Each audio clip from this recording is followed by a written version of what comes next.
Chapter 1. The Draft. The first overall pick, selected by the Orlando Magic, is Paolo Banchero. As Adam Silver loudly read the names, Lindong noticed a young man standing up beside a circular table not far from his seat, clad in a purple suit. This individual was tall and slender according to scouting reports. He stood at 2 meters and 8 centimeters with a wingspan of 2 meters and 12 centimeters, playing the power forward position.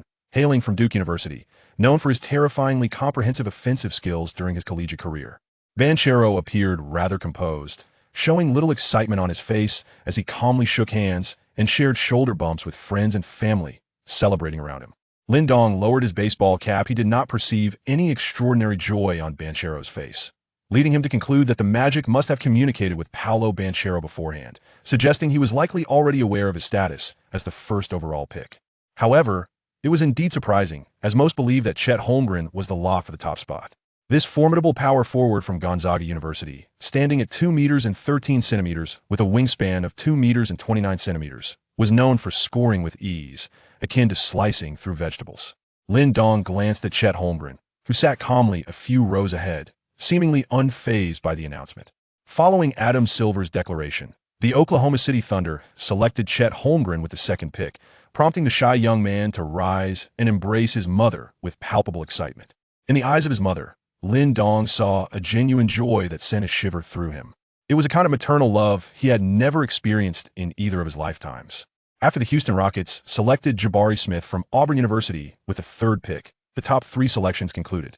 Although he observed the elation of Rockets fans on his phone regarding the selection of Jabari Smith, a power forward standing 2 meters and 8 centimeters tall, with an impressive wingspan of 1 meter and 90 centimeters and exceptional shooting abilities, Lindong couldn't help but recall some rumors he had previously heard. Before the draft, Jabari Smith had only participated in workouts for the Magic and the Thunder, yet neither team chose him, which inevitably raised suspicions of some underlying issues. Moreover, insiders mentioned that he seemed to have a volatile temperament akin to a ticking time bomb, leading many scouts to view him as a troublesome player. Nonetheless, despite these flaws, his dazzling talent could not be overshadowed, and the Rockets promptly selected him, with the team's executives appearing exceedingly pleased. The list of the top 3 picks bears little difference from my previous world, Lindong mused, glancing at his phone. This was a parallel universe, and he had lived here, carrying the memories of his past life for 20 years. The screen of his phone flickered, indicating a new message. It was from Mr. Kai, the owner of the Nets. Xiaodong, we are negotiating with the Nuggets and the Cavaliers. The Nuggets hold the 30th pick in the first round, and the Cavaliers have the 39th pick in the second round. We will ensure they select you with one of these picks and immediately complete the trade to bring you to the Nets. Lindong nodded in acknowledgement. As the call ended, the tranquil parallel universe he had inhabited for 20 years began to shift. He glanced back at a few familiar faces sitting far behind him. It was Zhang Fanbua and his companions, who had declared for the draft. In his own world, Lindong remembered that these individuals ultimately went undrafted. He opened his phone and typed a message. Mr. Kai, will Xiao Zhang and the others ultimately not find a place to go? Before long, Mr. Kai's reply arrived. Xiaodong, you have journeyed this far, and you are well aware of your hard work and abilities. As an Asian, your talent is indeed top tier, and your athleticism, coupled with rigorous training from a young age, is commendable. Yet, what achievements have you garnered? Furthermore, you stand behind an entire nation. You enter the NBA with immense exposure, and with countless compatriots urging me to take care of you. You are merely vying for a late first round or second round position. You can barely secure your own future, let alone theirs. Lindong gazed blankly at his phone, silent. He understood that while Mr. Kai's words were blunt, they were not unfounded. Fate was not equitable. The NBA, steeped in commerce and visibility, wealth and prestige, would remain profoundly unjust and exceedingly cruel. As Adam Silver continued to announce draft selections, Lindong sat in his seat, observing the array of young men, some jubilant, others astonished, and some furrowing their brows in dissatisfaction with their rankings until Silver proclaimed the final pick of the first round. The Denver Nuggets selected Peyton Watson, a guard. Lindong's brows furrowed. He had not been chosen with that pick. Then Mr. Kai's phone call came again. Xiaodong, despite our best efforts, we could not secure a first-round pick. I sincerely apologize, but regrettably, the Nets do not possess any picks this year. Lindong understood that, in order to facilitate the trades of Simmons and Harden, the Nets' draft positioning was in a rather precarious situation this year. However, Mr. Kai quickly added, nonetheless, according to our plan, the Cavaliers will select you with the 39th pick in the second round. We have just reached an agreement with them, so rest assured. Lin Dong nodded in truth. For him, whether it was a first-round or second-round pick was inconsequential. His primary objective was to enter the league. Since he began to make his mark in America at the age of 16 or 17, he had sparked a sensation back home. As a Chinese individual, Lin Dong stood at 1 meter and 98 centimeters, with a wingspan of 2 meters and 9 centimeters, weighing 79 kilograms, possessing solid shooting skills and a graceful ability to drive to the basket, not overly aggressive, yet highly effective, a result of his relatively slender frame. With his subsequent entrance into college and various NCAA competitions, domestic fans came to realize that Lin Dong was not a fleeting talent, but a young man with genuine potential to play in the NBA. As social media and official platforms continued to expose his journey, people became acquainted with this young Chinese lad who had ventured to America at the tender age of 7 or 8, embarking on his academic and basketball career alone in a foreign land. Perhaps recognizing the commercial influence Lin Dong could wield, or perhaps out of kinship as a fellow Chinese, Mr. Kai naturally wished to bring Lin Dong into the fold. For Lin Dong, being alone in a foreign land and encountering a compatriot like Mr. Kai, who could look after him, was certainly a welcome prospect. Moreover, Lin Dong admired the personalities of Durant, Irving, and Simmons, all of whom appeared modest and unassuming, suggesting they would be easy to get along with. Overall, Lin Dong was indeed hopeful about playing for the Nets. With the 34th pick in the second round, the Thunder selected Jalen Williams, a power forward from college. Lin Dong nodded. The first 34 selections bore no difference from his memories of the past life. If his recollection was accurate, the Lakers would be selecting next. Who would they choose? Lin Dong frowned as a haze began to cloud his memory, which felt unusual. He had previously recalled his past life with crystal clarity, as if etched in his mind. This newfound obscurity filled him with trepidation. Adam Silver's voice rang out joyfully, announcing that the Los Angeles Lakers had selected Lin Dong, a young Asian shooting guard from Michigan State University, standing at 1 meter and 98 centimeters. The dazzling lights illuminated Lin Dong, overwhelming him with a kaleidoscope of colors, and his memories began to unravel. Who had the Lakers selected before? His recollections. Unbeknownst to him, as he sat in the venue, the moment the timeline diverged, it was as if a dam had burst, and the flow of fate was no longer under anyone's control. As the surrounding cheers and applause erupted, Zhang Fanbo and his companions rushed over, excitedly cheering for him, while Lin Dong merely stood there in a daze. He noticed his phone on the table flashing incessantly and saw that Mr. Kai was repeatedly trying to call him. Lin Dong rose, lowering his baseball cap, when a cold female voice echoed, "Congratulations, host, on entering the NBA. The system is now officially activated. Welcome to the NBA 2 Conline system." Damn it, the Tensun system, in the end, could not escape. Lin Dong silently pondered as he walked to the stage. Beaming with delight, Adam Silver and Lakers owner Jeannie Buss stood at the forefront, both well aware of the immense value this young man, backed by substantial exposure, held for the Los Angeles Lakers. Even if it meant crossing paths with Mr. Kai, who had warned nearly the entire league, it was of little consequence. Flashes from cameras illuminated the young man's face as the splendor and fierce maw of America ultimately engulfed Lin Dong whole. Chapter 2. The Lakers setting down his pen. Lin Dong once again scrutinized the contract laid out before him. The contract spanned a duration of 2 years, accompanied by full insurance, with a total sum amounting to $2.74 million. Overall, it was quite satisfactory. Across from Lin Dong sat Jeannie Buss and the managerial staff of the Lakers, while various assistant coaches and scouts lingered both inside and outside the conference room, drawn by the spectacle of this young man hailing from Huagua. They peered curiously through the glass and windows, eager to catch a glimpse of him. Since Yao Ming left an indelible mark in NBA history, few young players of Huagua nationality have ascended to such heights. Lin Dong, I love you. I want to marry you." Suddenly, a voice outside the conference room rang out in Mandarin, accompanied by an attempt to burst through the door. A chaotic uproar ensued as Lin Dong heard the commotion, raising his gaze to see a man from Huagua, hastily stripped to the waist, being dragged away by security. Trailing behind him were several photographers and perhaps some self-media bloggers who had inexplicably infiltrated the scene. This man was bound to garner some attention online. Meanwhile, discussion surrounding Lin Dong had already erupted across domestic social media platforms. Weibo, Xiaohongshu, and Tieba had ignited with explosive, viral discussions, with basketball enthusiasts of all ages fervently debating Lin Dong. Terms like Los Angeles Lakers and Lin Dong repeatedly surged to trending topics, as an ever-growing audience began to delve deeply into Lin Dong's background, even unearthing details such as the hospital of his birth and childhood photos of him playing in the mud. Weibo's Lin Dong super topic circle buzzed with activity. Have you heard? Lin Dong was sent abroad at the tender age of 7 to live with a distant relative, balancing his studies with basketball.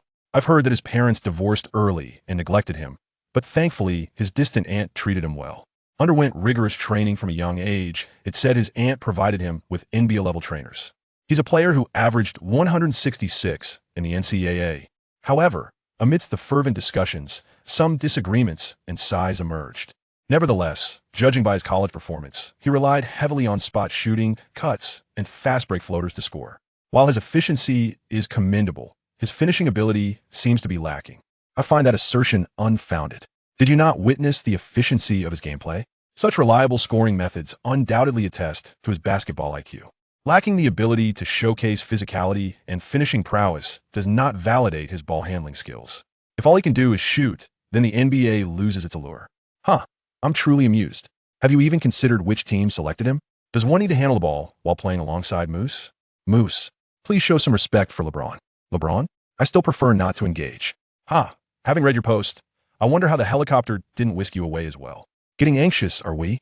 As the online uproar unfolded, many players from the Lakers took to Twitter to extend their congratulations. LeBron James was the first to retweet, accompanied by a message. Welcome my little brother, the young man from China, to the NBA. Later, Anthony Davis retweeted with a smiley face. I heard you love gaming if you have time. Let's play COD together. Ben Simmons also liked Davis' tweet. Moreover, most of the other Lakers players followed suit with retweets and likes. Each player's engagement drew a swarm of Chinese fans, eager for the benefits of such effortless interactions. Undoubtedly, the traffic effect behind Lin Dong, coupled with the already high visibility of the Lakers, created an explosive chemical reaction. In an unexpected turn, Durant also issued a new tweet. Forever in love with basketball, my little brother. Just remember not to use my meme next time. As discussions around Durant's tweet unfolded, many wondered why he had made such a remark about Lin Dong. Upon delving into Lin Dong's Twitter history, it became evident that he had frequently attached Durant's meme of him eating instant noodles to his tweets over the past few years. At that time, Lin Dong was still playing in high school and college, not yet a household name.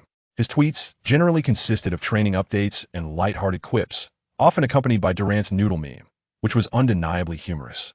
It dawned on everyone that the avid internet enthusiast Du Xiaoshui had meticulously scrolled through Lin Dong's entire Twitter history, liking each post in turn. At this moment, as people retweeted Durant's tweet, Chinese netizens erupted once again into a frenzy. Using your meme is inconsequential, just don't learn to shoot like you. Keep an eye on Irving, he's a mole.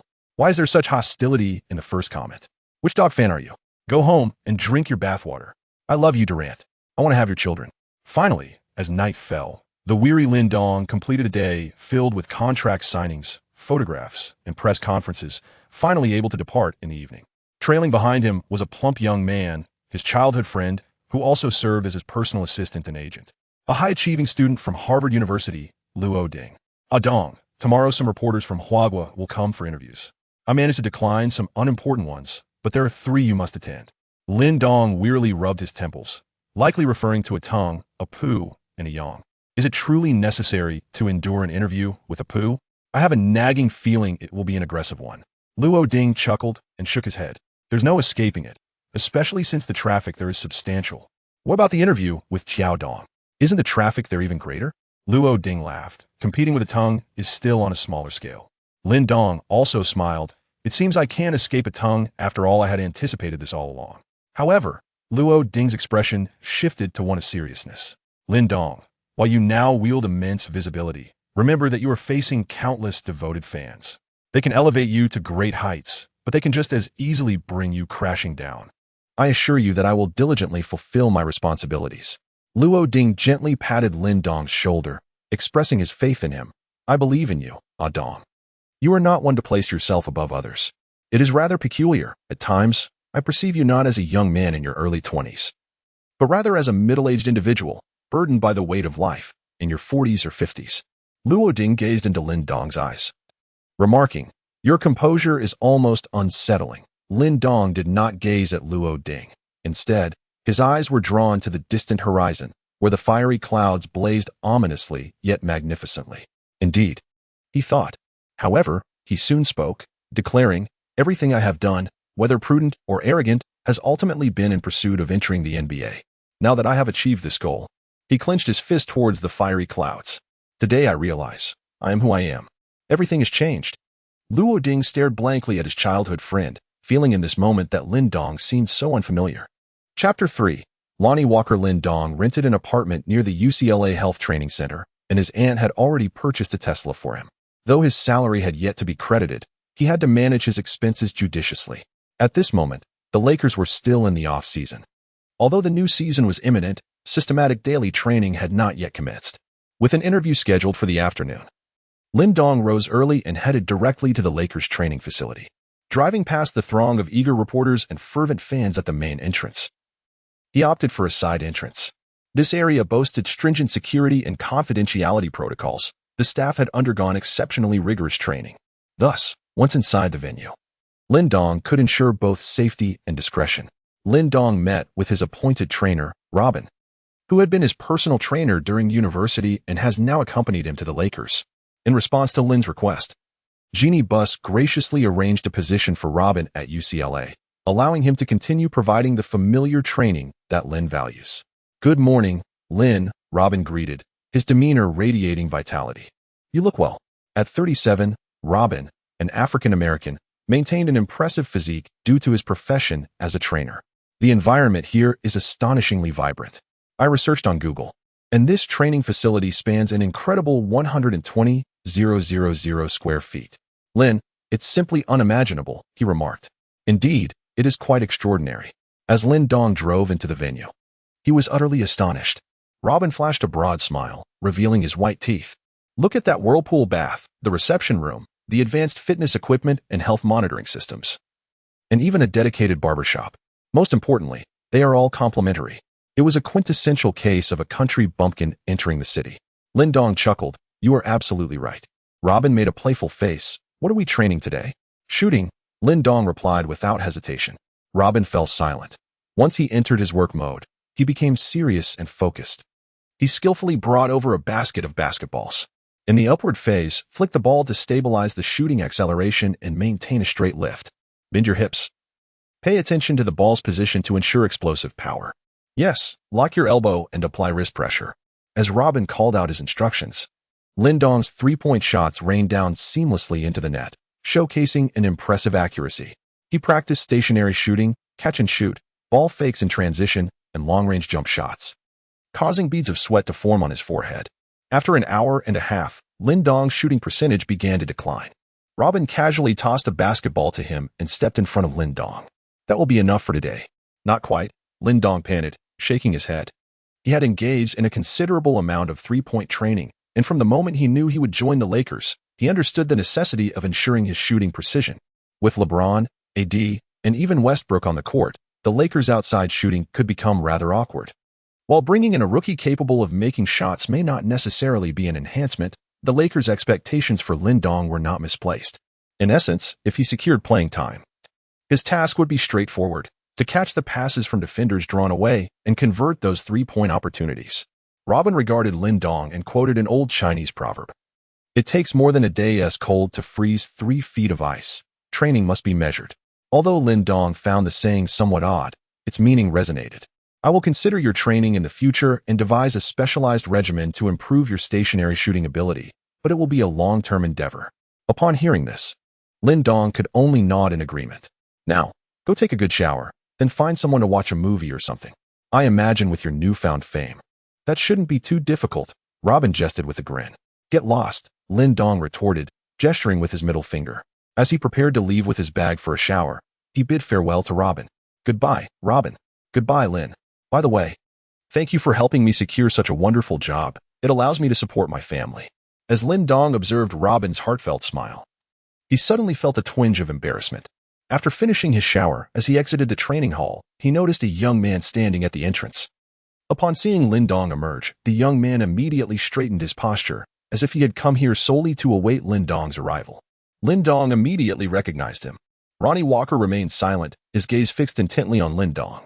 Upon closer inspection, Lin Dong noted the man's notably thick lips and prominent nose. Although he had shaved off his pineapple-shaped hairstyle, his appearance now seemed even more peculiar. In summary, regardless of his ethnicity, This individual likely belonged to a category of people who are not typically embraced by conventional standards of beauty. "Hello, Walker," Lin Dong greeted. However, Ronnie Walker did not reciprocate the salutation. Instead, he remarked, "I hear you are quite popular. While I would like to say welcome to the Lakers, kid, you must understand that regardless of what the media claims, I do not welcome showboating players." Lin Dong raised an eyebrow. Although he was reluctant to create conflicts with his teammates upon joining the team, it was evident that the other party was specifically targeting him. If he were to back down, it would indeed be rather humiliating. "Heh, are you challenging me? You may choose the venue and the location at your discretion. It matters not, even if you wish to invite those attention-seeking bloggers." Lin Dong believed that Long and I Walker was merely interested in his popularity, intending to incite some conflict through the media to orchestrate a one-on-one showdown, thereby garnering attention for himself. This perception inevitably led Lin Dong to underestimate Walker. However, to his astonishment, Walker shook his head. "No media, no hyenas drawn by the scent. Just you and me, one-on-one, playing to 21 points. You may choose the time." Lin Dong raised his eyebrows in surprise. "I am available tomorrow at 10 in the morning. "Very well, you exhibit great courage." With that, Ronnie Walker acknowledged the arranged time and turned away without uttering another word. Observing Walker's retreating figure, Lin noted that the man was nearly a head shorter than him. Yet his height of 191 meters was complemented by an impressive wingspan of 207 meters, a testament to Walker's formidable physical prowess. He truly was an enigmatic individual. Upon returning to his apartment, Lin took a brief nap, knowing he would face a lengthy press interview in the afternoon, necessitating a greater allocation of rest. The shrill ring of his phone abruptly roused him from slumber. "Dong, stop sleeping. Hurry over here to prepare for your outfit and styling. The reporters have already arrived." With a resigned sigh, Lin muttered to himself, "The more lice, the less itch. The more debts, the less worry." He reluctantly rose from his bed and made his way to the garage. Chapter 4. The interview. "Kaishu, I understand." On the other end of the line, the irate voice of Boss Kai echoed, filled with expletives. Yet, the Lakers had offered no opportunity for negotiation and had decisively signed Lin Dong to a 2-year rookie contract. Boss Kai found himself helpless, as Lin was bound to the Lakers due to protective conditions, obliging him to prioritize signing with them. To contravene the regulations would not only offend the league and the Lakers, but would undoubtedly jeopardize Lin's future in the NBA. "Xiaodong, rest assured, I will engage in comprehensive discussions to expedite your trade to the Nets." Lin Dong nodded helplessly, although it mattered little to him where he played. The Lakers had prioritized selecting him, and Boss Kai, a fellow townsman, had significantly aided him in his journey into the league. At this moment, he could only acquiesce. For as a mere underdog, he stood no chance against these formidable figures. Speaking of formidable individuals, LeBron certainly ranked among them. Meanwhile, Luo Ding, clad in a deep burgundy suit and with his hair slicked back impeccably, approached Lin Dong, who stood there in a daze, and patted him on the shoulder. "Dong, why are you just standing there? The press conference is about to commence." Lin Dong regained his composure. "Let us proceed," he said, and with that, the two entered the room. The first interview was conducted by a representative from the central bank, a kind and amiable middle-aged gentleman. His approach to Lin Dong's interview was gentle, as he inquired if there were any issues that required assistance. Lin Dong, even in a foreign land, felt a sense of warmth. Regardless of the reasons, as an athlete striving abroad, he yearned for the care of his homeland. The leader of the interview team from the Central Authority was an elder named Su Tao, whose temples had begun to gray. Dressed in a checkered shirt and a brown interview vest, he exuded a scholarly demeanor. After the interview concluded, he gently patted Lin Dong on the shoulder. "The representatives from the Basketball Association asked me to convey a message to you regarding the upcoming International League." Lin Dong nodded resolutely. "Uncle Su, rest assured. If there is an opportunity to serve the nation, I will certainly take the lead." Su Tao cast a meaningful glance at Lin Dong. "Xiaodong, it is commendable that you harbor such thoughts, yet one must also be mindful of one's own health. Dio serves as a cautionary tale. Do not let excessive toil jeopardize your own life." Lin Dong merely shook his head nonchalantly. "In any case, Uncle Su, should any matters arise, please have the Basketball Association contact me directly." Su Tao finally nodded with joy. Initially, he had thought that after so many years in a foreign land, the Basketball Association had never extended a hand to Lin Dong, and it was only natural for him to harbor grievances and decline their overtures. He had half expected to be met with resistance, yet to his surprise, this young fellow seemed to possess a more carefree disposition. Lin Dong chuckled softly. "Not at all. Here, Many people look out for me, including Boss Kai, some seasoned fans from the country, and even Brother Yao has reached out to me. Su Tao nodded, however. I've heard that Boss Kai has been contemplating a trade to the Nets for you. Is that correct? Lin Dong nodded. Although this was not a public matter, anyone with discernment could perceive Boss Kai's intentions. Su Tao glanced at the youthful Lin Dong before suddenly adopting a serious expression and inquired, Xiao Dong, answer me truthfully, do you genuinely wish to join the Nets? Lin Dong nodded and then shook his head. As for this matter, I truly do not know, Uncle Su. I always feel that where one plays basketball is inconsequential. While I am immensely grateful for everything Boss Kai has done for me, these matters are not within my control at present. Su Tao adjusted his glasses and gently patted Lin Dong's shoulder again. All right, let me tell you this, Xiao Dong. If you do not wish to play for the Nets, all you need to do is give me a call, and rest assured, no one will trouble you again. Lin Dong appeared somewhat bewildered. Su Tao continued, I cannot do too much for you. But I want you to understand that if your sole desire is to play basketball diligently and survive in the foreign leagues, rather than being manipulated by those businessmen, just call me, and I will handle everything for you with utmost care. Lin Dong instantaneously comprehended Uncle Su's implication. If he were to consider himself as a mere puppet manipulated by the commercial alliance, then Uncle Su's words undoubtedly carried significant weight, compelling those who sought to entangle him in a monumental conspiracy, such as toxic contracts, concealed clauses, and various traps set for their own benefit, to reconsider their intentions. Thank you, Uncle Su. Lin Dong chuckled with joy. Su Tao also smiled, remarking that this was, after all, a form of compensation for those who have spent years playing overseas without receiving support from the association. You carry on with your tasks. I see there are more interviews ahead. We should return as well, for our flight is imminent. Lin Dong rose to his feet and escorted Su Tao and the representatives from the central bank downstairs. After exchanging a few pleasantries, they finally bid farewell.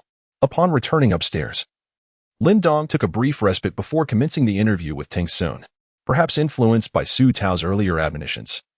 The visitors from Teng Sun exhibited remarkable courtesy towards Lin Dong. In addition to the standard commercial inquiries and greetings, they also finalized several advertising agreements for future collaboration. Naturally, these matters would be handled by Luo Ding later on. Ultimately, both parties parted ways in high spirits. As twilight descended, Lin Dong began to feel a tinge of fatigue. However, the imminent interview compelled him to approach the situation with utmost seriousness. The interviewer, clad in a red vest, sat upright at the interview desk, while a team of personnel stood behind, all poised with cameras and recording devices, ready to capture every moment. Lin Dong stood in the shadows, glancing at the short stature and unsightly visage of the whale-like figure before him, unable to suppress a shiver. Brother, why has Su Jingyu come here? Luo Ding shrugged. If you ask me, who else could it be? Most likely, it's for the attention you attract. Yet, to be fair, such attention is indeed explosive. However, I have no desire for it. Before Lin Dong could finish his words, he was pushed out by Luo Ding. You don't have a choice. In the world of martial arts, one is not their own master. Hurry along. Lin Dong, feeling somewhat helpless, tidied his attire and stepped forward. Good day, Teacher Su. Esteemed members of the media. Lin Dong greeted casually yet unexpectedly. The whale spoke astonishingly. Lin Dong, do you believe your status as a second-round rookie is a result of your own prowess? Or is it merely a consequence of the popularity behind you? Lin Dong felt a shiver run down his spine. It is said that whales possess a way of speaking that is both startling and profound. And today's encounter certainly proved that to be true. I believe there are various aspects to consider. You were somewhat honest, I must say. But I think it leans more towards a 2-8 split. If we were to judge solely by strength, you would only be at the level of a late second round. Lin Dong. The whale nudged its eyes, a glint of cold light flashing. I have heard that Boss Kai takes great care of you. Are you his illegitimate child? Lin Dong felt a shiver run down his spine. No. Let's move on to the next question. The whale nodded and jotted down some notes. I don't think so either. The two of you don't resemble each other at all. What are your thoughts on joining the Lakers and their dismal performance last season? Lin Dong remarked. I hope my joining the team will contribute significantly. Do you believe LeBron James has any intention of intentionally underperforming in order to contend for Wembanyama? Lin Dong broke out in a cold sweat. For the next question, after so many years abroad, do you feel like a player without roots? Lin Dong. Chapter 5. The 11-pointed star at dawn. The following day, Lin Dong departed from his apartment. Having navigated through the somewhat awkward interview the previous day without any significant mishaps, the interviewer, known for his boisterous nature, had garnered an overwhelming popularity in the domestic arena, and the fervent fans were eager to derive amusement from his interactions with Lin Dong, creating a synergistic spectacle of viewership. As Lin Dong's agent, Luo Ding recognized that within a controlled scope, it was unnecessary to impede Lin Dong's exposure, thus facilitating 3 interviews for him. Upon entering the arena, Lin Dong was taken aback to find that Lonnie Walker had arrived even earlier than he had. Scattered across the expansive floor were a few basketballs, and instead of summoning the trainer, Walker casually picked one up and began shooting hoops. With a resounding bang echoing through the gym, Walker soared into the air like a cannonball, executing a one-handed dunk with both ferocity and finesse, showcasing his formidable athletic prowess. Despite standing at a modest height of 1.91 meters, his wingspan of 2.08 meters endowed him with spider-like agility, complemented by a vertical leap of 81 centimeters from a standstill and 103 centimeters with a running start, reaching a maximum vertical height of 3.59 meters. As Walker descended from the rim, he cast a cold glance at Lin Dong and gestured towards a nearby basket filled with basketballs. In Walker's eyes, Lin Dong's ascent to the Los Angeles Lakers was merely a consequence of the overwhelming support from his home country, a selection driven by commercial interest rather than exceptional talent. Before entering the NBA, Walker had already grasped the brutal nature of competition. Talented young players often fell by the wayside, yet new stars continually emerged. Even after exerting his utmost effort, during the draft year, it seemed only the Philadelphia 76ers, holding the 26th pick, showed any interest. However, the San Antonio Spurs unexpectedly selected him at the 18th position. Despite being chosen earlier than anticipated, Walker did not regard his abilities as extraordinary. Rather, he believed the Spurs sought a character that aligned with their system. In reality, his talent placed him somewhere between the late first round and early second round. Contrastingly, Lin Dong's unremarkable high school and NCAA career, averaging merely around 15 points per game with lackluster rebounds, assists, steals, and blocks, painted a stark picture. As a point guard, Walker had achieved impressive statistics during his NCAA tenure at the University of Miami, averaging 15 points, 4 rebounds, and 4 assists, along with 2 steals, earning him a spot on the Atlantic Coast Conference's all-freshman team. Thus, Walker harbored a sense of pride in his accomplishments. He understood that while he may not rival the exceptionally gifted or those preordained for lottery picks, he still possessed his own form of pride. Yet, this pride felt shattered by the presence of the young man before him. It was an open secret that the Brooklyn Nets owner had been tirelessly negotiating with the Nuggets and the Cavaliers to acquire Lin Dong. Had Walker not been selected early by the Spurs, his draft stock would likely have mirrored Lin Dong's current standing. In summary, Walker perceived Lin Dong as lacking substance. A player who had ascended through the ranks by leveraging popularity, a notion that greatly displeased him. Today, he felt compelled to impart a lesson to Lin Dong, to make him aware that the NBA is not a domain one can simply waltz into and disrupt at will. For Lin Dong, however, his aspirations were quite different.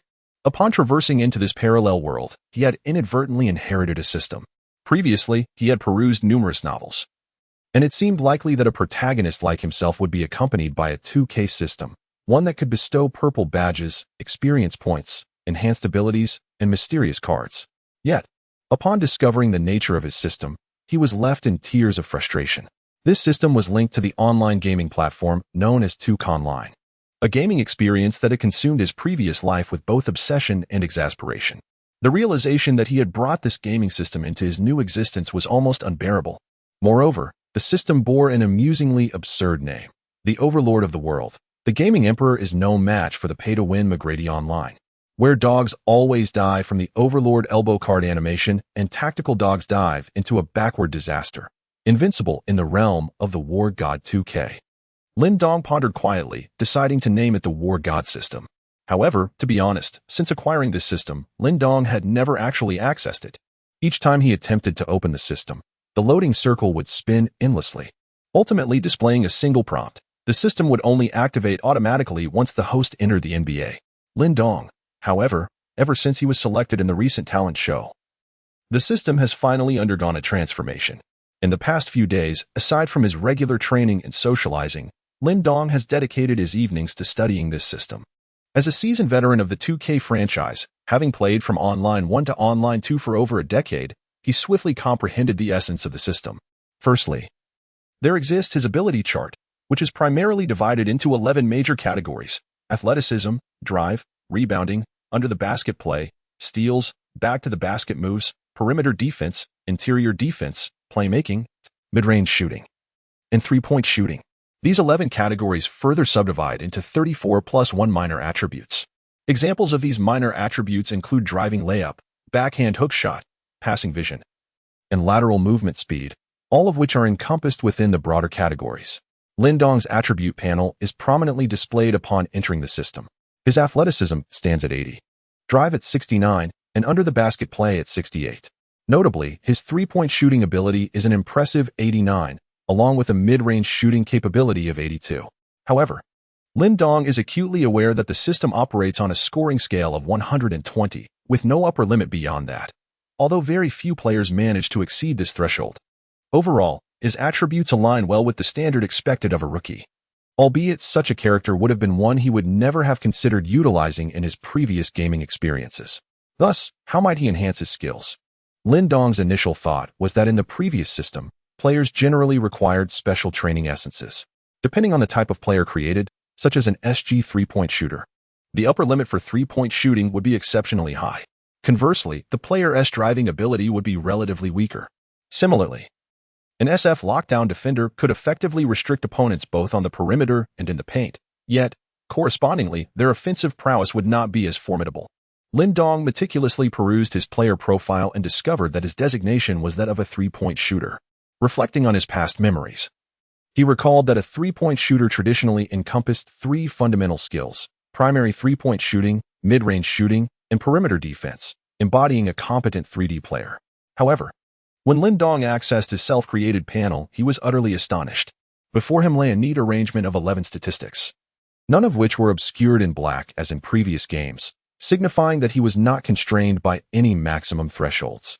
This indicated a remarkable possibility. He could potentially elevate all 11 statistics to their zenith. Such a prospect was undeniably terrifying. But how does one acquire the essence of specialized training? Through contract fees. The moment Lindong encountered this classic currency, a subtle smile crept upon his lips. Chapter 6. Bare-chested mission prompt. Please complete a one-on-one match and achieve victory to earn rewards based on your performance rating. Mission package. Obtain a set of Ronnie Walker's beginner player cards. Aside from the 11 statistics, the system also provided Lindong with an overall rating, which stood at 69. Through the system, he discerned that Ronnie Walker's comprehensive rating was 76. For a rookie like Lindong, a score of 69 could merely be deemed average, as he understood that this total rating also had a maximum of 120, with certain extraordinary players achieving ratings as high as 130. However, while the overall score reflected comprehensive strength, it did not entirely encapsulate a player's prowess. Varying game types, teammate combinations, and player utilization could yield diverse outcomes. This implies that 3 players with high comprehensive ratings might not necessarily outperform 3 players with exceptional synergy. After all, even the legendary Lakers' F4 succumbed to defeat in their time. Nevertheless, Ronnie Walker's comprehensive rating of 76 significantly surpassed Lindong's 69, suggesting that, barring unforeseen circumstances, the one-on-one matchup would likely result in a decisive victory for Walker. Walker was particularly distinguished by his athleticism, boasting a rating of 96, with a breakthrough ability of 73. Perimeter defense also at 73, and three-point and mid-range shooting ratings of 82 and 72, respectively. In contrast, Lindong lagged considerably behind Walker in nearly every statistic except for his three-point and mid-range shooting capabilities. However, as Lindong observed the system, he completed his warm-up exercises. Ronnie Walker executed a series of dribbling maneuvers beneath his legs before gathering the ball and approaching Lindong. Have you finished your warm-up? Lindong glanced at Lonnie Walker's crew cut and nodded. Lonnie Walker tossed the ball to Lindong, saying, "Then let us commence." Lindong said little, for he was aware that Lonnie Walker had already spent 3 to 4 years in the NBA, although his synergy with the Spurs had not been particularly harmonious. Enduring the Spurs' rigorous system of rotation undoubtedly rendered him a player not easily swayed by the heat of the moment. Moreover, the Spurs excelled at manipulating their opponents with a deftness that ultimately wore them down. Thus, it was likely that this individual possessed a considerable degree of confidence in his own abilities. Lindong received the serve and executed a triple threat move. However, Lonnie Walker did not underestimate the situation. He immediately extended his long arms to obstruct Lindong's line of sight. Lin Dong lowered his center of gravity, feigning a move before driving to the right with the ball in hand. Ronnie Walker closed in with equal intensity, prompting Lin Dong to attempt a direct long-range jump shot. Unfortunately, Walker's defense was too tight, causing Lin Dong to be somewhat hindered, and the basketball ricocheted off the rim. Walker secured the rebound without uttering a word, simply passing the ball back to Lin Dong, signaling him to initiate the next play. After Lin Dong passed the ball to Ronnie Walker, he immediately extended his arms, adopting a defensive stance. However, Walker's astonishing athleticism was swiftly evident. He executed a between-the-legs maneuver, feigning a breakthrough to the right, then pulled back behind his back, deftly pivoting once more. Just as Lin Dong lunged to the left, Walker propelled himself forward like a bullet, effortlessly evading Lin Dong and scoring with a smooth layup. The score, 2-0.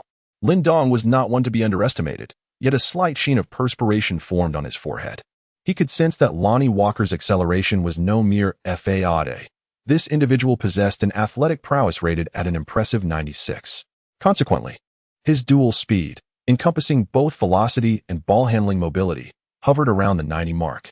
In contrast, Lin's lateral movement speed was a mere 76, making it exceedingly challenging to keep pace under tight defense. There was no alternative.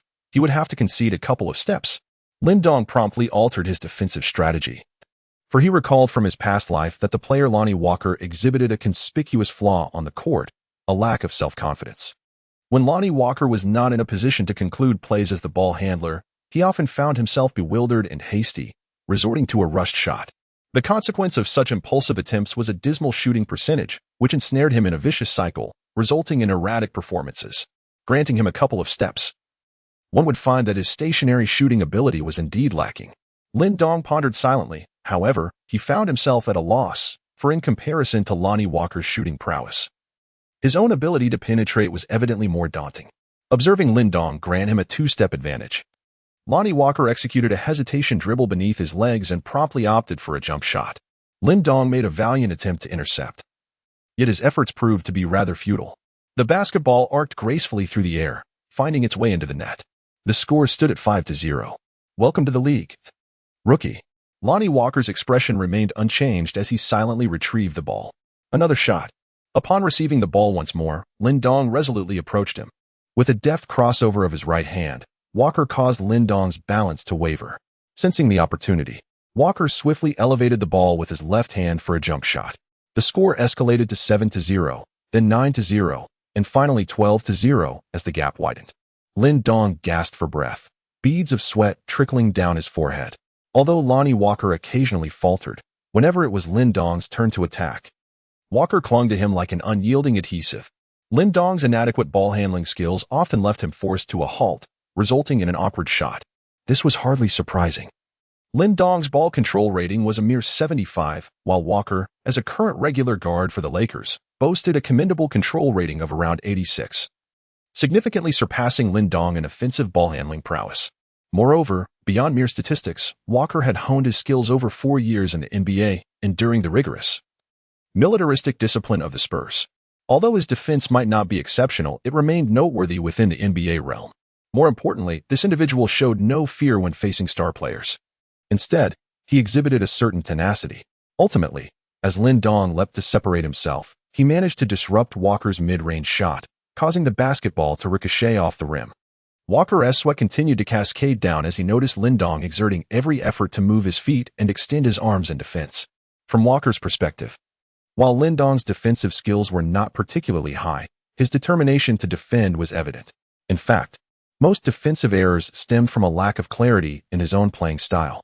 As Lin Dong increasingly recognized Walker's offensive tactics, his defense began to pose a tangible threat to Walker. Now, with Walker's unsuccessful offensive attempt, possession shifted to Lin Dong. Lin wiped the sweat from his palms with the sole of his shoe, patted the basketball, and casually removed his tank top, tossing it aside. Lin Dong's lean yet robust physique was unmistakably evident, while Lonnie Walker appeared somewhat perplexed, unable to comprehend the purpose behind Lin Dong removing his shirt. The score had already reached 16-0. Could it be that shedding his upper garment would lead to any unforeseen developments? As Lin Dong bared his torso, the system activated a notification. You have equipped the item Bare Upper Body.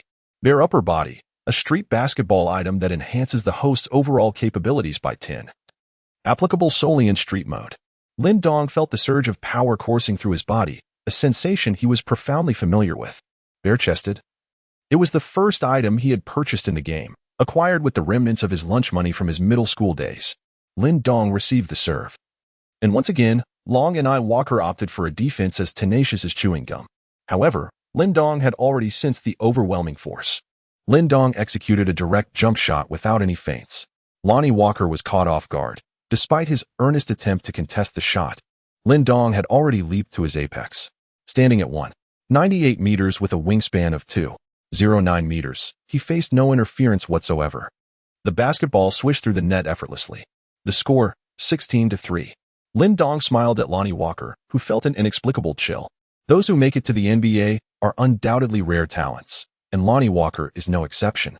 He acutely sensed Lin Dong's uniqueness, akin to the pressure induced by a sudden three-point shot. In that fleeting moment, he felt as though he were not facing a rookie, but rather a seasoned veteran of the NBA. Observing Lin Dong's seemingly harmless smile, Lonnie found it difficult to swallow. It seemed as if Lin Dong, rather than he, was the one enjoying a commanding lead in the game. Chapter 7. The explosion of talent. This guy's speed has increased. Sweat dripped incessantly from Lonnie's forehead. In that instant, he became aware of Lin Dong's extraordinary prowess. From his speed, ball handling skills, shooting confidence, and form, it appeared as though Lin Dong had instantaneously matured. It even evoked in Lonnie a sense of defending against a superstar on the court, an overwhelming confidence. Lin Dong glanced at his attribute panel, noting a 10-point increase in his attributes, elevating his overall score to 79, surpassing Long and I Walker, who stood at 76. This overall score is reflected in the 11-pointed star, indicating that while not every individual attribute has increased by 10 points, on average, they have risen by approximately 5 to 11 points. For instance, as a shooting guard with a focus on three-point shooting, Lin Dong's three-point ability has seen a notable enhancement of 10 points, now reaching an impressive 99. A commendable figure even within the NBA. His driving ability has improved by 8 points, bringing it to around 77, thus exceeding Long and I Walker's 73. Meanwhile, his rebounding and interior defense attributes have each increased by 5 points. However, as a shooting guard, these particular metrics are not of paramount importance, rendering them relatively inconsequential.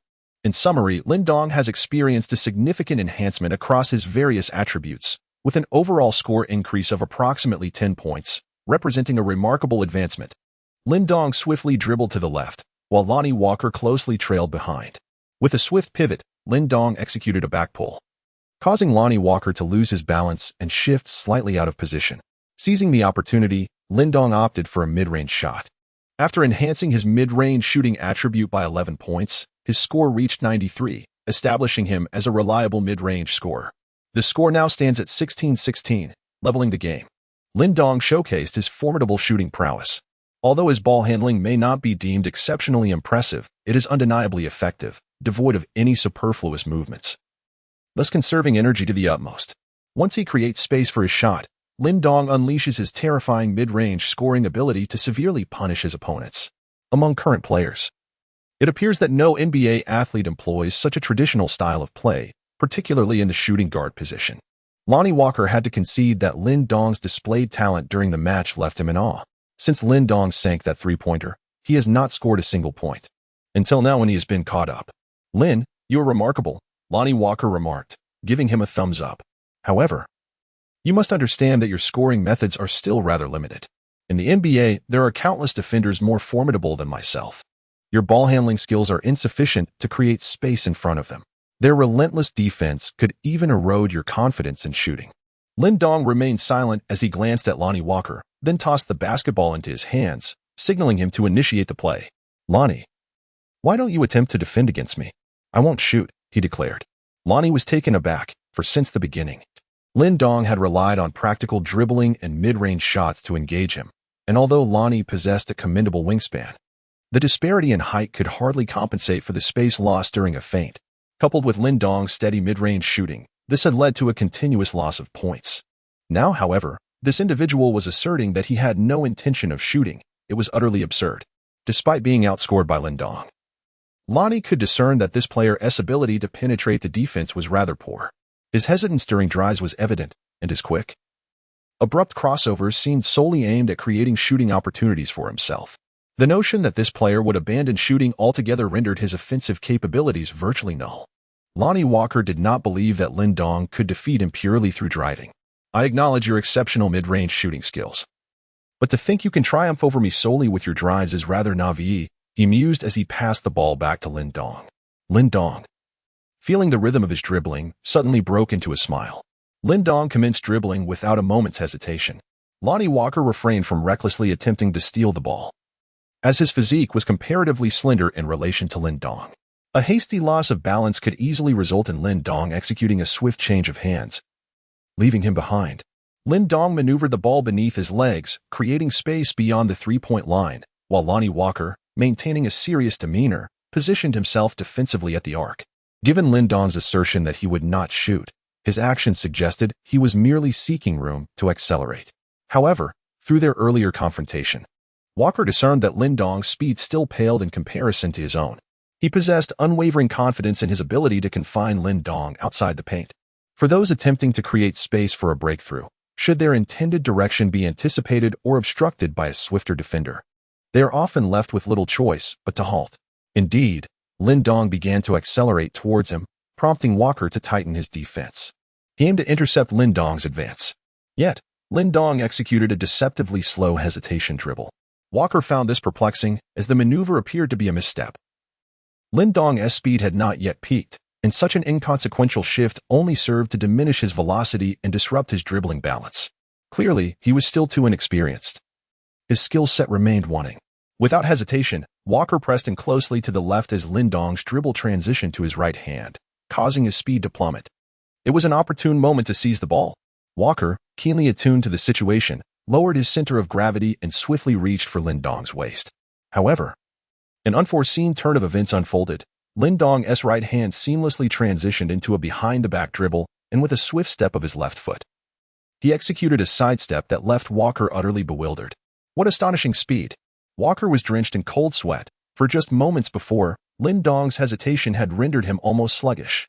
Yet, in that instant when Walker closed in, Lin Dong's subsequent move propelled him forward with an explosive velocity that defied imagination.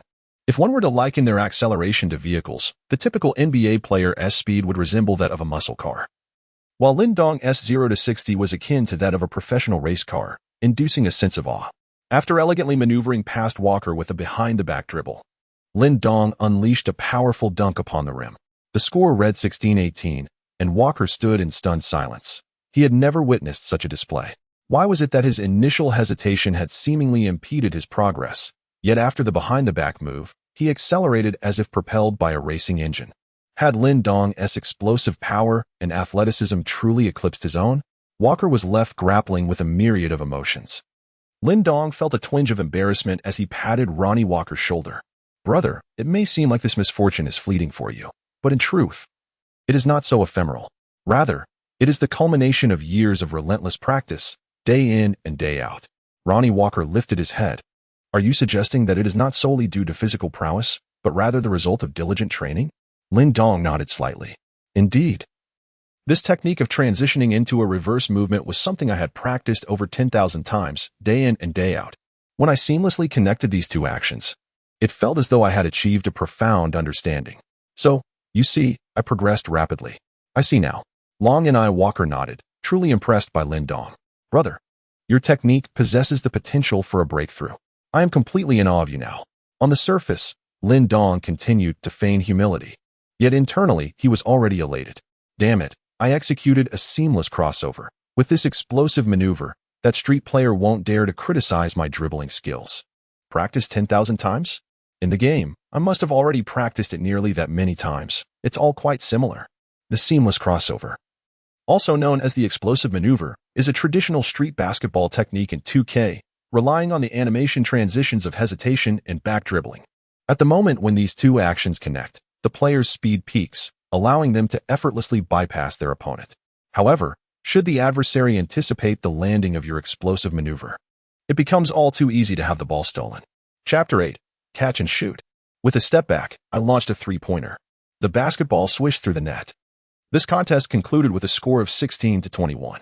In a remarkable turn of events, Lin Dong, trailing by a staggering 16-0, surged ahead with an impressive 21-point comeback. The final 3-point shot had become inconsequential as Lonnie Walker had relinquished his defensive efforts. It must be acknowledged that Lin Dong's performance had profoundly impressed Lonnie Walker.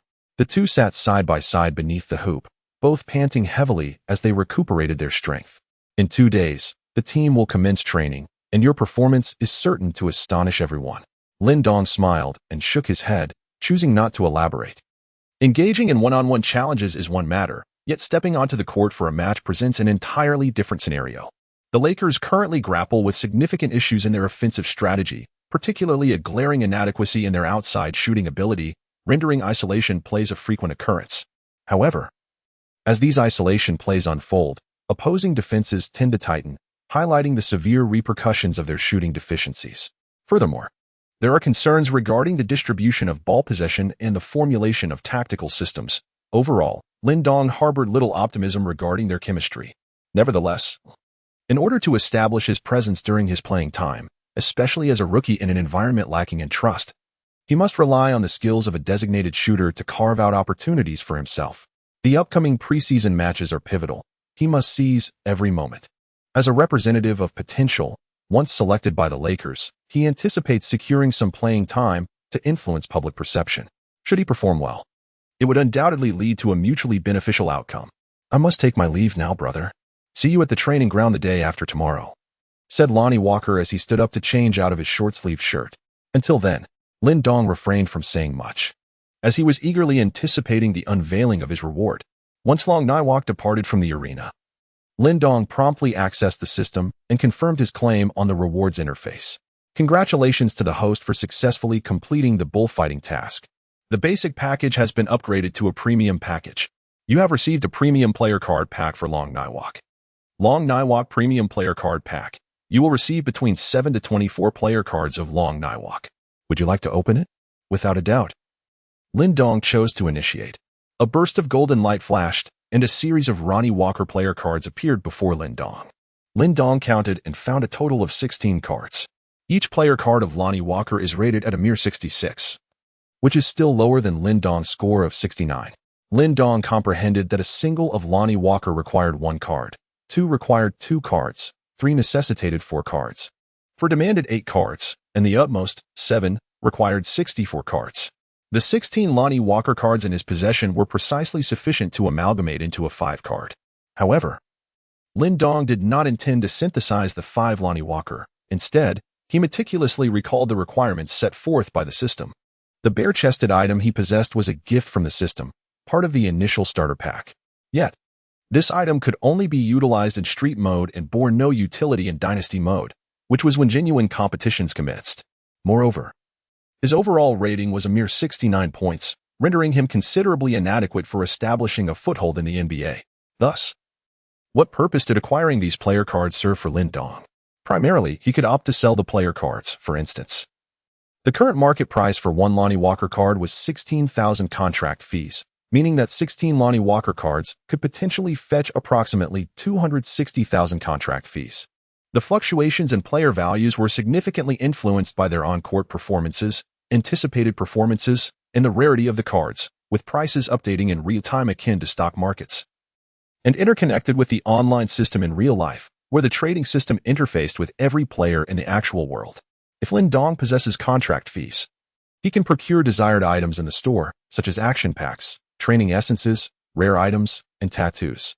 Simultaneously, Lin Dong can utilize contract fees within the player trading system to acquire various players, thereby assembling a 10-man dynasty roster. The system will evaluate the overall strength of the lineup and, based on the player's individual capabilities, assign Lin Dong relevant badges. For instance, if Lin Dong's roster predominantly consists of pitchers, the system will allocate badges such as catch and shoot, sharpshooter, and difficult shots.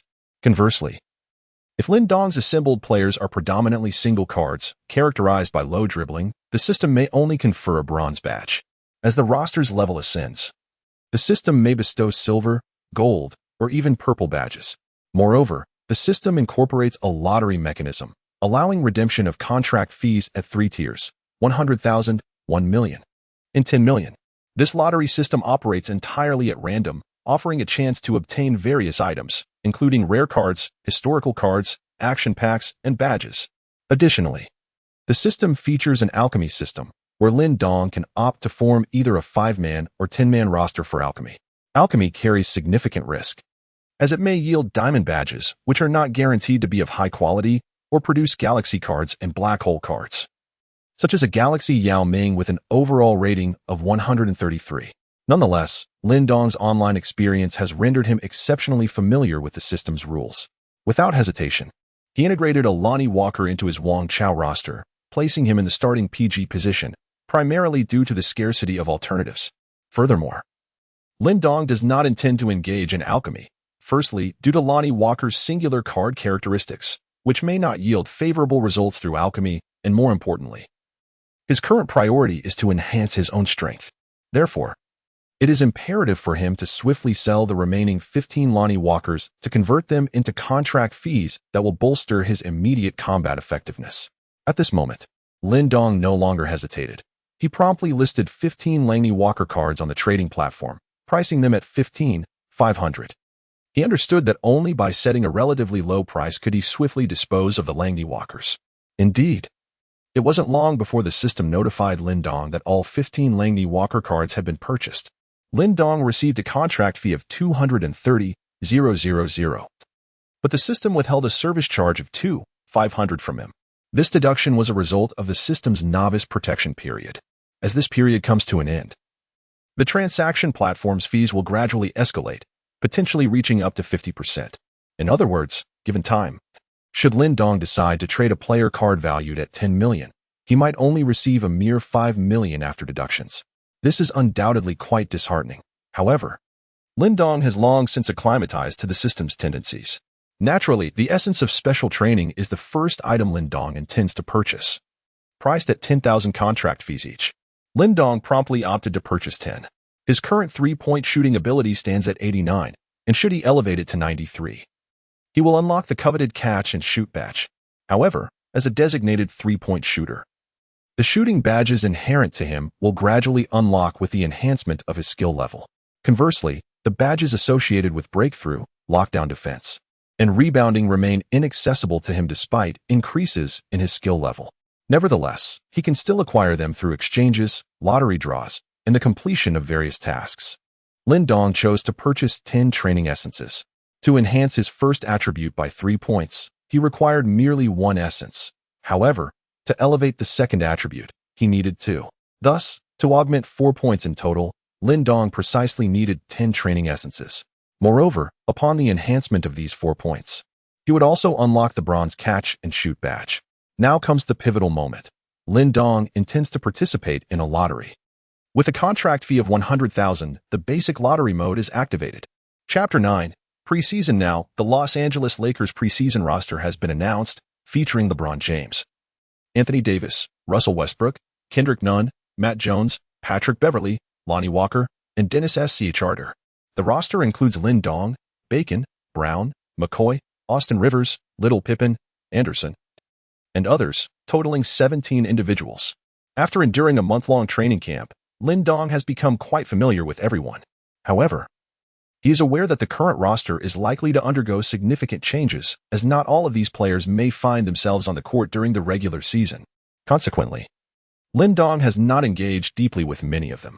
Among the Team S stars, he has developed a decent rapport with Westbrook, who seems to take a liking to this young man from China, especially considering his numerous Chinese fans.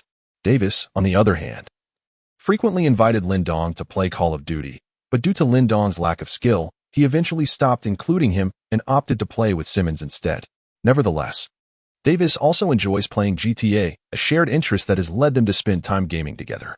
Beyond their gaming pursuits, Lin Dong perceives Davis as somewhat simple-minded but also slightly pessimistic, a judgment shaped by his keen sensitivity to human nature from his 2 lifetimes.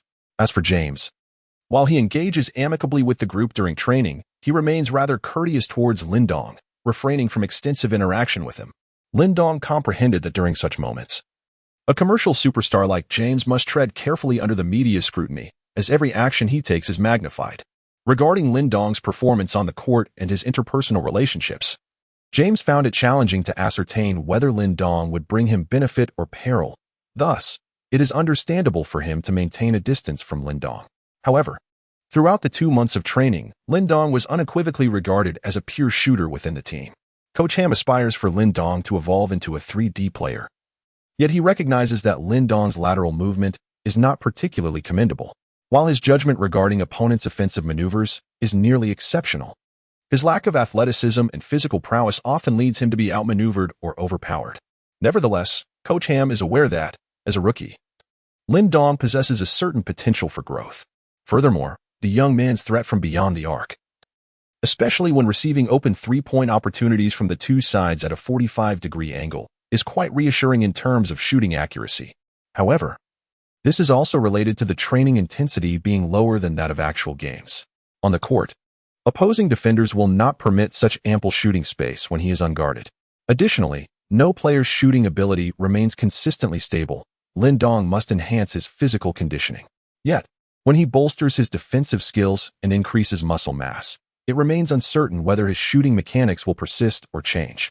In summary, there are both positives and negatives. When Coach Ham placed his evaluation report of Lin Dong on the desk of the Lakers management, he exhaled with some relief. Overall, Lin Dong is not an entirely ineffectual player. Under certain conditions, he still has the opportunity to participate in games. It is also conceivable that the Lakers selected Lin Dong with the understanding that failing to provide him with playing time would not only be a disservice to him, but also to the Chinese fanbase. Lin Dong's performance can be described as a delightful surprise, evoking joy among all. In the changing room, Lin Dong changed into his attire and donned his number 10 jersey. He inhaled deeply, although he was not a starting player and this was merely a preseason match. He was acutely aware that many domestic fans were likely glued to their screens. Presently, players like Watanabe and Hakamura from Japan were gradually making their mark in the NBA, causing discontent among numerous fans back home.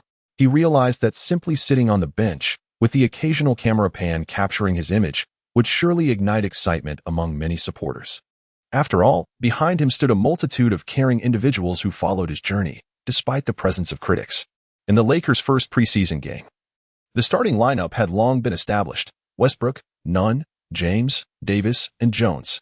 The inaugural match was against the Kings, when Lin Dong took to the court alongside his teammates.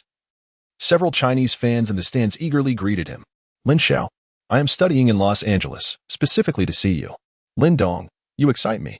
Joining the Lakers guarantees victory. Brother Dong, please give me your autograph."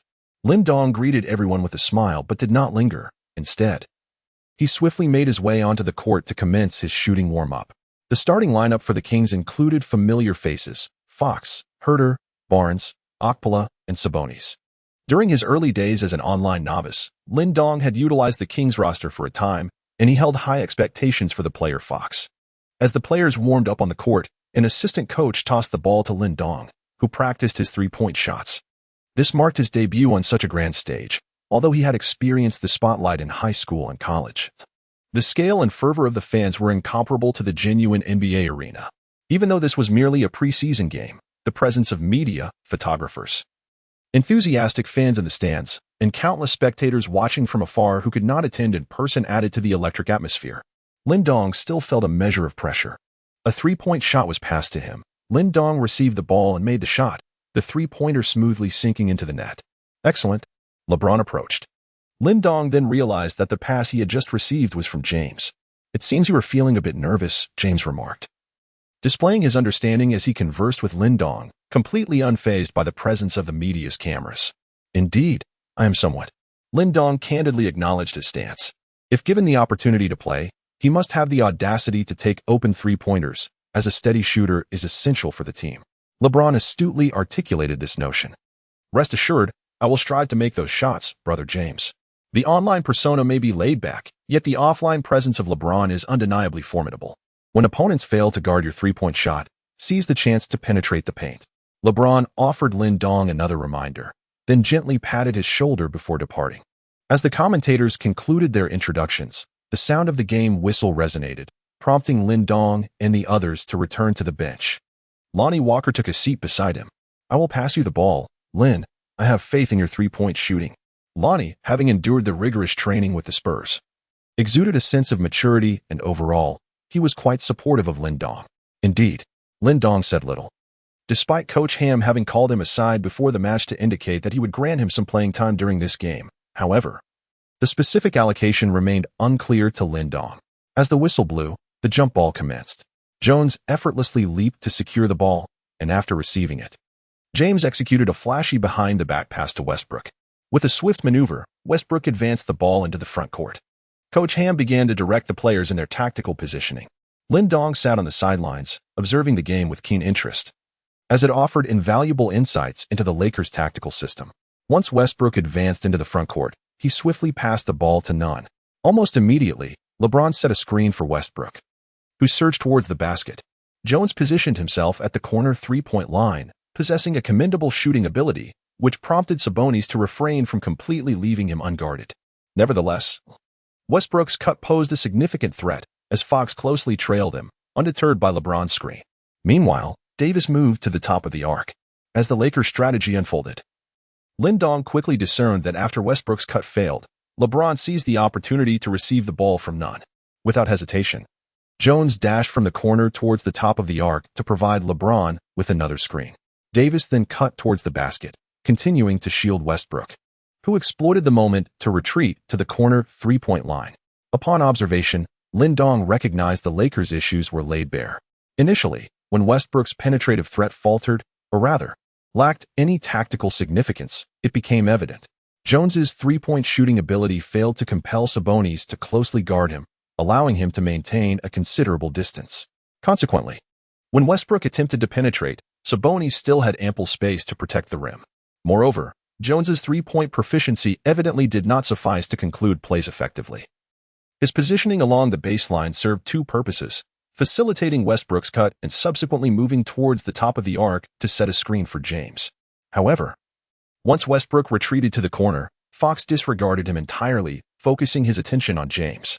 At that moment, after Jones had screened for him, James initiated a drive towards the basket, drawing the collective gaze of all five Kings players, who began to constrict their defense.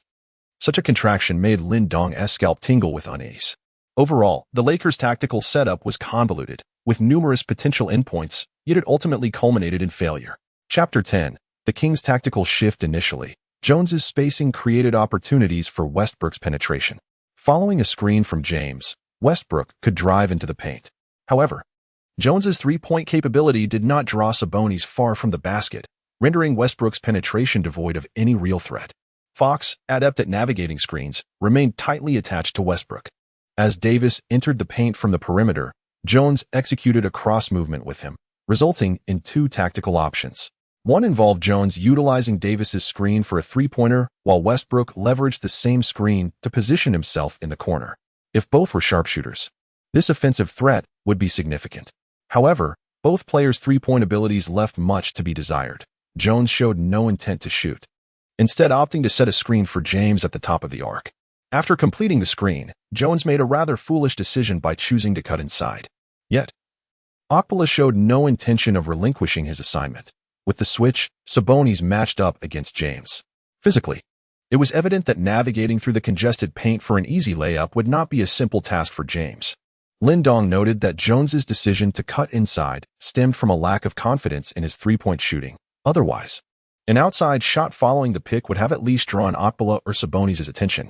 In the paint, Barnes closely guarded Davis, who was surrounded by Fox, Okpala, and Sabonis, effectively isolating James and Davis on opposite sides while compressing their defense. Even Herter, stationed at the top of the arc, left none unguarded, fixating on James's movements. With speed now on his side, despite facing four Kings players, and yes, also a lumbering Jones, James was compelled to force a layup. Davis, similarly confined in the congested paint, was unable to connect with James, let alone attempt an alley-oop. As for Westbrook and Nunn, they were entirely unguarded. Displaying no intention to shoot, Nunn even prepared to retreat as he observed LeBron's forced drive. Indeed, James's layup attempt ricocheted off the backboard as Sabonis closely shadowed him, executing a commendable defensive maneuver. Okpala effortlessly secured the rebound, and the Kings quickly transitioned to offense. Fox received the ball, with Sabonis moving to the top of the arc, while Okpala and Barnes positioned themselves at the corners. Sabonis set a screen for Herter, causing Nunn to stumble and struggle to keep pace. However, Fox, an exceptional ball handler, faked a drive to the right, while Sabonis promptly settled into the low post. His back-to-the-basket offensive skills were commendable, and when outside shooting options dwindled, he opted for this approach to create opportunities. Following a series of swift passes, Sabonis received the ball in the low post, with Barnes drawing the defense away to create space. At this juncture, Sabonis found himself matched against Jones, easily overpowering him and driving to the basket. Meanwhile, the Lakers players contracted their defense. Westbrook dashed to the paint to assist, while Davis and James also converged, aiming to disrupt Sabonis' straightforward approach. The Kings, not oblivious to the Lakers' strategy, positioned their 4 perimeter players to run plays, quickly aligning at the top of the arc. At this moment, only none remained outside to defend. Sabonis quickly shifted the ball to Okpala stationed at a 45-degree angle.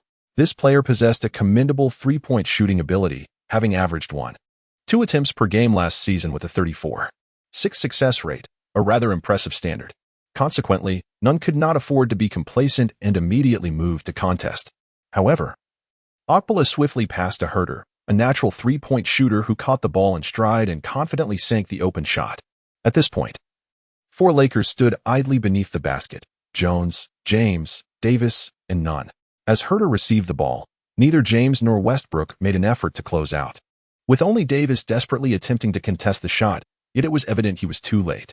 James and Westbrook remained stationary, helplessly watching as Herter converted the three-pointer. "Damn it," Lonnie Walker exclaimed in frustration, although he refrained from naming any individuals directly. Lin Dong was at a loss for words. Clearly, Moose's lackadaisical defense was one thing. After all, he remained in the paint, ostensibly aiding Sabonis. But what was Westbrook doing? He is an outside player. As soon as both sides took the court, they pretended to execute a strategy, only to descend into chaos. However, the initial turnover could not overshadow Westbrook's threat.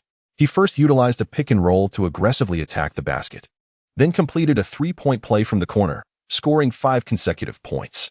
Meanwhile, Davis's rim protection and his isolation against Fox were as steadfast as a mountain, quickly leading the Lakers to a 12-0 surge. With the score at 12-3, the Kings promptly called for a timeout, collapsed the defense, but ensure Westbrook is trapped outside. Denying him the space to accelerate, Coach Brown instructed his perimeter players, when unable to secure rebounds, push the ball out. The Lakers' lack of aggression on offensive boards is advantageous for us. Fox nodded, acknowledging the damage inflicted by Westbrook's 2 corner incursions. Focus on high pick and rolls. Don't gamble for steals at the cost of defensive positioning, and be mindful of your positioning. Enhance your outside shooting. Do not hesitate. Coach Brown pointed out several issues with the Kings players before both teams adjusted their lineups. Upon returning, the Kings players indeed displayed newfound assertiveness. Fox's mid-range shot and Sabonis' isolation play continued to narrow the deficit. Meanwhile, the Lakers, following their pick and rolls, struggled with their shooting, whether from LeBron or Nunn. Losing their accuracy, the Kings swiftly cut the margin to 9-14. The Lakers substituted Jones and Nunn for Beverly and Anderson. The Kings replaced Herter and Okpala with rookies Keegan Murray and Davion Mitchell. For the Lakers, Beverly averaged 9.2 points, 4.1 rebounds, 4.6 assists, 1.2 steals, and 0.9 blocks last season with the Timberwolves, showcasing a well-rounded performance. Conversely, Juan Anderson managed only 10 minutes of play time with the Jazz last season, averaging 2.3 attempts, merely serving as a rotational player. Keegan Murray, the 4th overall pick this year and a contemporary of Lin Dong, stands at 2.03 meters and weighs 102 kilograms, just a year older than Lin Dong. He is a remarkably versatile small forward. Davion Mitchell, last year's 9th overall pick, is also a product of his own scouting and development, serving as a point guard. When Fox and Mitchell share the court, the Kings' perimeter defense becomes alarmingly fragile due to Mitchell's modest height of 1.83 meters and a wingspan of 1.93 meters, weighing 91 kilograms.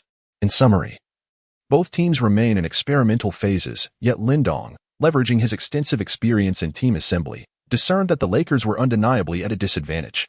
Firstly, Beverly lacked any ball-handling prowess, while Westbrook seemed to have received some instructions from Coach Ham, positioning himself more often in the corners or at the top of the arc.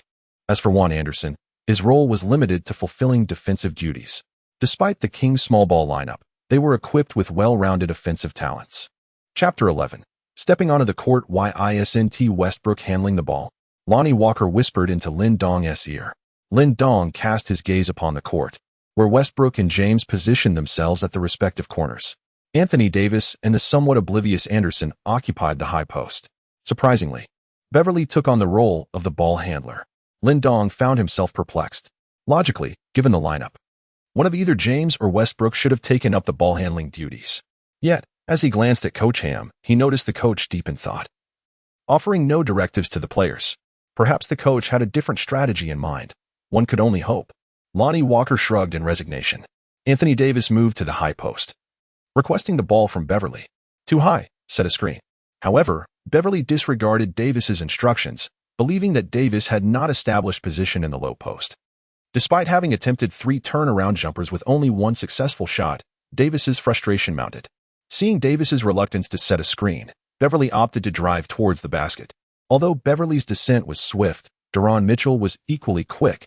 The diminutive point guard thrived in the league, often facing criticism, yet proving effective against opponents with similar physiques who lacked ball-handling prowess. Moreover, on the perimeter, Barnes and Fox had effectively left Juan Anderson and Westbrook unguarded at the arc and corner, respectively, tightening their defensive grip.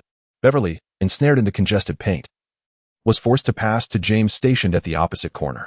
James shifted to the arc, prompting Beverly to rush over to set a screen. Yet, following an utterly futile screen, James delivered a bounce pass back to Beverly, who, in turn, missed the layup.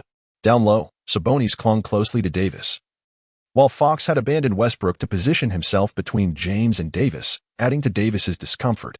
The Kings seized the long rebound, and Fox, Deron Mitchell, and Keegan Murray surged forward. All three possessed remarkable athleticism. While Fox and Deron Mitchell might be vulnerable defensively, their offensive tenacity was undeniable. Meanwhile, only one was poised to return to the backcourt. The frontcourt quickly devolved into a 3-on-1 situation. Ironically, Juan Anderson, completely unguarded on offense, found himself in such a precarious defensive predicament. Fox made a decisive layup, drawing a foul from Juan. At that moment, the score began to close in, with Fox sinking both free throws, bringing the tally to 13-14, nearly leveling the game. The Lakers opted to substitute Westbrook and Davis for Rivers and Thomas Bryant. Last season, Rivers averaged 23.2 minutes on the court, contributing 7 points, 2 rebounds, and 1.8 assists per game. Known as Village Mamba. Although his defense was often scrutinized, his exceptional court vision, shooting intelligence, and superb movement off the ball earned him some respect. Currently, the on-court configuration resembled James leading a cadre of 4 substitutes. With Beverly, Rivers, Juan Anderson, James, and Thomas Bryant all present, Lin Dong felt a surge of confusion. Firstly, apart from James, the other 4 lacked any ball-handling abilities. Rivers was somewhat better, but he thrived only when surrounded by superior players. Now, with this lineup, even Rivers found himself in a challenging position. "Walker, why isn't the coach letting you play?" Lin Dong couldn't help but voice his frustration as he watched Beverly make yet another ineffective run to set a screen for James. Lonnie Walker cautiously glanced at Westbrook at the far end of the bench and whispered, "You're asking me? I should be asking you. Why aren't you up there?" Lin Dong chuckled. The lineup was indeed peculiar, leaving one to ponder who would bear the blame. "Shoo, are you out of your mind?" The two exchanged jests. Juan, stationed at the corner, took his first shot from beyond the arc, only to clang the rim. Meanwhile, Keegan Murray surged forward with remarkable speed, executing a deft crossover to evade the retreating Rivers, swiftly followed by a forceful layup that drew a 2-1 foul from the arriving Beverly. During the timeout for free throws, James cast a glance at Coach Ham. Coach Ham nodded, instructing Lonnie Walker and Lin Dong, "You two, get in and substitute Beverly and Rivers." "Let us go," exclaimed Lonnie Walker, tearing off his hoodie as he dashed towards the scorer's table. Lin Dong quickly sprang from the bench and dashed forward. After a brief exchange, the roster of the Lakers underwent a transformation. Lonnie Walker took on the role of point guard. Lin Dong positioned himself as shooting guard. One served as small forward.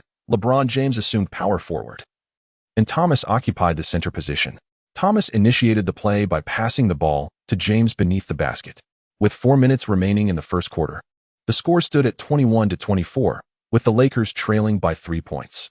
As James held the ball, Lonnie Walker and Lin Dong stationed themselves at the corners. At the top of the arc, Thomas and Juan provided screens for James. However, despite their movements, the screens failed to yield significant results. As Juan shifted towards his designated position, Lin Dong also began his run towards the arc, attempting to draw Keegan Murray away to set a pick for James. Given the initial strategy's ineffectiveness, Lin Dong's pick seemed to serve little purpose. The Kings had assigned Keegan Murray to guard Lin Dong, recognizing his superior athleticism, enabling him to contest Lin Dong's three-point attempts while simultaneously maintaining defensive integrity. Moreover, regarding Thomas Bryant's screen, the Kings opted to switch Sabonis onto James. The remaining four players, though shorter and leaner, relied on tight defensive coverage to obstruct the Lakers' passing lanes. Any mistakes on the Lakers' part would surely invite a swift counterattack. James observed Lin Dong, leading Keegan Murray towards him, feeling somewhat exasperated. Lonnie Walker openly derided Lin Dong for such an ineffective screen seemed only to signify an attempt to curry favor with James, a sentiment echoed by Juan and Beverly as well. In response to Beverly's overt flattery, James simply passed the ball to him after the screen, leaving him to face the consequences beneath the basket. Shaking his head, James pondered the confusion of his teammate's intentions. Did Lin Dong truly believe he could withstand Sabonis? As Lin Dong set his position, James reluctantly dribbled past him. Sabonis, confronted by Lin Dong's slight frame, chose not to maneuver around, but barreled directly forward. This player was no pushover. After James navigated to Lin Dong's left, he was met with only a recovering Keegan Murray. In a split second, James, being the professional athlete that he is, keenly recognized the glaring vulnerability beneath the Kings' basket. Without a moment to spare to glance back, he decisively overpowered Keegan Murray, executing a mid-air switch to score. Glancing back, he noted that Sabonis had just entered the paint, evidently disrupted by Lin Dong's presence. What had transpired moments ago? Had Sabonis slipped? James missed the earlier incident due to his focus on the offense. Yet he couldn't overlook the astonishment reflected in his teammates' eyes. The crowd erupted in joyous cheers.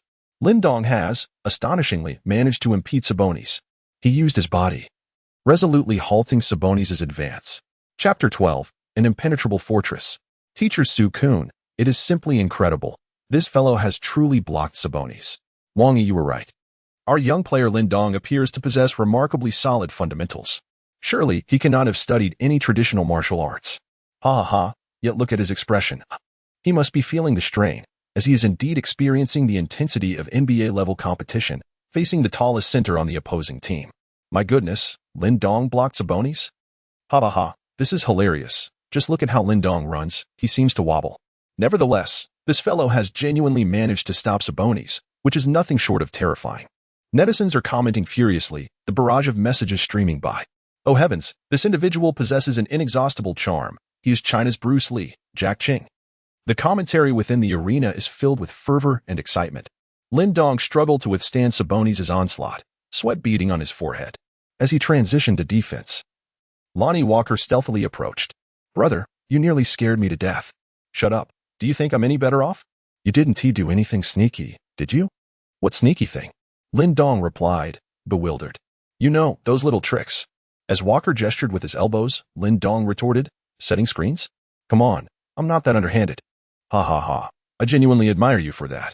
As they both returned to defense, the Lakers once again engaged the Kings in a stalemate. Fox, entangled with Walker, passed the ball to Keegan Murray. Holding the ball, Keegan glanced at Lin Dong.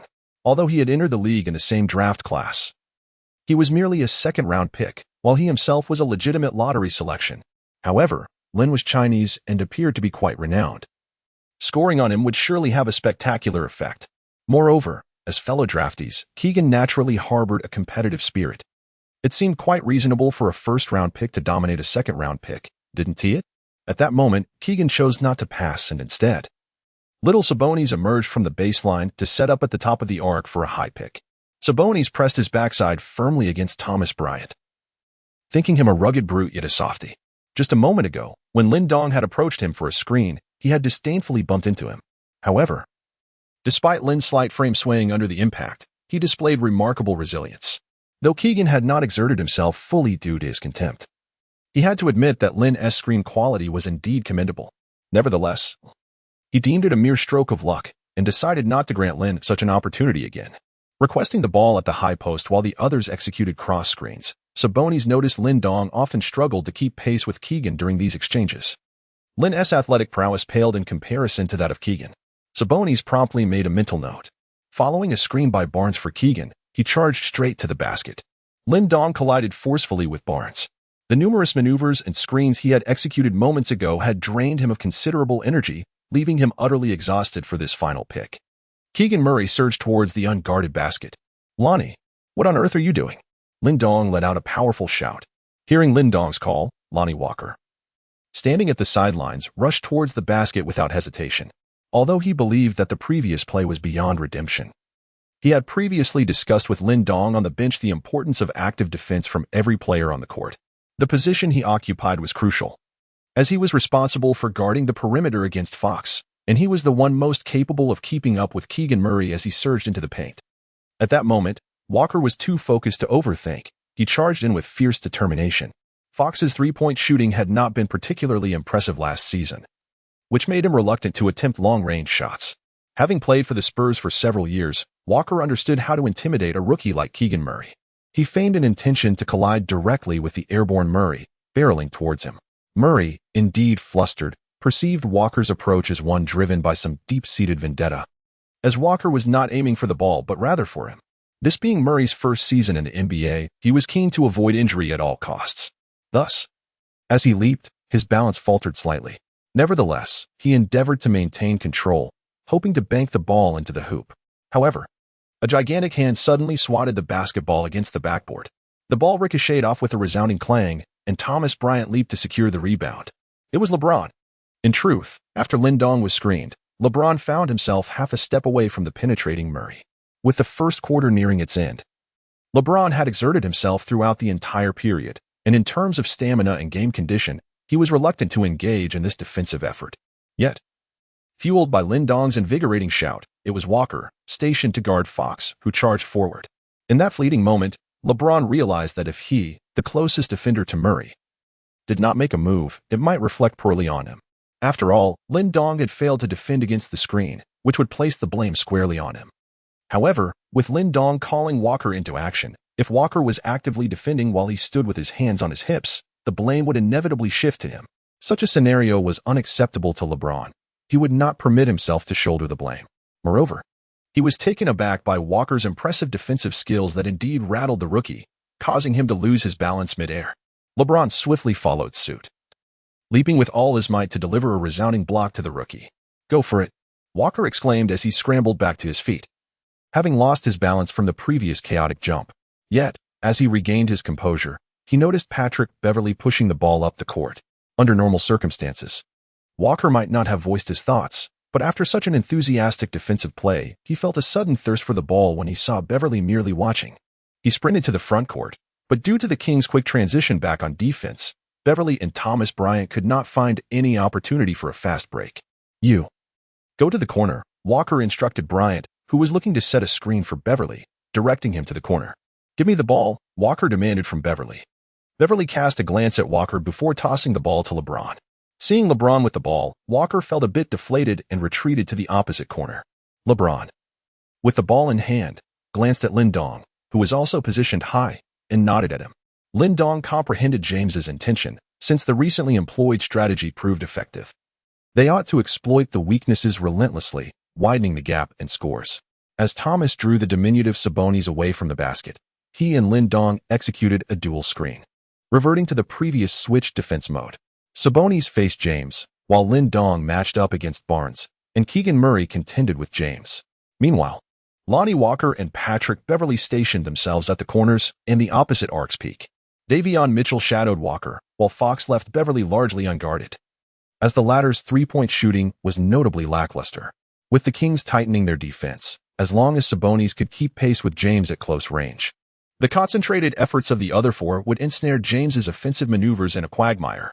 However, it was Lindong once more, who after executing a crossover with Beverley, brought a closely trailing Barnes to set yet another screen for James. At this juncture, Sabonis sensed Lindong's approach, yet he feigned ignorance, hastening his movements while bracing himself to bulldoze past Lindong with an air of indifference.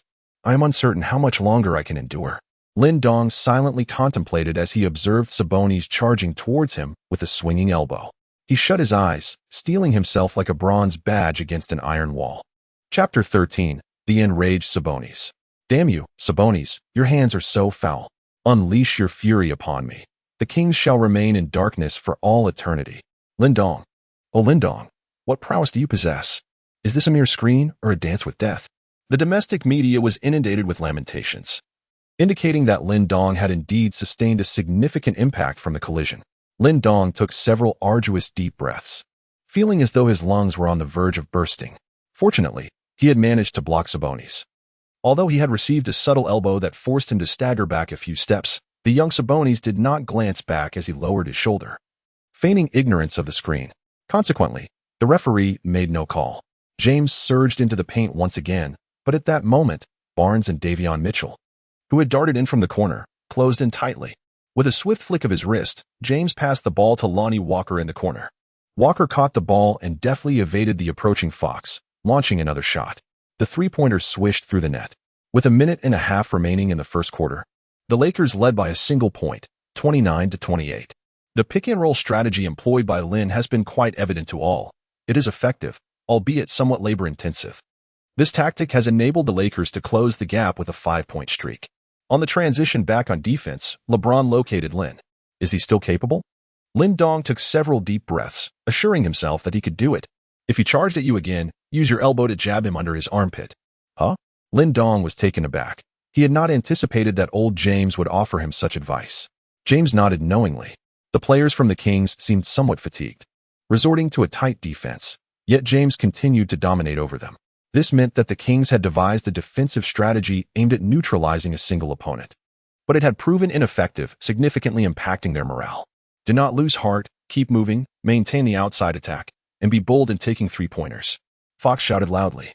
This young man was the next star cultivated by the Kings, embodying a leadership quality within the current team. Focus on defense. Stay close, James bellowed. Lonnie Walker was particularly aggressive in his defense today. Under his pressure, Davion Mitchell hastily attempted a three-pointer, which bounced off the rim. Walker secured the rebound and swiftly advanced with the ball. Here it comes again. Sabonis observed the Lakers' seamless defensive switches and understood that Lin Dong would inevitably set a screen for James. The purpose of this screen was essentially to obstruct his own path, given the Kings' current lineup of one big man and four smaller players. Anyone but Sabonis would undoubtedly be overwhelmed by James in a half-court setting. The Kings opted to switch Sabonis onto James while the other four players employed a collapsing defense strategy for this half-court battle. However, even Thomas Bryant's screens proved ineffective against Sabonis, who found himself consistently outmatched by this Chinese player. The Lakers were also aware that the primary offensive thrust against the Kings was entirely orchestrated by Lin Dong. Although Lin Dong had participated in several plays without accumulating any statistics, he was the only one alongside James capable of executing effective pick-and-rolls. Whether it was James leveraging the screens or Walker taking open three-pointers from the corner, both relied on the dual screens and Lin Dong's setups to initiate their plays. Nonetheless, Lin Dong's screens were not easily executed. It was unclear how he managed to withstand Sabonis' physicality, yet it was evident that he was not having an easy time of it. Walker was also concerned for Lin Dong. Damn it, this Chinese guy? Sabonis caught sight of Lin Dong's screen again from the corner of his eye. He was seething with frustration, as being blocked had allowed the Lakers to close in with 5 consecutive points, further dampening the Kings' morale under James' onslaught. I'll show you who's blocking. After gauging Lin Dong's position, Sabonis summoned all his strength and charged forward. This Lithuanian center, standing 2 meters and 9 centimeters tall and weighing 110 kilograms, unleashed his full might as he barreled toward Lin Dong. Iron Wall. The Iron Wall badge reduces the strength of players engaged in physical confrontations with you, enhances your screening ability, and grants you greater resilience against impacts. Lin Dong gritted his teeth, ready for another round. I fear you not, he proclaimed. Mother. The crowd in the domestic live-streaming platform erupted with fervent cries of admiration. Donggu, you are my deity. What on earth is Lin Dong doing? Have you lost your mind? Look at your frail physique, standing there as if you were a mere obstacle. The viewers lamented. Sabonis collided once more with Lin Dong, yet he could still sense the unwavering stability in Lin Dong's lower body. It was a sensation difficult to articulate. His center of gravity was perfectly countered by Lin Dong, leaving him feeling utterly powerless. How infuriating! As he observed James swiftly maneuvering, he realized he would soon be left behind. With a furious temper, the center swung his elbow with force. Lin Dong took a brutal elbow to the face, rendering his bronze wall badge utterly ineffective against this malicious foul. The impact sent his body flying backward before crashing unceremoniously onto the hardwood. Peep. The shrill whistle pierced the air, freezing all players mid-action. "Sabonis. Technical foul. I'll end you," roared Lonnie Walker, charging toward the fallen Lin Dong with murderous intent. Patrick Beverley, never one for restraint, joined the charge. The referee barely intercepted Walker in time. Another second, and fists would have flown. Not to be outdone, the Kings players rallied behind Sabonis. De'Aaron Fox and Harrison Barnes surged forward in solidarity. Meanwhile, LeBron seized the moment to help Lin Dong to his feet. "You all right?" Lin Dong felt dazed from the elbow strike. Yet he still managed to take a moment to inspect his badge collection.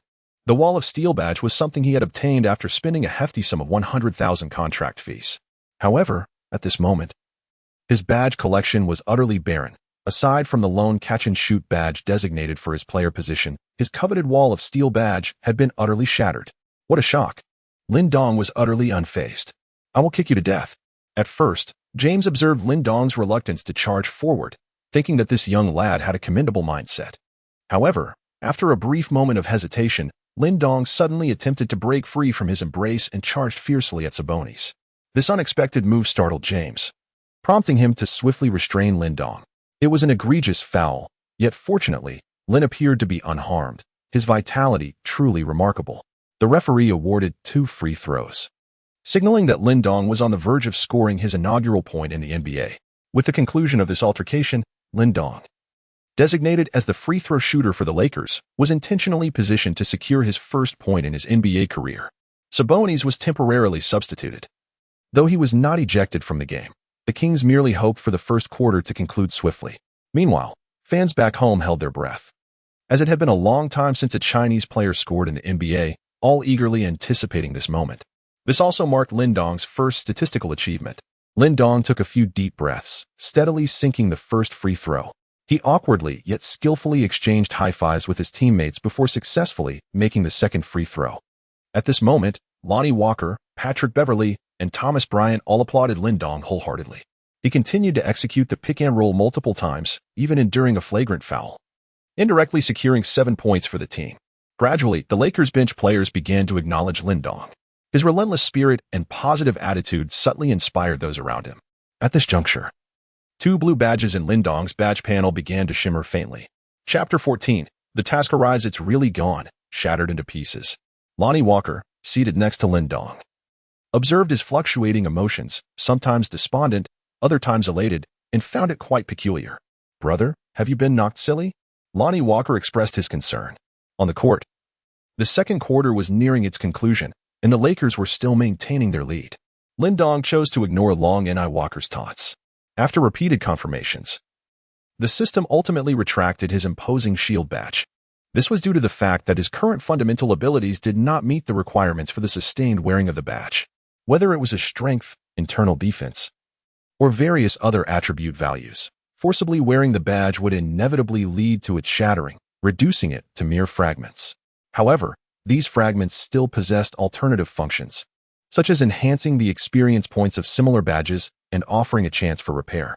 For the time being, it appeared that Lin Dong should refrain from harboring any thoughts regarding this badge. What were these 2 blue artifacts? Lin Dong once again opened his character interface, revealing 2 badge slots atop his head. One belonged exclusively to him as an SG 3-point shooter, while the other took the form of a slot, currently featuring only 3 openings. The bronze wall and iron wall badge of Lin Dong was previously housed within this socket. Now, after the badge has lost its efficacy, the 3 sockets that once held it have become vacant. However, there are indeed 2 blue badges subtly positioned behind these 3 sockets. Could they be unique badges of distinction?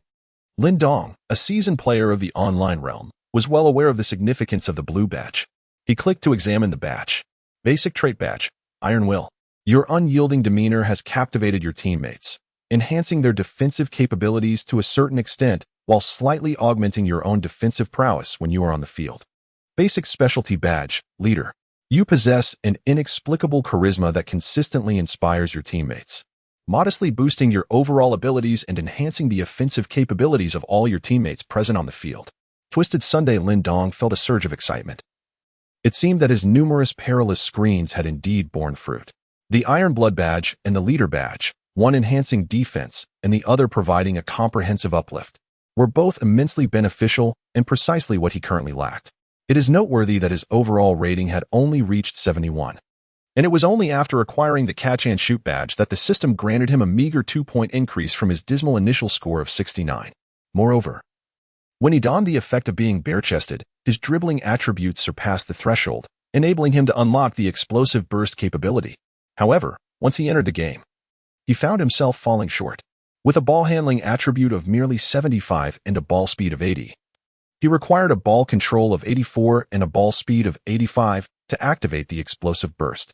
Furthermore, the blue badge did not automatically confer benefits. Its effectiveness relied on actual performance on the court and the degree of recognition from teammates. Only when he became an acknowledged leader within the team would the badge become an integral part of his identity.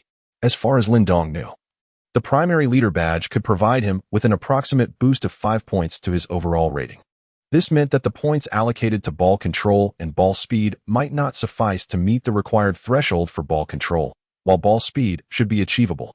As his overall athleticism was around 80, and with the additional 5 points, he would just surpass the limit. Thus, it was evident that Lin Dong urgently needed to enhance his ball-handling abilities. In terms of major attributes, he also required an increase in his playmaking capacity. Alas, the absence of a contract fee remained a pressing concern. Lin Dong pondered silently.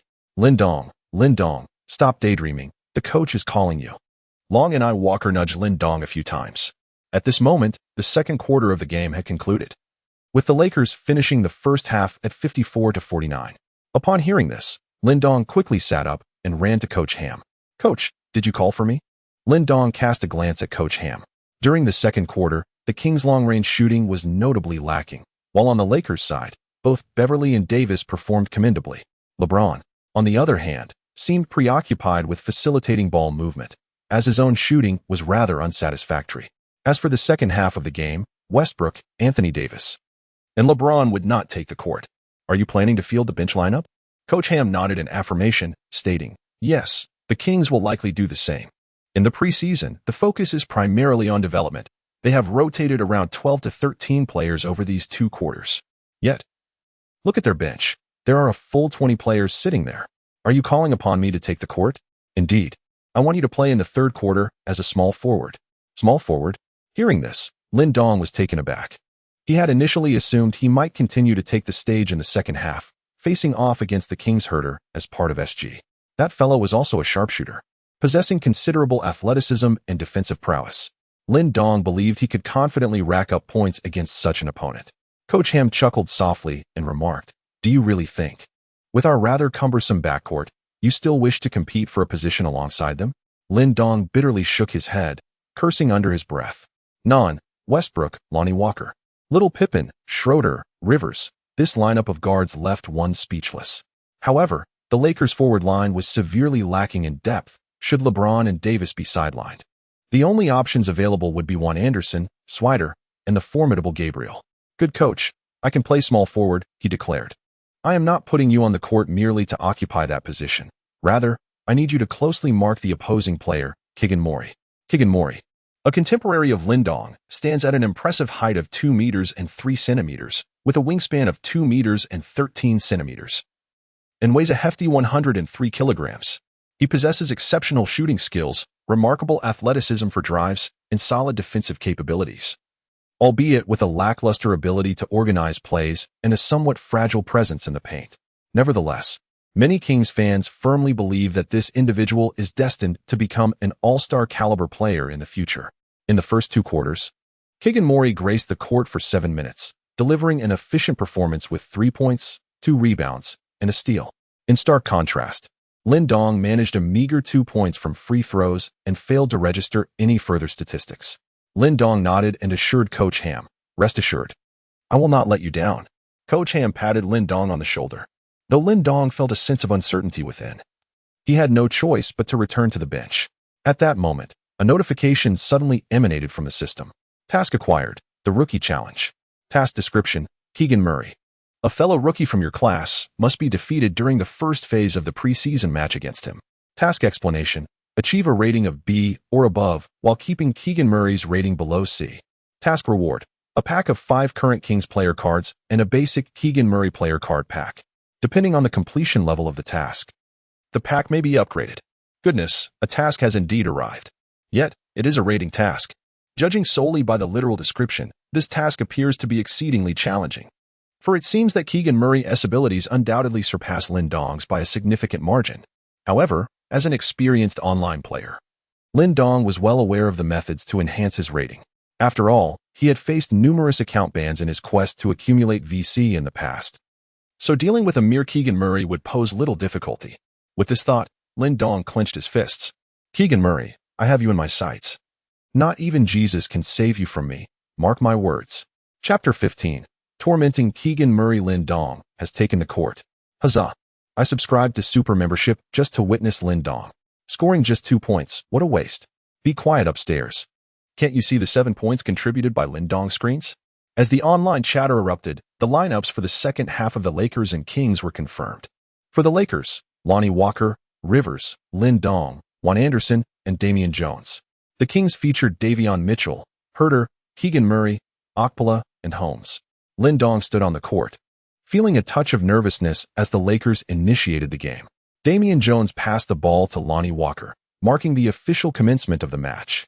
At this moment, Lin Dong had access to the status of Keegan Murray.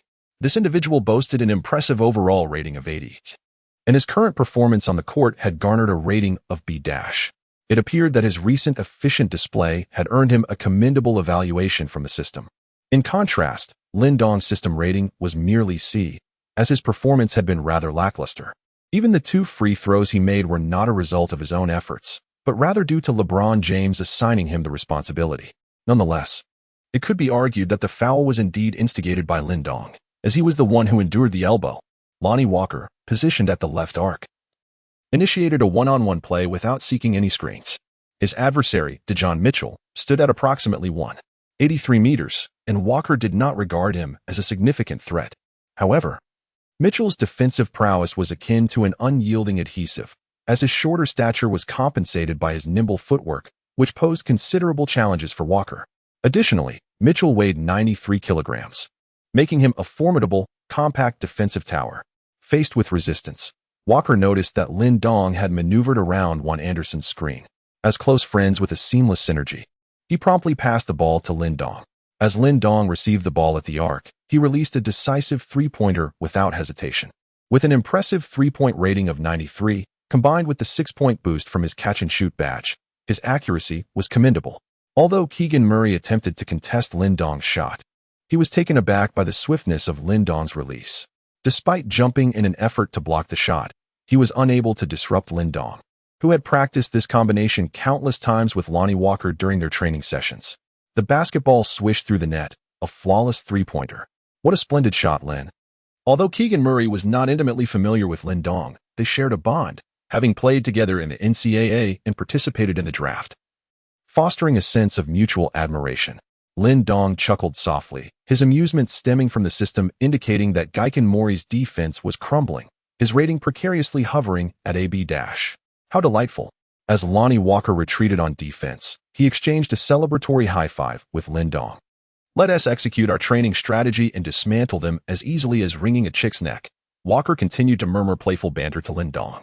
When Lin Dong initially encountered this individual, he appeared both aloof and pretentious. However, as Lin Dong became more acquainted with him, he discovered that this person was, in fact, quite the joker. Moreover, Lin Dong found that Ronnie Walker's distinctive full lips, combined with his feigned indifference, made Lin Dong want to laugh every time he laid eyes on him. The Kings were on the offensive, having executed several rounds of ball movement, with Keegan Murray now in possession. Within the Kings lineup, the only players capable of handling the ball, aside from Davion Mitchell, were Keegan Murray. Although Keegan's ball handling skills left much to be desired, Lin Dong believed it was sufficient to contend with him. My goodness, is he really trying to place an order with me? Lin Dong observed as the remaining members of the team began to create space for Keegan Murray, instantly feeling the weight of pressure. Ronnie, keep an eye on my right side. Ronnie Walker closely shadowed Davion Mitchell, a player known for his ball handling skills. It was imperative that he not be allowed to receive the ball easily under any circumstances. Meanwhile, Rivers was glued to Herter, whose shooting range posed a significant threat. Damian Jones and Holmes were engaged in a physical tussle in the paint. Ronnie Walker was perplexed by Lin Dong's instruction to watch his right flank. The current scene was evidently one where Keegan Mori was dictating the pace, yet all defenders needed to remain alert. Why was Lin Dong asking him to focus on his right? Although he longed to leave Davion unguarded to assist Lin Dong, he knew he could not afford to do so. He glanced at Lin Dong, conveying his sense of helplessness. However, Lin Dong gestured frantically, and it finally registered with Ronnie Walker. Juan, go double-team Lin Dong. At that moment, Keegan Mori completed a series of moves, but to little effect, as Lin Dong had given him some space. However, he was reluctant to attempt a risky shot. Consequently, Keegan Mori failed to create a breakthrough opportunity. Just as Ronnie Walker shouted, Juan finally reacted and approached to assist Lin Dong with the double team. On the court, the only defender he could afford to leave unguarded was Okpala. Despite his commendable athleticism, Okpala's offensive skills were woefully inadequate, with a shooting average of merely 3.7 points and 2 rebounds over 11.6 minutes in his best season, attempting only 1.2 3-pointers per game, making 0.4. This clearly illustrated the team's lack of faith in him. If he posed any threat, it stemmed purely from his raw physical abilities, but in a more structured game. Okpala resembled a small fish caught in a volcanic crater, an easy target. Seeing Juan closing in for the double team while he was in the midst of a dribble drive, Keegan Mori realized that attempting a pass could prove disastrous. Lacking confidence in his passing abilities, he reluctantly forced his way through, hoping to leverage his height and wingspan to bank the ball off the backboard. However, surpassing Lin Dong had already drained a considerable amount of his energy. Juan remained on the court thanks to his commendable defensive attitude. Although he often clanked 3-pointers off the rim, his tenacity and defensive prowess were remarkable. Keegan Mori's forced shot missed, and Jones, who had positioned himself well, secured the defensive rebound and passed it to Ronnie Walker. All right, guys, let's push for a fast break, Ronnie Walker shouted, but Lin Dong's voice echoed from afar. Pass, pass. Come on, Lin, pass me the ball. Stunned by the rapid pace, Ronnie Walker was taken aback, realizing that Lin Dong had already sprinted ahead to the front court. With little time to ponder, Ronnie launched a long pass, and Lin Dong extended his hand to catch the ball. Despite Davion Mitchell's frantic return on defense, Lin Dong's sudden reverse sprint had left him momentarily outpaced and unresponsive. Lin Dong leaped high into the air, executing a one-handed slam dunk. Astonished, Lonnie Walker couldn't help but exclaim, "Incredible, Lin. Was this young man's court sense truly so astute?" He had chosen to retreat on defense while Keegan Murray was still driving to the basket. Could it be that he anticipated Murray's intention to attempt a layup, which might not succeed, allowing them to secure the defensive rebound and launch a fast break with a long pass? Or was it a mere gamble? Yet, such a gamble seemed illogical, for if any one of those 4 events failed to transpire, Lin Dong's early retreat would appear to be an exceedingly foolish decision. Remarkably, he had managed to be right about all 4? No, this was not mere chance. It was an extraordinary basketball intelligence that I could scarcely comprehend. Lonnie Walker instinctively gave Lin Dong a thumbs up. Meanwhile, Lin Dong observed his evaluation inching towards AC, with the progress bar more than halfway filled, tantalizingly close to AB-. He was utterly elated. This method of boosting his rating was simply perfect. He had deliberately signaled Lonnie Walker to pay attention to his right side, as he, being a rookie, found it awkward to command one to come for a double team. Under the rigorous training regimen of the Spurs, Lonnie Walker could easily discern that Okpala was an open option, while Lin Dong was certainly not to be overlooked. Thus, when Juan Anderson came to double team, Lin Dong promptly withdrew from his defensive assignment. Consequently, the system automatically recognized Juan Anderson as Keegan Murray's defender, ensuring that whether Murray's layup succeeded or failed, it would not affect Lin Dong's rating. Moreover, Lin Dong had a fair understanding of Juan's defensive prowess. This player was quite competent, and Murray might not necessarily score. To create space for Murray, the Kings positioned themselves far from the basket, which was inherently disadvantageous for securing rebounds. Most importantly, the rating for initiating a fast break was exceedingly high. The rating for a dunk was exceptionally rewarding. Haha. Lin Dong smiled triumphantly as he observed a series of notifications flashing above Keegan Murray's head: excessive ball possession, failed forced layup, and an offensive failure leading to a fast break score against them. The fellow's rating plummeted to AB-, teetering on the brink of dropping below AB. Chapter 16. A new version, a new lineup. Keegan Murray attempted another 3-pointer, only to miss once more. Frustrated, he shook his head, as one across from him consistently left Opera unguarded to double-team him. Though he endeavored to pass to Opera, the latter's hesitation and clumsy dribbling ensnared the Kings' offense in a quagmire. His strategy to isolate Lin Dong had utterly failed. With a resigned sigh, Keegan Mori hastily retreated on defense. The basketball missed its mark, resulting in a long rebound. However, the Kings displayed little intent to secure the offensive boards, as the ball soared directly towards Lonnie Walker. Just as Walker was about to seize the rebound, a figure suddenly darted in from midair.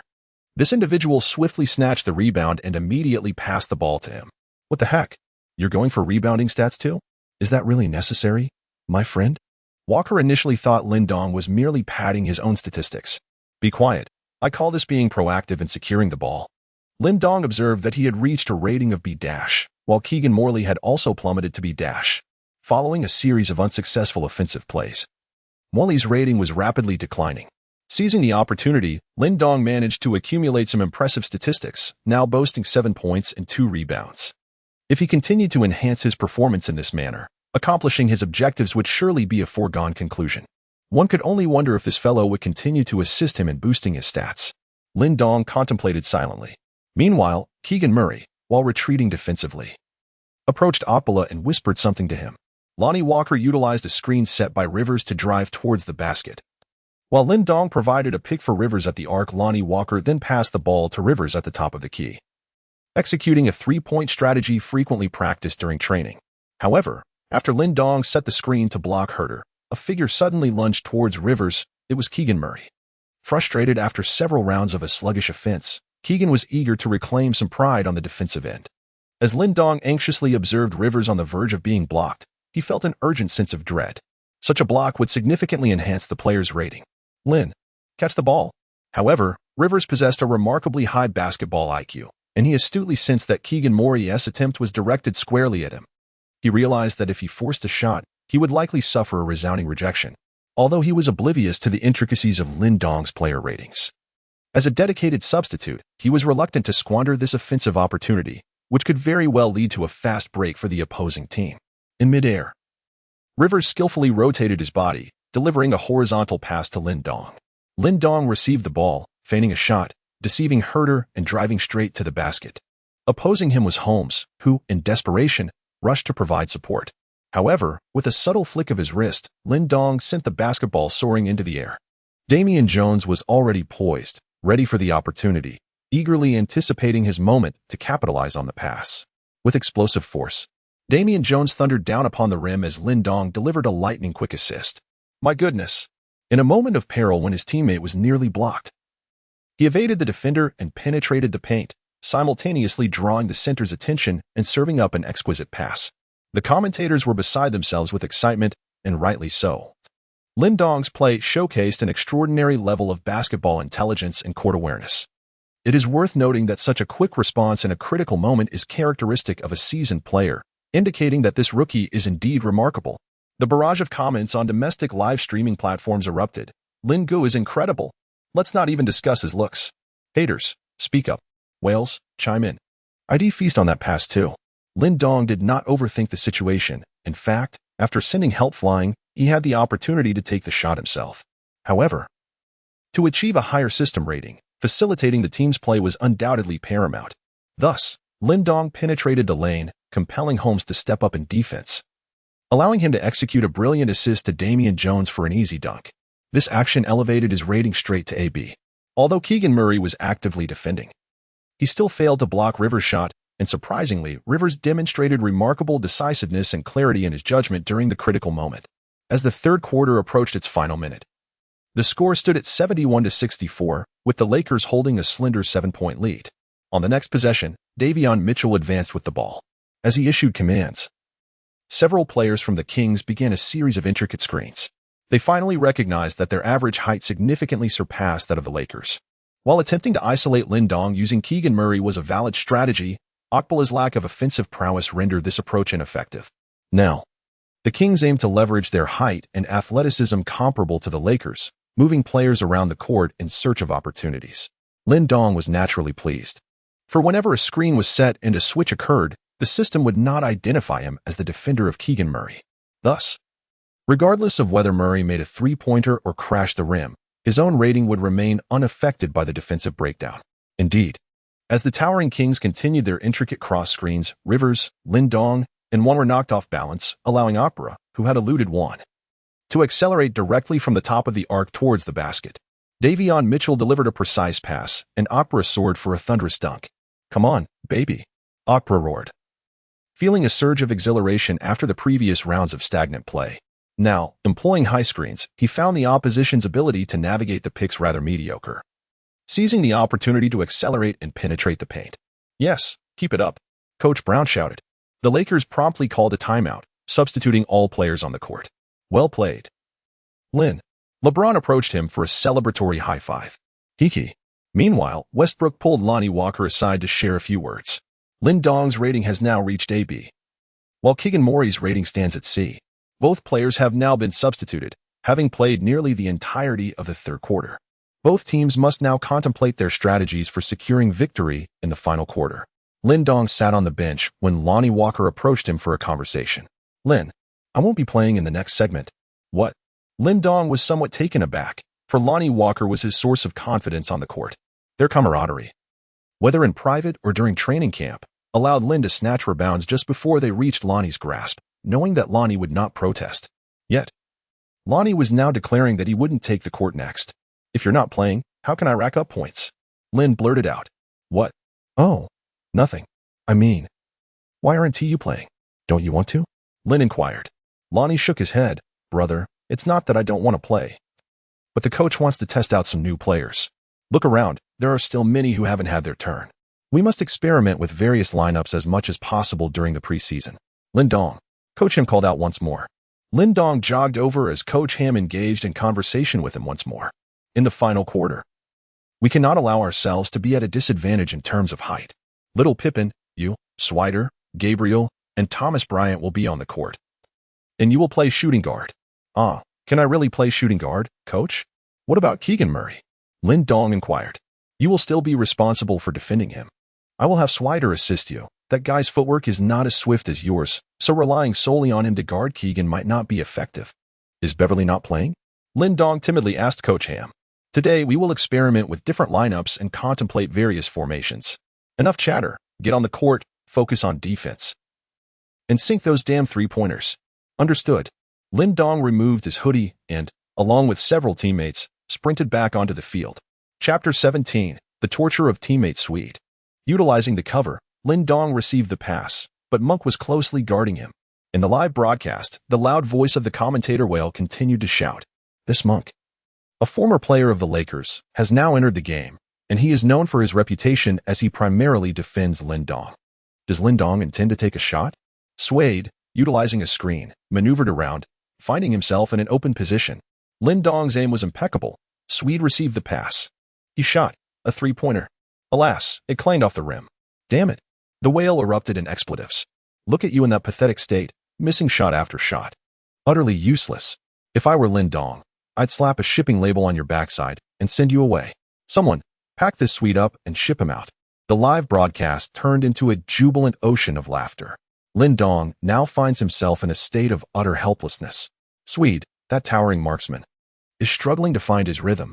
The Lakers' current roster exhibits a deficiency in ball handling capabilities, relying heavily on executing set plays. Yet, Swede has repeatedly failed to capitalize on wide-open three-point opportunities. Just moments ago, although Keegan Murray was momentarily obstructed, his subsequent defensive effort lacked vigor.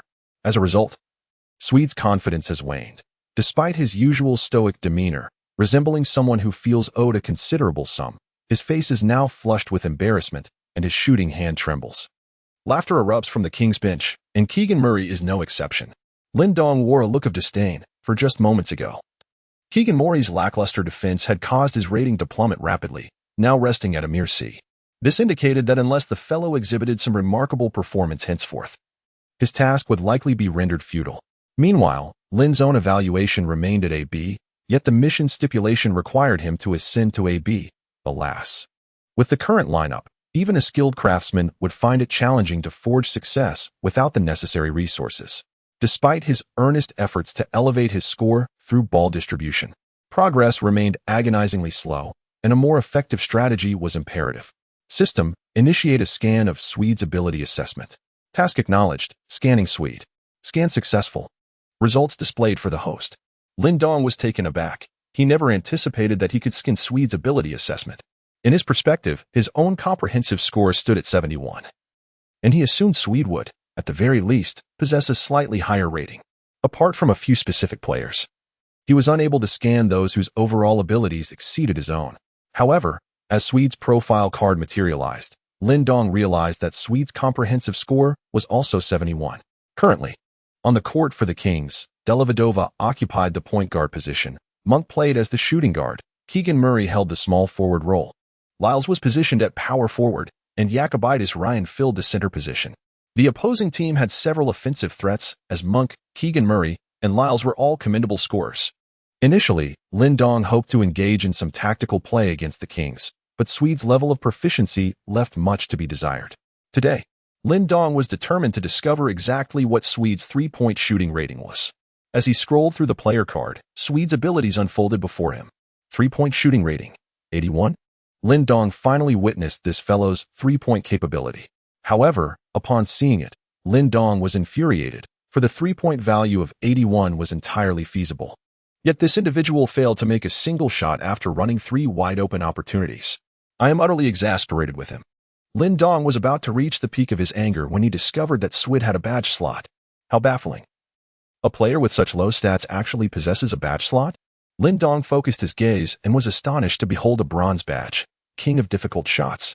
The King of Difficult Shots enhances a player's shooting accuracy when attempting long-range shots under duress. Lindong, after observing the situation, found himself rendered speechless. With such an open opportunity, he could not comprehend why the shot was not taken. Even with interference, the shooting percentage remained high, which left him frustrated. He thought to himself, just wait. Monk, utilizing a screen, created distance from Lindong, executing a step-back mid-range jumper. Lindong was resolutely close in defense. While Swider's clumsy maneuvers only served to aggravate him further, his defense was exceptionally fierce. At this juncture, half of the fourth quarter had elapsed, and the Lakers trailed the Kings by 8 points, with a score of 83-91. Though Lindong yearned for victory, Coach Ham seemed indifferent to winning, primarily focused on player development. The Lakers' current lineup appeared somewhat rigid. However, if Coach Ham had truly wanted to win, Lindong would not have been on the court for such an extended period. Meanwhile, the opposing white center, Ryan, was entangled with Thomas Bryant. Lindong keenly observed the trajectory of the long rebound, using his body to shove Monk aside, and with a surge of determination, he seized the rebound. As it stood, Lindong's statistics reflected a mere 7 points, 3 rebounds, and 1 assist, but after nearly 20 minutes on the court, such figures were decidedly insufficient. After Lindong seized the rebound, his fierce demeanor intimidated the young Pippen, who hesitated to demand the ball. This lad pales in comparison to his father and plays with considerable uncertainty, lacking confidence. The seasoned Delhi relished the opportunity to exploit such Navet, effortlessly scoring 8 points against him. Witnessing Lindong's menacing presence, young Pippen hurriedly pretended to be oblivious as he retreated to the front court. Lindong advanced with the ball, crossing half-court to call for a screen. Gabriel, a man of pure African descent from South Sudan, possessed a strikingly dark complexion.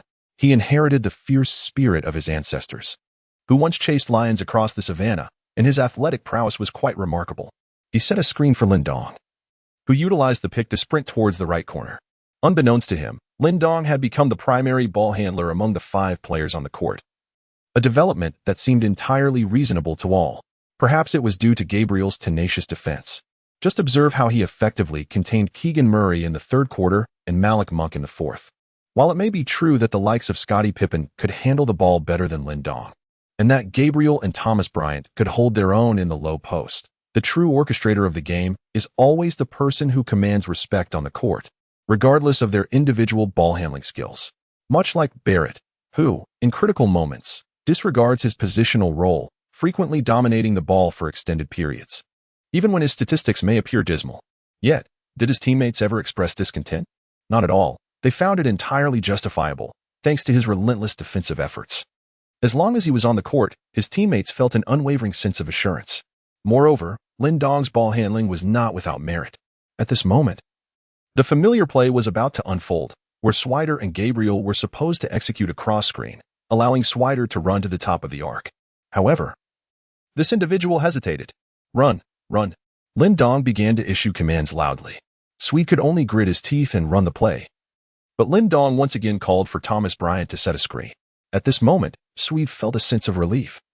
for Lin Dong's screen seemed to indicate his intention to drive to the basket. Please, don't make me shoot. I truly do not wish to embarrass myself. Swede thought silently. Indeed, after eluding Monk's defense, Lin Dong faced off against the larger Ryan.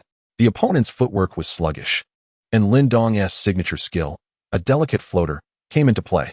A prime opportunity arose as Lin Dong surged forward. Was it a floater? He passed it out, exclaiming, "My goodness. It's you again, Cole Swede." Whale grumbled in dissatisfaction. Keegan Murray closely monitored Swede, with only 3 seconds remaining on the clock. As Swede watched Lin Dong charge towards the basket, he finally felt at ease. However, Lin Dong executed a no-look pass, sending the ball directly from behind his head to himself. Witnessing Lin Dong opting not to shoot, but to pass the ball back to himself left Swede utterly dismayed. It was akin to a hot potato. He had already missed 3 consecutive open shots, and now Keegan Murray was not far from him. Only 3 seconds left. Oh dear, just shoot. Swede gritted his teeth and raised his hand to take a three-pointer. Keegan Murray's hand hovered above him. This fellow was not defending actively, Swede noticed. Yet, suddenly feeling that this guy might have interfered, he thought, but I feel so comfortable shooting. As he landed, the three-pointer swished through the net effortlessly. Chapter 18. Drawing cards with Little Pippin's three-point attempt failing. The preseason opener between the Lakers and the Kings finally came to a close. Ultimately, the Lakers lost the match with a score of 93-102. In this game, Lin Dong recorded a stat line of 9 points, 4 rebounds, and 2 assists. With a total playing time of 21 minutes. In the final quarter, both teams underwent rotations, and all 5 players on the court for the Lakers and Kings were substituted out. As Lin Dong repeatedly confirmed his substitution, the score had reached B, while Keegan Murray stood at C. Now that the match had finally concluded, the system's notification echoed once more.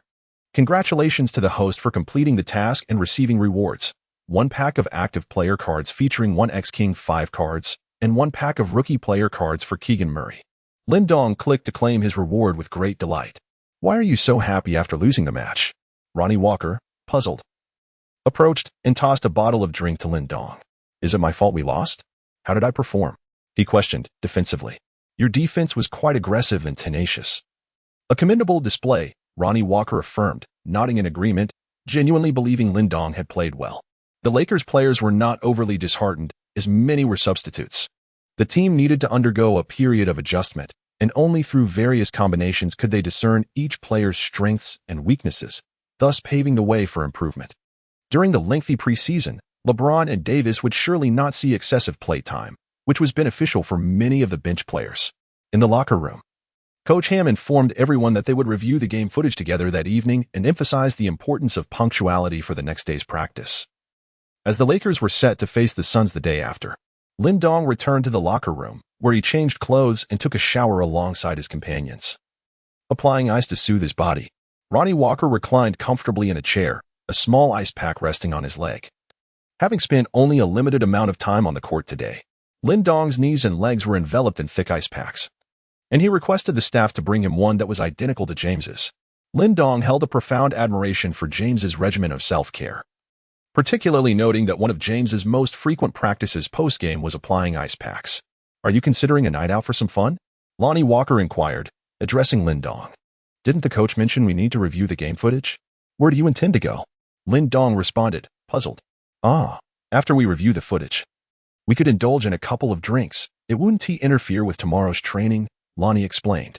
I would never drink the night before training or a game, Lonnie. Lin Dong asserted. Goodness, Lin, you truly are dull, Lonnie Walker remarked, rising and casting a disdainful smile at Lin Dong. Very well. I shall also engage in extra practice this evening, Lin Dong countered. Practice your ball handling skills, Lonnie replied, exasperatedly waving his hand as he exited the locker room. As the workday concluded, there was an air of relaxation among the team. Coach Rivers had also invited Lin Dong to dinner that evening, but Lin Dong declined once more. Tonight, aside from reviewing footage, he needed to meet with Luo Ding to discuss some business contracts. Most importantly, Lin Dong was eager to engage in card drawing. Driving his Tesla towards his rented accommodation, Lin Dong received a call from his aunt along the way. Lin Dong harbors deep affection for his aunt in this lifetime, however. She refrains from discussing the intricacies of the game with him. Instead, she advises him to take care of himself in Los Angeles, to abstain from excessive drinking, and to avoid certain undesirable locales. On social media, Lin Dong observes a flurry of red circles, each representing countless netizens leaving messages for him. He is acutely aware that his inaugural match has likely stirred considerable excitement, notwithstanding the fact that it is merely a preseason game and his performance statistics are rather unremarkable. Nonetheless, he has at least demonstrated his capability to compete on the NBA stage. His defensive acuity, passing awareness, and overall court vision, along with his shooting skills, affirm that he possesses the potential to secure a measure of playing time. Meanwhile, domestic fans are not averse to his pursuit of an NBA career. Rather, they dread the prospect of him languishing on the bench, simply waving a towel, as that would inflict immense disappointment upon them. Lin Dong casually opened the system and clicked on the card draw. The package featured active players from the Kings, and according to Lin Dong's recollection, it guaranteed at least one starting player. Of course, if fortune favored him, he might even draw 4 or 5 starting players. However, Lin Dong humbly considered himself devoid of such luck. He clicked on the lottery. As a wave of blue light enveloped the screen, Lin Dong began to unveil the player cards one by one. Congratulations, host. You have received Fox, 1x Davion Mitchell, 1x Monk, 1x Sabonis, 1x Holmes, 1XO. Both Fox and Sabonis are starting players, and Lin Dong remarkably drew 2 of them simultaneously. It seemed that luck was indeed on his side. Next was the basic Keegan Murray player pack, from which Lin Dong could obtain between 1 to 8 Keegan Murray cards. Lin Dong was aware that this fellow belonged to this year's rookie pack, which was scarce in the market, yet commanded a high price. Moreover, being the 4th overall pick, he possessed significant potential, thereby elevating his market value. With a flash of blue light, an announcement echoed, "Congratulations to the host for acquiring 4 cards of Keegan Murray," which is quite commendable. Subsequently, Lin Dong promptly proceeded to fortify his roster. He had now assembled a 5-man lineup consisting of Fox, Walker, Monk, Holmes, and Sabonis. The valuation stood at $177,000 for Fox, $13,000 for Walker, $11,000 for Monk, $5,000 for Holmes, and $47,000 for Sabonis. Although they were all one-dimensional cards, the significance of Lin Dong's roster construction transcended mere numbers.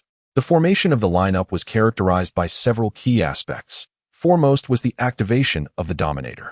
By assembling a complete 5-man roster, he could activate the primary Dominator, enabling a 10-man rotation, which included both starters and substitutes, thus unlocking the main and secondary Dominators. While Lin Dong's roster consisted solely of one-dimensional cards lacking synergy, his immediate requirement was simply to have players, irrespective of their quality. Activating the Dominator was an essential prerequisite. Furthermore, as Lin Dong's lineup took shape, he would receive corresponding titles and attributes based on the overall rating of his roster. For instance, having successfully activated the 5-man lineup, Lin Dong earned the title of Rookie Training Camp. The offensive rating of the Lin Dong lineup stands at 73, while the defensive rating is 65, culminating in an overall score of 71. Title: Rookie Training Camp. Rookie Training Camp. Youngster, you have assembled a novice lineup. Although I fail to comprehend the purpose behind your composition, I have still evaluated your abilities based on your player selection. Moreover, due to the subpar nature of your roster, you are unable to acquire matching badges. Your team boasts numerous young athletes who possess remarkable athleticism and breakthrough capabilities. However, they lack defensive skills and a comprehensive offensive repertoire. Currently, your 11 attributes are as follows: athleticism, 82, 2, breakthrough, 71, 2, under the basket, 69, 1, post play, 48, -1, mid-range shooting, 84, 2, three-point shooting, 93, organization, 77, 1, interior defense, 55, -1, exterior defense, 72, 2, stealing, 50, 3, rebounding, 60, stamina, 100. You have activated the Dominator, Athletic Virtuoso Rookie. Athletic Virtuoso. It appears that your lineup is exceptionally youthful. You have activated the Dominator, the Athletic Virtuoso.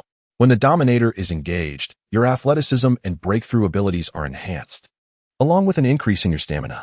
However, be cautious. Improper use of the Dominator may lead to adverse consequences. Lin Dong directly disregarded all unfavorable factors.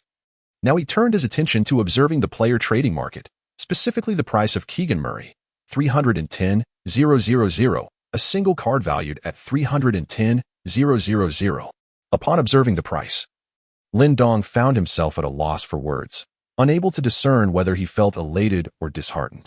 This was due to his prior investigation into the market value of Keegan Mori when he received the task, which stood at $330,000.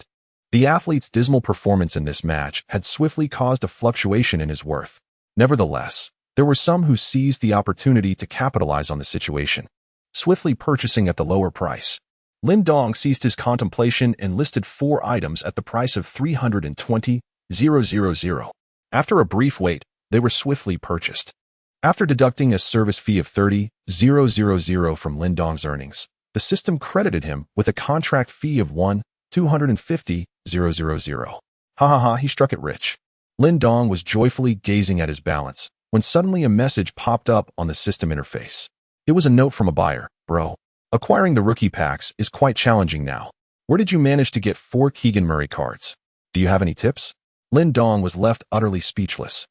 Could he genuinely claim to be a player forged through battles in the NBA? How absurd. He promptly left a message for the buyer.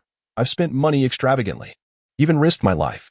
To be honest, wasn't he that elbow from Little Sabonis a matter of life and death? Chapter 19. Kobe's training camp after concluding the evening practice. Having endured the lengthy and silent film review and listened to Coach Ham's incessant rambling, the members of the Lakers finally departed the training facility with weary steps. Bidding farewell to Lonnie Walker and Rivers, Lin Dong spotted a sleek red sports car approaching in the distance. It was a brand new Porsche 711. Luo Ding flamboyantly climbed out, and this guy had certainly put on some weight. "Ah Dong," exclaimed Luo Pang. "Damn you." Lin Dong chuckled and playfully chided before enveloping Luo Ding in a hearty embrace. This fellow was not only his childhood friend but also his professional manager. Although still a junior at Harvard, Luo Ding devoted nearly all his time and energy to managing Lin Dong's extracurricular affairs. It could be said that he was truly Lin Dong's capable aide, handling countless troubles arising outside of the arena. Where did the car come from? Lin Dong felt a twinge of envy. His salary had yet to be credited, and taxes would be deducted, amounting to around $700,000 to $800,000 a year. He truly hesitated to splurge on this 711 model. Luo Ding shook his excess flesh, exclaiming, "Yours." To which Lin Dong responded in surprise, "Mine? I have brought you the intention contract from Adidas. The manager informed me that as long as you are willing to sign this contract, the car will be yours without hesitation." Lin Dong scoffed and shook his head dismissively. "Ha." Luo Ding laughed even more joyfully. "I knew you wouldn't sign with Adidas. You must be holding out for Nike, right?" "Not necessarily. If Li Ning were to approach me." "Enough of that nonsensical chatter. Although you currently possess substantial popularity, you are still a rookie in the NBA, easily overshadowed at any moment. Moreover, to secure your signature, it would likely require several million. And you wouldn't be satisfied with anything less, would you?"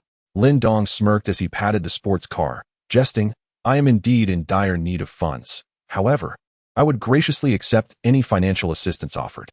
With that, he dismissed the notion. Luo Ding was well aware that Lin Dong held himself in high regard, likely unwilling to settle for a modest contract at this juncture. Yet, the merchants were not naive. They would refrain from bestowing a substantial contract upon Lin Dong until they were assured of the greater commercial value he could bring. Nonetheless, today presented opportunities with endorsements from a beverage company and headphone brand. Let us go and explore these prospects. I have meticulously planned our itinerary. Onward. Lin Dong naturally would not decline. To be honest, he truly felt a pressing need for financial resources. At 10 o'clock in the evening, Lin Dong concluded all his engagements and returned home. Regarding the upcoming confrontation with the Suns, he harbored considerable apprehension.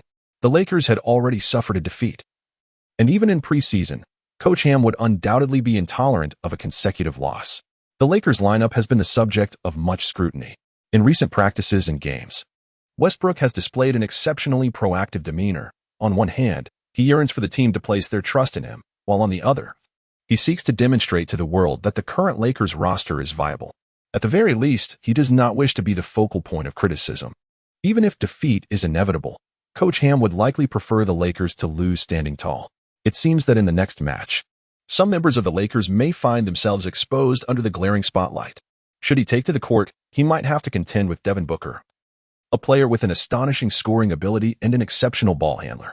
If this fellow truly intends to target Lin Dong, he would not be akin to that sluggish Keegan Murray. This $1 million contract fee is surely to be utilized judiciously. Lin Dong pondered for a moment. Reflecting on his current ball control value of 77, which is a component of his overall playmaking ability, presently rated at 76. Thanks to the roster bonuses, his ball control has been augmented by 2 points. To unlock the explosive skill, he must elevate his ball control to 84, implying that he needs an additional enhancement of 7 points. Currently, the training essence required to improve his playmaking ability by a single point amounts to 5. Therefore, to reach the desired 84, he would need a cumulative total of 5, 6, 7, 8, 9, 10, 11, equating to 56 points of specialized training essence. In monetary terms, this translates to a staggering $560,000 in contract fees. However, this pursuit is merely to unlock an explosive skill, which would only slightly augment his offensive repertoire. Competing in matches is not akin to street play. The explosive maneuver is easily thwarted when 10 towering athletes crowd the half-court, offering little room for such tactics. Alas, moreover, with only a little over $500,000 remaining in contract fees, the prospect of enhancing his defense is utterly out of reach. It is undoubtedly insufficient. Indeed. Lin Dong's mind sparked with inspiration. The 2K possesses a training camp mode. Allow me to search. Lin Dong continued to flip through the pages. Indeed. The training camp mode remained as open as ever. Lin Dong entered without hesitation. Welcome to the 2K online training camp mode. Currently, 3 training camps are available: Kobe's training camp, Curry's training camp, and Durant's training camp. The respective fees are $1 million, $3 million, and $5 million in contract fees. Do not inquire why Kobe's camp is so affordable. There is nothing I cannot procure that you could not imagine. The training camps are updated in real time, so do not miss out after viewing. Lin Dong erupted in indignation, exclaiming, "What on earth? They are charging $1 million right off the bat. What a scam." However, the reason Kobe's training camp is so reasonably priced is due to the fact that Lin Dong plays the same position. The concepts he has mastered align closely with the curriculum, as many of the knowledge points are familiar to him. This familiarity accounts for the discounted rate. To genuinely enhance his skills, he might struggle to adequately prepare for the upcoming match against the Suns and may ultimately have to resort to the training camp approach. Lin Dong understood that upon completing the training camp, the rewards bestowed were not to be underestimated.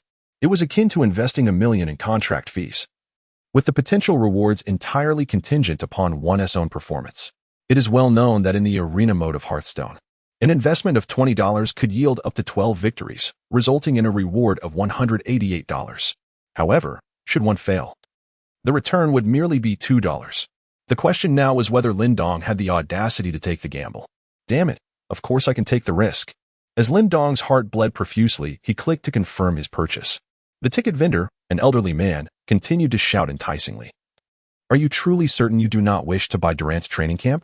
The lethal pull-up and the devastating double-cross of Durant. Do you not yearn to possess them? Enjoy an exclusive 12 discount on your first purchase." Lin Dong felt a profound sense of despair. His exclamation echoed with frustration. If only I had a contract worth $3 million. With such a sum, he could acquire a formidable 6-star Ford Focus for his lineup, or perhaps a fully upgraded herder alongside a well-equipped Sabonis. After settling the payment, Lin Dong was engulfed in a haze of confusion and promptly entered the system training camp. The training facility was vast and empty. As Lin Dong opened his eyes and sat up from the sofa, he found himself in an expansive villa. Behind the sofa lay a lavish indoor basketball court. There, a middle-aged man clad in a black hoodie was practicing his shots. His fingers appeared somewhat uncoordinated, wrapped in bandages, and he wore thick knee pads. As he shot, his shoulder trembled ever so slightly, preventing him from lifting the ball to the most comfortable position. Yet he persevered, continuing to take his shots.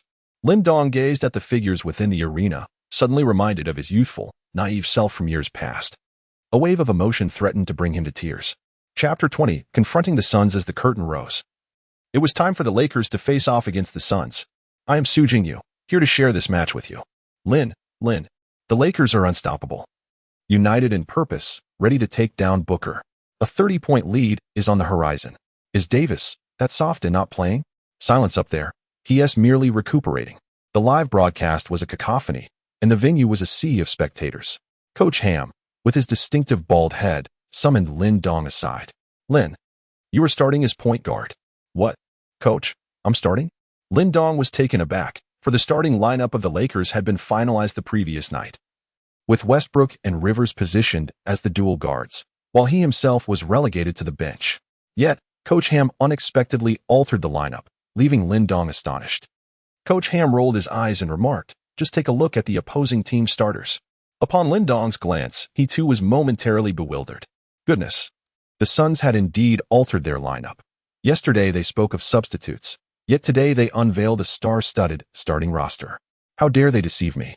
This remarkable team of the Suns. Coach Ham, visibly dissatisfied, waved the starting lineup list with fervor. Lin Dong, timid and hesitant, dared not speak. Acutely aware that the Suns had suffered a defeat against the Adelaide 36ers in their preseason match. Tension hung in the air. A victory was imperative. The starting lineup for the Suns consisted of point guard Chris Paul, shooting guard Devin Booker, small forward Mikal Bridges, power forward Cameron Johnson, and center DeAndre Ayton.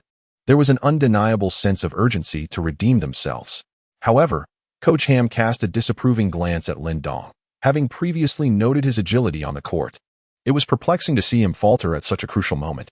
In the prior game, Coach Ham had recognized the inadequacies of the backcourt players. Lin Dong had indeed earned his opportunity to play due to his tenacious defense. Although Rivers was capable, he was pitted against Booker, a renowned sharpshooter.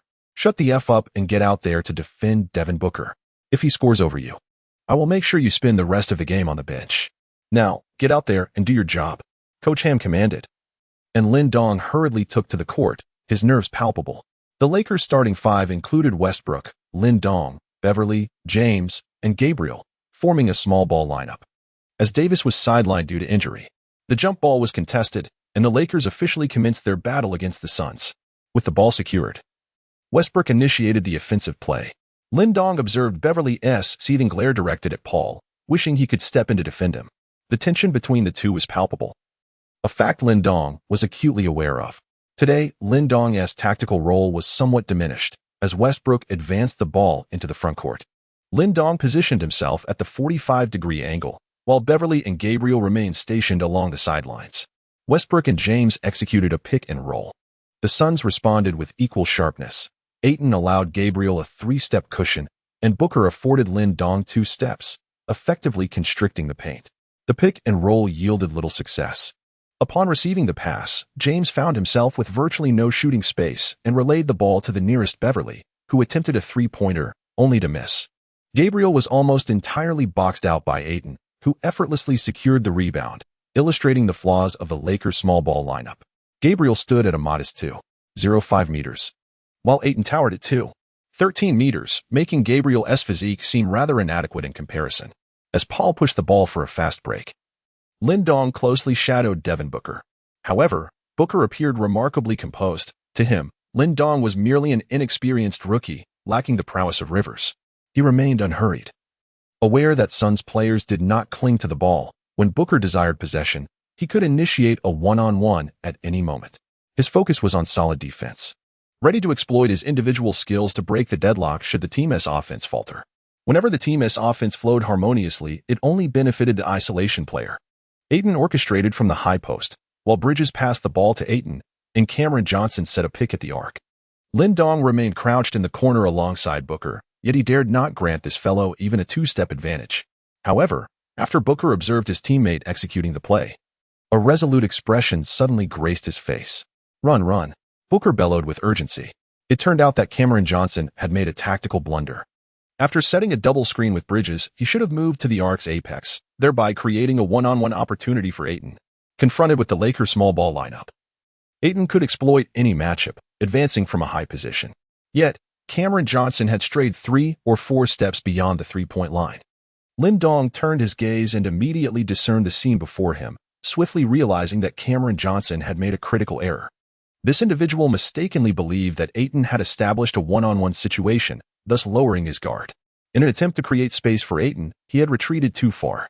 Originally, this player posed a significant threat with his 3-point shooting, having averaged 5.7 attempts per game throughout his career, successfully sinking 2.3 of those. However, he had become overly complacent. Booker also sensed the impending trouble and promptly called for Cameron Johnson to begin moving. As Paul had already started to circle towards the top of the arc, Booker was signaling for Johnson to set a screen for Paul. It was already too late. Lin Dong swiftly discerned the situation. Without hesitation, James left Cameron Johnson unguarded, and as Ayton pivoted with the ball, he deftly swatted it away. "What the hell?" Booker exclaimed in frustration, quickly retreating on defense, with Lin Dong closely trailing him. James delivered the ball directly to Lin Dong. At that moment, Cameron Johnson made a critical blunder. He was positioned perfectly to sprint back and defend, yet, for reasons unknown, he lingered momentarily at midcourt, attempting to thwart the Lakers' fast break. As Lin Dong observed the rapidly advancing Westbrook, he deftly flicked his wrist, passing the ball to the Westbrook who had positioned himself behind him, and swiftly veered in another direction. This exemplified the fundamental essence of a fast break, allowing him to provide a simple screen for his teammate while simultaneously drawing away the defender. Bridges, unwilling to leave Lin Dong unguarded, hurriedly pursued him. Westbrook found himself exposed before Cameron Johnson, who, in a state of confusion, clung tightly to Westbrook, desperate to avoid conceding a score due to his own mistake. Yet Westbrook's speed had reached its zenith. He executed a powerful layup with a decisive thrust of his hips.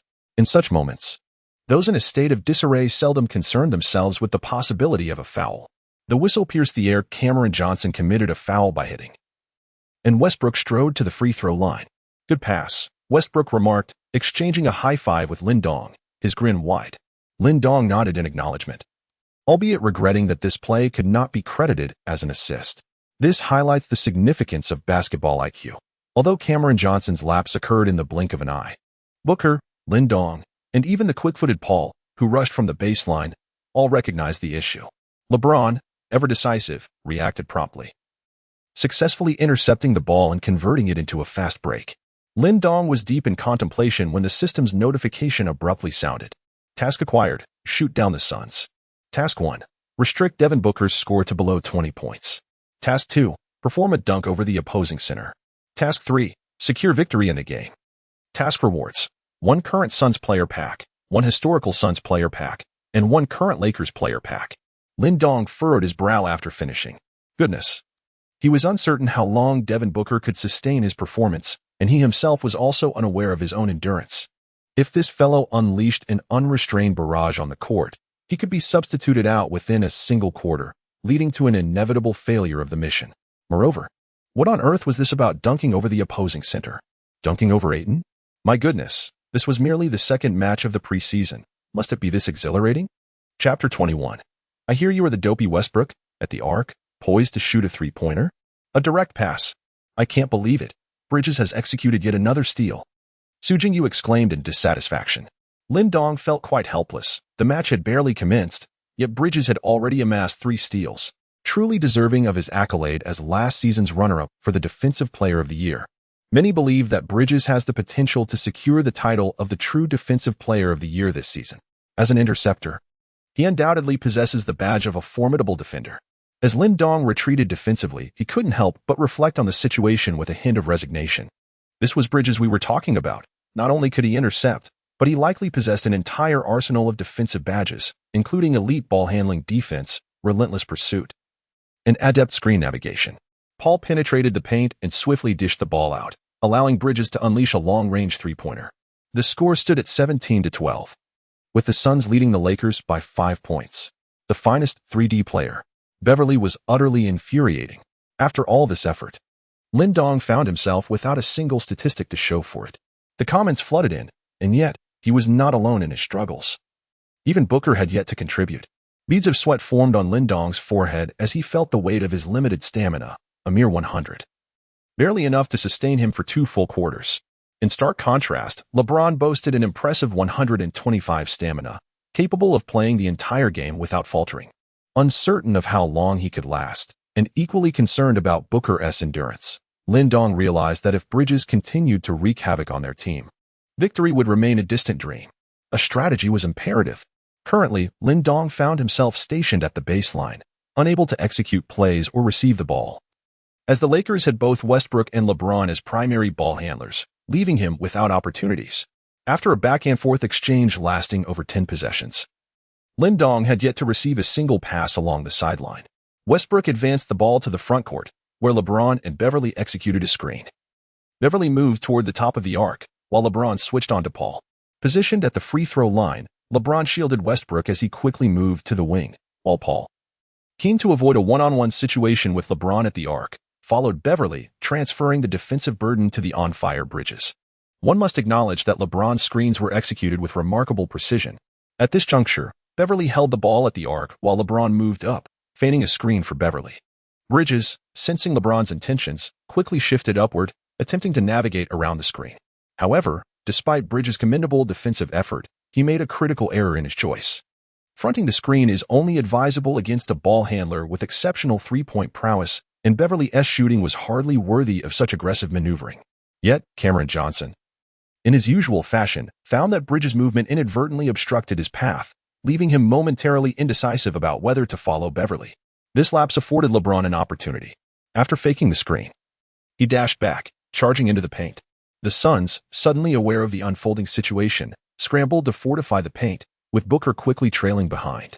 In an instant, LeBron delivered a no-look pass to Lin Dong, who found himself wide open. The moment Lin Dong received the ball, he felt an undeniable comfort. The pass was neither too high nor too low, neither rushed nor sluggish, neither light nor heavy. As he caught the ball and effortlessly activated his shooting badge, he took a steady shot from beyond the arc. With a badge appearing above both his and LeBron's heads, Lin Dong soared with exhilaration. Was this the power of the silver badge, the 10-cent effect? It felt utterly delightful. The 10-cent badge enhances the shooting attributes of a player when they receive a pass while unguarded. It was LeBron who opened up the play once again. At this moment, Lin Dong was too preoccupied to exchange high-fives with old James. Instead, as he retreated on defense, he passed by Bridges and quietly remarked, "What was that screen just now? It's laughable. The reason you lost the DPY to Smart last year is evident." Bridges stood in stunned silence, utterly taken aback that this rookie had sprinted from the three-point line just to deliver such a comment. What was most astonishing was that this individual had managed to steal the ball 3 times in less than half a quarter before uttering those words. Moreover, this was after he had made a single mistake and casually sunk a three-pointer that even his grandmother could have made, only to come prancing over to say this to him. In that instant, Bridges was at a loss whether to be furious or amused. Though typically amiable and cheerful, Bridges could not suppress an expletive. However, after Lin Dong spoke, he simply disregarded Bridges and swiftly returned to his defensive position. Bridges hastily pursued him, and even as Booker arrived on defense, he showed no inclination to switch off. While Booker was somewhat perplexed by the situation, he momentarily relinquished his defense of Lin Dong. "I'm learning spoken language. Just now, Bridges cursed Lin Dong. Is that true? What did Bridges say? Did you catch the live broadcast?" It was Lin Dong who spoke to Bridges first. Did Lin Dong really curse at Bridges? Ha ha ha. What could he possibly say, tomato? The comments erupted once more in lively chatter. Yet Lin Dong had already noticed a blue emblem glowing above James's head. At the center of that emblem was a silhouette of a figure standing with arms crossed. With the appearance of this emblem, Lin Dong sensed a palpable shift in the atmosphere surrounding the Lakers. James assumed a wide stance and bellowed, "Get moving." The Lakers players quickly sprang into action, aligning themselves with the Suns' offensive players. Lin Dong was filled with joy as James's recent breakthrough successfully activated the effects of the trait badge leader. It was likely that this badge was at least of intermediate to advanced level, for he sensed an enhancement in his overall abilities by no less than 5 to 7 points. Beverly let out a fierce shout and eagerly closed in on Paul. This fellow had been engaged in a tactical battle with Paul and had finally seized an opportunity for one-on-one defense, nearly managing to dislodge the ball. However, CP3 was not to be underestimated. With a deft move, he swiftly accelerated, creating distance from Beverly, and with the aid of Ayton's screen, he drove straight to the basket. With a single-handed lift, Ayton leaped into action. Poor Gabriel was caught off guard in midair, stumbling from the collision with Ayton. While the basketball found its home in the net, Gabriel promptly initiated a baseline throw-in as James's desire to attack grew ever stronger, and he reached out for the ball. As Lin Dong retreated on defense, Bridges remained closely attached to him, hurling a barrage of trash talk. "Kid, rookie, do you believe I can hold you to a scoreless game? Someone like you is destined to sit on the bench, merely waving a towel." Lin Dong let the words go in one ear and out the other. James called for the ball at the top of the arc, and Lin Dong immediately set a screen for him. James had full confidence in Lin's pick because this guy had successfully boxed out Sabonis, that towering giant. In the last game, Bridges stuck to him like glue once again. Booker grew increasingly puzzled. What on earth had this guy said to Bridges to provoke such fury from the usually mild-mannered player? This time, Bridges played it smart. James had missed his first 2 three-point attempts in the game, and after reviewing footage from the previous match, Bridges was genuinely shocked that Lin had managed to contain Sabonis. This guy's screens couldn't be ignored, and James driving to the basket off those screens was an even bigger threat. So Bridges opted to go under the screen this time. But as he collided with Lin Dong's body, Lin stumbled backward unsteadily. Bridges froze in disbelief. James did too. Seriously? After taking all those hits from Sabonis last game without flinching, one bump from Bridges and you crumble? In an instant, James abandoned his drive to the paint and instead pulled up for a quick-release three. With the boost from his leader badge, James' attributes surged dramatically. Swish. 3 points. What a screen. James, my God. Wait, was Lin Dong actually worn out from the last game's collisions? He didn't even hold his ground this time. This play was all about the Kings' individual brilliance. Bridges was left utterly dumbfounded. Lin Dong cast a harmless glance at him and said softly, "Why have you resorted to a defensive strategy again? I understand your urgency, but please, take a moment." Bridges suddenly felt a void within himself. 2 defensive badges shattered in response. Chapter 22, a fiery start. Continue on, you are on the verge of defeat. Persist with your futile attempts at a strong throw. In a fit of frustration, Lin Dong hurled the ball away and promptly seated himself on the ground. It appeared that the $1 million contract fee would be nothing but a lost cause. In the one-on-one showdown, the current score stood at 91-43. With Lin Dong trailing significantly, Kobe's words shattered Lin Dong's final line of defense. He loathed his gamble. Recognizing that the vanishing of the $1 million contract fee could ultimately jeopardize his basketball career in the impending match against the Suns, it would have been better to invest in specialized training. Confronted by an overwhelming and uncertain dread, even Lin Dong felt a profound sense of disillusionment. However, what troubled him most was not merely his dismal defeat in the one-on-one contest, but rather Kobe's relentless verbal assaults on his mental fortitude. Having invested $1 million in the training camp, he had already borne immense psychological pressure, and ultimately, Kobe had prevailed in breaking Lin Dong's spirit. Lin Dong felt a surge of emotion, almost on the brink of tears. Kobe secured the basketball, only to cast it away. Is this where it all comes to an end? Lin Dong lowered his head in silence, uttering not a word. You have yet to concede defeat.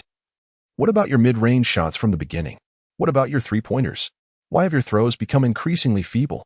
Lin Dong was bewildered. He suddenly realized that his shooting badge had mysteriously vanished. In the initial one-on-one match, we were evenly matched. You are youthful and possess greater stamina than I do. Why is it that you faltered first? Kobe patted Lin Dong's shoulder and said, "You did not lose to me due to a lack of skill. Reflect on that. However, for now, go retrieve that damned basketball. The game is not over yet. If you continue to wallow in despair, I could effortlessly sink three-pointers against you." Lin Dong lifted his head and beheld the warm visage of Kobe, as if a sudden enlightenment had dawned upon him. "Boss, after your shoulder was torn, your three-point shooting percentage for the entire season plummeted to a mere 27%, despite attempting the most three-pointers in a decade. How could you possibly slay me with those shots?" He chuckled heartily. "You rascal." Kobe playfully kicked Lin Dong, who was seated on the ground. On the court, Lin Dong scrutinized a gleaming badge in his collection and activated its effect. It was the Diamond Badge, Heartbreaker. Badges are categorized into 4 distinct levels: bronze, silver, gold, and amethyst. However, the Diamond Badge occupies a unique classification as it simultaneously conveys both positive and negative effects. Heartbreaker, it shatters your opponent's psychological defenses in various ways, whether by provoking, defeating, or temporarily dismantling the effects of their badges. Should the objective remain unachieved, the effect will dissipate, resulting in the self-destruction of one's badge effects and a significant reduction in personal capabilities. Westbrook seized the ball for a counterattack, but Coach Ham had repeatedly emphasized that the Lakers players should not overdribble. When simple ball control fails to yield effective offense, the ball must be circulated. Westbrook primarily orchestrated plays from the arc, calling out tactics before shifting to the corner in search of opportunities. Although the opposing team did not closely mark him in the corner, this maneuver created openings for him to penetrate the interior. LeBron was in fiery form today, hitting 6 out of 8 attempts and sinking 2 out of 4 three-point shots, thereby igniting the fighting spirit of the Lakers players. Lin Dong's perimeter shooting cannot be overlooked. This fellow has just sunk a three-pointer following a pass from James. With Beverly substituted out, Juan Anderson has taken the court. The Suns appear somewhat flummoxed by James's explosive performance from beyond the arc. Coach Williams can be heard vociferously directing the Suns to adopt a defensive formation of 3 guards and 2 forwards. It is no wonder, as James's persistent high pick-and-roll at the free-throw line has proven to be a challenge for the Suns players. This strategy not only creates space for perimeter shooters at the top of the arc, but also enables the opportunity for three-point shots following screens. signaling a potential surge for the Lakers.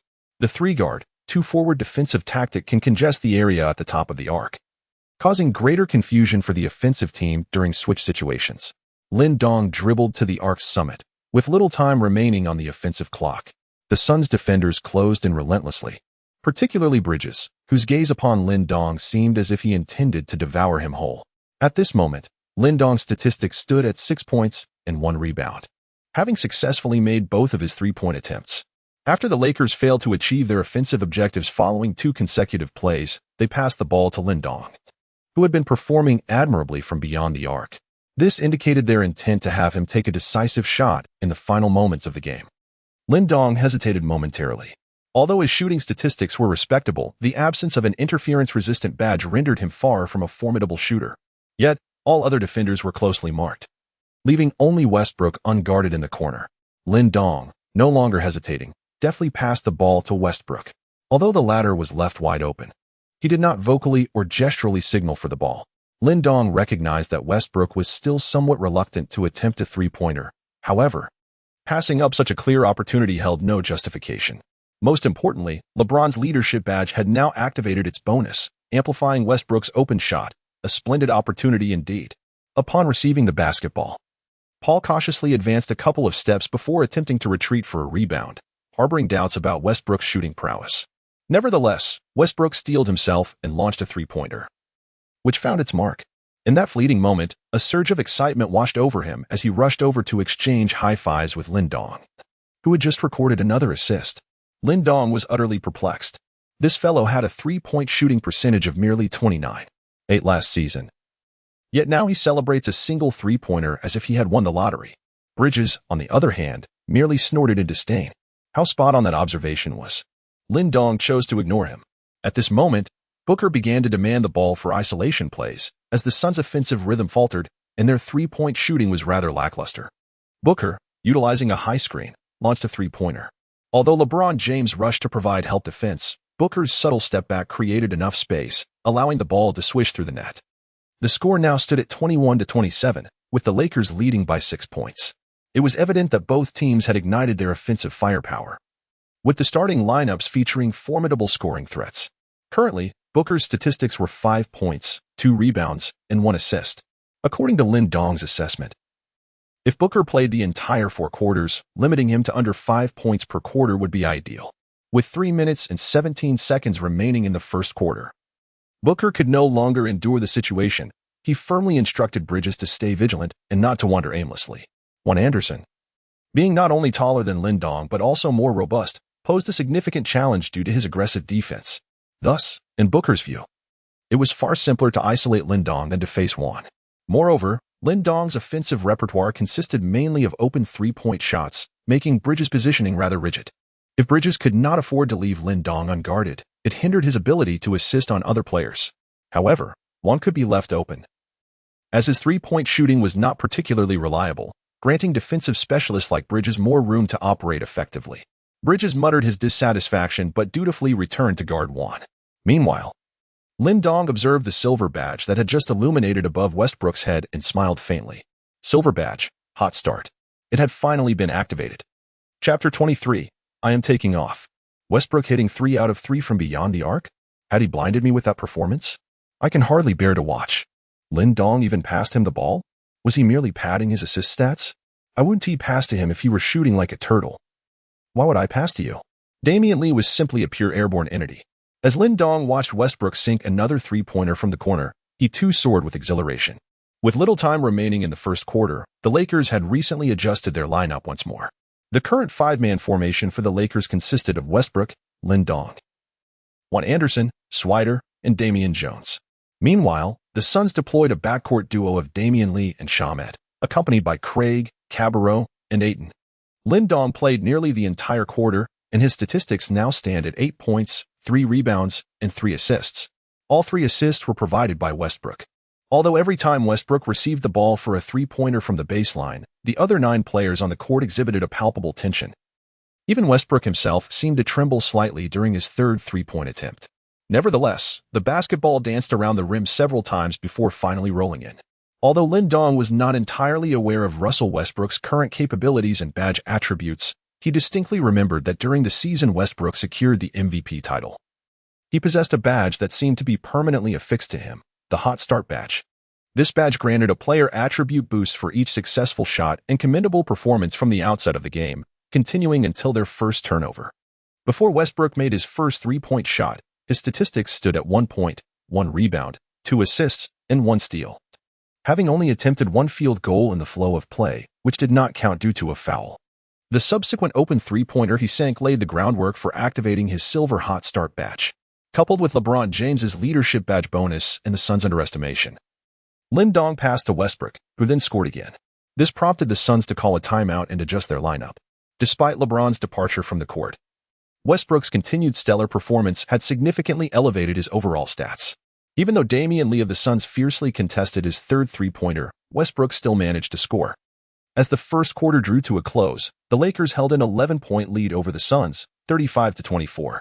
Following a missed drive by Damian Lee, Westbrook pushed the ball forward once more, with only 22 seconds remaining on the shot clock, as the Lakers aimed to conclude the final possession. Westbrook, with the ball in hand, was shooting three-pointers with such finesse that it began to unsettle the Suns players. Although the Suns had substituted all their starting perimeter players, it was the starters who had initially ignited Westbrook's rhythm. Should he score again, the blame would inevitably fall upon the bench players. The Suns persisted in their 3-2 zone defense.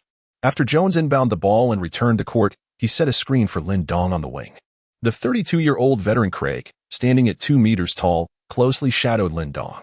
However, Lin Dong's speed far outstripped Craig's, despite Craig's vigorous efforts. He appeared somewhat dazed upon entering the game. Having played 2 seasons with the Suns, Craig averaged nearly 5 points, 4 rebounds, and 1 assist. With his primary responsibilities being defense and the occasional corner three-point shot, the Lakers lineup was holding up well, with Westbrook's shooting prowess ignited. Lin Dong, Swider, and one were all capable of scoring. If the Suns adhered strictly to their 3-2 zone defense for the final possession, that would be one thing. It was unclear what Craig was thinking, but as Lin Dong accelerated past him, whether it was due to feeling humiliated by the rookie or something else, Craig's mind seemed to short-circuit in that moment. The 3-2 zone defense is a straightforward strategy. Players do not mark their opponents man-to-man, but instead, each player occupies a designated area based on the positioning of 3 defenders at the top and 2 in the paint, collectively covering half the court. If Craig was beaten, Lin Dong would then face the challenge of Ayton's help defense in the paint. As Ayton moved to assist in guarding Lin Dong by shifting away from Damian Jones, Cabarrot, who was tasked with guarding Swider, needed to position himself to follow Jones while simultaneously attempting to intercept Lin Dong's pass to Swider. This meant that Swider was left unguarded, creating an opportunity for the Lakers to shoot from outside. However, the Suns had to prioritize defending against Jones in the paint, as he was the closest player to intercepting Lin Dong's passing lane. By occupying the passing lanes between Lin Dong and Swider, it implied that if Lin Dong's passing skills were lacking, it would be challenging to deliver the ball to Swider. Since both Lin Dong and Swider were stationed at the corners, the space in between was crowded with Ayton, Jones, and Cabarrot, making passing difficult. Everyone knew that 2 scenarios were likely to unfold. Either Lin Dong would attempt a mid-range shot, or he would pass to Swider. The distance between the corners for an NBA player is not insurmountable when it comes to recovering defensively. Ayton was not slow in his movements, and Lin Dong hesitated to take a mid-range shot, thus opting to pass to Swider. Cabarrot instantly abandoned his battle with Jones and quickly returned to Swider at the opposite corner. Meanwhile, Ayton swiftly found his way back to Jones, returning to his designated area. As Lin Dong made a brilliant pass to Swider, he slipped past Ayton and began running towards Swider once more. Having not executed his own defense in a long time, Craig, who had been on the court for just over a minute, completely lost sight of the situation. He followed Lin Dong, mistakenly believing it was man-to-man defense. In theory, players in a zone defense should remain anchored in their designated areas, even if no offensive players occupy their space. Craig's erratic movement left Cabarrot bewildered. Just as he was about to inform Craig that they were in a zone defense, the Lakers' movement shifted dramatically. Lin Dong penetrated the restricted area, and Craig's defensive follow caused chaos within the Suns' defense. Lin Dong promptly directed Jones to move toward the open arc created by Craig. As this fellow passed Lin Dong, he provided a screen. Sweet immediately noticed Lin Dong had a chance to cut to the basket. He was about to make a direct pass when unexpectedly, Lin Dong raised one hand to the sky. It signified an alley-oop. Swede was momentarily taken aback. But the opportunity was fleeting. Without further contemplation, he swiftly released the basketball with both hands. Lindong swiftly executed a remarkable maneuver. Is Craig incapable of defending the zone? What on earth is he doing running around the court? No need to shout, for Jones has provided cover for Adong. Adong has taken off. Goodness, what a leap. At this moment, the whale in the live broadcast exclaimed loudly, Craig has truly lost his senses, mistakenly believing this is a man-to-man defense. Your erratic movement has thrown the entire zone defense into disarray. Lindong made a decisive cut, with Jones effectively shielding him. Excellent. Is a pass forthcoming? A high lob is in the air. Aiton. In midair, Lindong seized the basketball with one hand. Chapter 24. Coach, I want a guard Booker. Hiss. With the sound of the buzzer marking the end of the first quarter, the match between the Suns and the Lakers drew its first segment to a close. Aiton looked incredulously at Lindong, who was making his way toward the bench, and shook his head in disbelief. Just moments ago, that individual had leveraged a screen to create space and had attempted to soar for an alley-oop over him. For a fleeting moment, Aiton felt a twinge of apprehension at the audacity and determination reflected in Lindong's eyes. Nevertheless, he was confident in his ability to protect the rim. And Lindong's final shot was thwarted. What on earth was Lindong thinking? Attempting to dunk over Aiton, that softy brother Lin is truly remarkable. It was a case of a mayfly shaking a tree, utterly unaware of its limitations. While some fans expressed discontent over Lindong's choice to attempt an astonishing dunk rather than a simple layup, the boldness of his actions captivated the majority of the audience. After all, although Lindong may not be a dunk specialist, his audacious mindset is commendable, even if it reflects the impetuosity of youth. Most importantly, it was undeniably stylish. However, Lindong was not preoccupied with such thoughts. He was determined to dunk over the opposing center. That was indeed a prime opportunity, yet Aiton was no pushover. Although he had a reputation for being soft, as a towering center, rim protection was an innate skill he possessed from birth. While Lindong soared, he still faced substantial interference. Nevertheless, his audacious attempt ignited fervor on the Lakers bench. Upon returning, Coach Ham had little to say to him, after all. He was just a young player. Lonnie Walker, Rivers, and Gary Payton too immediately surrounded him, exclaiming, Wow, Lin, that was incredible. You actually considered dunking over Aiton. I can barely muster the courage to enter the paint against that guy. Fearing the humiliation of being rejected by a volleyball-sized block, Lindong chuckled to himself, thinking that once he adorned the coveted badge of a playmaker, he would undoubtedly slam dunk over every center in the league. Just moments ago, Lindong had played an entire quarter, and Coach Ham summoned him once more. How's your stamina? Can you continue into the second quarter?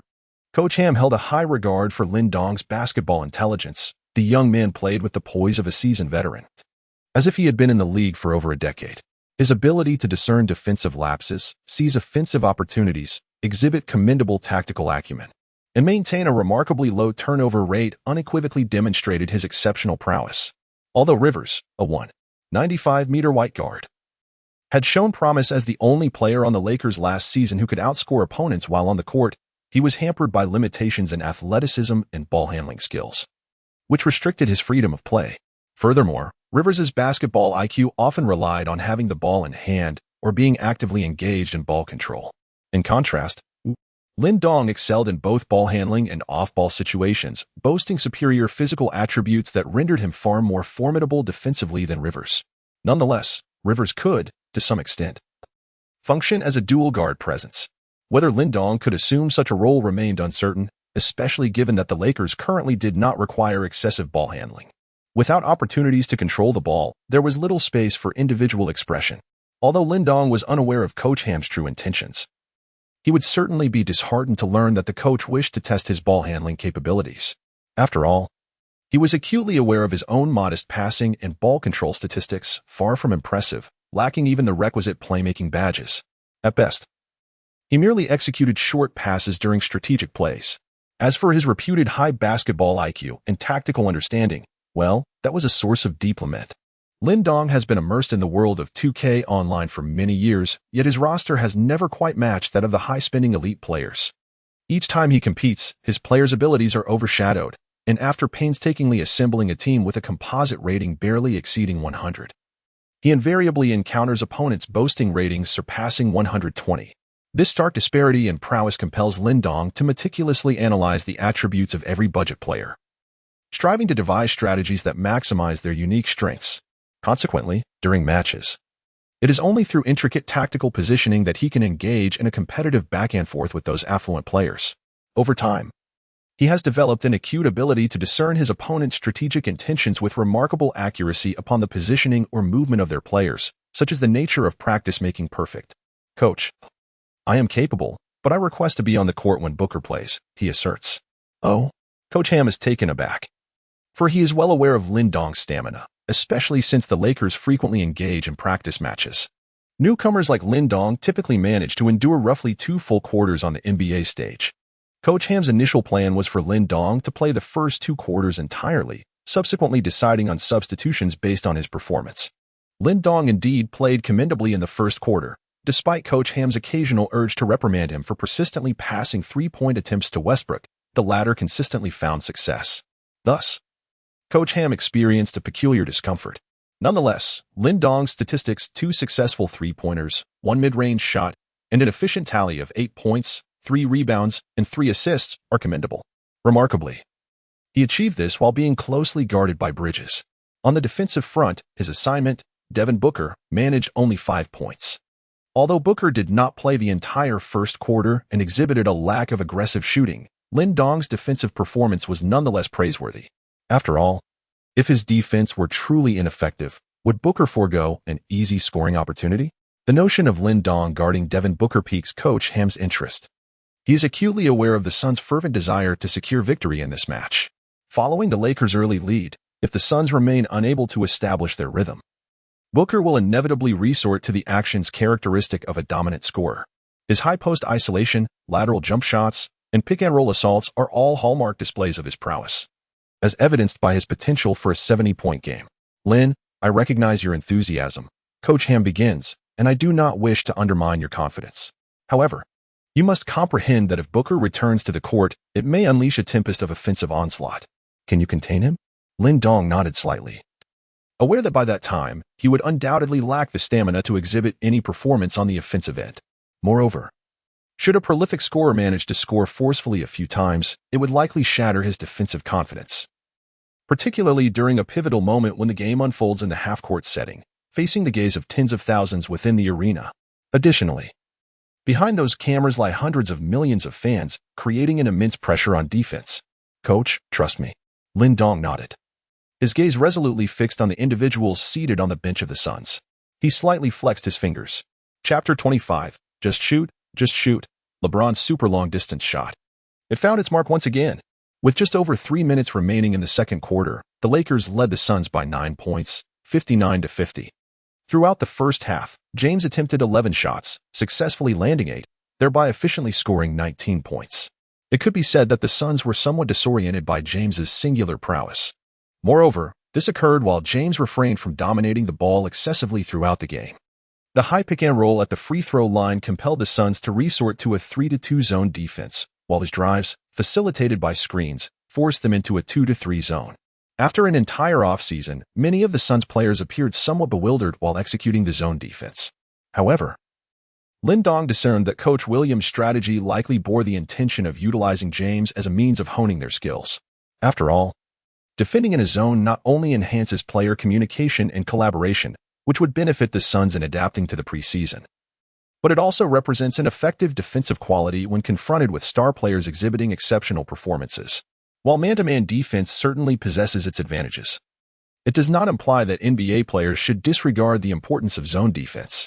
Paul, orchestrating the fast break, drove towards the free-throw line after holding the ball at the top of the arc. He then turned his body to effectively shield the Lakers from any potential steals. His mid-range sweet spot instilled anxiety in players like Nunn and Wan, compelling them to instinctively converge for a double team. Quick-witted as ever, CP3 executed a smooth mid-range floater, and the basketball swished through the net with certainty. However, the unstoppable force of a hot James was undeniable. He received the ball at the high post, using a hesitation dribble to shake off Bridges as he aimed for a forceful layup. After engaging in a physical confrontation, James managed to create enough space to push Bridges aside. Bridges, left with no choice, committed a hard foul, prompting the referee's whistle. This marked his 4th foul, inciting a furious outburst from Williams on the sidelines, who immediately substituted the dejected Bridges. James, perplexed by the situation, recognized Bridges as an exemplary defender. Yet, Due to the disparity in size and weight during their matchup, Bridges had struggled. Today, however, Bridges' performance was surprisingly lackluster. James had anticipated that defending against him would be a challenging endeavor, but it turned out to be unexpectedly easier. Ronnie tossed aside his drink, looking at Lin Dong, who was chuckling behind his hand, and asked, "What's so funny?" Lin Dong naturally would not disclose to Lonnie Walker that he had shattered this fellow's 2 badges. He feigned a cough twice and chose not to respond. "Hush. The Sun has called for a pause." Lin Dong observed that several players from the Suns appeared somewhat dejected. Their performance today had not only disappointed the coach but had also eroded their own confidence.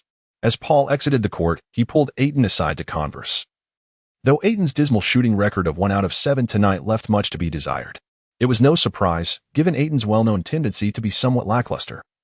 He often preferred to linger at the arc for mid-range or 3-point shots after screens, and even when receiving the ball inside, he resorted mostly to hook shots or fadeaways. What words of wisdom CP3 might impart to Ayton remained a mystery. On the other hand, Paul was equally frustrated, despite having chastised Ayton moments prior. The latter seemed to sulk with his head bowed, yet it was clear that his demeanor would not change. Paul, nearing 40, pondered the absurdity of being expected to carry the load for 4 quarters. The Lakers' center lineup consisted of Jones, Thomas Bryant, and even Gabriel, none of whom were particularly daunting. Ayton, possessing the potential to reach all-star caliber, should have shown more fight. To add to his irritation, Lin Dong, a rookie, audaciously attempted to dunk over him. Paul recalled the moment vividly. Lin had been wide open for a layup but instead opted to signal for an alley-oop from Juan, which thankfully did not convert. Had it gone in, the implications would have been dire. Paul was acutely aware of the media's influence, particularly regarding the immense following that Lin Dong commanded. A successful dunk could lead to sensational headlines, perhaps something like Lin Dong dunks over the Suns, leaving Paul in despair. With a sigh, Paul angrily tossed his towel onto the bench. Booker, rising to his feet, shook his head and approached Coach Williams. "Coach, I want to get on the court." Williams looked at Booker in surprise, as it was expected that the substitutes would play at this juncture.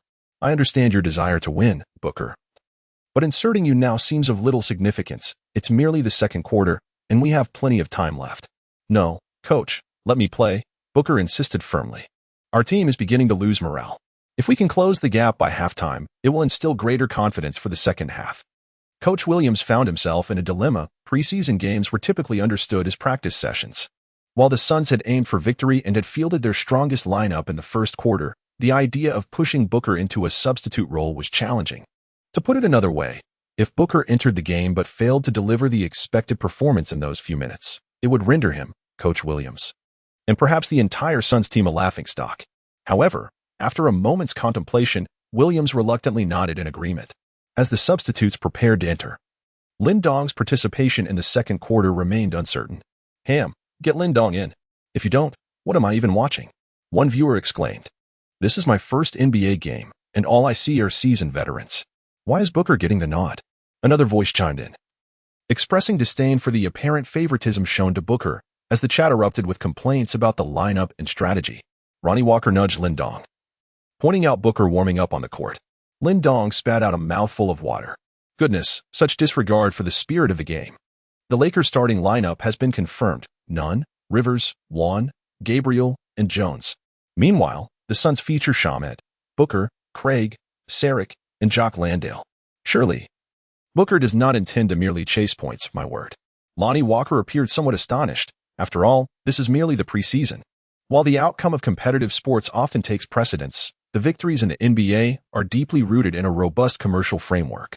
It is undeniable that commercial factors exert a significant influence on the NBA, and under such circumstances, certain unwritten rules prevail. Booker's presence on the court at this moment contravenes these unwritten rules. Although he may not be overtly violating any regulations, he is bound to attract some criticism. Nevertheless, Booker dismissed such thoughts, for he was poised to prove himself. In the live broadcast, a voice exclaimed loudly. Shamet held the ball at the top of the arc and passed it to Booker. Landale moved away from the arc to set a screen for Booker. A three-pointer. 53-61. Gabriel, meanwhile, was providing a screen for Rivers, cutting to the basket. Rivers delivered an accurate pass, yet Gabriel was impeded. Booker snatched the ball from Gabriel's grasp. With swift determination, he advanced the ball solo. None caught up. Was Booker going for a layup? A trailing three-pointer. Yes. It's in. The Lakers, opting for a double-team strategy on Booker, forced him to pass to Saric on the wing. Another three-pointer. 59-61. Goodness. Booker is truly on fire. How remarkable. The Lakers should call a timeout and bring in LeBron. Just look at that group standing on the court, seemingly in a daze. Lin Dong was gripping his thigh so tightly that it bruised. He now wished that the timer would cease its relentless ticking and instead leap directly to the conclusion. Booker's scoring was akin to tearing apart the player cards from his task rewards, one by one. Lin Dong felt a pang of distress. Chapter 26. A moment tonight as the whistles signaling the end of the second quarter echoed through the arena. Lin Dong finally slumped into his seat, as if his soul had been lost. Within his brief time on the court, Booker had managed an impressive performance, shooting 3 out of 5 attempts, including 2 three-pointers, and contributing 1 rebound, 2 assists, and 1 steal, amassing a total of 9 points. Now, Booker's tally had risen to 14 points. Moreover, the Suns had surpassed the Lakers in total score, leading at 65-63. Most significantly, Lin Dong noticed the blue leader emblem illuminating above Booker's head. Perhaps his entry onto the court would invite some criticism, yet at this moment, none of that mattered. Booker had silenced all doubters with his undeniable prowess. Coach Ham was at a loss for words, but he could hardly call for a timeout to substitute in LeBron. While it remained uncertain whether LeBron would relish such childish tactics from the coach, the moment Booker began his astonishing display, Ham had abandoned that notion. Bringing in these superstars at this juncture, even Westbrook, could lead to disastrous consequences, leaving the coach with the ire of a player who could easily become a mere backdrop to Booker's brilliance, should things go awry. What superstar does not cherish their reputation? Coach Ham was troubled by how to manage rotations in the next quarter. Westbrook needed a breather, and Nunn and Rivers had been rendered timid by Booker's dominance. Walker could be brought in, as this lad could guard any opposing point guard without fear, even CP3. After all, if you were to ask any player who has ever graced the Spurs, who they feared the most, you would not hear the name of any superstar. Their responses would be uniformly clear: I fear Coach Popovich. Ronnie Walker was no exception in this regard. Caution was paramount in the shooting guard position. With Booker on fire and his desire to score insatiable, it was all too easy for any player who stepped on the court to become a scapegoat. However, Beverly had already racked up 4 fouls, playing cautiously. He had been entangled with Paul for 2 quarters, and CP3 would not grant him leniency. The moment Beverly made the slightest move, Paul would surely draw a foul, even if it meant enduring a minor hit. LeBron had also played 2 quarters. He needed a rest. It was merely the preseason, and the Lakers faced a long season ahead, with Davis's persistent injury concerns. It was imprudent for LeBron to overexert himself for a preseason game. Lin Dong understood that Coach Ham wished to field him, setting aside other considerations. Lin Dong possessed a keen defensive instinct, yet he had yet to confront truly all-star caliber players. He was merely a rookie, and Coach Ham was acutely aware of the immense attention Lin Dong attracted.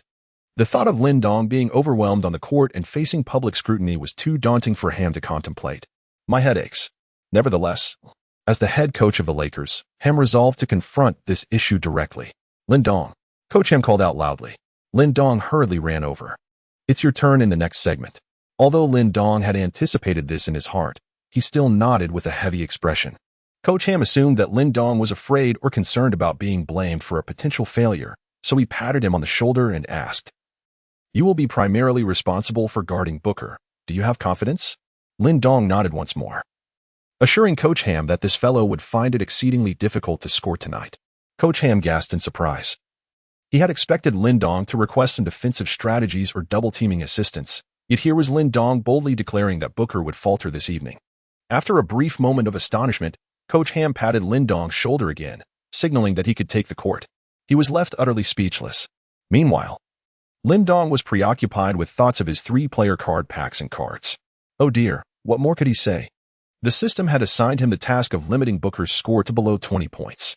Failing to accomplish this would be more distressing for Lin Dong than death itself. This individual had the audacity to consider any outing without collecting money as a loss. As the curtain rose, the Lakers lineup comprised Lonnie Walker, Lin Dong, Juan Anderson, Gabriel, and Thomas Bryant. In contrast, the Suns fielded a quintet of Shamet, Booker, Cameron Johnson, Saric, and Landale. The Lakers' formation appeared peculiar. One could argue that only Lin Dong and Lonnie Walker possessed shooting capabilities, yet it could also be said that all 5 players were capable of shooting, albeit with inconsistent accuracy.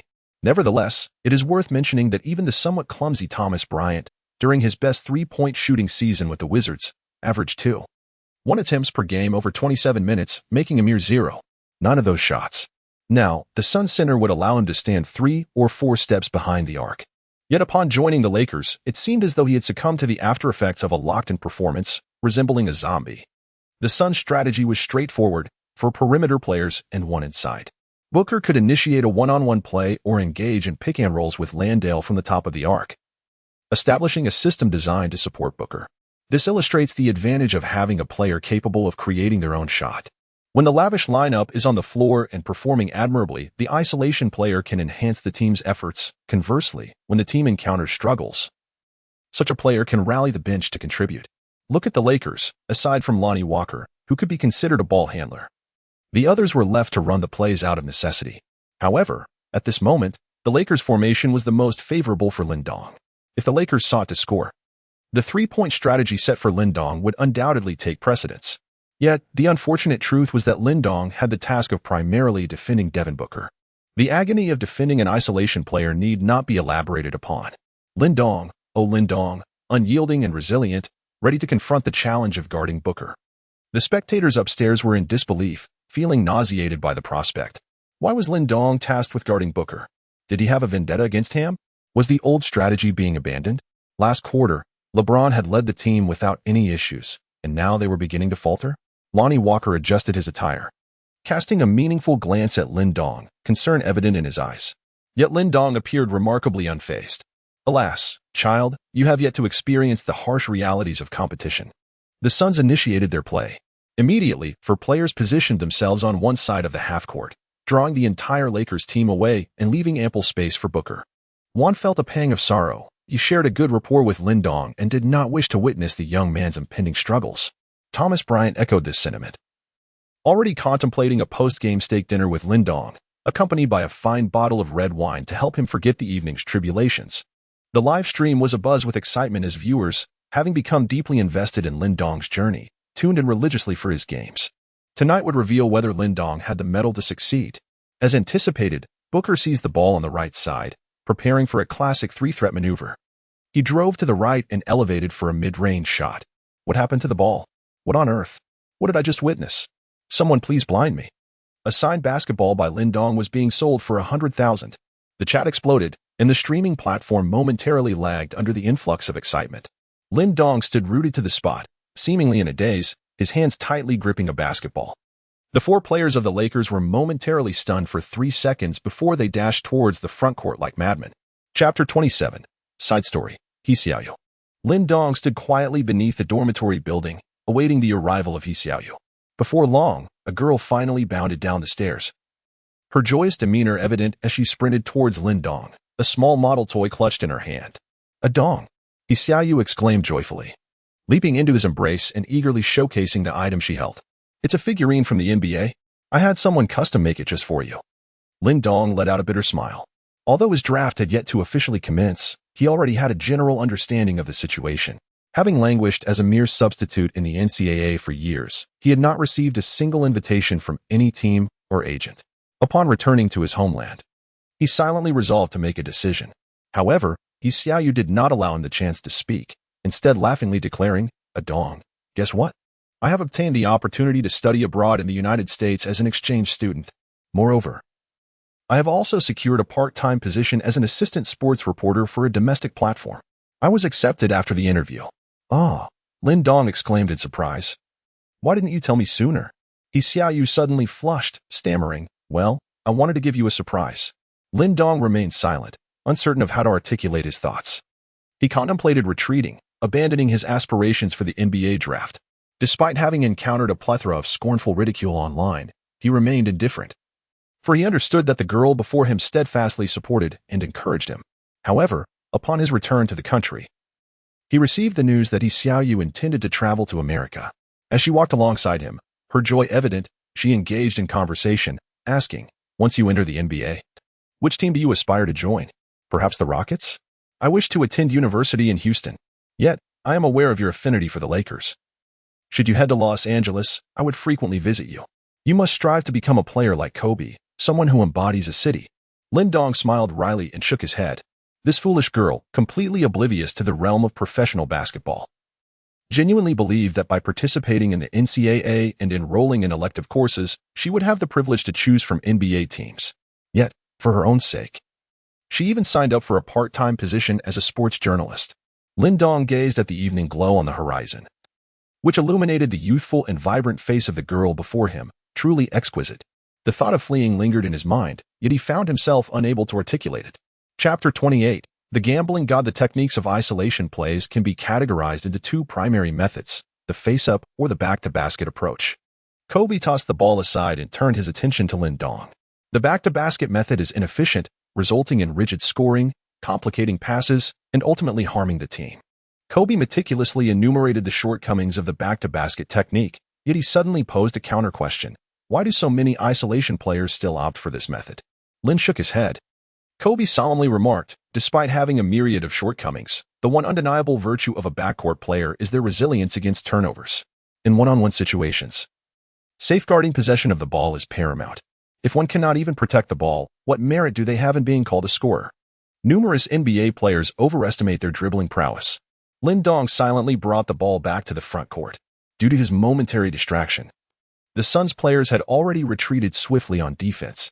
Although he had mentally prepared himself, Lin Dong was still taken aback by how effortlessly he intercepted Booker's basketball. His mentor had been right. At this moment, Lonnie Walker emerged from the screen, and without hesitation, Lin Dong passed the ball to him, then moved towards the baseline. One quickly positioned himself at the arc, but Lonnie Walker chose not to pass, as the interior players Cameron Johnson and Sarek had stepped out, leaving the paint surprisingly vacant. Lonnie Walker then drove straight to the basket, drawing the help defense from Landale. He promptly passed the ball to Thomas Bryant, who scored with a bank shot. The possession changed once more. This time, Booker opted to demand the ball again. Despite Lin Dong having intercepted him previously, he believed it was merely a stroke of luck. His formidable one-on-one skills had humbled many self-proclaimed defensive stalwarts. Could a rookie fresh into the league truly guard him? With a dismissive shake of his head, Booker, as the Suns players created space, once again found himself at the right wing alongside Lin Dong. This guy. Booker began to execute a hesitation move, but he could sense that Lin Dong's defense was somewhat peculiar. Lin Dong's speed of movement was not particularly swift. Yet each step he took in lateral movement was executed with utmost caution, striving to maintain his center of gravity. As he maneuvered sideways, Lin Dong consistently kept a distance of about one step from Booker. Should Booker opt for a long-range shot, Lin Dong was poised to disrupt it with fervor. Experienced, Booker had made a decisive judgment regarding Lin Dong. The young man's defensive instincts were astoundingly sharp, making it hard to fathom that he was merely a rookie. A slight headache throbbed in Booker's mind, yet that did not signify his fear of Lin Dong. After all, he was the man who had scored 70 points in a single game. With a deft maneuver, he attempted to break through to the right side, and Lin Dong's, true to form, followed suit. Remarkably fast. At that moment, Lin Dong was also sweating profusely. While Booker was not renowned for his speed, his ability to excel in one-on-one situations indicated his exceptional prowess. Today, as Lin Dong defended against Booker, he was witnessing the first of Booker's formidable skills. Booker's first step after changing direction was astonishingly swift, as Lin Dong instinctively followed him to the right. He quickly recognized that Booker's offensive move had already breached his initial defensive stance. Booker had created a half-step advantage on the right side. A rookie was indeed a rookie. With a sardonic smirk, Booker prepared for a mid-range jumper.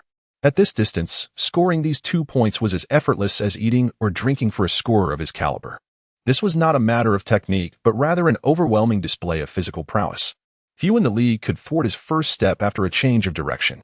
Even if someone could, he possessed other terrifying techniques at his disposal. Lin Dong was taken aback, yet he quickly regained his composure. He found himself half a body length behind Booker, who forcefully propelled the ball away from him, using his left side to shield his movement. Even if Lin Dong leapt, he would scarcely interfere with Booker's right-hand shot.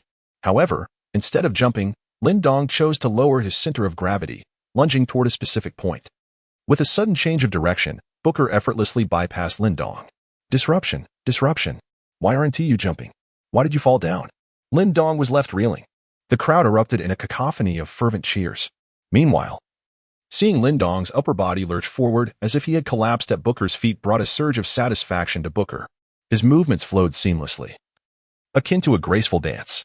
Booker marveled at his own agility, deftly evading his defender with a swift acceleration and launching the ball as it ascended, poised for a flawless shot. Yet, where was the ball? Just as Booker was momentarily distracted, the basketball did not return to his possession after his powerful maneuver. At the very instant the ball rebounded, Lin Dong dove to seize it. As he tumbled to the ground, he clutched the basketball tightly, and with a vigorous single-handed throw, he sent it soaring. Meanwhile, Ronnie Walker, who had witnessed the spectacle from the arc, sprinted down the court like a wild bull. Lin Dong's passes were swift and agile. He had long shared his thoughts with Lonnie Walker. Initially, however, Walker dismissed them as mere jest. Lin Dong intercepted the ball once more. His defensive maneuvers appeared enigmatic. Yet he was undeniably a player who relied on his intellect. He successfully thwarted Booker's attempts at a one-on-one on 2 occasions. The commentators in the arena exclaimed loudly. Lonnie Walker soared high, completing a resounding dunk. In an instant, 2 emblems illuminated above Lin Dong's head. The Iron Blood and Leader badges were once again activated. His performance captivated the fans, and even his 5 teammates on the field were once more enchanted by him. He effortlessly outmaneuvered Booker twice. Could this individual truly be a genius? Lin Dong clenched his fists in quiet determination. Indeed, it proved effective. His mentor had imparted that a remarkable individual player invariably possesses their own signature move. Yet, beneath the scorching sun lies the deepest shadow. Their most adept offensive strategies must surely reside within their most comfortable zones, those territories they are reluctant to alter, representing their greatest vulnerabilities. When Booker executed his first step after a change of direction, many seasoned defenders struggled to keep pace.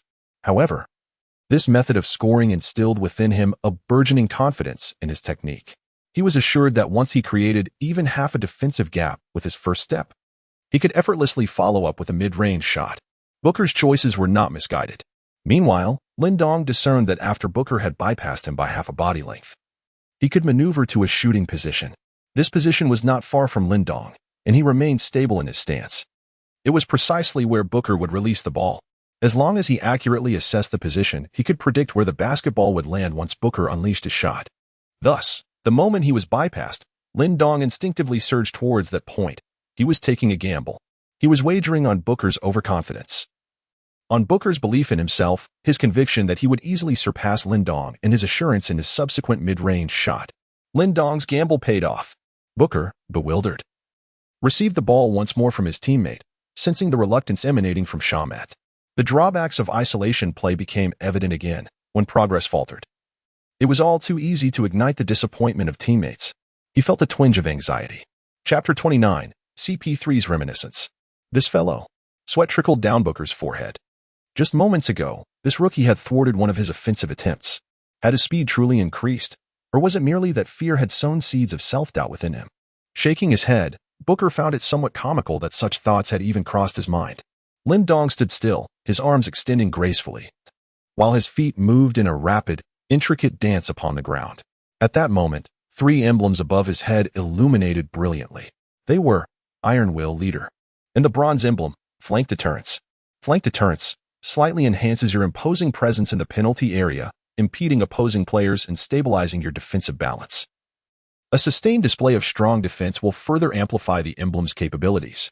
In the recent 2 interceptions and a block, Lin Dong did not solely rely on the power of the emblems, for he had not activated the Leader and Iron Will before executing the 2 interceptions. Lin Dong relentlessly utilized every asset at his disposal, including defensive acuity, judgment, psychological tactics, and fundamental defensive qualities, to achieve his outcomes. Moreover, if the contest were solely about numerical values, would Booker truly fear a Lin Dong who possesses only a bronze badge? Furthermore, even in a purely statistical matchup, those adept at employing lesser-known players in online games do not necessarily cower before the star-studded heavyweights. While statistics form the foundation, they do not encapsulate the entirety of the game. What Booker brought to the table were merely 3 lackluster preseason opportunities, whereas Lin Dong wagered everything he could muster. Yet, gazing at that bronze badge, Lin Dong felt an amalgamation of emotions. These badges, Heartbreaker, Wing Defender, were rewards he had brought forth from the training camp of the veteran. It was only upon entering the camp that he realized it was Kobe's 2016 training camp, marking the twilight of the legend's career. In such a camp, the rewards were unlikely to be substantial, implying that the system had squandered $1 million contract fee. Nevertheless, Kobe imparted all that he could offer to Lin Dong during that training session.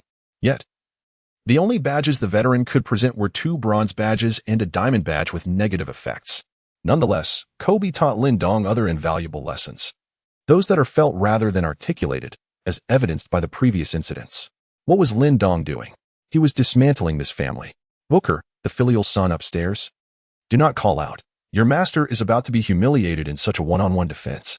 I foresee Lin Dong overpowering Smart and Bridges to secure a spot on the defensive first team this year. Has Lin Dong gained a following? Despite the cacophony in the live stream, an increasing number of viewers began to appreciate Lin Dong, wishing for him to transcend the role of a mere bench warmer waving a towel, yet also hoping for him to avoid being a fleeting phenomenon. In other words, the audience seemed to find it increasingly unacceptable for Lin Dong to excel. To them, this was unprecedented. How could Lin Dong be so multifaceted? It felt like a dream. Consequently, some rational viewers began to vehemently disparage Lin Dong, urging the zealous fans to temper their enthusiasm. They did not wish for Lin Dong to attain such prominence. After he successfully defended Booker, would he next have to guard Curry or Durant? Should there come a game where he falters? Those fervent fans might swiftly turn into his most ardent critics. Sitting on the sidelines, CP3 furrowed his brow, discerning that Booker's recent 2 missed shots reflected a subtle disdain for Lin Dong. However, Booker indeed employed his most reliable offensive maneuvers. In essence, he psychologically underestimated his opponent, yet was unyielding in execution. Unexpectedly, Lin Dong thwarted him twice. Although he did not possess exceptional physical attributes, his defensive prowess was remarkably seasoned, even evoking a faint sense of familiarity. CP3 shook his head. That individual had long since departed. Could seeing the Lakers jersey and this young Chinese player truly evoke memories of him? It felt implausible. Paul chuckled and shook his head. Yet he could not help but notice how closely this young man's height and wingspan resembled that of the departed, both playing the roles of shooting guard and small forward, albeit with slightly less ball-handling finesse. Had that individual still been present, he would have undoubtedly taken him aside for a one-on-one tutorial. Alas, the new generation surpasses the old. CP3 glanced once more at the actively moving Lin Dong on the court, and then at the somewhat bewildered Ayton seated on the bench, feeling a pang of disappointment. On the court, Booker regained possession. Although the Suns players felt somewhat awkward, they still afforded him space. They sensed that Booker seemed somewhat irked. Once again, he initiated a wing isolation, executing a crossover before swiftly accelerating to the right. His first step remained impeccable. With a stable center of gravity, Lin Dong swiftly maneuvered to the right with quick, small steps. Bolstered by the Iron Blood and flank deterrence badges, he managed to barely keep pace with Booker. This guy is caught up? Booker mused, surprised, yet he knew this was just the opening move. He did not feint. He had no intention of doing so. Instead, he took the initiative, bringing the ball close to Lin Dong to initiate physical contact. Booker's ball handling was charged with energy, while Lin Dong was relegated to a reactive shift in his center of gravity. Typically, most defenders would falter under such pressure, and Lin Dong's relatively slender physique only compounded this vulnerability. At this distance, do you dare to reach out? Any attempt will result in a foul. Booker was not mistaken. At such a close range, any reach from Lin Dong would surely play into his hands, resulting in an inevitable foul. Indeed, Lin Dong did not anticipate Booker's proactive charge. He stumbled back a half step from the impact. In an instant, Booker took a jump shot. However, in that fleeting moment, he caught sight of Lin Dong's hand. This fellow adjusted swiftly and lunged forward. Impressive. The defense on this play was impeccable, and James narrowed his eyes in approval. Yet, the basketball circled the rim several times before finally dropping in. Devin Booker. Lin Dong's defense was flawless. Yet Booker's mid-range prowess showcased his extraordinary skill in the face of aggressive defense. The commentary echoed through the previously subdued arena, finally breaking the silence. Since this preseason match was not held in either the Lakers or Suns home court, the crowd was evenly split, making it difficult for either side to offend the other. Lin Dong's 2 breaks and a defense had rendered the Suns fans within the arena speechless for quite some time. Now, after Booker had finally managed to score a point, he felt compelled to boast, fearing that upon exiting the arena, he might discover his car tires deflated. Breathing heavily, Booker acknowledged the immense difficulty of that shot. His confrontation had effectively pushed Lin Dong aside. Yet, that fellow had managed to swiftly adjust his stance by switching his feet and lunged back at him with remarkable speed. Damn. Lonnie Walker was extremely dissatisfied, deeming that shot purely a stroke of luck. Lin Dong's defense had been exceptionally tight, and he found himself wanting to cheer for him. Goodness, it actually went in. Meanwhile, Lin Dong was at a loss, for Booker's score had already climbed to 16 points, and only half of the third quarter had elapsed. However, he felt his stamina depleting far too quickly. He needed to devise a strategy. Lin Dong cast a glance at his Dominator progress bar. Chapter 30, Activating the Dominator. Lonnie Walker stood on the court, his mouth agape, utterly astonished by the spectacle before him. Booker took to the court once more, continuing his relentless assault. Out of 10 attempts, he succeeded only twice. Lin Dong effectively defended against Booker, who managed only 2 successful shots out of 10 attempts. A heated argument ensued as Booker confronted the referee, expressing his dissatisfaction with the call, claiming it was an offensive foul. Ultimately, frustration overwhelmed him, and with a sharp whistle piercing the air, he slammed the ball to the ground, earning himself a technical foul. The Lakers opted not to make any substitutions. With the score now standing at 88-78, a 10-point lead for the Lakers, and only 3 minutes remaining in the third quarter, the Suns also refrained from altering their lineup, with Coach Williams sitting pensively on the bench, his thoughts a mystery to all. Perhaps he wished to temper Booker's arrogance by allowing him to face challenges in the preseason, aiming for a more robust performance in the regular season. Or maybe he was curious to see just how much remarkable contribution Lin Dong, a rookie from the second round, could showcase in this preseason matchup. James, who declared for the draft straight out of high school, averaged an impressive 9 points, 5 rebounds, 9 assists, 6 steals, and 7 blocks during his rookie season. While few expected Lin Dong to reach such heights, it is no small feat for a young talent from China to achieve this level of performance. It is worth noting that Lin Dong began his academic and athletic journey in the United States at a young age, boasting tangible statistics from his NCAA career, making him a familiar figure to the seasoned NBA players. His playing style leans towards the American approach, yet is infused with the high basketball IQ characteristic of Chinese players. In summary, whether among the spectators present at the game or the countless fans watching the live broadcast, none wished for Lin Dong to leave the court. Coach Ham would certainly refrain from making such a contentious decision. Meanwhile, Coach Williams contemplated that since Booker had become the stepping stone for this young talent into the NBA, it would be prudent to ensure that he treads with greater steadiness. Thus, he chose to remain silent. Lin Dong's lungs resembled the bellows, having exerted every ounce of his strength during the final defensive play. Throughout the majority of this quarter, his contributions were lamentably meager, with a mere 0 points, 1 rebound, and 2 assists to his name, the solitary rebound being snatched from Lonnie Walker. Alas, had he allocated any energy toward offense, he would likely have been compelled to exit the game after just half a quarter, although there were brief pauses during the game. For an NBA player whose offensive efforts are tremendously taxing, they were inconsequential. The necessity of defending against Booker demanded unwavering focus, constant lateral movements, and minute steps, requiring sustained attention and a stable center of gravity. With his body taut and nerves highly strained, Lin Dong was ultimately limited by his stamina, which stood at a mere 100. Lin Dong stood at the pinnacle, gesturing towards Long Niwak with a signal. Long Niwak comprehended instantly. Realizing that Lin Dong's stamina was nearing its limit, Lin Dong maneuvered to the arc's apex, receiving the basketball. His primary objective now was to orchestrate the play from the top of the arc. Such a strategy would maximize the conservation of offensive stamina. Booker was acutely aware that Lin Dong was teetering on the brink of exhaustion. Although he had sacrificed his pride, to appear despondent and vulnerable would be an utter disgrace. He created 3 steps of space from Lin Dong, realizing that this fellow likely lacked the strength to attempt a three-pointer. Just moments ago, Lonnie Walker's cut and Juan's three-pointer had both found their mark. Even the lumbering Thomas Bryant managed to sink a three-pointer. The players of the Suns could not afford to be complacent. They adhered closely to the perimeter. Another cut. Booker discerned the Lakers' strategy. Lonnie Walker adeptly utilized the screens set by Gabriel and Juan, penetrating towards the Suns' vulnerable basket.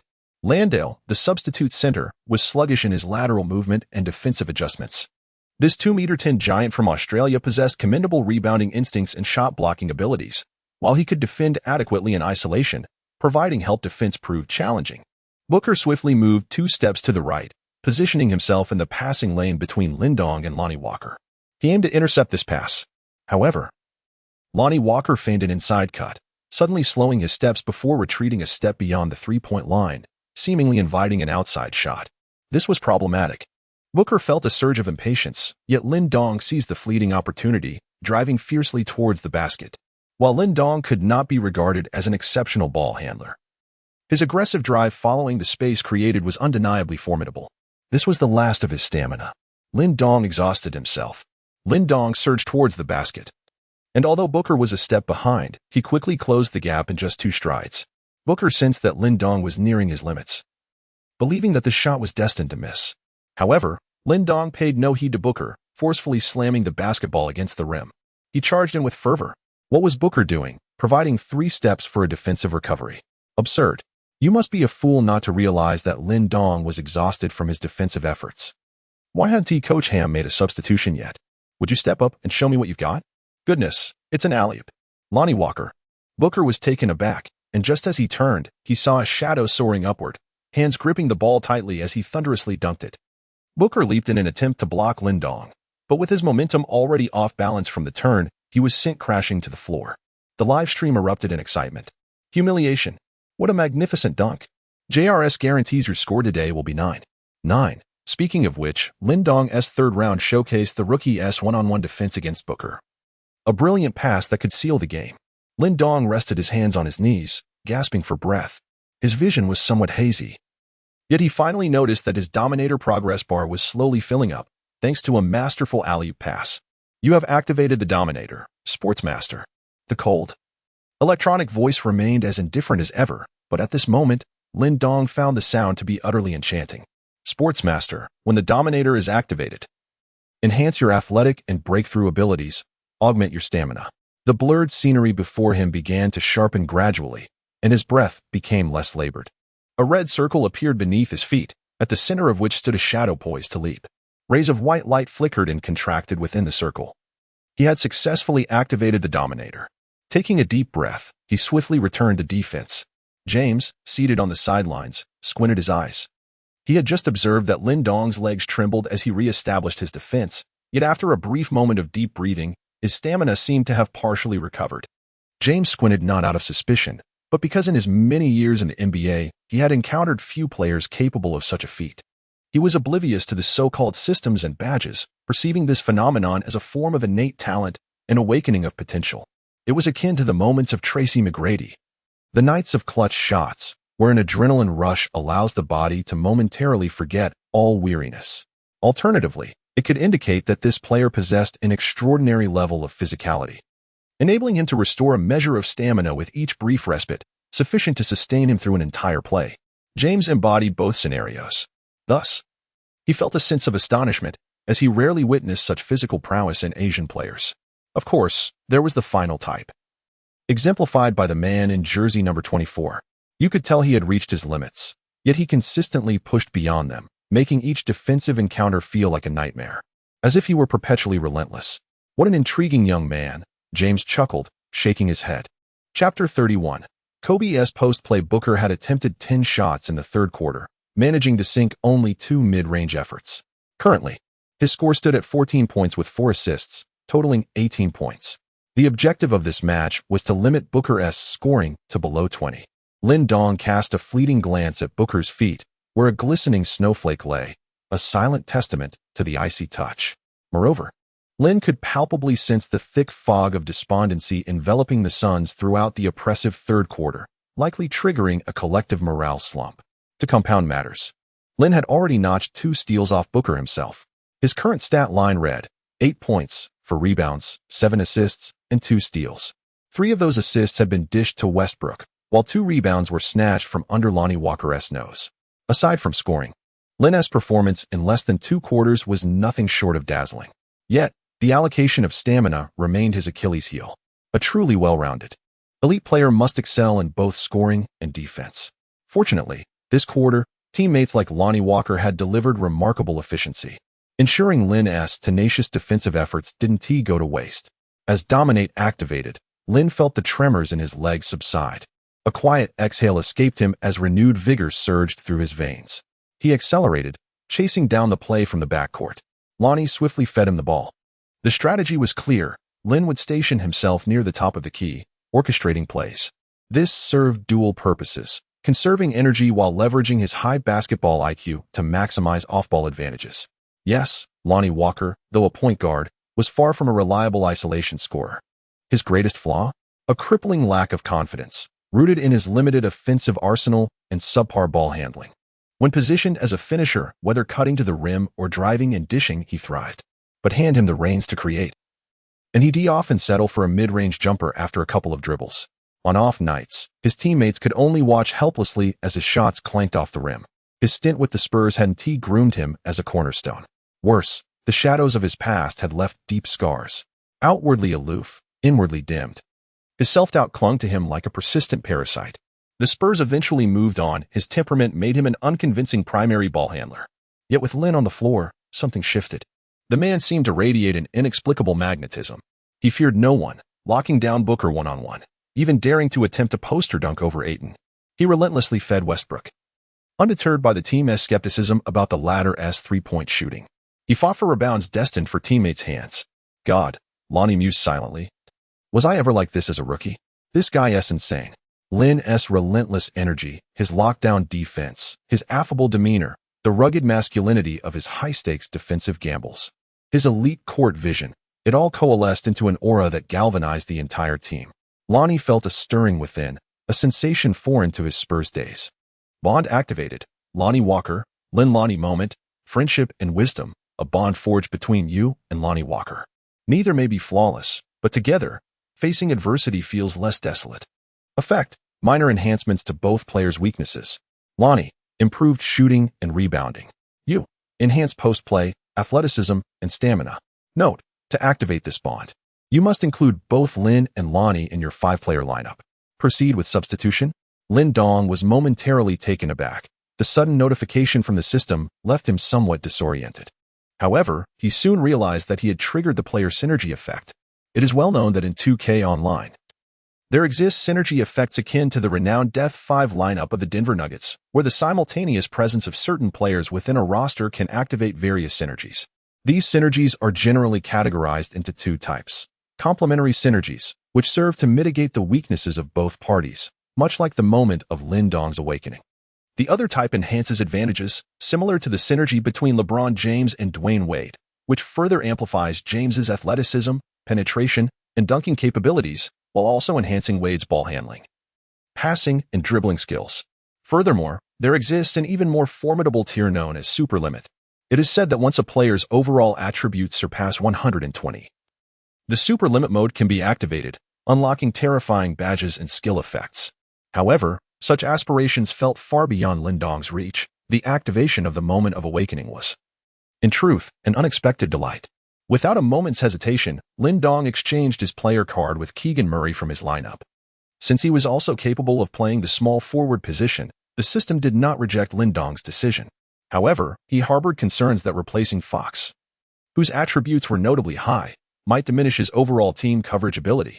Yet, perhaps due to the badges he had currently activated, the overall coverage of his lineup remained unchanged following the substitution of Keegan Murray, and the comprehensive rating showed no variation either. As the successful trigger of the bond effect was confirmed, Lin Dong finally broke into a smile. Holding the ball in his right hand and pointing to the sky with his left, he raised a single finger. The players of the Lakers, witnessing Lin Dong's gesture, were momentarily taken aback. It was a signal for a one-on-one play. In an instant, they instinctively created space for Lin Dong. Lin Dong defended throughout the entire quarter, scarcely making a move. For a player of his caliber, even if he desired to take the ball and go for an individual play, no teammate would dare to refuse him. This is what he rightfully deserves. Only Lonnie Walker cast a concerned glance at Lin Dong, aware that this fellow might be running low on stamina. However, there was an inexplicable sensation that the more he played, the more exhilarated he became. Just moments ago, he appeared on the verge of exhaustion, yet now his complexion was glowing, and he handled the ball with remarkable agility, leaving Lonnie Walker somewhat perplexed. Lin Dong held the ball, facing off against Booker. With a cold smirk, Booker lowered his center of gravity, preparing to defend. Today truly felt like a tiger fallen to the plains, humiliated by Lin. Regardless of whether Lin Dong succeeded in scoring, the mere choice to engage in a one-on-one confrontation with Booker signified his intent to show no mercy in this match. Even at the peak of his strength, Booker seethed with indignation. If you manage to make that shot today, I shall consume this basketball. As Lin Dong gradually approached the basket while dribbling, he remained acutely aware of Booker's defense. Booker had never heard of Lin Dong possessing any one-on-one skills, but upon observing Lin Dong's performance at the perimeter, he found the young man's abilities to be utterly laughable. With sluggish speed and poor ball handling, Lin Dong dribbled slowly, using one hand to protect the ball, clearly fearful of losing possession. However, Lin Dong slowly turned his back, pressing against Booker. Astonishing. Lin Dong is ordering. "Someone, fetch me the menu," braised Booker. The Lakers' isolation play. "Wait, have you ever seen Lin Dong back down?" Lin Dong, do not back down against nameless individuals. Young Booker is performing admirably. Uncle is about to back him down. No, his backing down is not quite proficient. Although Booker is not a back-to-the-basket scorer, he nevertheless senses that Lin Dong's attempts are superficial. This fellow possesses certain skills. He knows how to use his hips to locate his thighs and even his elbows to seek out his ribs. Each instance of physical confrontation is executed with remarkable steadiness. It appears someone has provided him with guidance, yet he has not mastered it fully. However, how does he possess such abundant stamina? Booker finds himself puzzled. Lin Dong's backing down may lack maturity, but it is undeniably powerful, despite the fact that he had just appeared utterly exhausted. In a moment of distraction, Booker found himself unceremoniously pushed aside. Lin Dong raised his hands high above his head, poised for a powerful shot. No, it was not a simple layup. It was a jump shot. However, Booker was not deceived by this feint, as he accurately assessed that Lin Dong's back-to-basket technique lacked sufficient finesse. Perhaps one day he may evolve into a formidable post player, but alas, that day is not today. Booker lunged forward, and indeed, Lin Dong executed a jump shot. Lin Dong maneuvered past Booker, the young man. The crowd roared in excitement. He had now deemed Lin Dong a player of substance. The feint was too exaggerated. Booker saw right through it and remained unfazed. The jump shot, with a lean back, was astonishing. "Who are you?" The comments section erupted instantaneously. "Goodness, the boss. This jump shot. My word, how many cobes has he consumed? Huang Feihong, when did you become the best in Tianjin?" Today? LeBron also made his mark. Is there no one upstairs? Lin Dong has also made his presence felt. Lin Dong leaned back, releasing the basketball at an extraordinarily challenging angle from his fingertips. Booker lunged forward, yet Lin Dong's graceful and fluid fadeaway was executed with remarkable poise, his shooting point elevated and highly resistant to interference. The ball swished effortlessly through the net. The audience in the arena erupted in fervor. This shot was reminiscent of Kobe's iconic fadeaway. It had been years since such a move graced the league, with countless players attempting fadeaways that simply lacked the same essence. Today, this young Chinese talent, standing at 6 feet 6 inches with a wingspan of 6 feet 9 inches, fulfilled the role of shooting guard, reintroducing this classic maneuver to the NBA stage. The Suns called for a timeout. Lin Dong gazed at his teammates rushing towards him for an embrace, then glanced at his equipment inventory. Kobe's backpack. The rewards from the captain's training camp were truly invaluable. Chapter 32. The substitute center is still a sinner. Lin Dong once again took to the court. However, Booker had already been substituted, and by the way Williams pulled him aside, it seemed unlikely that he would return for the remainder of the game. With just over a minute left in the third quarter, the Suns replaced their entire lineup with substitutes. In contrast, the Lakers remained unchanged, sticking with the same players who had been on the court since the beginning of the quarter. Coach Ham was somewhat taken aback by Lin Dong's insistence on staying in the game, considering the Lakers' preseason schedule was quite grueling after facing the Suns today. They were set to engage in a back-to-back against the Timberwolves the following day. According to Coach Ham's reasoning, it would be prudent for Lin Dong to conserve his energy to deliver a better performance in the next match, yet the young man remained resolute. Fortunately, with just over a minute remaining in the third quarter, Coach Ham eventually nodded in agreement to Lin Dong's desire to remain on the court. Meanwhile, Lin Dong let out a sigh of relief, knowing that Booker had scored 18 points before exiting the game, and there seemed to be no intention of bringing back Paul or Bridges. Coach Williams was clear in his approach today. If a victory could not be secured, then every issue within the team should be laid bare. Indeed, the Suns players did not disappoint him, as it was evident that in every aspect, the Lakers had the upper hand. Given this, if the starting lineup were to be forcefully reinstated in the fourth quarter solely for the sake of winning this preseason game, Coach Williams would not have gone to such lengths to orchestrate this performance for Lin Dong. Lin Dong propelled the counterattack with the ball in hand. Yet the dominion of his prowess had begun to wane. The moments of his supremacy were dwindling. Presently, the Lakers held a lead of over 10 points, and he needed to accomplish one final task to succeed. The Suns continued to field a backcourt duo comprising Shamet and Damian Lee. And as soon as Damien entered the fray, he felt the weight of Lin Dong's pressure. This fellow possesses remarkable speed. Under the enhancement of Lin Dong's leadership and the effects of the Dominion aura, his athletic capabilities had surpassed the threshold of 100, making his mobility and ball-handling speed eclipse even that of Lonnie Walker. Thomas Bryant circled to the arc, setting a screen for Lin Dong, who drove straight to the basket. Anthony Davis, clad in a jacket, sat courtside and nudged LeBron with his elbow. "Look, this young man can still attack the rim." LeBron, covering his mouth in amusement, replied, "Youngsters should indeed focus on driving to the basket. It's rather lackluster to linger outside and shoot threes all day." Davis chuckled in agreement. Yet he recognized that this player did not regard Landale with due respect. Although Landale's foot speed may be lacking and his help defense questionable, he demonstrated remarkable stability in interior defense following screens. As anticipated, when Lin Dong charged in, he immediately felt the immense pressure exerted by Landale. Despite the enhancements to his athleticism and ability to penetrate, he still found himself at a disadvantage when it came to strength and other attributes. Standing at 2 meters 10 and weighing an impressive 115.8 kilograms, Landale easily thwarted Lin Dong's ascent, compelling him to resort to a high-arcing layup that grazed the rim and failed to find its mark. This individual possesses formidable strength. Lin Dong could sense that during the recent physical confrontation, this individual had not even afforded him the opportunity to leap. He felt utterly overpowered in terms of strength. Initially, he had aspired to perform a dunk over his opponent.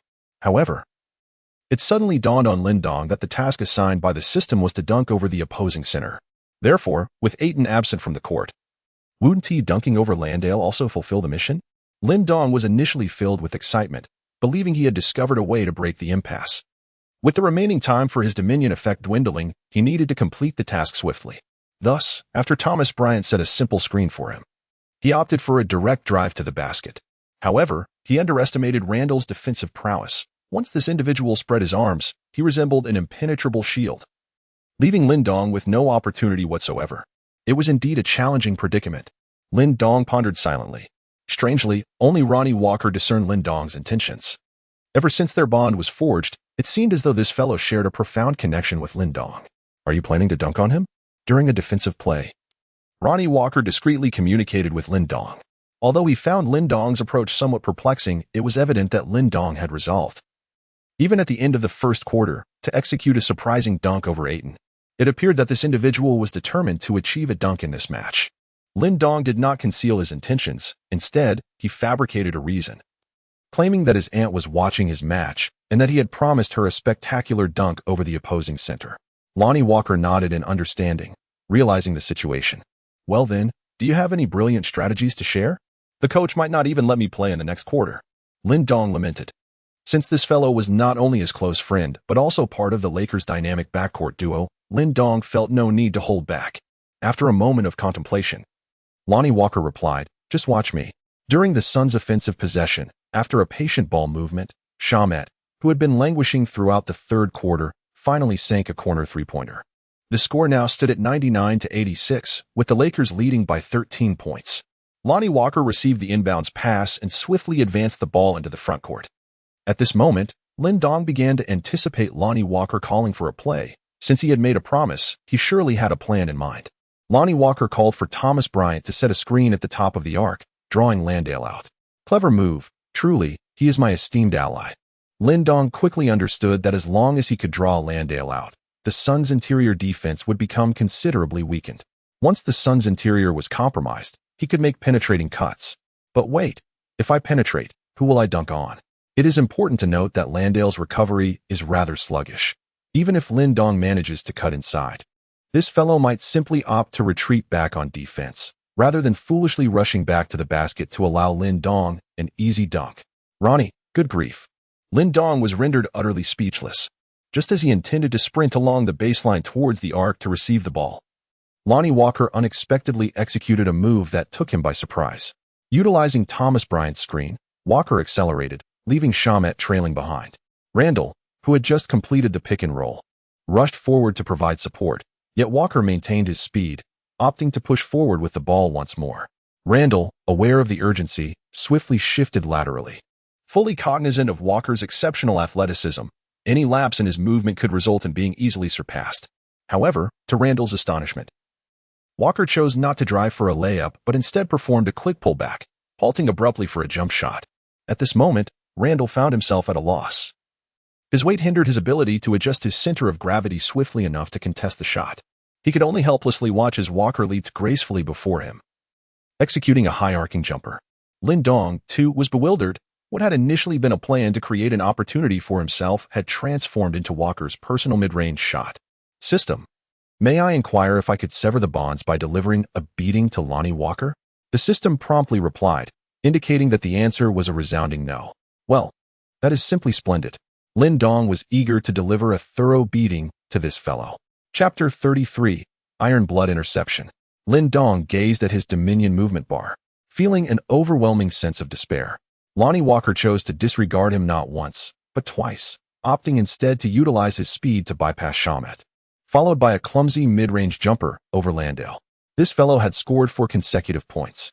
Yet, no matter how loudly he shouted, or even when he abandoned the play to position himself at the arc for the ball, Lonnie Walker remained oblivious to his pleas, as if he had not heard him at all. Only 30 seconds remained in the game. Damn it. Was the enhancement of his bond with Lonnie Walker merely for the purpose of facilitating this guy's jump shots? Lin Dong could not afford to remain idle. He resolved to dash directly to the arc's apex to receive the ball. However, Lonnie Walker cast a glance his way and promptly raised a finger, indicating the corner of the sideline, urging him to stay put. Lin Dong felt helpless. At present, Lonnie Walker was the team's ball handler. If he strayed too far from the collective, the insignia of leadership he bore would undoubtedly become void. Initially, he believed that it was Bridges who had torn up his player card. Then he thought it was Booker. Now, he has come to realize that it was, in fact, that rascal Lonnie Walker who had done the deed. Lin Dong shook his head in frustration. If there were rewards for a one-on-one showdown with Lonnie Walker, he would surely knock him to the ground, showering him with rewards and coins until he compensated for his loss of 1 million. No, 2 million. Contract fees. The screen set by Lonnie Walker and Thomas Bryant was initiated once more, igniting a spark of anger in Shamet and Landale. How dare you? As the saying goes, one should not strike the face while fighting, nor should one expose weaknesses when berating others. It's just a preseason game, and yet you target us? Lonnie Walker, with his prominent eyebrows and large eyes, turned out to be a mere stat chaser. Shamet, filled with urgency, disregarded Thomas Bryant's screen and charged towards Lonnie Walker, stumbling along the way. However, Lonnie Walker seemed to launch his attack before fully establishing his position, moving a bit hastily. This provided Shamet with an opportunity to catch up. Even though Thomas Bryant at the top of the arc was completely unguarded, neither Shamet nor Landale spared him a glance.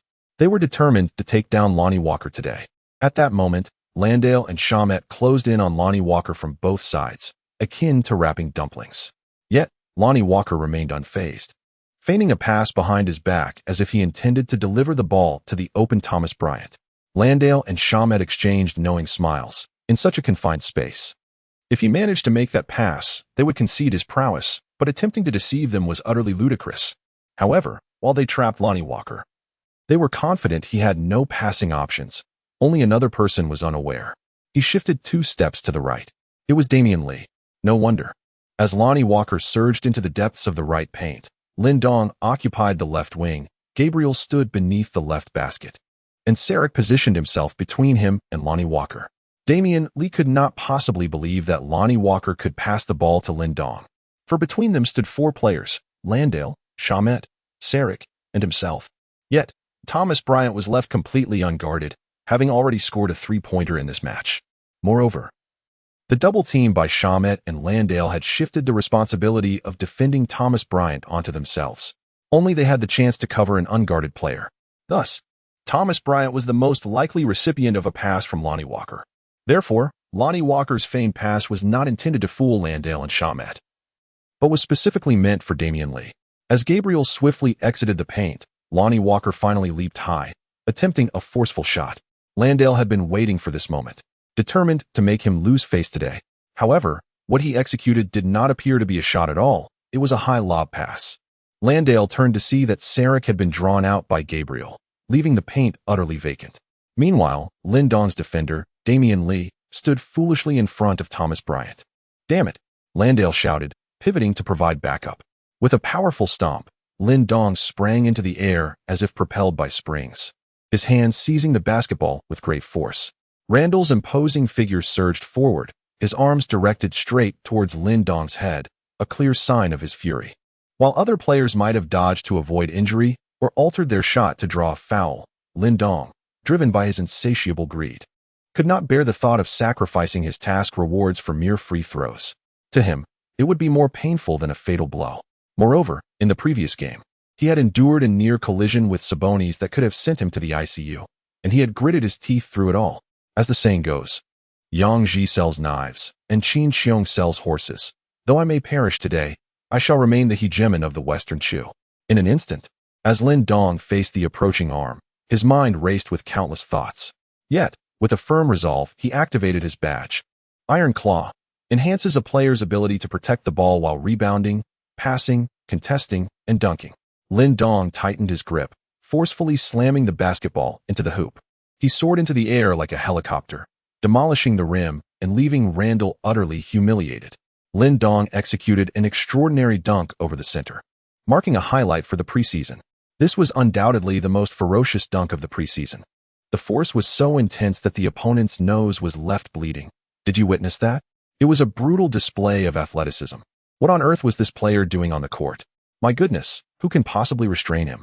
The commentators in the arena were beside themselves, exclaiming that even if a tire had been deflated today, they would still sing praises for Lin Dong. What sheer tenacity, what an astonishing dunk. Although he couldn't dunk over Ayton, he sought retribution on Randall, and I can only imagine how much Randall must despise Ayton now. Ha ha ha. Commentator Hardy did not conceal his excitement, even as the Suns fans beside him shot him death stares. Meanwhile, in the Wales live streaming room, the atmosphere was electrifying, with comments flooding in like a festive celebration. Lin Gu is incredible. Screaming, what is Randall even doing?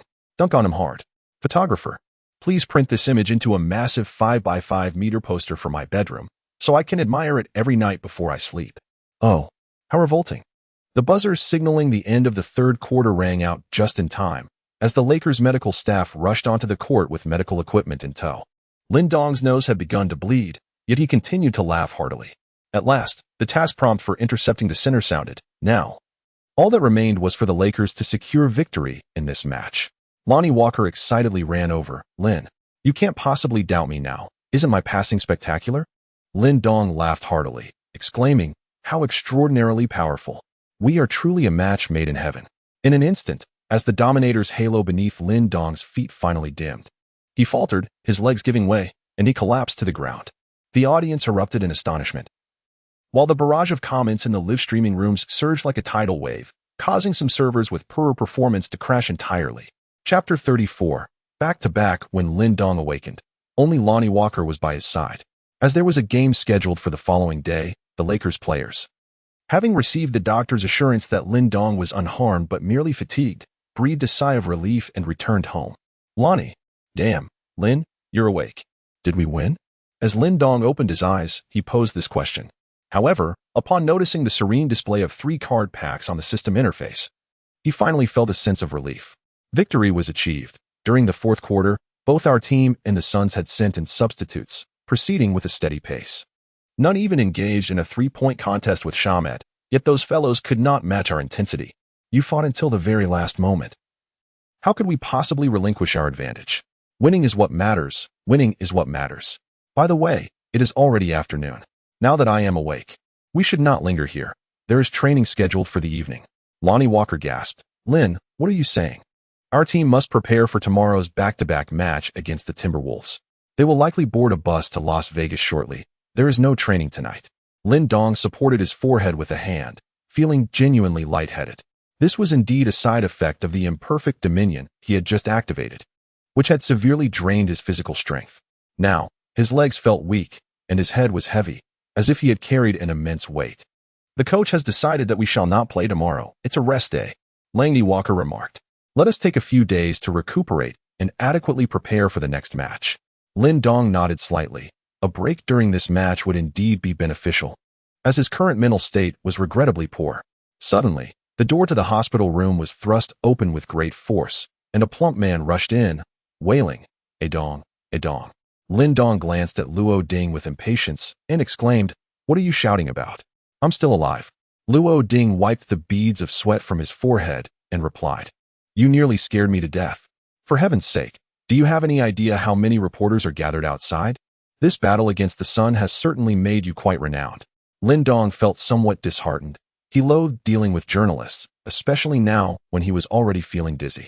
Simply lying down was a struggle, and the thought of having to respond to those reporters' tricky questions was more unbearable than death itself. "You handle it.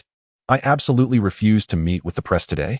Lin Dong resolved to delegate this matter to Luo Ding, his agent, who was inherently responsible for managing such troubles on his behalf. "Rest assured, take the time to recuperate. I shall handle those individuals," he assured. Luo Ding was determined to first reassure those concerned by informing them that Lin Dong had awakened and was in good health. Subsequently, he planned to persuade them to withdraw by citing Lin Dong's need for rest due to his physical discomfort. Lin Dong, feeling quite pleased, reclined once more, preparing to open a few card packs when he was suddenly greeted by a system task notification. Task: Ascend the mountain and conquer the wolf. Task 1. Score 20 points against Edwards. Task description: It is rumored that Edwards has bulked up and become stronger. This is unacceptable. Teach him a lesson. Task 2. Secure 10 rebounds. Task description: Gobert is set to make his debut with the Timberwolves, and he is ready to dominate the boards. Let us hope you thwart his ambitions. Task 3. Achieve victory in the match. Lin Dong was taken aback, nearly fainting upon reading the task description. With a sudden shout, he leapt from his bed. This startled both Lonnie Walker and Lin Dong, who now perceived him as completely unhinged. Unexpectedly, Lin Dong jumped down from the bed and began to dress. "What about our teammates?" Lonnie Walker pondered, a bit perplexed, as they had just departed on the bus and were likely already boarding their flight. "Let us go to Las Vegas." Lin Dong let out a fierce roar as he donned his coat. "Are you out of your mind?" Lonnie Walker grasped Lin Dong's arm, urging him to recognize that this was not the time for bravado. Luo Ding was equally astonished. Lin Dong, who had never been known for his iron will during his NCAA days, seemed to have undergone a complete transformation upon entering the NBA, his temperament entirely altered. In the previous match, he had defended Booker with ferocity, executing a brutal dunk that left him unconscious. Now, having just emerged from the hospital, he was set to face the Timberwolves in a back-to-back game. Goodness, even seasoned starters do not exhibit such tenacity. Here was a rookie behaving as if he were the team's leader, an utterly absurd spectacle. Lin Dong strode purposefully to the door, declaring, "Inform the team that we are heading to the airport immediately. If the plane has already taken off, I shall purchase my own ticket to Las Vegas." The onlookers, both brothers and sisters, implored him, "Please, spare us. I speak the truth." Luo Ding sat in a small conference room at the hospital, nearly on the verge of kneeling before the reporters present. A journalist from Hupu immediately pressed for clarification. "So, are you suggesting that Lin Dong has already left the hospital and is en route to the airport to compete?" "Indeed, I swear, the moment this guy awakens, he is determined to play. There is no stopping him." Several reporters from Aiton hurriedly jotted down notes. He Xiaoyu, a media studies international student and a professional reporter for Hupu stationed in Los Angeles, swiftly gathered her pen and notebook, instructing the Hupu photography team. "Let us proceed to Las Vegas." Everyone nodded in understanding, recognizing the significance of Lin Dong's actions, and without further delay, the Hupu staff began booking tickets. The reporters in the venue exchanged glances, most preparing to alter their destination abruptly. Initially, they aimed to report on Lin Dong's recovery, yet unexpectedly, this audacious individual was set to engage in a back-to-back match. Most of these reporters were from Huagua, primarily focused on closely monitoring Lin Dong to relay the latest updates to the domestic audience. It is worth noting how many netizens eagerly awaited follow-up reports after Lin Dong's fainting incident. He Xiaoyu approached Luo Ding, advising him to persuade Lin Dong to prioritize his health. Luo Ding glanced at the young lady beside him, suppressing the urge to retort, "This rascal, ever since joining the NBA, has burdened me with countless off-court responsibilities while neglecting everything else. Despite my tireless efforts to secure business contracts, he remains unsatisfied. When I speak to him, he only listens if he finds it useful. Otherwise, it goes in one ear and out the other. How can I truly persuade him? Were it not for our long-standing friendship, I would have long since abandoned this laborious task. I am a Harvard graduate, after all." However, he swallowed his complaints. For as Lin Dong's agent, he must maintain a favorable public image to protect Lin Dong's reputation, particularly in front of reporters. Adopting a sympathetic expression, Luo Ding said, "You reporter, I too wish to advise him to take care of his health. Yet, Adong insists that with the upcoming back-to-back games and many Lakers starters resting, it is the perfect opportunity for the bench players to step up. Although it is merely the preseason, winning a game is no easy feat thus. Adong resolutely decided to return to the team, determined to contribute in any way he can. Xiaoyu listened, momentarily taken aback. Meanwhile, aboard the plane, the waiting Lakers players finally spotted Lindong and Lonnie Walker boarding. LeBron, adorned in sunglasses, scrutinized Lindong, concealing his expression. Westbrook laughed heartily, while Davis wore a goofy grin. Only Coach Ham appeared troubled, yet resigned. "Let us depart. We are bound for Las Vegas," Coach Ham proclaimed. The plane ascended swiftly, soaring into the clouds. Chapter 35, The decision to market oneself following the team's charter flight. The Lakers arrived in Las Vegas around 6 o'clock in the evening, preparing for their third summer league match against the Timberwolves. After their previous game against the Suns was held in Washington as a charity exhibition, the Lakers players endured considerable travel to return to Las Vegas for this back-to-back matchup. Most players felt exhausted after the journey. Davis's back injury raised concerns, prompting Coach Ham to opt for his rest, as well as that of LeBron, Westbrook, and Beverly. Initially, Coach Ham planned to rest both Lonnie Walker and Lindong, but Lindong resolutely insisted on rejoining the team and expressed his desire to play. Coach Ham, indifferent, recognized that the matchup against the Timberwolves was primarily for resting the starters and evaluating the bench players. Therefore, he was not overly concerned about winning or losing. However, Lindong consistently delivered unexpected performances. If he wished to play more, Coach Ham would not forcibly bench him. After all, the next game would be against the Warriors, last year's reigning champions, and while this young talent shone brightly, he had only participated in 2 preseason games thus far. Upon arrival, the Lakers players dispersed to the cafeteria for dinner. Although no training session was scheduled for the evening, they were free to engage in leisure activities. After repeatedly emphasizing the importance of abstaining from alcohol and returning to their accommodations promptly, Coach Ham allowed everyone to scatter. Lindong returned to his chamber alone, for he was about to unseal his package. Lindong trembled as he placed his hand upon the Suns' historic player pack. Undoubtedly, this pack was the most valuable. Although historic player packs are often a gamble, with a myriad of unforeseen entities emerging from them, the Suns have consistently assembled many exceptional lineups throughout the years. Not to mention the legendary figures of yesteryears such as Connie Hawkins and Charles Scott, alongside modern greats like Nash, Stoudemire, Marbury, and the illustrious General Joe, all of whom are esteemed and costly players. Lindong shook his hands and opened the package. I beg you, please give me a Nash." Lindong raised his hands to the heavens as the melody of good fortune resonated from his phone, with each flicker of the player cards. Lindong's card pack finally radiated brilliance, announcing the auspicious acquisition: Shawn Marion, 05 edition, 1X, currently valued at a contract fee of $375,000. Larry Nance, 85 edition, 1X, presently priced at a contract fee of $10,800. Alvin Adams, 76 edition, 1X, currently appraised at a contract fee of $4,800. Paul Westphal, 77 edition, 1X, now valued at a contract fee of $122,500. Lindong gazed at the cards being revealed, feeling somewhat resigned. Aside from Shawn Marion, it appeared that the others were merely role players. Typically, a single pack would yield only one premium card, and considering Shawn Marion's value starkly contrasted with the rest, he was likely the sole standout. Alas, the misfortune of a non-lucky player. Lindong casually tapped on the last card, only to be taken aback as the card vibrated unexpectedly. What an astonishing animation effect. Lindong abruptly sat up from his bed, akin to a carp leaping from the water. Before him, the system commenced a captivating animation, a privilege reserved solely for renowned players. A diminutive guard gradually emerged from the player tunnel, his jersey number illuminated on the grand screen. It was the year 2004, representing the Phoenix Suns, number 13. At that moment, Lindong instantly recognized him, the starting point guard of the Suns, standing at 191 centimeters with an impressive wingspan of 199 centimeters. The 15th overall pick in the 1996 draft, the executor of the offensive strategy, none other than Steve Nash. Ha ha ha, at long last, I have experienced a stroke of good fortune. Lindong majestically placed the remaining 4 players upon the shelf with a flick of his wrist. He chose once more to open a pack featuring current Phoenix Suns players. Booker, Bridges, Ayton. Lindong called out loudly.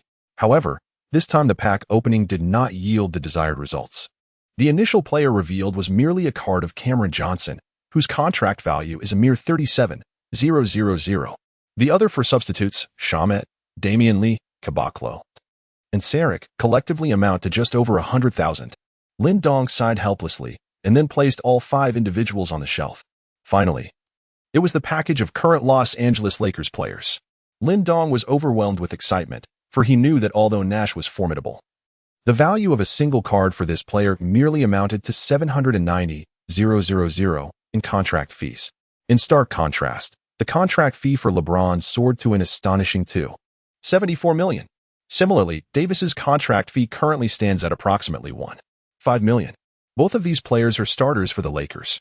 He reminisced about the time when his roommate opened a pack. A mere standard pack featuring active players surprisingly revealed LeBron from a list of over 300 names.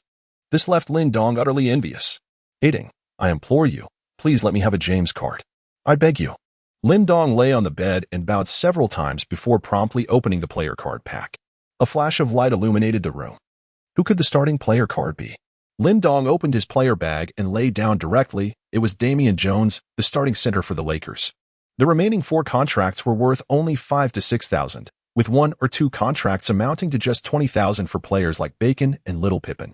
Lin Dong was part of the Lakers, and he was acutely aware of the performance metrics of his teammates. It could be said that, apart from LeBron James and Anthony Davis, who commanded exorbitant market values, the rest of the team was rather lacking in financial worth. However, as Lin Dong opened the final card, a sense of resignation washed over him. It was his own card. Indeed, Lin Dong possessed 2 cards, one representing his self-created player, Lin Dong, and the other depicting the Lakers' version of himself. Yet, within his self-constructed lineup, he could only include his self-created players and not his own player cards. Nevertheless, this limitation did not impede his ability to sell his player cards. Lin Dong glanced at his worth and discovered that it amounted to a staggering 590,000 in contract fees. Goodness, am I truly worth so much? Lin Dong was once again filled with excitement. What a remarkable moment, almost rivaling Nash. However, he quickly grasped the reason behind the exorbitant price of his player card. Firstly, it is due to his status as a rookie, as there are limited avenues to acquire his player card, making it a rare find. The principle of scarcity elevates its value. Much like the inflated contract worth of Keegan Murray, which has reached 300,000, both their valuations are significantly inflated. Moreover, these emerging players possess potential, prompting some to invest in them. Additionally, Lin Dong's player card is immensely popular among online players in China whenever it becomes available in the system. It is snapped up without regard for the price. Although the market is strictly regulated by Teng Sun, the fervor of the players for Lin Dong remains unwavering. It is noteworthy that Zhou Qi's free player card often sells out. If it were not for its lack of effectiveness, there would hardly be any available in the market.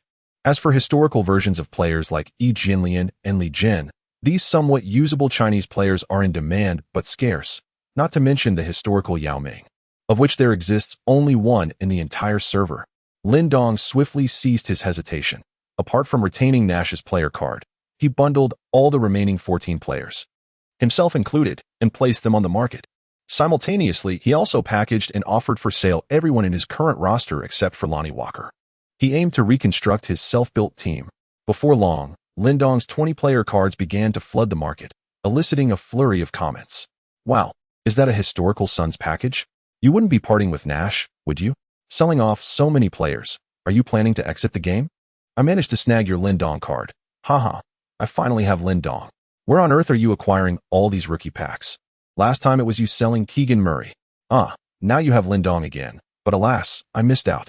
Observing the continuous influx of contract fees and buyers' comments, Lin Dong sighed in resignation. Selling even his own player card, he truly felt as though he had sold himself to the NBA. Chapter 36. Overview of Lin Dong's status bar. The extensive sale of players by Lin Dong has led many to speculate that he is contemplating retirement. Moreover, the prices he set for his players were exceedingly favorable. Aside from his own player card, the rest were primarily available at discounted rates. In total, Lin Dong has disposed of contracts amounting to over 160,000. Yet as he continues to sell more players, the system's transaction fees have escalated, deducting a substantial sum of 100,000 this time. Consequently, Lin Dong has netted a cash sum of 150,000 from these contracts. Additionally, Lin Dong has recently assessed his badges. Within his self-constructed player roster, he has unlocked only one badge, the Catch and Shoot badge. In the supplementary badge section, there are 3 badges that can be equipped: the Diamond badge, Heartbreaker, the Bronze badge, Wingman Deterrent, and the Bronze badge, Iron Grip. Furthermore, in his equipment section, he possesses Kobe's Backdown package. His 2 trait badges are Iron Will and Leader. But these can only be activated when Lin Dong demonstrates exceptional performance on the court. Lastly, there exists a bond effect with Lonnie Walker, known as Lin Dong's Moment, which provides a slight enhancement to Lin Dong's backdown moves, rebounding, and stamina. However, this bond effect can only be triggered when both players are on the court simultaneously, and their respective player cards are also included in the lineup. While there is a certain capacity to address weaknesses, it is essential to note that a deficiency remains a deficiency. No amount of supplementation can elevate one beyond the average. Overall, the combination of Lin Dong and Lonnie Walker as a backcourt duo still lacks a certain edge. Furthermore, due to the removal of Lin Dong's lineup, his dominant effects have likewise vanished. Additionally, there exists a fragment of the shattered copper wall badge within his backpack. In summary, these are all the enhancement effects currently available to Lin Dong, and with the disbandment of his self-constructed lineup, the benefits conferred upon the players have similarly dissipated. Without any enhancement effects, Lin Dong's overall rating stands at 71, with the 11 primary attributes, 10 categories plus stamina, detailed as follows: athleticism, speed, agility, vertical leap 80, breakthrough, driving layup, ball handling speed 69 under the rim, standing dunks, close range shooting, strength 68, post play, back to basket control, hook shots, fadeaways 49, mid-range shooting, 82 three-point shooting, 93 playmaking, ball control, passing vision, passing IQ, passing accuracy 76, interior defense, post defense, shot blocking 56, perimeter defense, lateral movement speed, screen navigation, defensive stability 70, stealing, dribble steals, on-ball steals 47, rebounding, offensive rebounds, defensive rebounds, boxing out 60, stamina 100. It is noteworthy that Lonnie Walker currently possesses an overall rating of 78, and Lin Dong is able to view Walker's attribute panel. In fact, according to online gameplay, a player requires 64 player cards to fully max out their attributes. Yet Lin Dong is unaware of the actual level of his teammate in the game. Based on Lonnie Walker's profile, a fully maxed out player in the game achieves an overall rating of 87, placing him at an upper middle tier, with his most impressive attribute being athleticism, even exceeding 100, reaching 107. However, the attribute panel of the real-life Lonnie Walker does not reflect such high numbers. This implies that the fully maxed out version of Walker in the game represents the peak state of the real-life player. Nevertheless, as it is currently pre-season, everyone is still returning from a lengthy off-season and has not yet regained their peak form. Moreover, in the online realm, the peak attribute values of players are updated in real time based on their performances in reality. This applies to all active players, with the exception of historical figures and unemployed free agents, meaning that current players will receive corresponding upgrades in the game based on their real-life performances. However, Lin Dong is naturally indifferent to the peak attribute values of Walker in the game. He is solely concerned with whether this individual is performing well in reality. You may inform me that his peak overall ability reaches 87, with a three-point shooting attribute as high as 94, matching Lin Dong's own rating. Yet, if he fails to make shots on the court, would that not be infuriating? Lin Dong meticulously compared and discovered that Lonnie Walker's overall ability rating now stood at 78, approximately equivalent to a 5-star rating, which marked a 2-point increase since their initial one-on-one encounter. This indicates that the fellow is gradually regaining his athletic form, which is quite reasonable. Upon a closer examination of Lin Dong's statistics, it becomes evident that his attributes are remarkably versatile. However, in the realm of the NBA, versatility often signifies an inability to excel in any one area. Statistically speaking, Lin Dong boasts a rebounding attribute of 60, a commendable figure among guards, especially when juxtaposed with Walker's meager 30. This disparity is quite pronounced. Of course, if Lin Dong continues to dominate the rebounding stats over Walker, the latter's figures might very well decline. To jest, Lin Dong was a player averaging 16 points and 6 rebounds in the NCAA, with that 6 representing his rebounding prowess. Yet, when compared to those formidable tall players, what does Lin Dong's 60 in rebounding truly signify? One could surmise that Rudy Gobert's rebounding rating has likely surpassed 100. Nonetheless, It is imperative to acknowledge that numbers do not encapsulate everything. My offensive rating may be a mere 8,000, while his exceeds 10,000. I digress. The essence is that anything can occur on the court: long rebounds, positioning for box-outs, the instinct for rebound placement, and basketball IQ are not solely defined by numerical values. For instance, if Lonnie Walker misfires a three-pointer and a long rebound sails away, even if Lindong and Gobert are positioned beneath the basket, Gobert's superior rebounding rating does not grant him the ability to instantaneously teleport to the perimeter to retrieve that long rebound. Such is the nature of the game. However, numbers do not encompass all. This notion is akin to the idea that gaining admission to Tsinghua University does not inherently guarantee one a victorious life. Statistics serve as the foundation of foundations.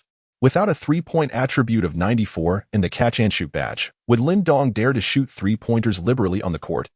Dwight Howard possesses a three-point rating of 73, suggesting he is capable of shooting. Yet does he have the audacity to attempt three-pointers in the NBA? Only with a solid numerical foundation can one engage in further discussions. Undoubtedly, Lindong comprehends all these principles. He possesses a deeper understanding than most. Lindong took a slow breath. In the upcoming match, he aimed to secure at least 10 rebounds and score over 20 points. Suddenly, a chilling realization struck him. Was he expected to achieve a 2010 statistic while leading his team to victory? Goodness, this was in the NBA. Lindong suddenly felt an overwhelming urge to bang his head against the wall. The contract fee of $1,500,000 could not be squandered. Every single penny must be spent judiciously to secure the task rewards. Suddenly, a thought struck him. What exactly were the task rewards? He promptly glanced at the small task panel below, and to his astonishment, the reward was a Rubik's Cube. Goodness. The enigmatic cube, a notorious trinket that had never yielded anything of value. Lindong was engulfed in despair, contemplating the abandonment of his mission for a fleeting moment. However, the system promptly issued a warning. Whether through voluntary relinquishment or mission failure, the system would impose penalties on the host based on their level of task completion. Lindong reluctantly withdrew his hand. Helplessly, he was aware that his next match would be against the Warriors. To be honest, Lindong was quite eager to showcase his skills in the forthcoming game. However, he first needed to overcome the challenge posed by the Timberwolves. Lindong let out a silent sigh, and the thought that lingered in his mind was finally solidified. Alas, what a significant loss. Chapter 37, A Decline in Strength Over 2 Years. Lindong sat quietly on the bench, observing Beverly and the Timberwolves players sharing warm embraces and high fives. This fellow clearly had a close rapport with the Timberwolves. Lindong cast a glance, and then spoke to Lonnie Walker. After all, he had been in the league for many years, having played for several teams, so it was only natural for him to forge friendships with some players. Lonnie Walker shrugged, finding nothing particularly astonishing about it. But what if he encounters players from the Clippers in the future? Will he act the same way? Lindong chuckled. Lonnie Walker shot him a bemused look. This guy had a knack for bringing up sensitive topics. Westbrook had just reconciled with Beverly, and now this. The Timberwolves starting lineup was finally confirmed. P.G. Edwards, S.G. Russell, S.F. McDaniels, P.F. Naz Reid, and C. Gobert. This marked Gobert's debut in the Timberwolves preseason. Hence, the Timberwolves had to make some preparations to welcome this $200 million man. Naturally, integrating the roster was a crucial part of the process. And Coach Finch was well prepared in this regard. Although the Lakers opted not to start their first string, merely letting the bench players engage in a little play. It did irk Coach Finch. However, the Lakers' reasoning was quite justifiable. It was indeed not worth it to play back-to-back games during the preseason. Since you've chosen to field the bench, don't blame us if the situation explodes. Coach Finch mused to himself. On the court, Russell felt somewhat helpless, admitting that he genuinely wanted a break. Unbeknownst to him, he had already spent 7 or 8 years in the league, becoming a veteran in his own right. Watching the tenacity and aspirations of third-year player Edwards, Russell occasionally reminisced about the good old days with the Lakers and the right group of players: Ball, Ingram, Kuzma, and himself. He once believed they would remain together indefinitely. Yet, that dream ultimately dissipated into thin air. Fortunately, everyone found themselves in a good place in the end. Edwards, on the other hand, was brimming with excitement. Standing at 6 feet 3 inches and weighing 225 pounds, this third-year rookie, at just 21 years old, was renowned for his explosive athleticism and dunking prowess. He possessed an insatiable passion for playing, indifferent to whether it was a preseason or regular season game. Unfortunately, the Lakers had only sent their bench players, and he would not get the chance to compete against LeBron.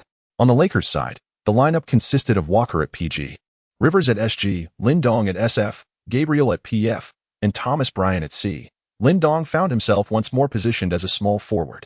Nevertheless, he adapted well and felt content, embodying the essence of doing whatever the team required of him. The other bench players were familiar acquaintances. Yet Lindong cast a meaningful glance at Thomas Bryant. With a somewhat clumsy demeanor, Bryant appeared rather unassuming. But who would have imagined that during his tenure with the Wizards, he too enjoyed a period of brilliance? In the first 1.5 seasons from 2019 to early 2021, Bryant averaged 14 points, 5 rebounds, and 8 assists over 25 minutes of play per game, boasting an impressive three-point shooting percentage of 45 and an overall shooting percentage of 65. His dazzling alley-oops following screens, tenacious putbacks, and elegant three-pointers from the arc were once cherished memories of his promising future. However, after suffering a torn left ACL, everything changed irrevocably.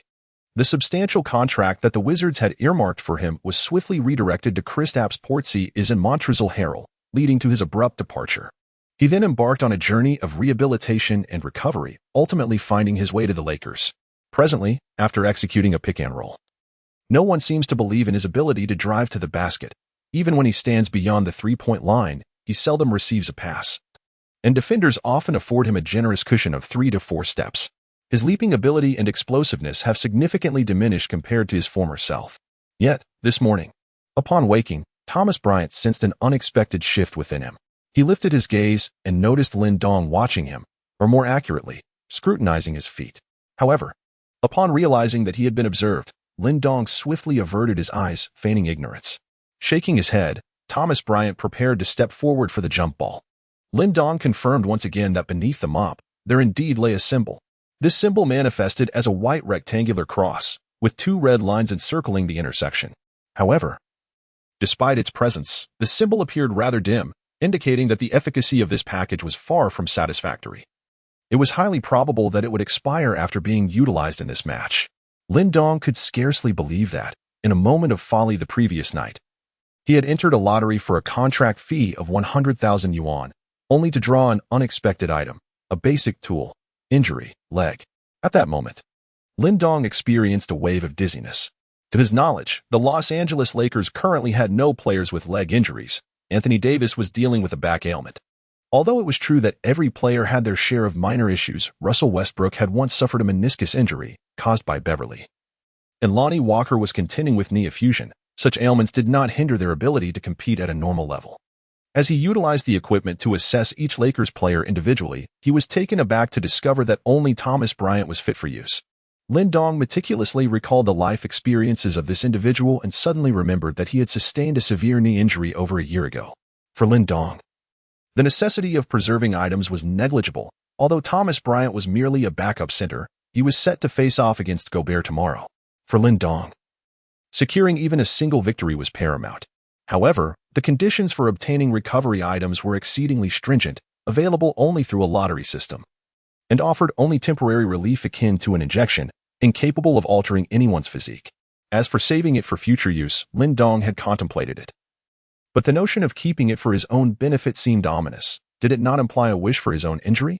Since it was destined for a teammate, and only applicable to Bryant, after much deliberation, Lindong ultimately clicked confirm. Although uncertain about how much Bryant could recover, he did not expect him to truly withstand the formidable Gobert. As the opening buzzer sounded, both teams' players prepared for the jump ball. Gobert and Bryant stood attentively. Gobert regarded his opponent with disdain.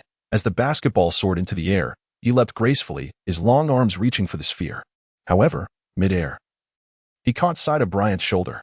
The latter had surprisingly turned his back after leaping vertically, forcefully redirecting the basketball towards the Lakers players. Gobert's trajectory to seize the ball was entirely obstructed by Bryant, even though his fingertips were but a mere whisper away from the basketball. That insufferable individual, Gobert seethed inwardly. Yet, as he landed, Bryant experienced an uncanny sensation, as if his prowess had regressed by 2 years in an instant. Chapter 38. The humble Timberwolves. As the first quarter commenced, Lonnie Walker gradually advanced the ball into the front court, while Lindong and Gabriel positioned themselves at the corners. Meanwhile, Thomas Bryant and Rivers took their places in the elbow area, the players forming a V shape, seemingly executing a horn play strategy. Lindong squatted in the corner, shaking his head in disbelief. Did he not have a clear understanding of the abilities of his teammates? They were attempting to execute the horn set. But what caliber of players were present in the Lakers bench? Ronnie Walker and the scrub were trying to make it work. Could they truly succeed? It was evident they lacked the requisite skill. Indeed, when the three of them gathered, an unsettling realization dawned upon them. The classic offensive strategies of the horn set typically involved either utilizing a screen from Ronnie Walker to penetrate or Rivers leveraging Thomas Bryant's screen for an elbow three-pointer. However, who was guarding the rim for the Timberwolves? It was Gobert. Ronnie Walker, unwilling to venture into the paint and risk humiliation, was hardly alone. Rivers similarly harbored doubts about his long-range shooting ability. Furthermore, their screening prowess was subpar, unlikely to withstand the defensive tenacity of Edwards and his teammates. Thus, with a higher basketball IQ, Rivers swiftly darted towards Lindong, while Ronnie Walker executed a simple pick-and-roll with the scrub. At that moment, it was none other than Edwards who had switched onto Walker. Lindong squinted, his gaze sharp and discerning. He had witnessed the previous play unfold clearly. Thomas Bryant's defense had been robust, yet Edwards had managed to push through. Remarkably, this individual had even managed to shove Bryant back a couple of steps. It was said that this fellow had transformed into a 104-kilogram heavy artillery piece, a claim Lin had initially found hard to believe. However, now, facing Edwards on the court, he observed the man's imposing physique, muscular and solid, akin to a swiftly moving weight, truly an eye-opener for Lin. This individual possessed formidable bone density and a robust frame, adorned with muscle, indeed, a fearsome sight. Consider this, standing at a towering height of 2.08 meters, Thomas Bryant, who played as a center, weighed merely 112 kilograms. In stark contrast, Lin, who had been selected in the draft, weighed only 79 kilograms, and after relentless training post-selection, he had barely increased to 83 kilograms. It is crucial to understand that the weight gain for professional athletes is not merely about adding pounds, but about building muscle. Each increment in muscle mass is the result of enduring the rigors of relentless workouts. Meanwhile, Lonnie Walker, leveraging a screen, attempted to penetrate but found Edwards trailing closely behind. While Gobert had also circled around to obstruct his path, Walker swiftly passed the ball to the unmarked Thomas Bryant at the top of the arc. At that moment, Rivers made a quick cut towards the basket, drawing Russell away from the arc. As the play reached this juncture, it was Lin's moment to shine. Troy Daniels, holding the ball at the arc, signaled for Lin to swiftly cut around the baseline. While Daniels provided Lin with a screen, Lin prepared to launch a three-pointer. McDaniels, aware of the subsequent movements required by this strategy, kept a keen eye on Lin. Edwards could easily navigate around Daniels' screen, but weighing only 83 kilograms himself, he did not consider himself capable of such maneuverability. Lin, Daniels urged from the arc. Yet Lin appeared oblivious. Gobert had once again shifted to the top of the arc, and Lin showed no intention of breaking free from the corner. As the opportunity slipped away, Thomas Bryant had no choice but to seize the moment, capitalizing on Gobert's momentary imbalance to shoot a three-pointer from the arc. Gobert dismissed the threat, believing Bryant's three-point shooting to be inconsequential. The previous strategy hinged on keeping a close watch on Lin, and if that failed, the Lakers' tactical intent would be rendered moot. Gobert then prepared to secure the rebound. However, the basketball arced gracefully through the air, finding its way into the basket. Darn it! Gobert shook his head in disbelief. The errant three-pointer had inexplicably gone in, but he brushed it off. The Timberwolves players were likewise unfazed, collectively reasoning that this play had merely afforded Lin an opportunity to shoot from beyond the arc. If they could contain this player, their defensive objectives would be achieved. Since Daniels had opted to shoot and fortuitously succeeded, it could only be attributed to sheer luck. For a center who averaged merely 2 three-point attempts throughout his career, making one was indeed a stroke of good fortune. Furthermore, even Daniels himself recognized his good luck, as he understood his tactical standing within the Lakers was rather low. The play initiated by Walker's screen had presented him with an opportunity to shoot as Gobert rotated to defend. Yet, when Lin needed to draw out to the top of the arc, he still had to promptly pass the ball to Lin and set a screen for him. Under any circumstances, even if he stood unguarded at the arc, he could not afford to recklessly attempt a three-pointer. However, Lin's actions left him perplexed. This player had always exhibited a high basketball IQ. Fortunately, I made it, Daniels mused, relieved. Soon after, the Lakers players retreated on defense. Walker stealthily approached Lin, exclaiming, "What are you doing? Are you out of your mind? We are the starters." Lindong shrugged nonchalantly. "Did that ball not go in?" Long and I was taken aback. "It did go in, But why didn't you take it from the baseline? Lin Dong made a shushing gesture, signaling Lonnie Walker to silence himself. Today, our rotation is sparse, consisting solely of our bench brothers. Everyone should simply throw the ball, and I will secure the rebounds.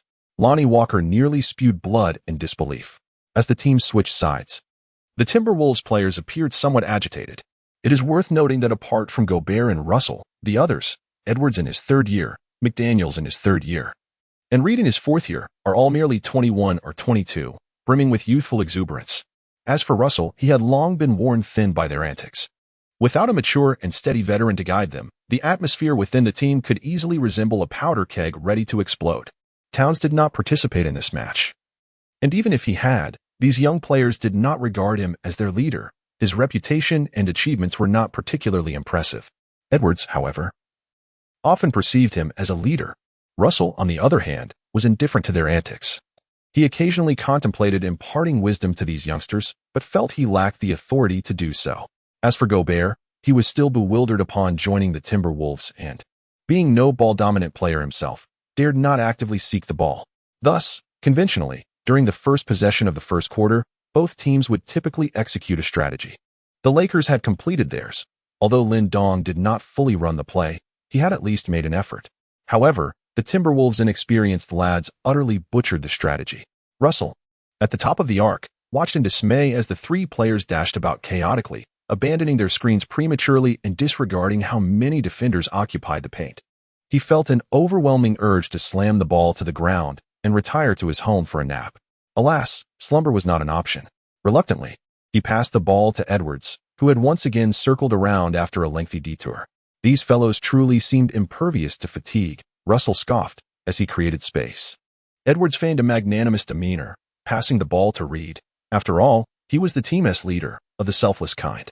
Reed, too, generously distributed the ball, and eventually, it made its way to Gobert in the low post.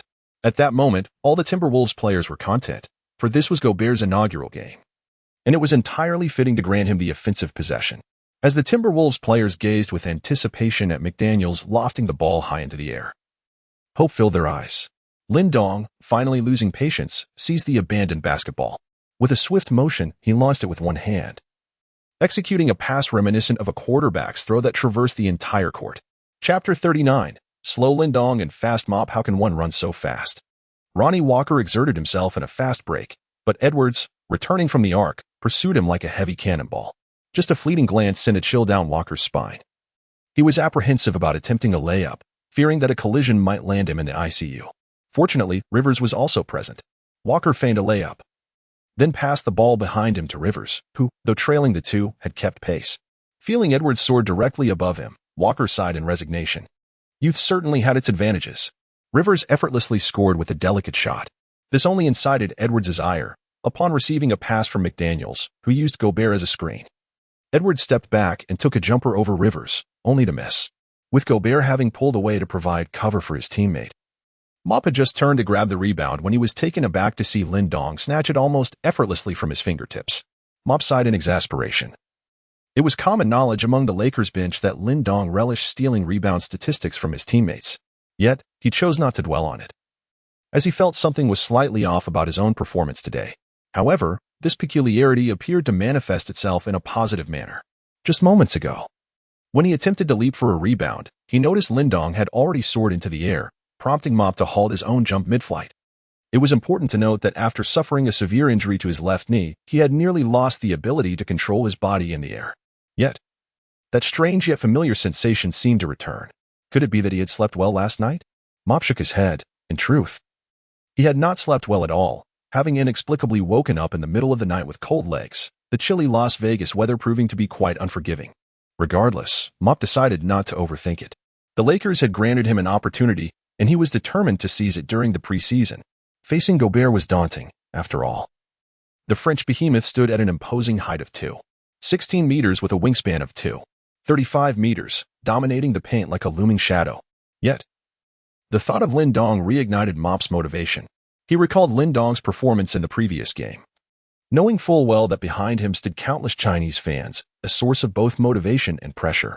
Yet, under the scrutiny of so many eyes, Lin Dong had steadfastly defended Booker, showing no fear even in a half-court confrontation, and even executed a fierce dunk over the opposing center. Moreover, after succumbing to fatigue and momentarily losing consciousness, he resolutely rejected the coach's orders to rest and flew with the team to Las Vegas for a back-to-back game. All right then. Gobert, let us see what you've got today, Mop declared, steeling himself for the challenge. Meanwhile, Lin Dong noticed two badges glowing above his head, those of leadership and iron will, reactivated once more. However, he had merely recorded one steal and one assist that hadn't been counted in the statistics. Why had they been triggered so swiftly this time? Lin Dong found himself somewhat perplexed, yet he had no time to ponder further. Indeed, as his teammates increasingly recognized his capabilities, it was only natural that he would activate his badges more swiftly. Given time, should this individual truly ascend to the status of the team's acknowledged leader, the leader badge might even become permanently affixed to him. The primary special badge of leadership would enhance Lin Dong's overall abilities by 5 points, while the iron will badge would bolster his defensive stats by approximately 5 points, and the overall ability badge would grant a mere 3 points. When both badges were triggered simultaneously, Lin Dong could potentially elevate his overall attributes by around 8 points. Sensing the impending pressure of Lin Dong's defense, McDaniels ultimately decided to pass the ball. One must recall the extraordinary performance of this player in the previous match, where he rendered Booker utterly ineffective. As Russell received the pass, Gobert, now grasping the situation, hurriedly approached to set a screen. After a few minutes, he finally comprehended the situation. Goodness, what a youthful and inexperienced team the Timberwolves were. Fortunately, Russell proved to be quite reliable. Without him on the court, Gobert would have been utterly at a loss. Gobert's screen was solid, effectively obstructing Rivers' defense, and after completing the screen, he swiftly cut towards the paint. The slender Rivers, though vigorous in his defense, could only watch helplessly as Russell slipped past him using the screen, leaving him behind. At that moment, the Lakers' interior defense relied solely on Thomas Bryant. Russell exchanged a glance with Gobert, noting that neither of them seemed to regard Bryant as a threat. With a flick of his fingers, Russell sent the basketball soaring into the air. An excellent throw. Gobert felt a surge of excitement. His first points with the Timberwolves were within reach. He leapt, envisioning the moment he would slam the ball down upon the unsuspecting center before him. Toppin quickly retreated a few steps, sensing Gobert's positioning, and likewise leapt to extend his hand, making contact with the basketball. They collided mid-air, but the ball had already descended to Toppin's chest, who promptly passed it to the advancing Lin Dong. In truth, although Toppin stood at only 2 meters and 8 centimeters, his wingspan reached an impressive 2 meters and 29 centimeters. Coupled with his commendable jumping ability, thwarting such a high lob pass posed little challenge. However, the fluidity of his movements, retreating a few steps to establish a position in Gobert's path before leaping, was a feat he had scarcely dared dream of since his severe injury. Not to mention maintaining his balance mid-air to cradle the basketball. What was Toppin doing today? Was this the way a fool played? How was I not aware of this? What kind of new fan are you? I used to collect his cards when he was with the Wizards. Fans in the live stream buzzed with discussion. Nevertheless, Gobert's jumping ability was well known. Once he established his takeoff position, it was no easy feat for anyone to complete an alley-oop over him. Meanwhile, Lin Dong leisurely pushed the fast break into the front court, with the diligent Edwards trailing closely behind. Lin Dong's pace was not particularly swift, seemingly intentional as he advanced, engaging the Lakers in a deliberate battle of attrition. However, momentum for a fast break had already surged for the Lakers, and Rivers was close behind. Edwards, observing Russell, who was also catching up, opted to extend his defense against Lin Dong beyond the three-point line. After all, this fellow possessed a formidable long-range shooting ability. Lin Dong gradually dribbled the ball and suddenly executed a bounce pass. Thomas Bryant, who had quickly returned to defense after the pass, effortlessly caught the ball and took off. Although Gobert was also backtracking, his speed was evidently slower than that of Bryant, a drawback inherent to a center. Russell, on the other hand, exhibited no intention of defending, while Edwards abandoned Lin Dong altogether, charging in with the intention of blocking Thomas Bryant. The two became entangled in midair. With great effort, Bryant managed to push the ball through the defense and into the basket. The whistle blew. 2-1. Chapter 40. Old Mike. Lin Dong craves bacon. Lin Dong's offensive desire in this match appeared rather subdued. He ambled across the court, and with nearly half of the first quarter elapsed, he had only scored 2 points. Perhaps the fatigue from the previous game had taken its toll. Is the Lakers' deficit related to Lin Dong? Just observe how easily the Lakers' backcourt is being bypassed. The audience in the live stream began to defend Lin Dong. On the court, the Lakers made another adjustment. The lineup now featured Little Pippen at point guard, Bacon at shooting guard, Lin Dong at small forward, Swider at power forward, and Thomas Bryant at center. The Timberwolves, however, made no substitutions. Their youthful players were still riding high on their unspent energy. Russell executed a deceptive move, effortlessly slipping past Little Pippen's defense. He swiftly passed the ball to the cutting Edwards. Edwards leapt from his spot, while Thomas Bryant, pinned down by Gobert, could only watch helplessly as Edwards dunked the ball into the basket. The score now stood at 21-17, with the Timberwolves leading by 4 points.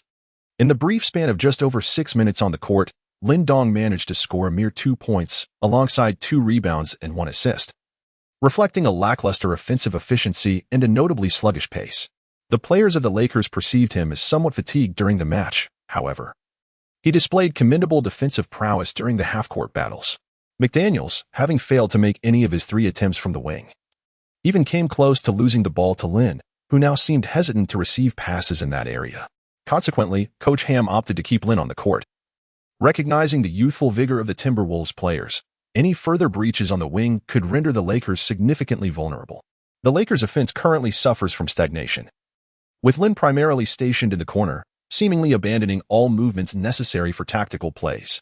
Nonetheless, the Lakers still possess the ability to alter their offensive initiation. It is essential to note that, despite being an undrafted player, Little Pippen was a veritable cornerstone during his college days, averaging over 20 points per game. Even upon entering the NBA, he maintained an unwavering conviction in his abilities. Moreover, considering this is the Summer League, it is entirely justifiable for him to aspire to showcase his talents and secure a contract. However, as Lin silently observed his shot being seized mid-air by Edwards, he couldn't help but reflect on the reasoning behind his undrafted status.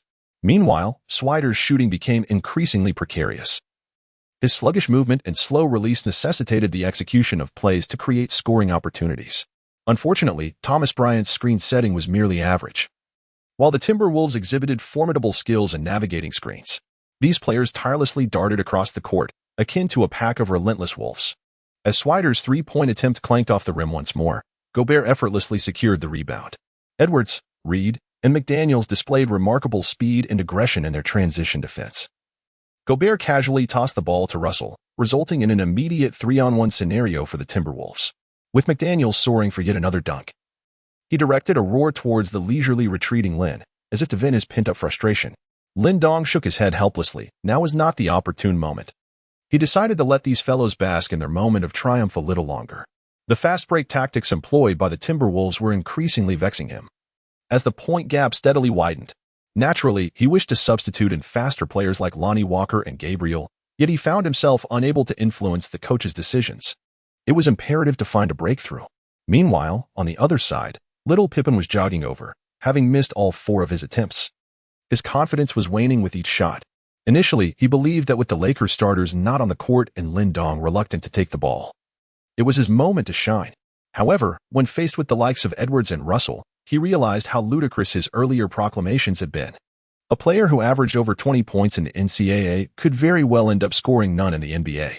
Lin, what should we do? Think of something. Little Pippen lamented, feeling desperate.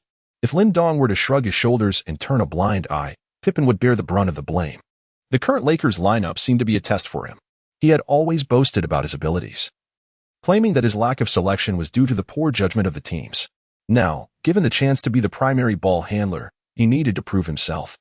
Moreover, this individual had a fervent following on social media, with many fans believing in Little Pippen's assertions.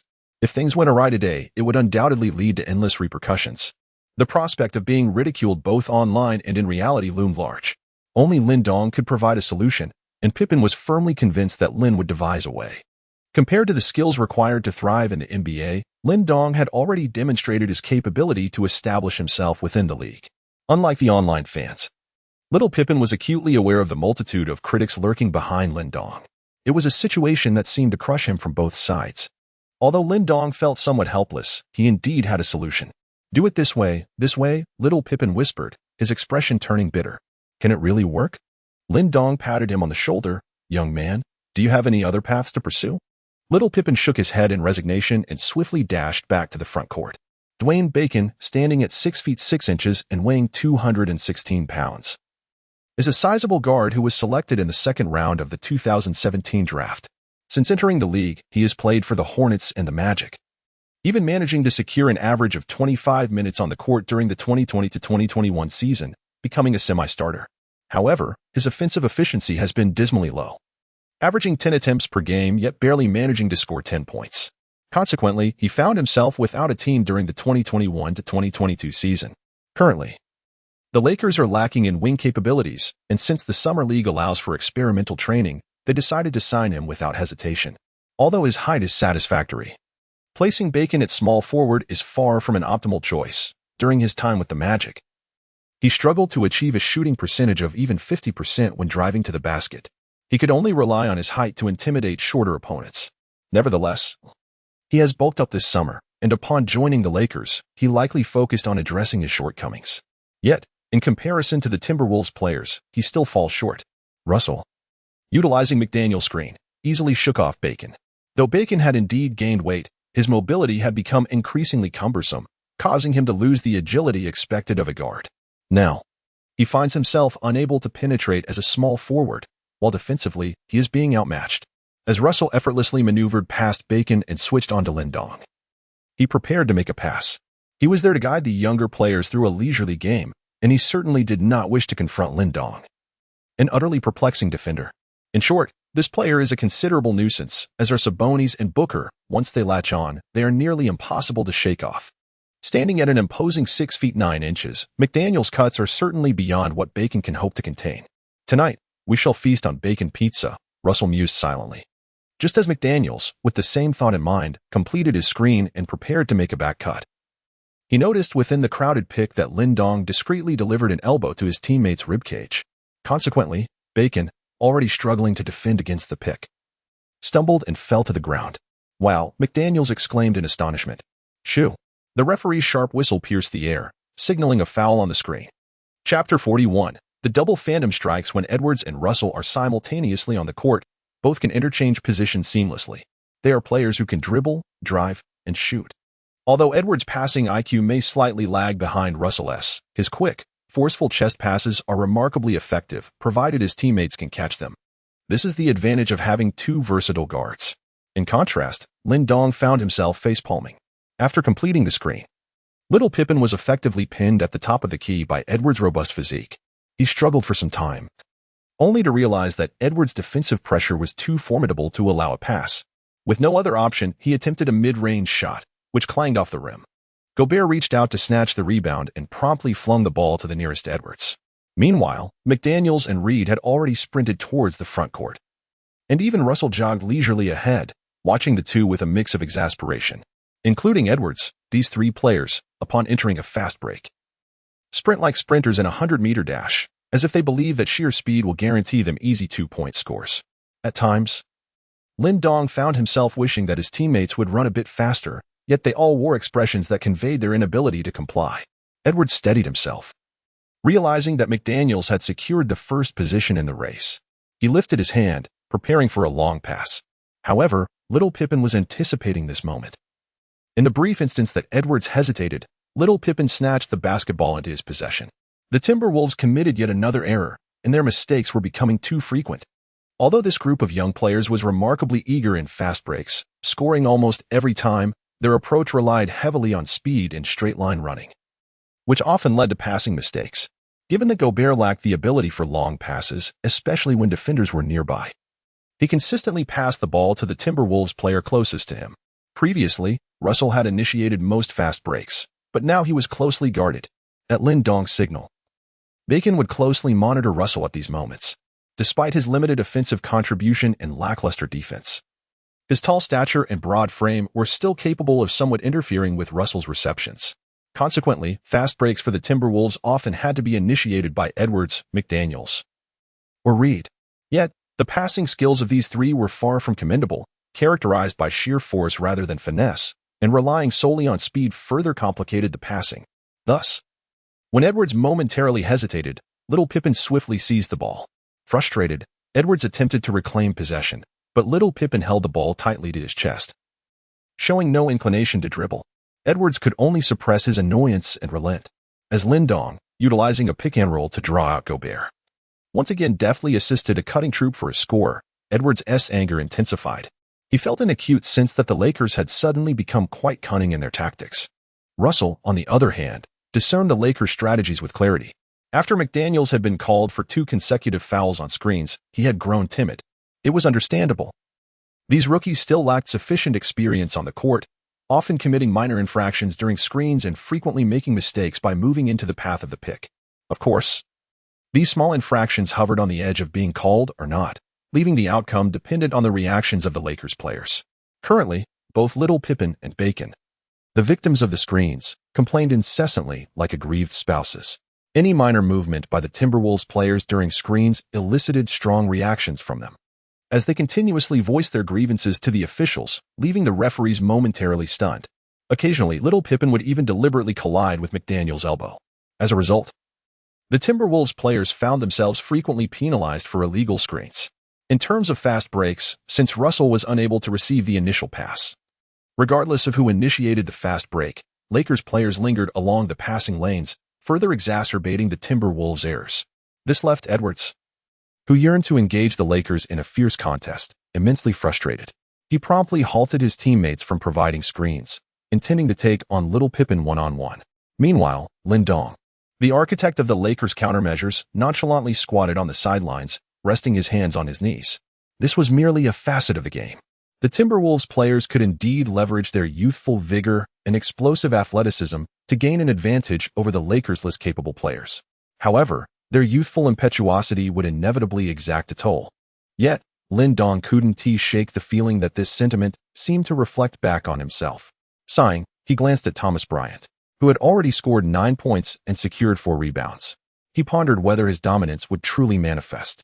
The activation of dominance required a series of outstanding performances. Unfortunately, Thomas Bryant was underwhelming. Lin Dong had initially believed that after his 2-1 play, the activation of dominance was a foregone conclusion. Yet, he observed that despite Bryant's dominance meter nearing full capacity, it had come to a standstill. As Gobert continued to secure defensive rebounds and initiate fast breaks, Bryant's dominance meter remained stagnant. If his dominance did not activate, Lin Dong's strategic plans for the match would be thwarted. But he found himself with no viable solutions at present. Meanwhile, Edwards aggressively shoved aside Little Rivers, forcefully penetrating the paint. Lin Dong could no longer contain himself and lunged forward. As he moved to defend, Edwards regarded him with a hint of disdain. It was too late. Edwards leapt into the air, only to be met with an unexpected response as Lin Dong soared alongside him. Double Ghost slammed the door. Lin Dong exclaimed. Edwards unleashed a powerful one-handed dunk, his strength formidable. Lin Dong leaped impressively high, managing to touch the basketball. Edwards, however, was determined to complete his dunk. He was taken aback by Lin Dong's elevation, for Lin Dong was known as a perimeter shooter, with no prior reputation for rim protection. Nevertheless, Edwards held unwavering confidence in his ability to score despite Lin Dong's presence. With a battle axe move, Lin Dong remained undaunted in midair, both players colliding as they ascended. Yet, Lin Dong, with sheer determination, seized the moment, snatching the dunk from Edwards with both hands. By the heavens, a two-handed rejection. Lin Dong forcefully knocked Edwards' hat off with both hands. The audience in the Whale live broadcast room was bewildered, expressing their confusion with a flurry of question marks. Edwards landed angrily and immediately charged at Lin Dong, using his body to collide forcefully while desperately reaching for the basketball cradled in Lin Dong's arms. He was infuriated. Lin Dong smiled faintly, his iron grip activating with purpose. Edwards felt as though the basketball in Lin Dong's hands was forged from solid iron, immovable and resolute. The Lakers players immediately launched a swift counterattack. Lin Dong executed a behind-the-back pass, swiftly maneuvering around to provide a screen. Among the 9 players still in a state of bewilderment on the court, Thomas Bryant received the basketball. At that moment, Gobert was obstructed. Yet Bryant's desire to shoot remained low. He surveyed the court, attempting to distribute the ball. However, Lin Dong's frustrated voice pierced through the air. Just shoot the ball. Bryant, fully aware of the gravity of the situation, recognized Lin Dong as the dominant force on the court. He raised his hands and released a mid-range jumper.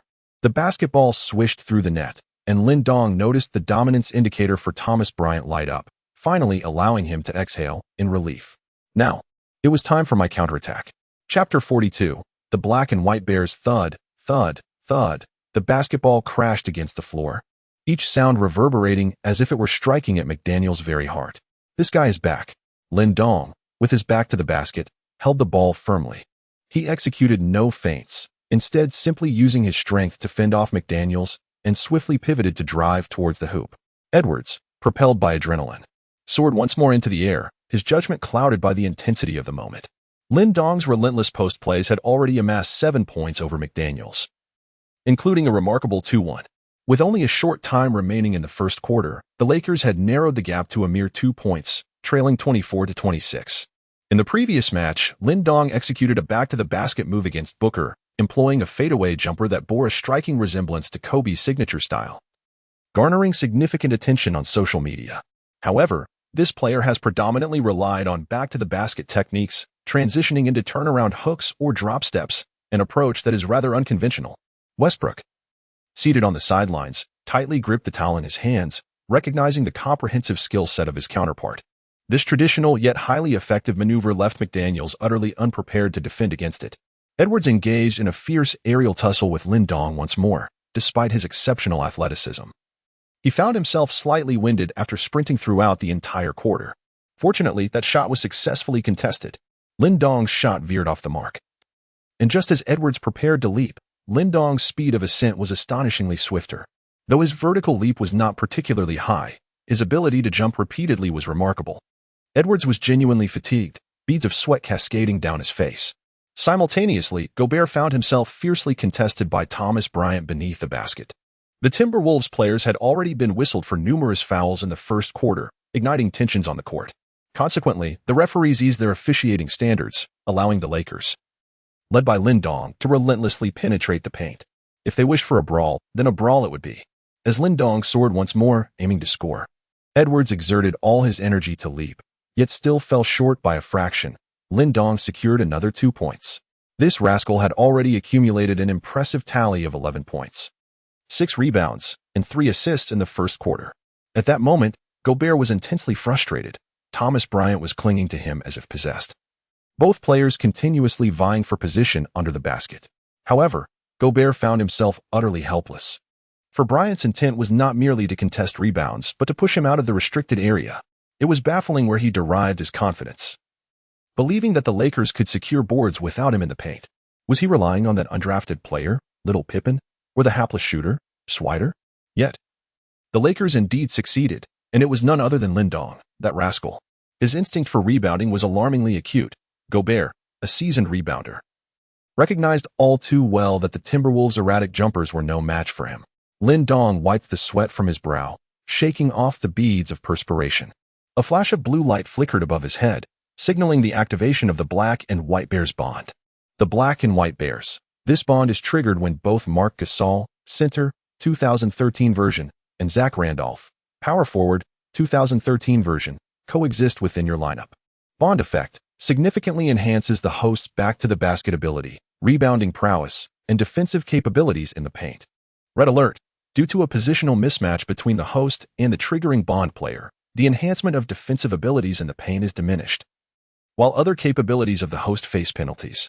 A series of badges swiftly flashed above Lin Dong's head, each signifying his remarkable skills. Bronze badge, Rebound Master, the ability to enhance second chance scoring after securing a rebound. Bronze badge, Bottom Step Master. Bronze badge, Backspin Technician. Bronze badge, Jumping Master. Bronze badge, Pack Horse, enhance fatigue resistance and physical confrontations beneath the basket. Bronze badge, Iron Pincer with both hands.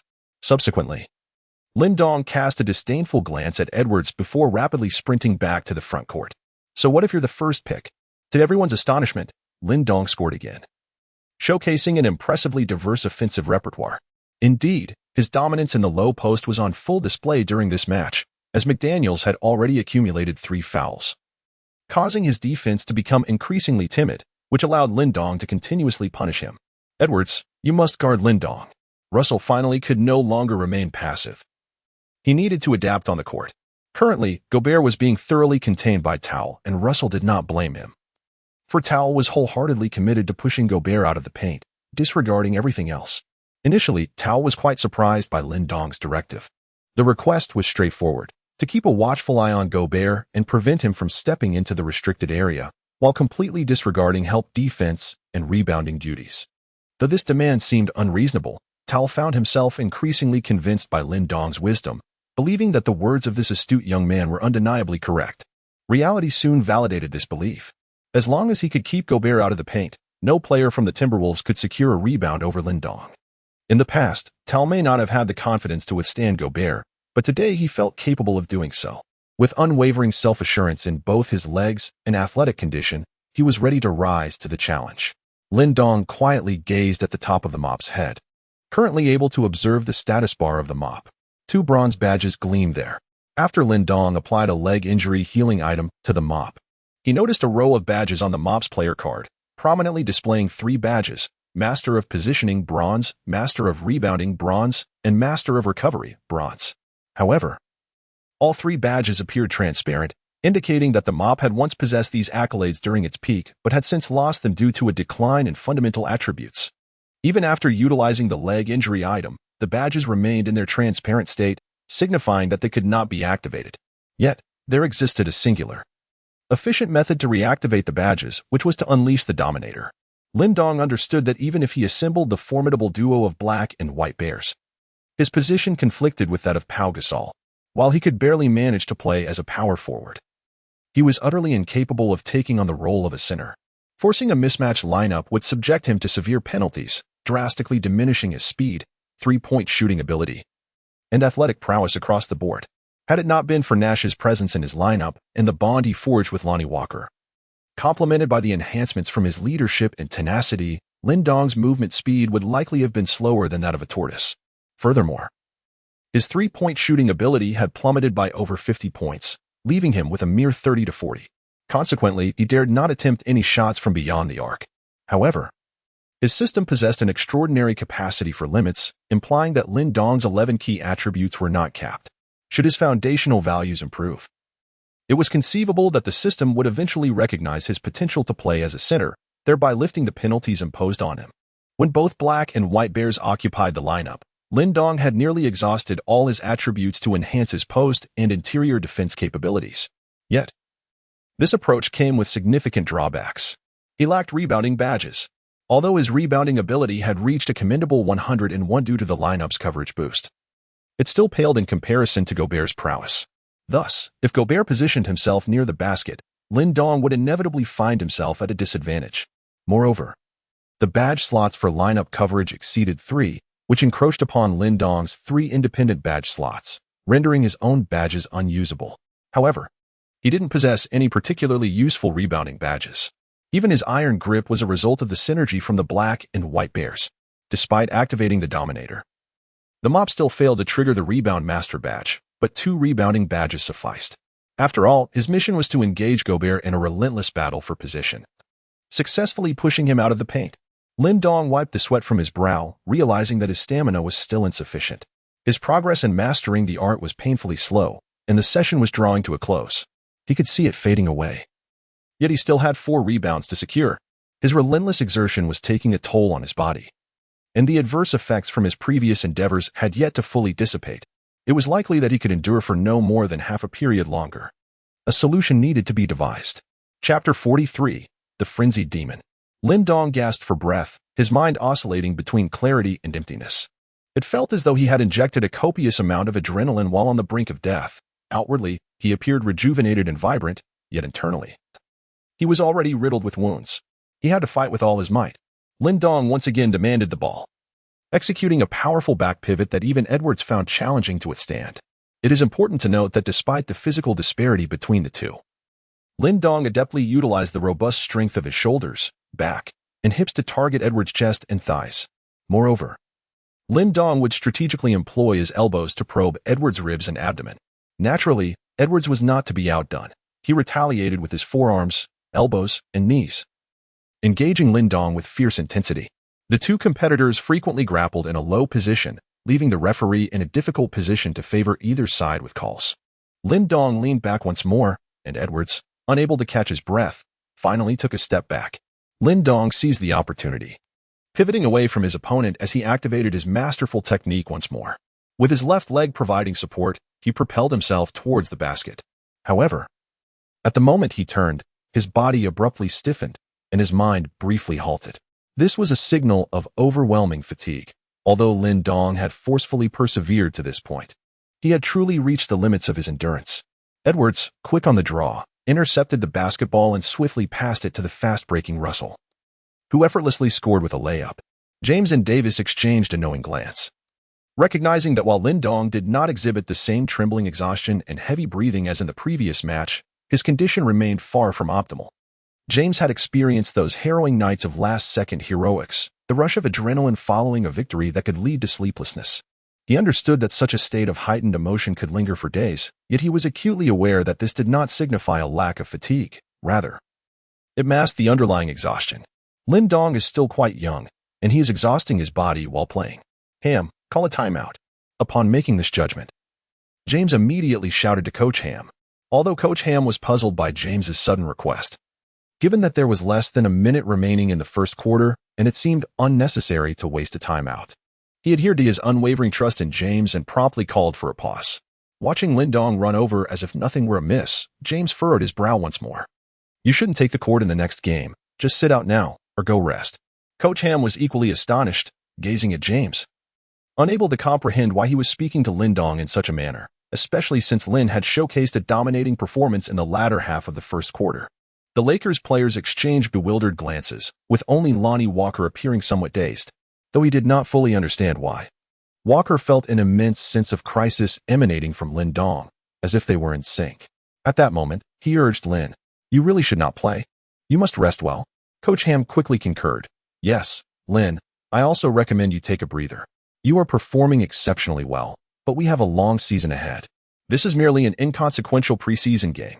Westbrook, Little Pippen, Bacon, and Traub all surrounded Lin Dong, their eyes betraying their concern. Lin Dong sat in silence on the chair, the sweat from his hair saturating the towel and even dripping onto the floor. After a moment of quiet contemplation, he spoke. "Coach, please allow me to return to the court." "No way," James replied curtly, not even waiting for Ham to interject. "Brother James, I implore you, let me play."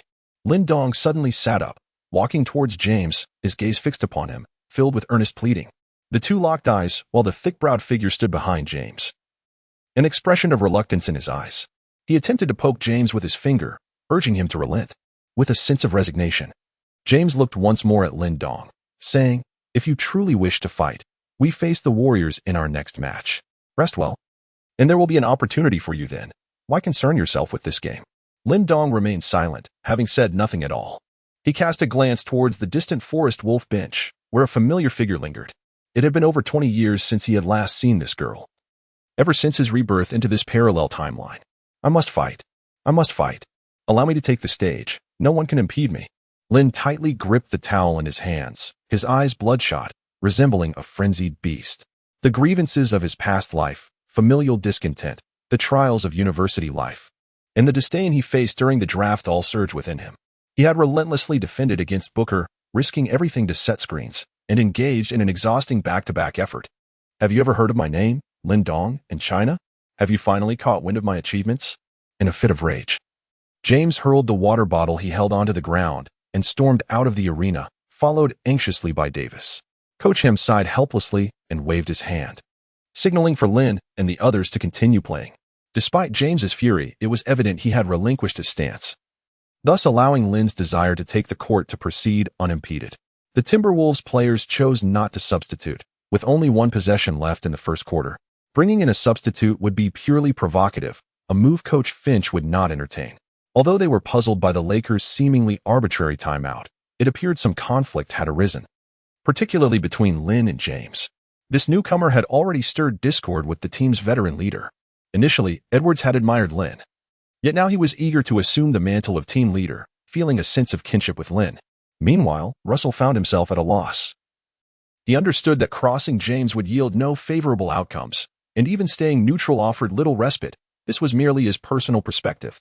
However, as Lin received the ball once more, Edwards immediately sensed the intensity of Lin's aggressive low-post attack. Lin Dong attacked his defense with a frenzied intensity, executing a barrage of movements that lacked any semblance of technique, driven solely by a primal desire to overpower and consume him whole. The man had truly lost his mind. Edwards was once again sent sprawling to the ground, as Lin Dong swiftly pivoted and charged towards the basket. With a feint, Edwards intended to leap, but Lin Dong's motion abruptly froze. as if a frame had been plucked from the tapestry of reality itself, granting Edwards a moment to react. Indeed, Lin Dong, after failing to score with his first attempt, pivoted on his central foot to attempt a shot once more. Yet, Edwards' interference had already arrived. The basketball veered off the rim. If you managed to collect another rebound, I would consider myself a fool. Edwards stood his ground firmly against Lin Dong from behind. The trajectory of the rebound was directly above him. Edwards sprang up swiftly, his hands reaching out towards the basketball. Lin Dong's feint had been disowned. He missed the shot. What a pity. It seemed this would be the Timberwolves' final offensive play, but it was not over yet. Lin Dong leaped into the air. It was nothing short of a spectacular ascent. Goodness, a helicopter. Upon landing, Lin Dong executed a rapid second jump, soaring upwards like a high jumper. Just as Edwards was about to secure the rebound, a tremendous force suddenly surged from his outstretched hand. This sensation was all too familiar to him, as he had just been denied by Lin Dong's emphatic block earlier in this quarter. Lin Dong exerted himself in midair, astonishingly snatching the rebound from behind Edwards' head, and then soared once more from his original position. Edwards, having lost his balance in the air, found himself devoid of the strength to rebound, helplessly witnessing Lin Dong prepare to execute a thunderous dunk beneath the basket. "Lin!" shouted Dabo as Gobert was suddenly imbued with immense strength, pushing him aside as he darted towards Lin Dong to provide defensive support. Lin Dong realized that the moment of dominance for the mop was nearing its limit. As the effect of the badge faded, he naturally lost the ability to contend with Gobert beneath the basket. "Ironclad grip!" Lin Dong bellowed with all his might, declaring that even if the king of hell himself appeared today, he would not cower. Gobert scoffed derisively, aware that Lin Dong's relentless leaps were now but the final gasps of his spent force. If the basket were unguarded, he might have indeed succeeded in scoring. But now that he had positioned himself defensively, there was no chance of granting him that opportunity. Gobert extended his long arm, delivering a resounding slap that forcefully brought Lin Dong down. Blood spurted forth. Lin Dong's body lost its balance in midair, yet due to the activation of his iron-clamped hands, although he was pressed down, he did not relinquish the basketball in his grasp. Lin Dong let out a resounding roar and rose once more. Gobert, though unsteady on his feet, summoned his fighting spirit. After being entangled with this feeble center for an entire quarter, he was consumed by a deep-seated frustration. Now, this fellow Lin Dong dared to attempt to dunk over him, truly underestimating his own stature. A blue iron blood badge similarly activated above Gobert's head as he leaped again, and the two engaged in a fierce aerial struggle. Gobert soared to confront Lin Dong. Once more, Lin Dong found himself pressed down. My goodness, what an intensity of emotion this displays. The basketball in Lin Dong's hand nearly slipped away, as Gobert's immense strength threatened to unsteady even his iron grip. Lin Dong's masterful rebounding badge had been activated twice in succession, yet both times were thwarted by Gobert's formidable presence. Not enough. Not enough. Dare to challenge me again. Gobert, consumed by rage, declared that today he would not rest until he had blocked 100 shots atop Lin Dong's head. With a sweeping motion of his hand, Lin Dong faced yet another rejection, his arms trembling uncontrollably, nearly losing grip on the ball as a few of his fingers were even sprained. Ha ha ha ha. Lin Dong laughed maniacally, his trembling arms finally triggering the precarious, almost translucent badge of the Iron Claw. He leaped once more. The rebound master badge, having activated 3 times, glowed anew. Yet this time, the bronze hue vanished, revealing a radiant silver badge. This badge, with its cumulative effects, allowed Lin Dong to seize additional offensive opportunities, ultimately stacking to 3 silver levels. With the data enhancement it provided, Lin Dong successfully unlocked the ability for standing dunks. As the saying goes, when the stats align and the animation initiates, even if you are the illustrious Kareem Abdul-Jabbar, you cannot escape being dunked upon. Gobert soared again, only to be unceremoniously sent flying by Lin Dong's forceful impact. Lin Dong landed forcefully from a powerful slam dunk, his eyes blood red as he let out a thunderous roar. In a single offensive possession, he secured 4 rebounds, 3 of which were offensive, truly a remarkable feat. Chapter 44. Essence of human movement. A scarlet circle spread out from beneath Lin Dong's feet, emanating a blinding white light. Within the circle, 2 colossal bears shimmered, seemingly poised to rend to pieces anyone daring enough to intrude. Dominion, the black and white bears, significantly enhanced your post-up, rebounding, putback, and interior defense capabilities. Note, the host is subjected to a penalty effect, diminishing the rebounding and interior defense enhancements granted by Gasol, while severely penalizing the host's other attributes. Lin Dong glanced at the formidable lineup comprising Randolph and Gasol. Following his recent consecutive rebounds and a stunning dunk, he had successfully activated his dominance. Lindong's self-constructed starting lineup consists of PG Steve Nash, SG Lonnie Walker, SF Lindong himself, PF Zach Randolph, and C Pau Gasol. Furthermore, Lindong assembled an auxiliary squad, where the point guard is Fox, while the others are relatively inexpensive athletes, such as Kobe White, Kemba Walker, and Brandon Ingram. Essentially, these players were solely brought in to complete Lindong's 10-man roster, aiming to mitigate the adverse effects he experienced, particularly in terms of speed. Randolph incurred a contractual cost of $670,000 for Lindong, and Gasol cost $700,000, making them the most pivotal figures in Lindong's current lineup. However, due to the exceedingly high capabilities of these two players and back-to-the-basket moves and rebounding, coupled with their badges not aligning well with Lindong's designated positions, and their foundational attributes differing significantly from Lindong's, the system imposed penalties on Lindong's other attributes. This situation resembles a martial arts master forcibly attempting to impart a century's worth of internal strength to a novice, which would not elevate the novice to elite status but could potentially harm his physique. Nevertheless, Lindong has long since acclimatized to this. Since the system's capabilities can reflect back onto Lindong, it implies that his 10-man team cannot be haphazardly assembled. For instance, stuffing 10 centers into the roster to enhance rebounding or 10 point guards to boost speed would be futile. This measure serves as a deterrent against those who exploit players like Giannis and Durant in guard positions to intimidate newcomers with diminutive point guards, functioning as a form of protection for casual players. Just moments ago, Gobert, who had thwarted Lindong thrice, suddenly emanated a red glow from beneath him. Yet, Lindong's subsequent ferocious dunk astonishingly reclaimed the hoop from Gobert. This indicates that Gobert was on the verge of dominating Lindong, only to have that potential extinguished. Moreover, Lindong's feet spread a fine red circle once again, and a small black figure with crossed arms reappeared. That was his subdominant, the athletic virtuoso. With the activation of the athletic virtuoso, Lindong felt a surge of energy. In this match, the system assigned him the task of scoring 20 points over Edwards. This requirement does not imply that Edwards must be the one defending him. Rather, it signifies that Edwards is leading the Timberwolves in this game, and Lindong must amass 20 points or more. Of course, with Towns absent from this match, Edwards undoubtedly becomes the core of the Timberwolves. This individual has been exceptionally proactive in the previous preseason games, averaging over 20 points and showcasing the benefits of summer training. From his shoulders to his hips, he resembles a rectangular prism, lacking any waist, akin to a brick with 4 legs, which is quite formidable. Yet, despite such considerable mass, he can still soar for thunderous dunks and execute step-back jumpers. It appears that this year, he genuinely aspires to contest for the title of team leader. Lindong rested his hands on his knees as the second quarter of the match was about to commence, with Edwards making his return to the court. Although he had once again awakened the athlete within, he feared he could only sustain himself for approximately 5 minutes. Thus, he resolved to swiftly secure 7 points. At present, Lindong's statistics stand at 13 points, 10 rebounds, 4 assists, 2 steals, 1 block, and 2 turnovers. At this juncture in the second quarter, both teams have made further substitutions. The Minnesota Timberwolves have brought in PG McLaughlin, SG Edwards, SF Prince, PF Anderson, and C Nez Reid. The Los Angeles Lakers have introduced PG Little Pippen, SG Lindong, SF1 Anderson, PF Gabriel, and CJ Huff. This backup center just arrived in Las Vegas last night to participate in the Lakers Summer League games, as the team continues to seek suitable players from the free agency pool during the Summer League. As the young Prince missed a three-pointer from beyond the arc, Gabriel fought valiantly to secure the defensive rebound and passed it to Little Pippen. Little Pippen, displaying great awareness, slowly advanced the ball into the front court and promptly signaled his teammates to create space for Lindong. Lindong had already settled into the low post.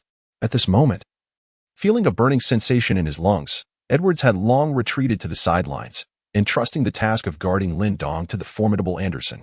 It is worth noting that Lindong's contributions on defense in the previous quarter had required little exertion, and McDaniels was not renowned for his ball-handling prowess.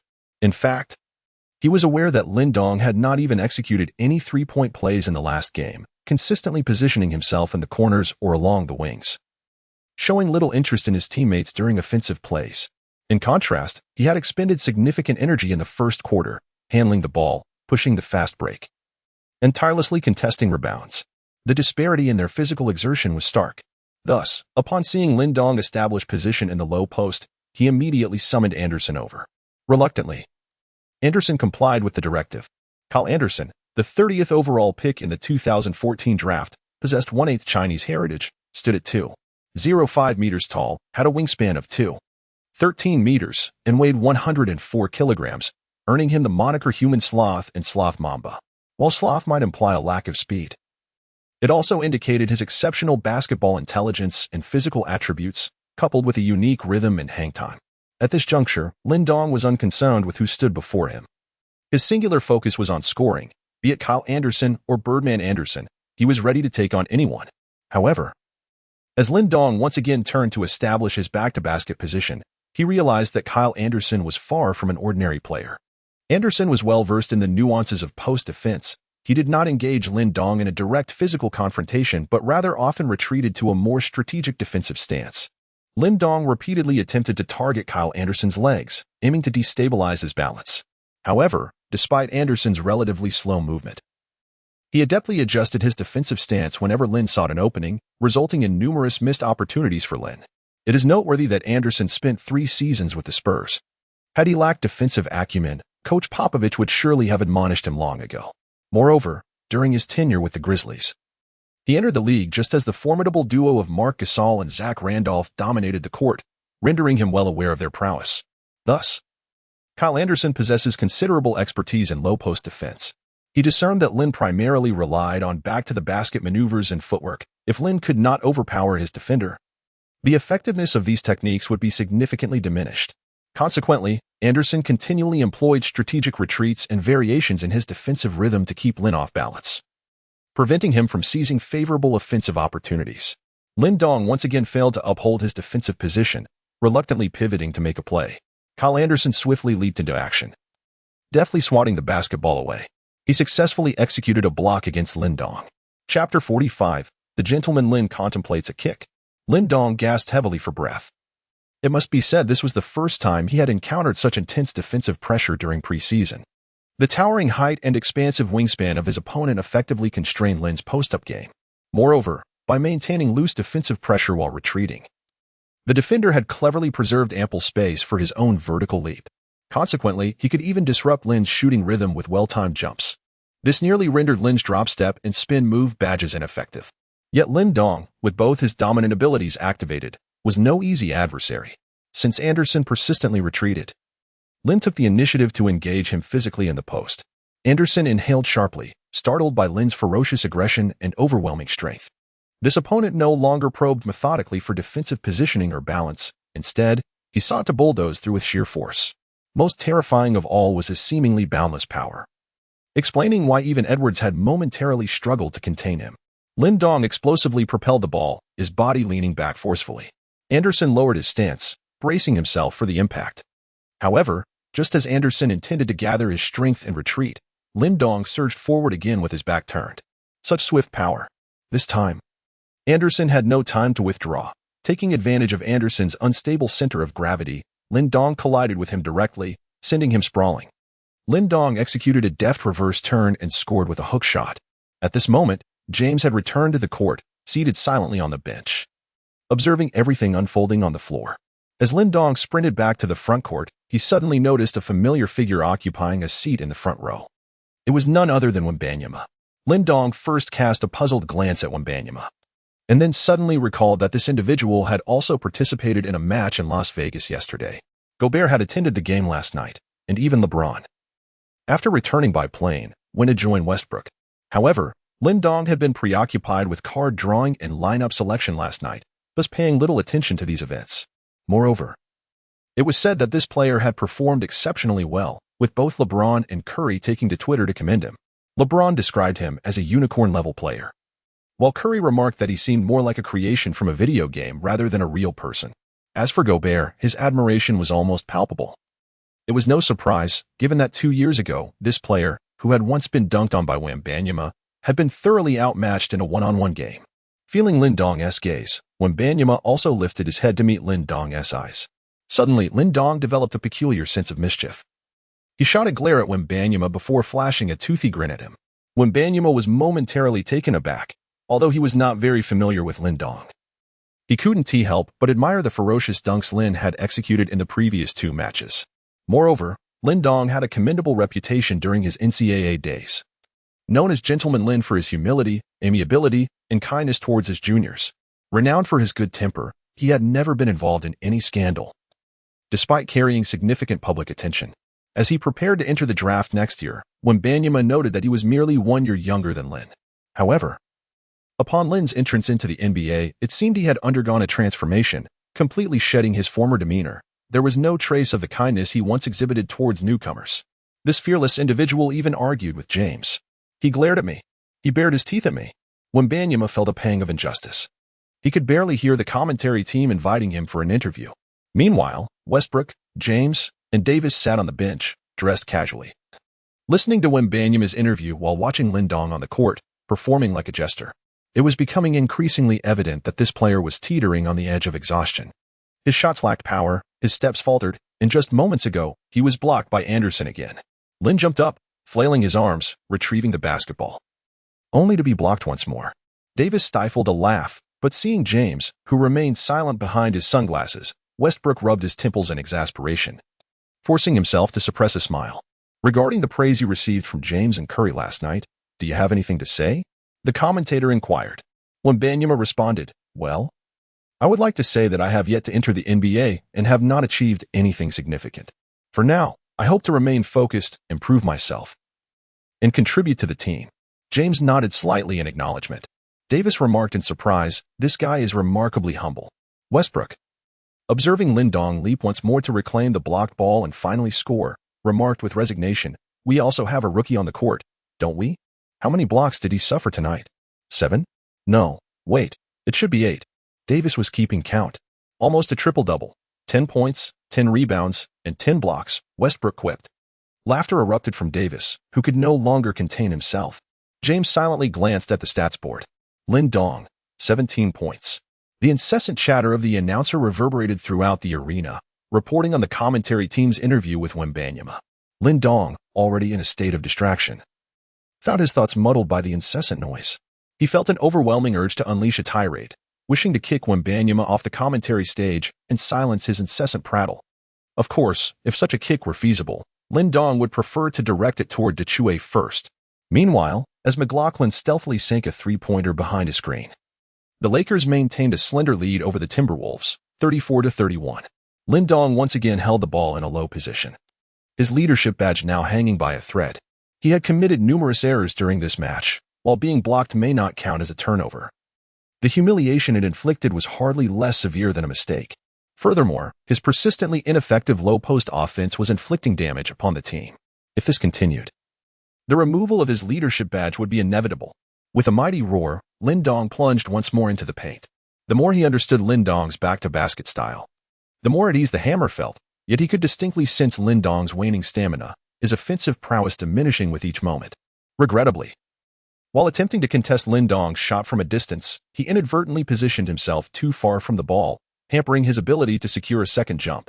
Nevertheless, Lin Dong's aerial confrontations and subsequent rebounds were formidable. Despite being blocked time and again, he often reclaimed possession of the basketball.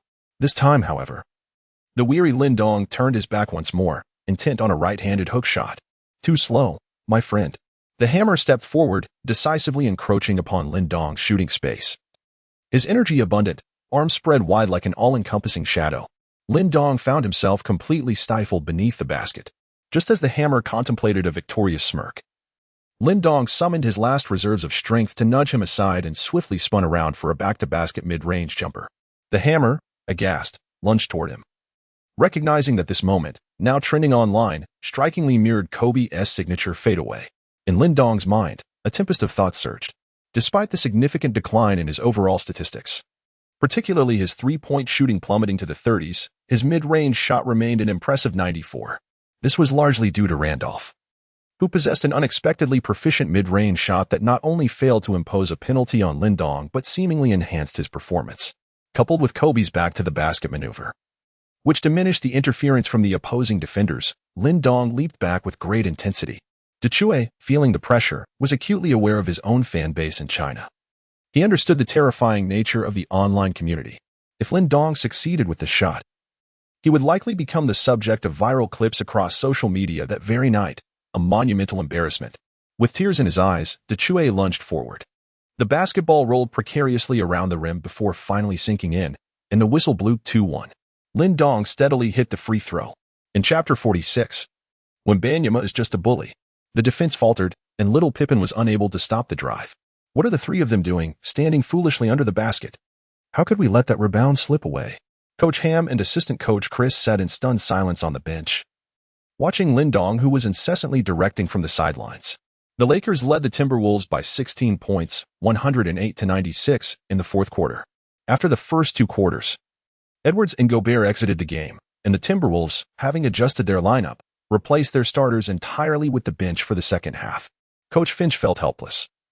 The Lakers were set to face the Warriors in a couple of days, but the Timberwolves were also scheduled to contend with the Clippers, led by Paul George and Kawhi Leonard. Since the Lakers opted to rest their starters, Coach Finch naturally did not wish to exhaust his starters against the Lakers' reserves. Thomas Bryant delivered an outstanding performance, amassing 18 points, 7 rebounds, 1 assist, 1 steal, and 1 block, making him a key contributor to the Lakers' victory. Meanwhile, Lin Dong recorded a double-double with 20 points, 10 rebounds, 4 assists, 2 steals, and 1 block, leaving him so fatigued that he could barely remain seated on the bench, slumped beside the floor. Despite his exhaustion, he continued to direct loudly. "Lonnie, stop shooting those damn three-pointers. You're 1 for 5. Lonnie Walker, at the top of the arc, leaped high for a pull-up three, the ball swishing through the net. He then shot a disdainful glance at Lin Dong and blew a kiss towards the Lakers bench. Although Lin Dong was slumped on the sidelines, his directives were remarkably astute, prompting even Coach Ham to ponder how this young man's basketball IQ could be so elevated. He recalled Yao Ming, wondering why it seemed that Chinese players often possessed such high basketball intelligence. If only those big, clumsy fellows could possess such brains. Coach Ham shook his head. Lin Dong was seated on the sidelines when suddenly a bottle of water was handed to him. He looked up to find it was James. Lin Dong quickly scrambled to his feet, wearing an ingratiating expression. "Jean Ge." However, James did not acknowledge him. Instead, he took a seat beside him. Soon after, Westbrook and Davis also settled down in a manner that mirrored James, effectively sandwiching Lin Dong in between them. Lin Dong's back stiffened, sensing that the air had grown a bit stagnant. "Commander, I see you seem to be quite adept at commanding," Westbrook remarked with a playful smile as he adjusted his sunglasses. Lin Dong quickly smiled and said, "It's all nonsense, just nonsense." However, James suddenly spoke up. "How can it be nonsense? If what you say is mere folly, then wouldn't that render others' words as mere drivel?"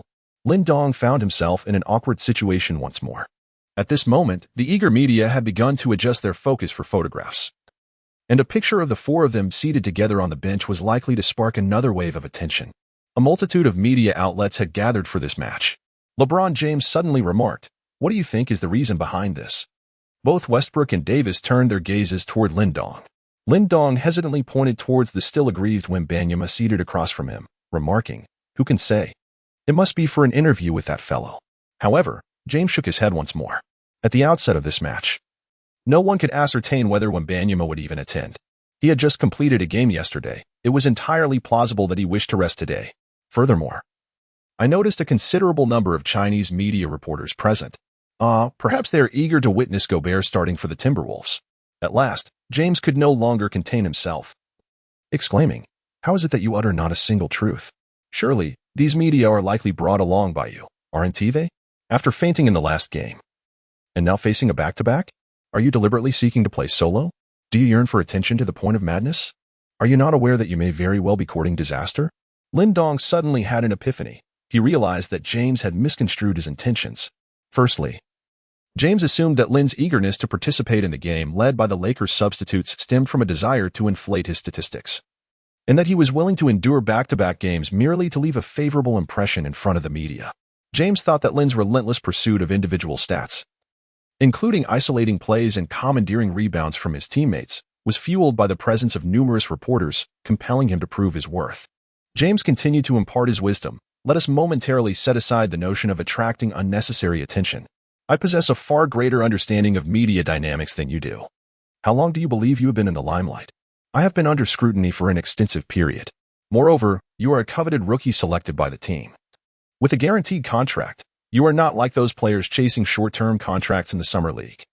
Do you truly fear that you will not have the opportunity to showcase your abilities by overexerting yourself on the court? Do you genuinely believe that containing Booker is a remarkable feat? Look at how humble Wembanyama is during interviews. Consider the words he chooses. After achieving such statistics in this game, you will undoubtedly face a barrage of interviews from journalists. Will you not feel the urge to boast and make grand proclamations? Westbrook nodded in agreement, while Davis gazed at Lin with admiration. Lindong's complexion fluctuated between red and pale. Indeed, old John had misunderstood him. However, he found himself unable to clarify the situation. It was not his intention to show off, but rather the system was compelling him. Is there no sense of justice in this world? Nevertheless, old John's intentions were genuinely good, and Lindong could only nod in agreement. After old John's lengthy discourse, noticing Lindong's willingness to acknowledge his fault, he took a sip of water, and his expression softened. Take a few days to rest well. In our next match, we will face the Warriors, the reigning champions from last year. If you do not perform well when you take the court, you may very well find yourself confined to the bench. Lindong nodded repeatedly, much like a chick pecking at grains. At last, when it comes time for the media interview, remember my words. Be humble, remain humble. Do you understand? Do not bring trouble upon yourself. The competition is nearing its end. Now go. As Lindong murmured softly, he discreetly cast a glance at the court, where the final round of the match had concluded, with the Lakers triumphing over the Timberwolves with a score of 112-94. Only 10 seconds remained on the clock, and the Timberwolves players relinquished their defense, while the Lakers also abandoned their final offensive play. With the sound of the whistle, players, assistant coaches, and staff began to pour onto the court, exchanging shoulder bumps and greetings, and engaging in high fives. Meanwhile, reporters surged into the arena. Lindong and Edwards shared a tight embrace. Hwazi. I have a fondness for this Hwazi. Edwards, perplexed by Lindong's utterance in Chinese, soon walked away with a look of resignation. After Lindong exchanged greetings with Gobert and Big Hammer, he began to meticulously search for the thronging reporters. Xiaoyu, where are you? Lindong was consumed by an urgent anxiety, yet the venue was rather crowded, and he found himself gradually encircled by journalists and media personnel wielding their cameras and equipment. Suddenly, Lindong spotted the girl. She held a petite microphone and stood alongside a middle-aged man in a checkered shirt who bore a camera on his shoulder, seemingly making her way towards Lindong. Make way, make way. Lindong struggled to push through the throng of reporters. Xiaoyu stood aside, watching as Lindong became increasingly engulfed by the ever-growing crowd of journalists. A staggering 7 or 8 individuals surrounded him, leaving him ensnared. Uncle Lee, will we still be able to interview Lindong? Xiaoyu was on the verge of tears. It was important to note that due to the previous interview with the whale, Aper had thoroughly offended Lindong, as evidenced by the frosty demeanor of Lindong's agent, Luoding, who had never shown Aper any kindness. In fact, Luo had even arranged a press conference with Chinese journalists prior to the Warriors game, and Aper hadn't even received an invitation. Uncle Lee wore a similarly helpless expression if they failed to secure an interview with Lindong this time. The subsequent press conference invitation would also elude them, and they would surely face the wrath of their superiors upon their return. Suddenly, a thought struck him as he caught sight of Wembanyama, wearing a hat and sunglasses, attempting to slip away unnoticed. Quick, Xiaoyu, let us seize Wembanyama. We must interview him. Uncle Lee realized that if they missed the main attraction of Lindong, capturing Wembanyama would still allow them to report back satisfactorily. Xiaoyu was hastily pulled along by Uncle Lee. After much effort, Lindong finally managed to shift the enormous camera that was obstructing his view, only to find Xiaoyu and a middle-aged man surrounding Wembanyama, which instantly ignited his fury. However, as he stood firm, he found himself ensnared, unable to make further progress. The clamor of voices erupted around him. Lindong, what are your thoughts on achieving 2010? Lindong, with the upcoming game against the Warriors, do you feel confident? Adong, look at me. I am the overseas manager of Anta. Would you be interested in collaborating? Your agent has blocked me. Lindong, what is your perspective on LeBron and Curry praising Wembanyama as a player of historical talent? At first, Lindong managed to contain his anger, but upon witnessing Wembanyama's foolish interview with Xiaoyu once more, he erupted in fury, completely disregarding the wise counsel imparted by old James. Wembanyama is nothing short of a nuisance. Lindong's furious voice pierced through the tranquil atmosphere of the court. Chapter 47. A moment's respite for Lindong. When Lindong awoke the following morning, it was already well past noon. His body felt weak and his muscles ached. He had not slept soundly the previous night.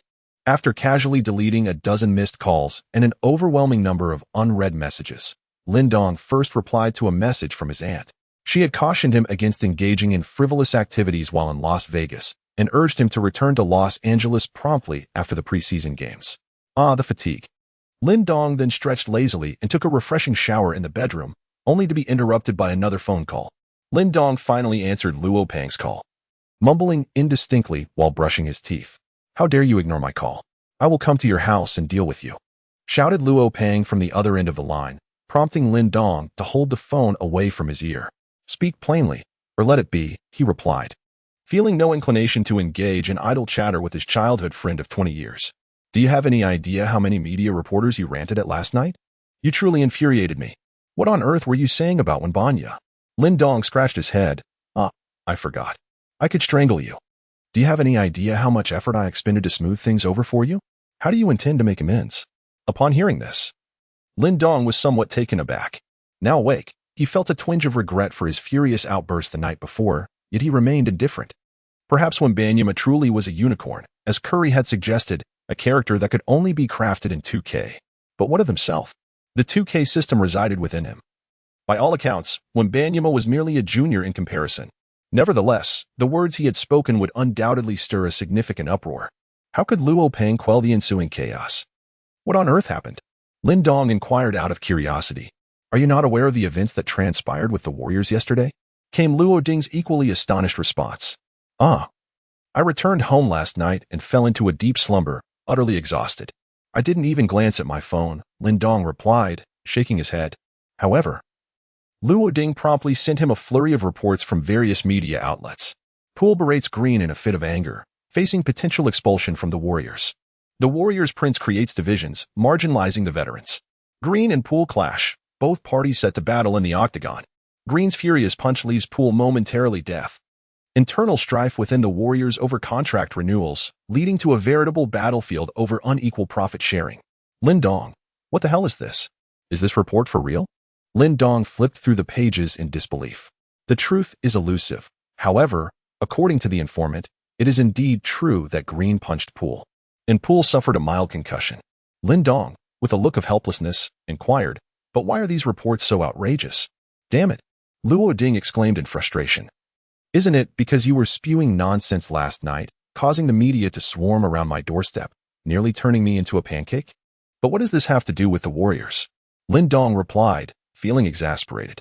"If they really could turn you into a pancake, it might actually help you lose weight. Perhaps that would be a good thing," he mused. Luo Ding chuckled. "I bought the trending topic on Green and Poole to overshadow your situation."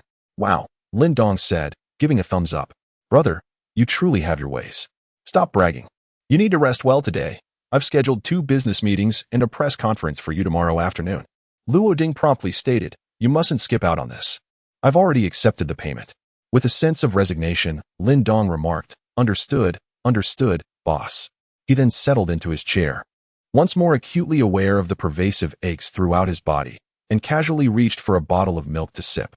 To his astonishment, the Warriors found themselves embroiled in internal strife at such a pivotal moment. As far as Lindong was aware, players such as Poole, Wiggins, and Green were all approaching contract renewals, and it was common knowledge that the Warriors were eager to secure Poole's commitment first. As for whether Green's actions stemmed from a quarrel or ulterior motives, perhaps akin to the sensationalized narratives concocted by those writers vying for attention, it raised the question of whether he aimed to oust Poole to secure a lucrative contract for himself. He shook his head, dismissing the thought. Regardless, it seemed evident that the Warriors' forthcoming matches would not unfold smoothly. This turmoil was bound to impact their team dynamics.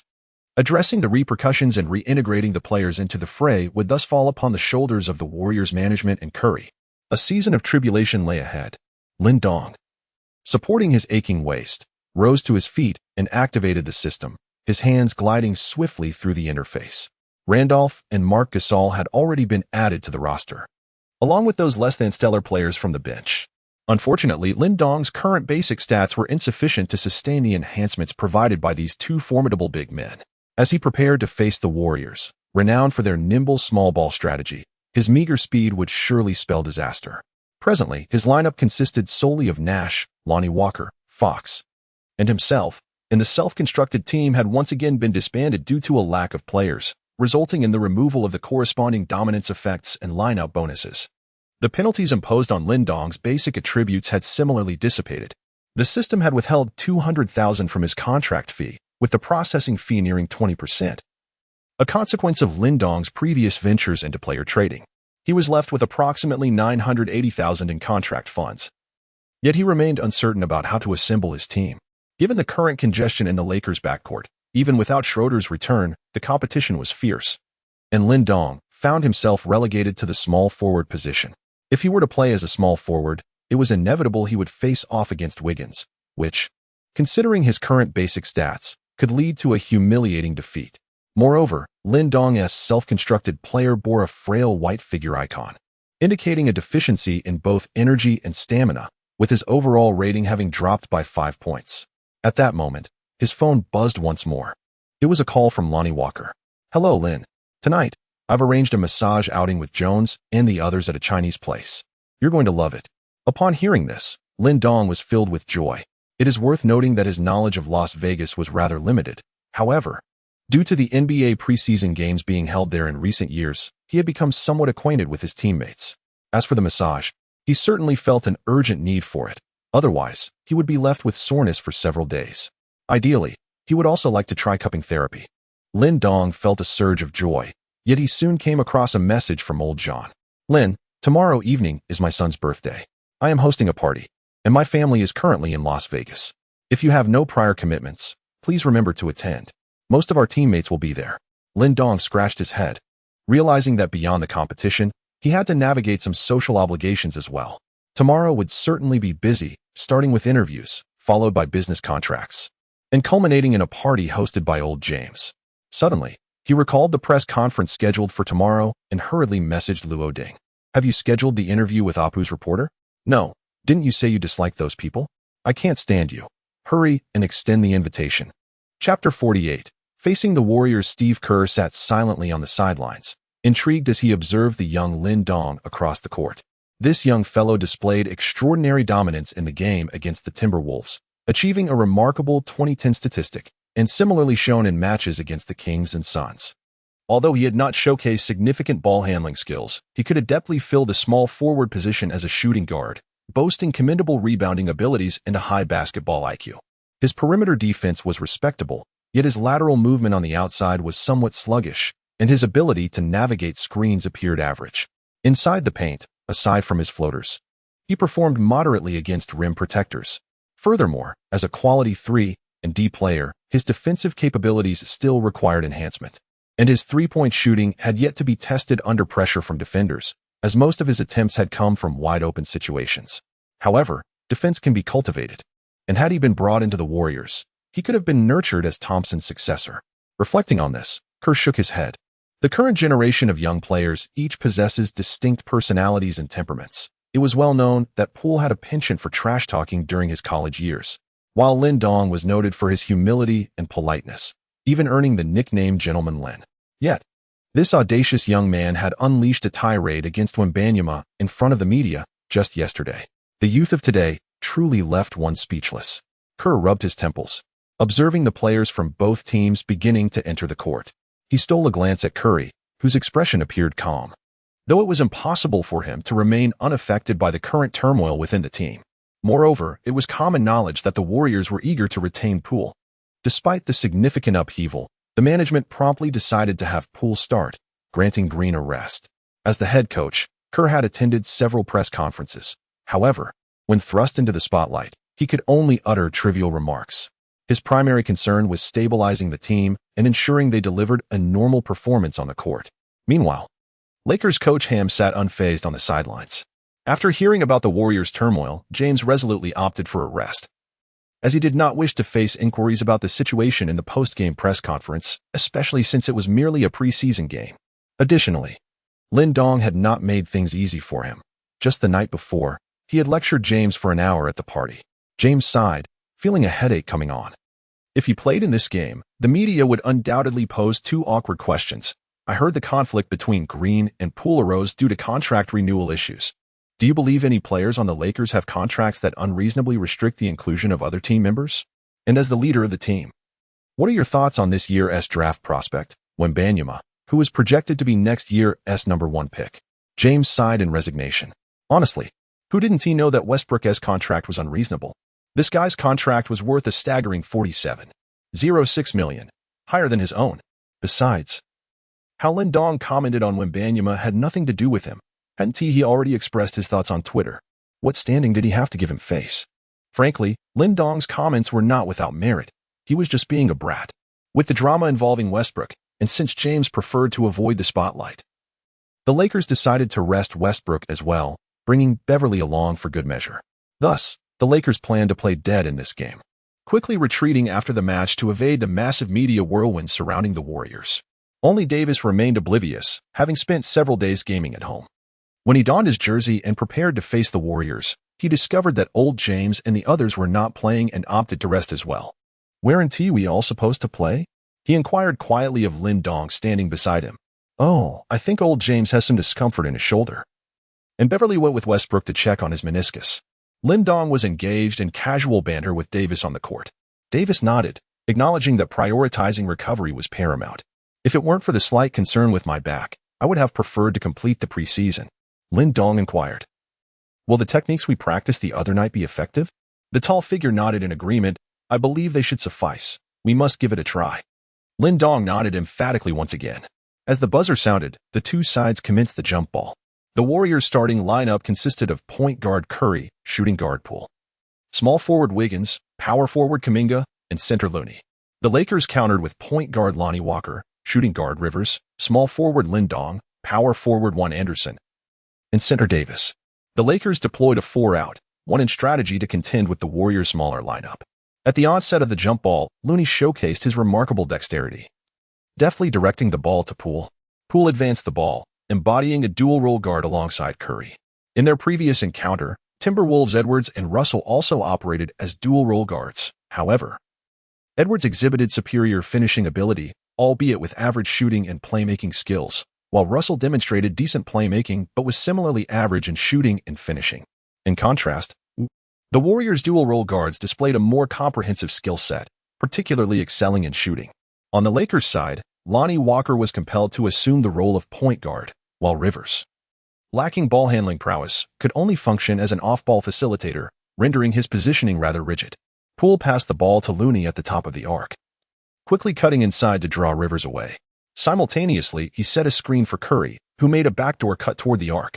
On the opposite side, Kuminga executed a similar maneuver, providing a screen for Wiggins, who also ran towards the arc standing at the top. Looney possessed the ability to discern whom to pass the ball to based on the defender's reactions. Looney was among the rare players capable of dribbling, while simultaneously setting a screen at the arc. Lindong was momentarily jostled by Kuminga, causing him to stagger slightly before he hurriedly followed Wiggins as they dashed towards the perimeter.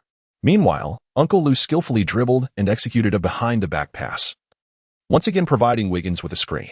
As Lindong executed a screen and roll, Wiggins showcased his proficiency in three-point shooting, demonstrating a commendable ability to capitalize on screens. However, through Lindong's defensive maneuvers, Wiggins discerned that his opponent's athletic prowess was rather mediocre. Although he was perplexed by Lindong's recent surge in popularity, the initial round of performances left much to be desired. Contemplating this, Wiggins prepared to receive a pass and utilize a screen to drive past Lindong.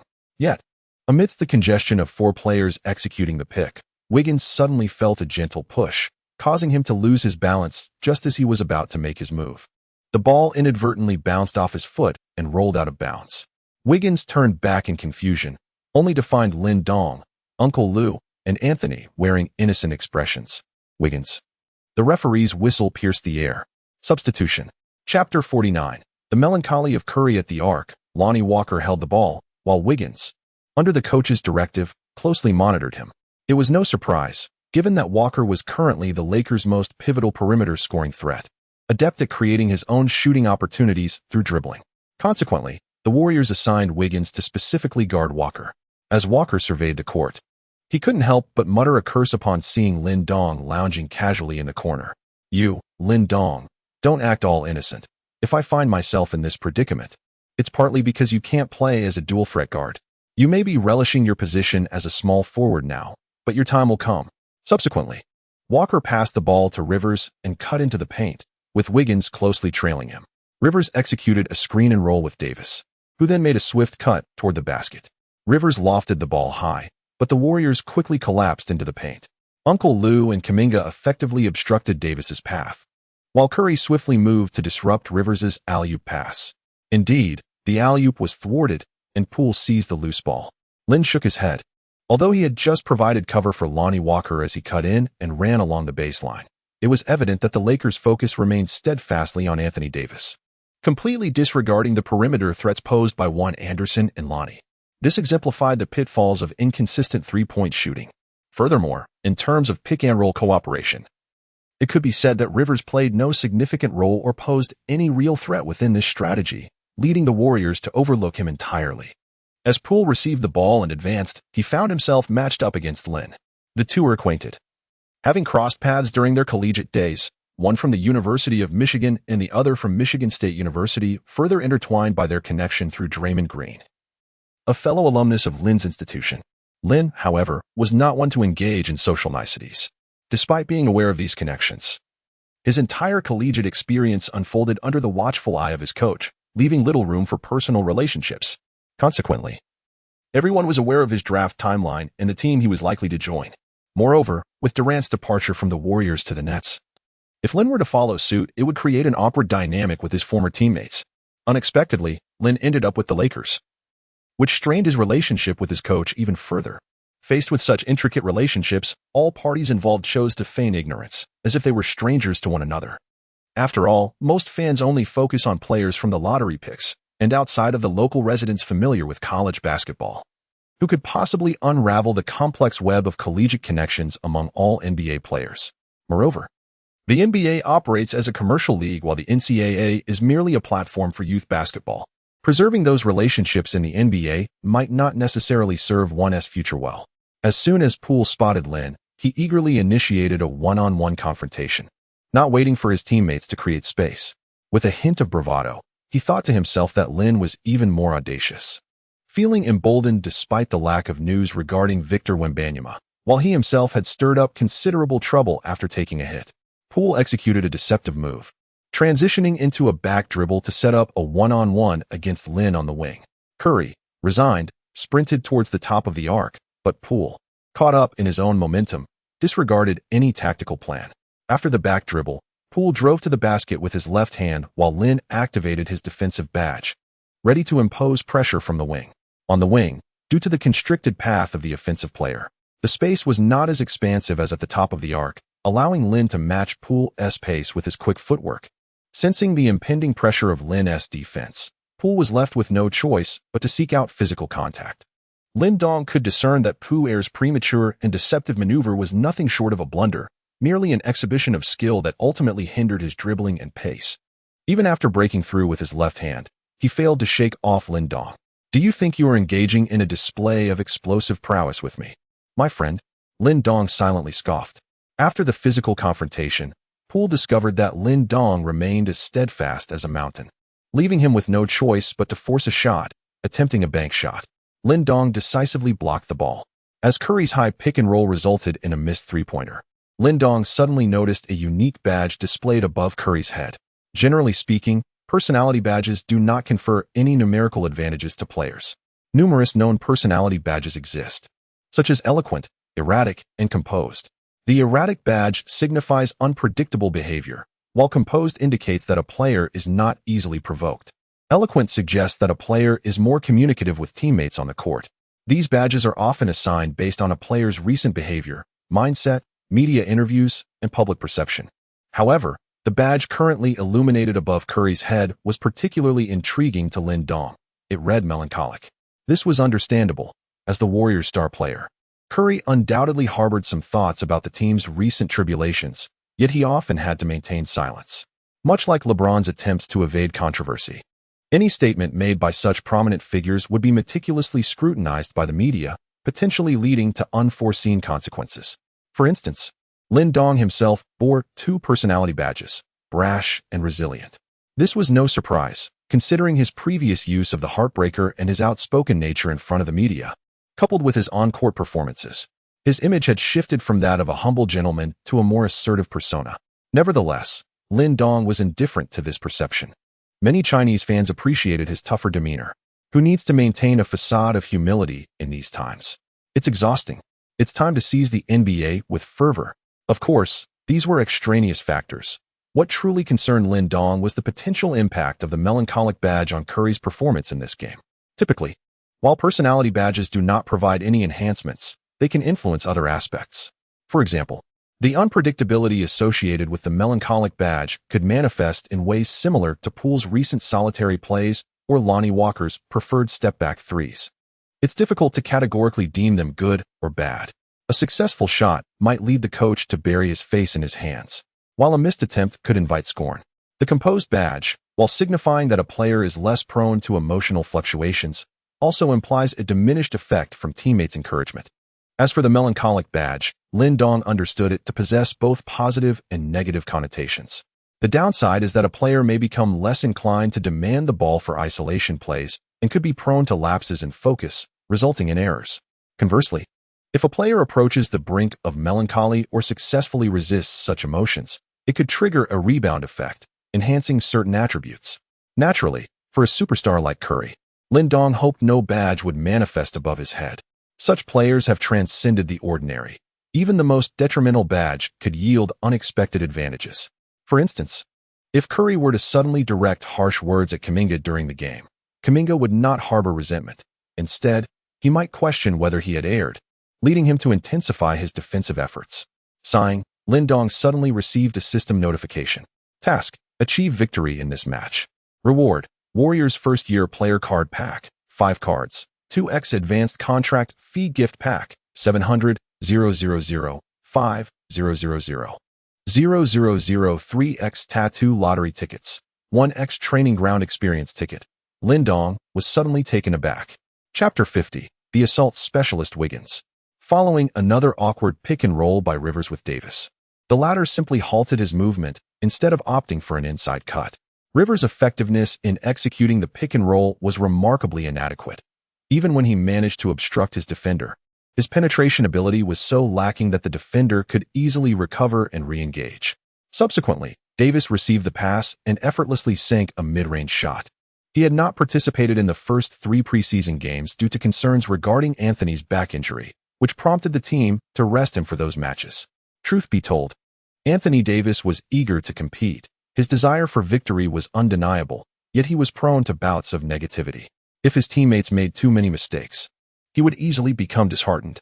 Conversely, if his own performance was subpar, he would often increase his shooting attempts, frequently resorting to long-range shots, which only resulted in diminished efficiency. Due to his standing in the team, few dared to guide him, and instead, they would continue to pass him the ball even when he was in less favorable positions. This time, during the pick and roll, Davis stood still, opting for Rivers to pass him the ball. This was precisely why he found such an uninspiring style of play intolerable. In other words, he could not accept the inadequacies of his teammates. On the Lakers' side, the only player capable of penetrating, Lonnie Walker, was thoroughly stifled by Wiggins, making even receiving the ball a challenge, compounded by Wiggins' exceptional ability to navigate screens, leaving no opportunity for collaboration with Davis. As the team switched sides, Curry maneuvered along the baseline and, after a screen, found himself matched up against one Iverson. After careful consideration, he chose not to shoot but instead passed to Kuminga stationed at the baseline. This exemplified the advantage brought by the Lakers' smaller lineup, with positions 1 through 4 all possessing the ability to move effectively beyond the arc. Regardless of how far the Warriors spread their three-point shooters or how they navigated the screens, the Lakers' perimeter defenders were generally able to keep pace, especially with Curry. However, as previously mentioned, their shortcomings were evident, primarily reflected in their offensive struggles and inefficiency from beyond the arc. Nevertheless, Coach Ham, a player with a defensive pedigree, had repeatedly emphasized the importance of defense in numerous media interviews. Observing the recent games, it was clear that the team's defensive enthusiasm and awareness had been commendable. Kuminga, upon receiving the ball at the baseline, found Lin Dong switching onto him. The Warriors had circulated the ball for a considerable duration, and Kuminga prepared to initiate a one-on-one. Standing at 2.01 meters with a wingspan of 2.10 meters and weighing 95 kilograms, Kuminga was a second-year player selected as the 7th pick in the first round by the Warriors. He possessed excellent physical attributes, a solid shooting ability, and a fearless approach to driving, making him a well-rounded fit for the Warriors. However, he often demonstrated hesitation and struggled with ball movement, common issues among rookies. For a team like the Warriors, which heavily relied on screens and tactical plays, a moment's hesitation could mean the loss of a scoring opportunity. Sensing Lin Dong's lack of aggression, Kuminga, with his seasoned low-post defense, shook his head in frustration, recognizing his own limitations in back-to-the-basket moves. He had yet to formulate a plan for his shot. However, he had no choice but to act, as the shot clock was nearing expiration. Kuminga executed a left turn using a back pivot, but Lin Dong strategically positioned himself to Kuminga's right side, granting him a clear shooting lane. Unfortunate for Kuminga. Before he could comprehend the situation, a shadow loomed overhead. Davis' colossal block sent the ball soaring away, an imposing presence on the court. In contrast to the Lakers, who had stayed in Las Vegas for several days to prepare for consecutive games, the Warriors had just returned via charter flight the previous night. Their preseason games were separated by an 8-day gap, and many players were eager to return to Oakland rather than linger in Las Vegas. Coupled with internal turmoil, the Warriors' recent practice sessions had been disorganized and chaotic, leaving players with little rhythm.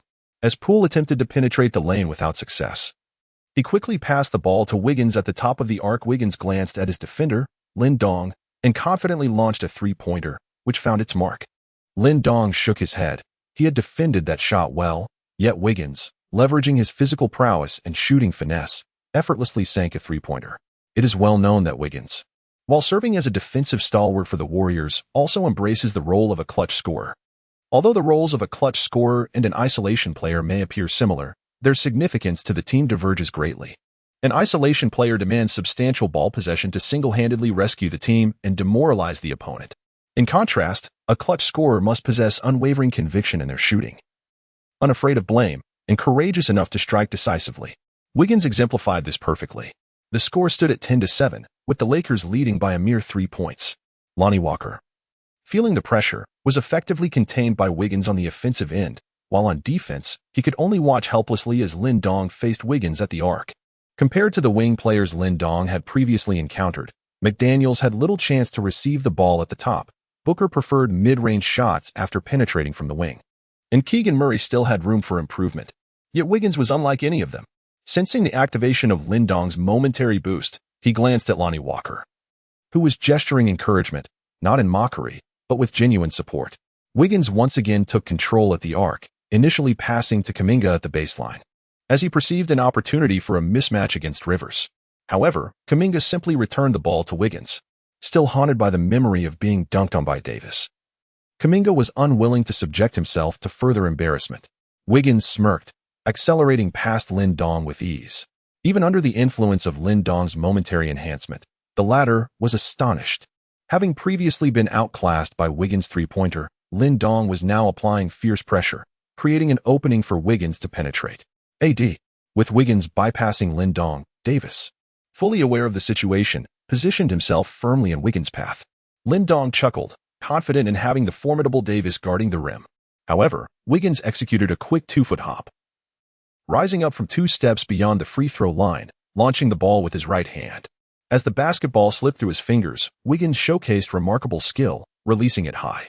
Despite Davis' desperate leap, he failed to make contact with the ball and was instead whistled for a foul. A 2-1. Did you see that? Did you see that? He jumped right up from 2 steps beyond the free throw line. It's utterly outrageous. And Davis ends up with a 2-1. Lin Dong was incredulous. What kind of defense is this? The Warriors fan base in the streaming room was predominantly supportive, yet there was a complex sentiment regarding Wiggins' relentless assault on Lin Dong. Not just in the streaming room, but across various platforms, discussions became lively. Lin Dong was genuinely facing a worthy adversary. Wiggins was among the elite small forwards in his position, and it was evident that Lin Dong was in for a challenge. Lin Dong's lateral movement had never been exceptional. His wing defense was adequate, but with the Warriors spacing on the perimeter, his vulnerabilities were fully exposed. What was Wiggins trying to prove? He remained expressionless, questioning whether he would ever secure a lucrative contract. As a fan of Wiggins, I hoped he would score yet again over Lin Dong. Sweat dripped from Lin Dong's brow. Wiggins was, indeed, a formidable opponent. Chapter 51. Both sides on edge with stubble adorning his face, Wiggins stood on the court. Unknowingly approaching nearly a decade in the league since being the first overall pick in 2014. This year, the Warriors faced the dilemma of negotiating contracts for Poole, Wiggins, and Draymond Green simultaneously. Wiggins didn't dwell on the tensions between Poole and Green, nor did he concern himself with others' opinions. Even as discussions of contracts and salaries circulated, hinting at his own standing. What caliber of player is Wiggins? Why shouldn't he earn a substantial contract? Even his agent repeatedly urged him to seize opportunities. However, from a personal standpoint, Wiggins wanted to convey that his focus was on playing well for the Warriors in the current game. Thus, he never concerned himself with who was defending him or who stood in the paint. Faced with the Lakers' big and small lineup, exhibiting excellent perimeter rotation defense and Davis rim protection, the Warriors' offensive start appeared somewhat challenging. Yet, when the team needed him to step up, he resolutely did so. As Looney advanced to the arc, Wiggins utilized a screen to receive the ball. Juan Anderson struggled to navigate the pick, but his speed paled in comparison to Lin Dong's, allowing Wiggins to easily surpass him. Suddenly, Wiggins felt an unclean grip on his left arm, prompting him to shoot a three-pointer. Observing Wiggins about to blow by him, Juan's hands grew increasingly erratic, but Wiggins was not to be trifled with. The basketball swished through the net, 3-1. The Warriors continued to chip away at the score and soon reversed the deficit. Frustrated, Davis glanced at Lin Dong, who remained unresponsive and instead encouraged him to take the initiative. Davis had been efficient, hitting 4 of 5 shots, including 2 mid-range jumpers and 2 of 3 at the rim for a total of 9 points, including a free throw, showcasing a fiery shooting touch as he relentlessly exploited Looney. However, the Warriors' defense was equally resolute. Whenever Davis received the ball in the low post, Kuminga would join in to double-team Anthony, even at the cost of fouls. Furthermore, due to the Lakers' small ball lineup, Kuminga and Looney aggressively contested for offensive rebounds, ensuring that even if they failed to secure the ball, they would apply pressure on Davis. Under this relentless assault, Davis' stamina began to wane rapidly. Noting Lin Dong's signal, Davis sighed and went for another isolation play. Meanwhile, Looney was also feeling the pressure, his frustration palpable. Davis was not known for his easygoing demeanor, whether in back-to-the-basket plays or rebounding contests. His actions were undeniably confrontational. Moreover, given his efficient performance against double teams, it felt as if he was riding roughshod over Looney. Yet, this mutual dissatisfaction was commonplace on the court. If the Lakers' perimeter could produce high-efficiency shooting, Davis would certainly prefer to conserve his energy and focus solely on defense. Was it truly enjoyable to engage in a dogged battle for boards, help defense, and isolation plays with these two? In this scenario, it becomes a matter of determining which player or team exhibits greater resilience. As Davis positioned himself with his back to the basket, employing footwork, his opponent, the venerable Uncle Lou, opted not to confront him directly but rather to retreat into a defensive stance, maintaining a distance of 1 step from Davis. Observing Davis's low-post offensive maneuver, Lin was furrowed in concern. He had not anticipated that Davis would be so severely outmatched by the two diminutive Lakers. Indeed, as Davis fatigued, in the final moment of physical confrontation, he failed to push away Uncle Lou, who had intentionally left a gap and did not close in tightly. Uncle Lou swatted the basketball away with a decisive hand. Lin Dong observed 3 badges suddenly materializing above Davis's head: bronze badge, elite rebounder; bronze badge, jump master; and bronze badge, putback master. Enraged, the fierce brow leaped into action, unable to tolerate the audacity of this individual who dared to overshadow him, an affront akin to defecating upon his very presence. Effortlessly seizing the basketball, the brow executed yet another putback. Uncle Lou, equally incensed, soared once more. How long will this continue? Although he bore the burden of performing the arduous and thankless tasks on the court, even the lowliest player deserves some dignity. The basketball veered off course, and the whistle blew for a foul. The brow confidently sank 2 free throws. The game unfolded in a back-and-forth manner. However, due to Wiggins' combination of drives and shots, Curry's already modest shooting appetite waned further. Moreover, Poole felt somewhat embarrassed after being blocked by Lin Dong, prompting the duo of guards to pass the ball to Wiggins stationed at the arc whenever they received it. Wiggins either opted for isolation or executed a penetrating pass. Regardless of the Lakers' defenders he encountered, he consistently maneuvered past them with ease, showcasing an exceptionally efficient performance. At this moment, Lin Dong found himself on the brink of despair. If the match continued in this manner, Wiggins' dominance was all but assured. What was most alarming was that this fellow hardly seemed to break a sweat. The task assigned to him by the system for this game was quite straightforward, or so it seemed at first glance. One word: win. Yet, with less than half of the first quarter elapsed, Wiggins was already on the verge of unleashing his full power. How could victory be attained under such circumstances? Pray tell. How could one possibly win? Lin Dong muttered softly under his breath. At that moment, Lonnie Walker also felt an inexplicable agitation. Despite his commendable performance, hitting 2 out of 2 three-pointers, he could see Wiggins single-handedly wreaking havoc on the entire team. It seemed that Lin Dong had indeed encountered a formidable opponent. As Lin Dong's attempt from beyond the arc failed, the Warriors launched a swift counterattack, prompting Walker to sprint back in defense, positioning himself ahead of Wiggins. While directing his teammates to quickly assume their positions, Walker stepped forward to confront Wiggins. Meanwhile, the irritable Lou had a sharp pain in his right chest. That recent rebound had not been treated lightly by Anthony Davis, who had retaliated with an elbow. After playing for half a quarter, Lou's statistics were dismal: 0 points, 3 rebounds, 1 assist, 1 block, no steals, 2 turnovers, and 2 fouls. He was well aware that he was relegated to the role of a laborer, unlike Wiggins, who enjoyed a dignified position, constantly involved in the offense, or Curry, who could demand the ball at will. He didn't even have the opportunity to take errant shots like Poole, although he could facilitate plays from the top of the arc. Such contributions often went unrecognized in the statistics. Many believed they could perform as well if given the chance. Truth be told, initiating plays from the arc requires little technical skill, yet Lou tirelessly battled to exhaust Davis's stamina, striving to disrupt his rebounding efforts with relentless screens and cuts. Lou never complained, but today, Davis's repeated targeting of him ignited a flicker of frustration. He played well, yet his contributions remained invisible, and if his direct opponent excelled, the blame fell squarely on him. His teammates were embroiled in contract disputes, creating chaos within the team, and Curry remained silent. As a player on a modest contract, he felt a profound sense of humiliation. Yet, even as he harbored grievances, Lou dutifully set screens for Wiggins. Walker sensed a moment of distraction from Looney and took 2 quick steps, attempting to navigate around the screen.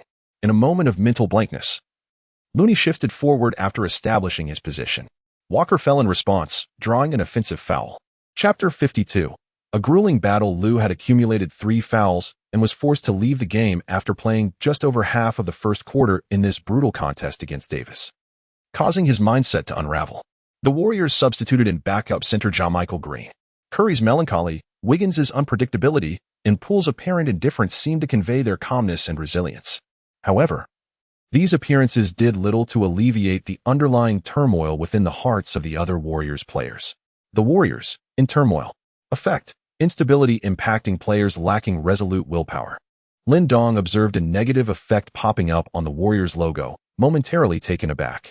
Lonnie Walker finally seized an opportunity for a switch with Wiggins, swiftly executing a pick-and-roll with Davis.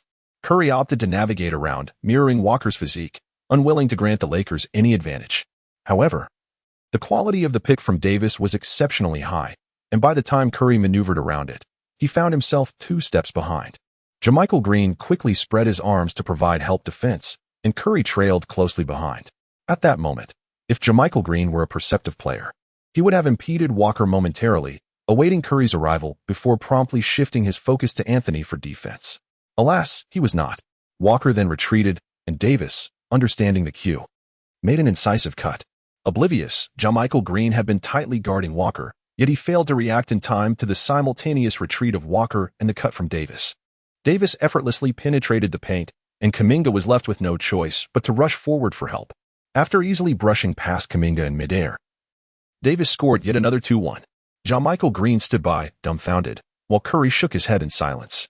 Usually, without needing Curry's input, Uncle Lou would instinctively know the proper course of action. Of course, having encountered numerous teammates, Curry understood that not all possessed high basketball intelligence. Typically, he would vocally guide JaMychal Green during the pick-and-roll, indicating whether a switch was necessary and when to provide help. Yet today, unexpectedly, he remained silent, seemingly disinclined to speak. The Lakers had once again taken the lead in the score.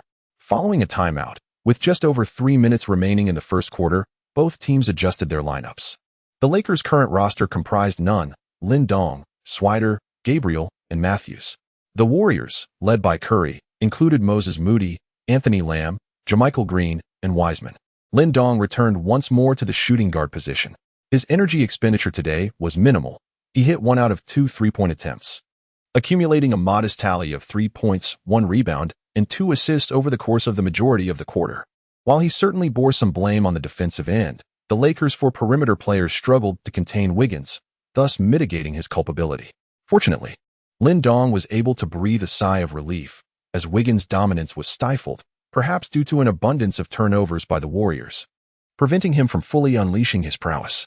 The Lakers gradually narrowed the gap, led by Davis's stellar performance, now ahead of the Warriors by 27-23.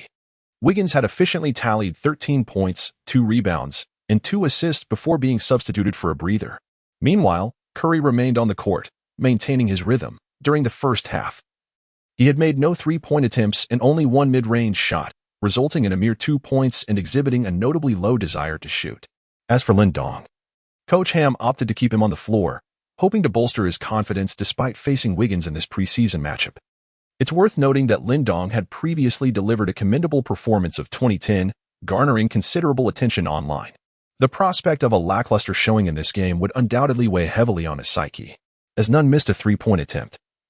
The astute Wiseman secured the rebound and quickly distributed the ball to Curry. With the ball in hand, Curry advanced swiftly into the frontcourt.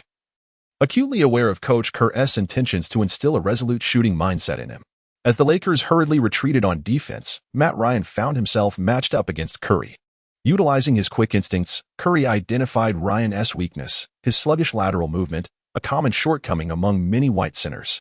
Seizing the opportunity to exploit this mismatch, Curry, aided by a screen from Wiseman, penetrated towards the basket. Ryan was forced to overcommit to guarding Curry's three-pointer, leaving him behind. Wiseman's south cut into the lane compelled Gabriel to juggle his defensive responsibilities, creating chaos. With a single hand, Curry lifted the ball and executed a high-arc shot that found its mark. Upon resuming play, Lin Dong finally sensed the disadvantages of lacking the ability to initiate offense with the ball, even though Coach Ham intended for him to be a primary scoring option. The Lakers players, eager to showcase their talents in the preseason, were unlikely to continuously funnel the ball to Lin Dong. He had never demonstrated a capacity for ball handling. Throughout this match, he remained stationed in the corner, relying on screens to attempt three-pointers. Although Lin Dong exhibited some post-up ability in the previous game against the Timberwolves, it was painfully apparent that his technique was rudimentary. His post moves were reminiscent of outdated maneuvers, typically employed by bulkier power forwards, lacking finesse such as hook shots or floaters, merely succeeding in shoving defenders aside for a bank shot. Only Edwards, with his brute strength, would engage Lin Dong in such a manner. Meanwhile, the retreating defense of Anderson had already exposed the ineffectiveness of Lin Dong's technique, given its inefficiency.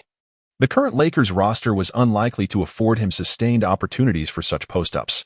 As for Lin Dong's 2 viral back-turn fadeaways, the difficulty of such shots was well known, especially in an era that prizes small ball, fast-paced play. Against a peak team like the Warriors, relying on swift play, it was implausible to depend on such high-difficulty shots to display scoring prowess. Lin Dong, what shall you do? The Warriors have deployed a 5-out lineup, once again initiating a flurry of screens and off-ball movements. As Moses Moody advanced the ball into the frontcourt, Curry immediately utilized Wiseman's screen to maneuver into the elbow area. Subsequently, Wiseman set another screen, aiming to execute an identical play. However, Lin Dong swiftly navigated around the screen, and as Curry stepped back for a three-pointer, Lin Dong closed in tightly, preventing Curry from taking the shot. This young man exhibits commendable defensive awareness. Curry offered a slight smile, only to find that the clever player had stood idly after cutting inside, leaving Curry momentarily speechless. Logically, after realizing that Lin Dong had thwarted Curry's three-point attempt, Wiseman should have repositioned himself in the low post to set a screen for Anthony Lamb in the corner. Yet, this individual seemed oblivious to tactical execution, merely grappling with Gabriel beneath the basket while demanding the ball. With no screen, Lamb managed to break free, prompting Curry to signal for him to halt and pass the ball, while pointing towards the low post where Wiseman resided. Curry hesitated to pass directly to Wiseman, primarily because Wiseman's positioning was far from secure, and 3 Lakers defenders stood between him and Wiseman, making such a pass perilous. Upon understanding the situation, Lamb received the ball and made a close-range pass to Wiseman in the low post. Only then did Wiseman realize he had neglected the strategy, momentarily at a loss. Yet, the Warriors' screening tactics are ever-evolving. This was merely the beginning. After Lamb distributed the ball, he set another screen for Curry, who raced towards the corner. Lin Dong swiftly followed, skillfully maneuvering around Lonmo. The dazed Wiseman finally came to his senses, once more pivoting from the low post. As he passed the ball to Curry, he simultaneously set a screen for him once again. Lin Dong was struck twice in succession, ultimately failing to keep pace. Curry unleashed a swift three-pointer, leaving Gabriel beneath the basket with no time to assist in defending the corner. Curry made the shot with unwavering precision. Chapter 53, Ghostly Turn. Lin Dong sat on the sidelines, his brows furrowed tightly. During a certain segment of the first quarter, he found himself replaced. The reason was simple. Curry's moment of brilliance had commenced, and Coach Ham urgently required some energetic players to step up for defensive duties. It was imperative to prevent Curry from finding his rhythm. However, it proved utterly ineffective. At the very moment Lin Dong exited the court, Curry once again utilized a screen at the arc to successfully sink a three-point shot off the backboard. With a blue emblem of a small figure standing with hands on hips appearing above Curry's head, Lin Dong could only shake his head in resignation. Curry's leadership badge had been successfully activated. As the second quarter commenced, the score fluctuated with both teams exchanging leads. The Lakers bench displayed remarkable resilience, with Anthony Davis leading the charge, supported by Rivers, Juan Anderson, and Nunn, who all performed admirably. Particularly noteworthy was Juan Anderson, who, facing his former team, harbored an unspoken resentment within him.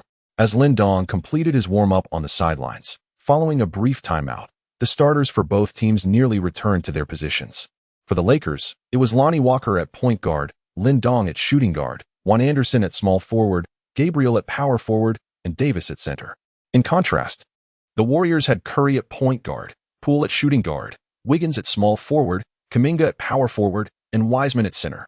Lin Dong once again returned to his position at SG. The Warriors seized possession, with Wiggins receiving the ball on the wing. In an instant, he accelerated past Juan Anderson once more. Anderson, exhibiting considerable caution, momentarily withdrew his hands while defending, yet Wiggins had no intention of drawing a foul this time. With a smooth motion, Wiggins leaped into the air, while the beleaguered Anthony Davis found himself preoccupied with Curry's incessant circling, failing to remain stationed under the basket. Gabriel had already leapt high, desperately raising his hands to protect the rim. However, the on-fire Wiggins seemed to feel that he had sufficiently warmed up, executing a powerful one-handed dunk over Gabriel. The Warriors regained the lead at 45-43, surpassing the Lakers once again. Meanwhile, the Lakers struggled to keep afloat, relying heavily on Anthony Davis's isolation plays. Fortunately, Davis was in fine form today, efficiently scoring 17 points in just under a 1.5-quarter stint. Yet this was still insufficient for the Lakers, proving too little, too late. Lin Dong sensed the expansion of the crimson circle beneath Wiggins' feet, signaling the activation of his dominion effect. Kuminga swiftly seized the rebound and propelled the ball forward with remarkable speed, catching the Lakers players off guard. Curry found himself in a mismatch against the towering Davis. As Curry advanced down the left flank, Davis closely shadowed him. However, Curry excelled in exploiting such size advantages, adeptly shifting the centers of gravity of his larger opponents. In a deft maneuver, he executed a back dribble, retreating once more beyond the three-point line, bowstring taut. Davis had no time to adjust his footing and could only leap forth, arms outstretched in an attempt to disrupt Curry's shot. Yet, it proved futile. A cascade of badges shimmered above Curry's head. Lin Dong even witnessed 2 silver arcs soaring through the air as the three-point shots found their mark with unwavering precision. The Warriors' offense seemed to ignite once more into a frenzied onslaught. Last year, the Lakers were disparagingly referred to as the Lake 3 collapse, a term denoting their tendency to falter dramatically in the third quarter. Yet, here we find ourselves with more than half of the second quarter elapsed, and the Lakers appeared on the brink of collapse. Lonnie Walker's attempt at a pull-up three clanged off the rim, and the Warriors surged forward on a fast break. Curry, at the top of the arc, expertly delivered a bounce pass to the cutting Kuminga. In a fit of fury, the indignant Davis leapt into the air. But at that critical moment, Kuminga dished the ball out to Poole. Poole, amidst Lin Dong's interference, launched a three-pointer, which swished through the net, above Curry and Poole. A similar aura manifested, an indication of their synergy, the dual-guard dynamic. This duo-esque combination was impeccable. When both dual-guard players graced the court simultaneously, their collective attributes surged. At this moment, Lin Dong, breathless and leaning against his knee, gasped for air, while the anxious gaze of Davis once again fell upon him. Lin Dong, however, could only shake his head in resignation. Someone had failed to keep their promise, and this breach significantly disrupted Lin Dong's plans, nearly jeopardizing his performance in the match.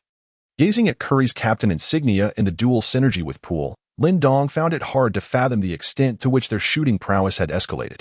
Moreover, with Wiggins poised to dominate, it seemed he was eager to leap and dunk over Davis.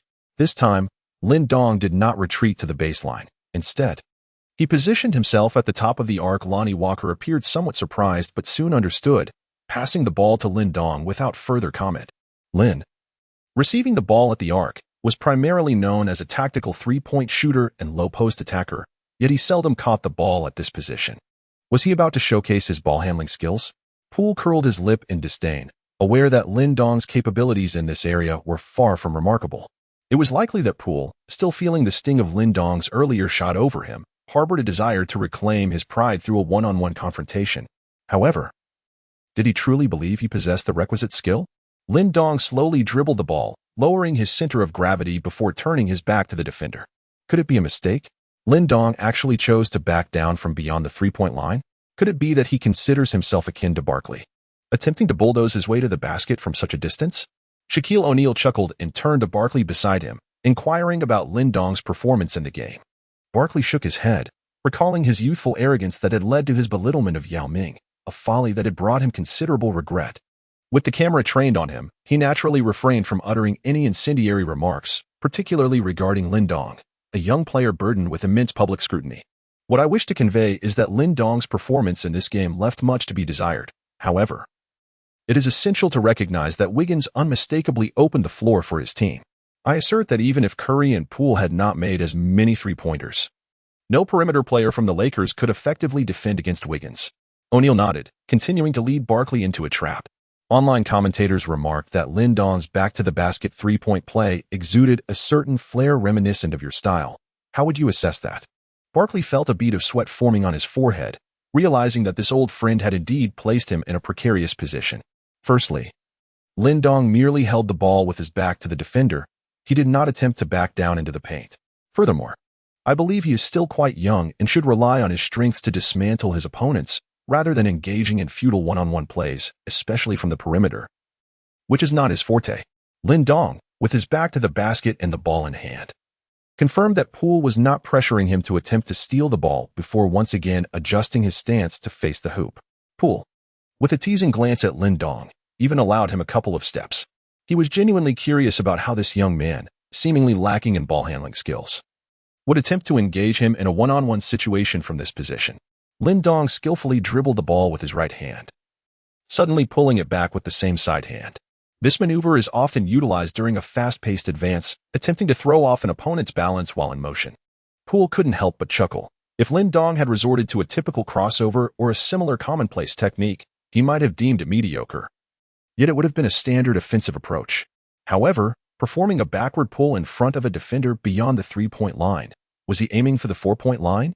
Moreover, the same side pull was not advantageous for shooting, rendering this move, in Poole's eyes, a sheer blunder. Nevertheless, after the pull, Lin Dong swiftly transitioned into a crossover dribble.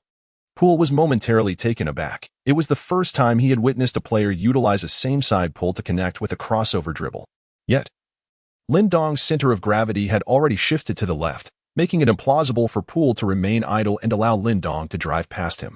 Furthermore, Lin Dong's dribbling pace was alarmingly slow. Poole lunged forward, intent on stealing the ball from Lin Dong's left hand. However, as Lin Dong broke to the left, he pushed off with his right foot and executed a spinning turn. At that moment, Lin Dong maintained an extraordinary posture. His leftward drive remained unchanged, yet his body twisted backward, resembling a masterful breakdancer. The basketball followed suit, spinning with his body and gliding toward his new orientation. What? Poole was taken aback, as Lin Dong's transition from the crossover to the spin was instantaneous, akin to a flash of lightning. At the moment he held the ball with his left hand, he still appeared poised to break through. As the ball touched the ground, the seemingly rigid Lin Dong instantly regained his composure. He swiftly tapped the basketball with his right hand and effortlessly launched a wide-open three-pointer. It swished through the net.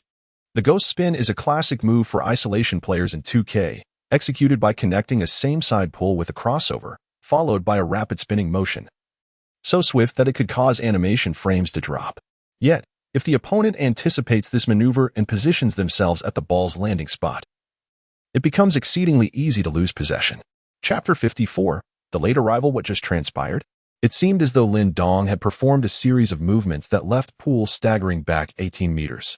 How on earth did he execute that spin? A continuous stream of comments flooded the screen as the director replayed Lin Dong's actions in slow motion. With Lin Dong's right side pull followed by a crossover with his left hand, the inclination to break left was unmistakable. However, it was precisely at the moment the ball hovered in his left hand. Lin Dong's fingers executed a deft motion, flicking the ball backward. In an instant, his entire body spun swiftly, tracking the basketball's arc. What followed was a sequence of simplicity, receiving the ball and taking the shot. It is hard to fathom that this appeared akin to a street ball maneuver. The strength and finesse of his fingers were laid bare. Yet what I find even more admirable is his boldness. The commentators ceaselessly lauded this play, for it was indeed on a professional stage. Players who can deliver such dazzling and effective offensive techniques in the pragmatic realm of professional basketball are never short of accolades. However, the sentiments expressed by netizens diverged somewhat. While I can only concede that the play was impressive, why does it feel so familiar? Is it reminiscent of that? What do they call it? A ghost flick? It bears a striking resemblance, and I can't help but think, how many iterations of this move have come before? And yet, it is still being utilized. Wake up. This is the NBA, and even if it is employed, it is done with explosive finesse. Wait, isn't it the same principle? What on earth is Lin Dong learning every day? Surely, he isn't merely watching videos and gaming to refine his dribbling skills. As for that shooting package from Kobe, I would be skeptical if he weren't deliberately imitating it from video footage. Poole felt somewhat bewildered, for Lin Dong's technique was entirely novel to him. He had never seen it nor even heard of it. Yet, Lin Dong's seamless connectivity between movements revealed extensive practice, showcasing impeccable control over his dribbling. The strength of his wrists and fingers, and the precision of the ball's trajectory. Wasn't it said that he lacked ball handling skills?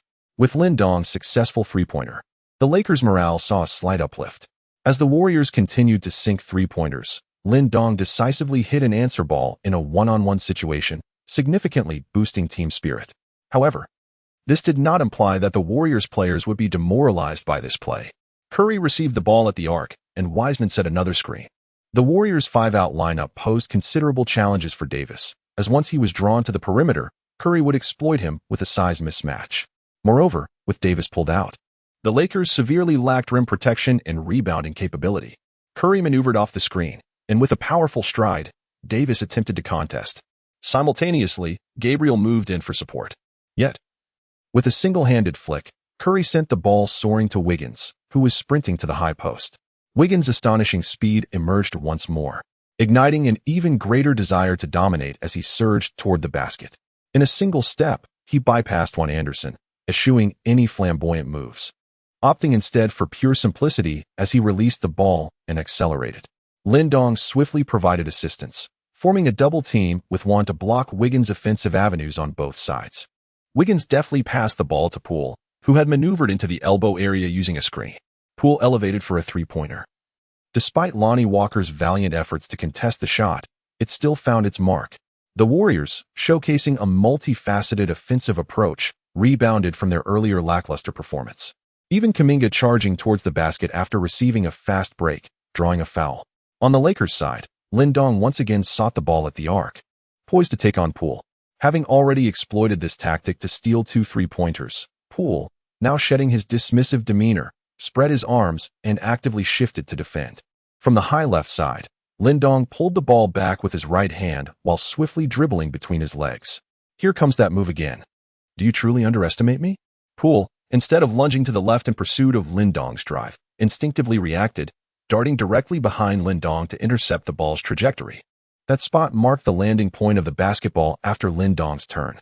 As the ball traveled faster than Lin Dong's pivot, he constantly required someone to chase it down and regain possession, indicating that this ball was particularly ripe for the taking. However, after executing the between-the-legs dribble, Lin Dong did not rigidly turn. Instead, the ball floated in his left hand, and he refrained from passing it back. Poole lunged the opposite way, opening up a vast expanse before Lin Dong. He effortlessly surged towards the basket, while Davis had firmly ensnared Wiseman. Lin Dong executed his signature floater with finesse. At this moment, the Lakers benefited from Lin Dong's outside shooting, allowing Davis to focus solely on offense without the burden of defense, gradually regaining his stamina. A flash of blue light flickered above. Lin Dong quickened his pace, and the leader's badge was triggered once more. Stay vigilant in defense. With a thunderous roar, Lin Dong urged his teammates on the Los Angeles Lakers to quicken their pace. Despite the relentless intensity of the screens and perimeter defense, the players, though fatigued, found their spirits lifted by the dazzling performances of their comrades. Throughout the match, both teams exchanged leads repeatedly, even as the Warriors trio displayed remarkable efficiency. Anthony and Lin Dong responded in kind. With a mighty shout, the iron-blooded badge was once again activated. As Lin Dong grew more acquainted with these two distinctive traits, the activation of the badge became increasingly effortless. Nevertheless, Lin Dong remained somewhat dazed, perhaps lacking in confidence. In this contest, he relied solely on his foundational and characteristic badges for offense, maintaining an overall rating of merely 71. Even his signature move, the Ghost Flip, felt like a relic of past iterations, no longer demanding any specific numerical requirements. Yet, fortunately, it still proved effective. As Lin Dong prepared to execute that maneuver once more, Poole felt the weight of despair. Although Wiggins' offense sliced through defenses with ease, the defenders were left begrudgingly impressed. However, Lin Dong's antics were undeniably vexatious. If he shifted left to thwart Lin Dong's advance, the latter would pivot at a speed that left Poole unable to keep up. Conversely, should he anticipate a rightward spin, Lin Dong would resolutely charge down the left side. Was this not a game of deceit? Reluctantly, Poole trailed Lin Dong's leftward breakthrough, yet the anticipated backspin arrived as expected. Damn! Poole cursed vehemently. Lin Dong turned swiftly, yet a shadow lunged directly towards the point where his basketball would land. It was Curry, with remarkable agility. Curry accelerated in a heartbeat, and before Lonnie Walker could even utter a warning, he intercepted Lin Dong's dribble, swiftly transitioning to a fast break and scoring. Lin Dong's maneuver was thoroughly deciphered. As Wiggins once again executed a powerful drive to the basket successfully, the point differential between the two teams had widened to over 10. With only 30 seconds remaining in the second quarter, Lin Dong shook his head, observing the widening gap in scores, feeling an overwhelming urge to vent his frustration. His self-constructed team was taking far too long to complete. Just as Lin Dong was at his wit's end, resigned to the thought of being taken advantage of, the system unexpectedly displayed a new notification. A trader had sent him a trade request. Jeff Malone, 87 version, 1x, would he confirm? The system cautioned, trading involves risks. Please carefully verify the counterpart's credibility record and do not fall victim to deception. Lin Dong, in a fit of rage, kicked the ground, startling Poole momentarily. You have received a message from a trader. Your idol. Ha ha ha. Brother, did you expect this? Do you have any idea how much effort I put into acquiring this Jeff Malone card? Although it isn't expensive, the quantity is exceedingly scarce. Fortunately, I have a brother. By the way, you must remember, whenever there's a new rookie pack, consider me first. And don't forget about Lin Dong's card. Keep this in mind. Lin Dong let out thinking that if he delayed any longer, not only would he miss out on the rookie card, but his friends might just come knocking at his door. He promptly placed Jeff Malone into his starting lineup, as the mechanical voice continued its persistent notifications. Lin Dong's eyes sparkled like lightning, flashing past in an instant. Chapter 55, Lin May's Screen. 2 days ago, Lin Dong sat on his bed, fervently engaging in a heated exchange of words with his opponent. Lin Dong, that's all. Is it acceptable? The male deity. Let me take a look. Bill, Turner, and Little Jalen are fine. They are not expensive and can be acquired easily. However, wait a moment. 04 version of Sam Jones? Such an old card. And the 87 version of Jeff Malone as well. These two cards are seldom circulated within the system. Lin Dong, enough of the pleasantries. First remit 1 million as the contract fee. The male god. Crying. Oh, esteemed one. Is this merely a matter of the contract fee? Moreover, these players are valued at nearly 200,000 in contract fees. Do you think this is akin to buying and selling goods with an advance payment? Lin Dong sighed. If he truly possessed a contract fee of 2 to 3 million, would he still need to engage in such petty complaints? He could simply approach Irving or Aldrich. Poverty indeed diminishes ambition. Lin Dong, next time there are new rookie cards this year, I will prioritize selling them to you, all at a discounted price, if that's agreeable. Male God, esteemed sir, you must keep your word. I usually don't play games much. I simply enjoy collecting cards. However, this year's rookie packs are exceedingly difficult to obtain. Lin Dong, a promise once made is as difficult to retract as a galloping steed. The male god, very well, I shall trust you this once, esteemed one. Solely based on your ability to engage Lin Dong. However, I require a few days to prepare. Lin Dong, within 2 days. At the latest by the night of the day after tomorrow, send it to me. The male god. I shall do my utmost. Lindong once again requested the ball at the ark's pinnacle, simultaneously beckoning to Davis. At long last, it arrived. Davis promptly moved to set a screen for Lin at the arc. Poole was taken aback. Was Lin intending to emulate Curry's three-point shot utilizing a screen from the top?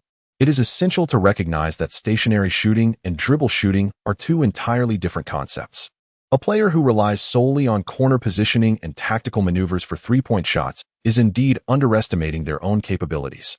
Lindong silently dribbled the ball as he broke through on the right, his movements measured and deliberate.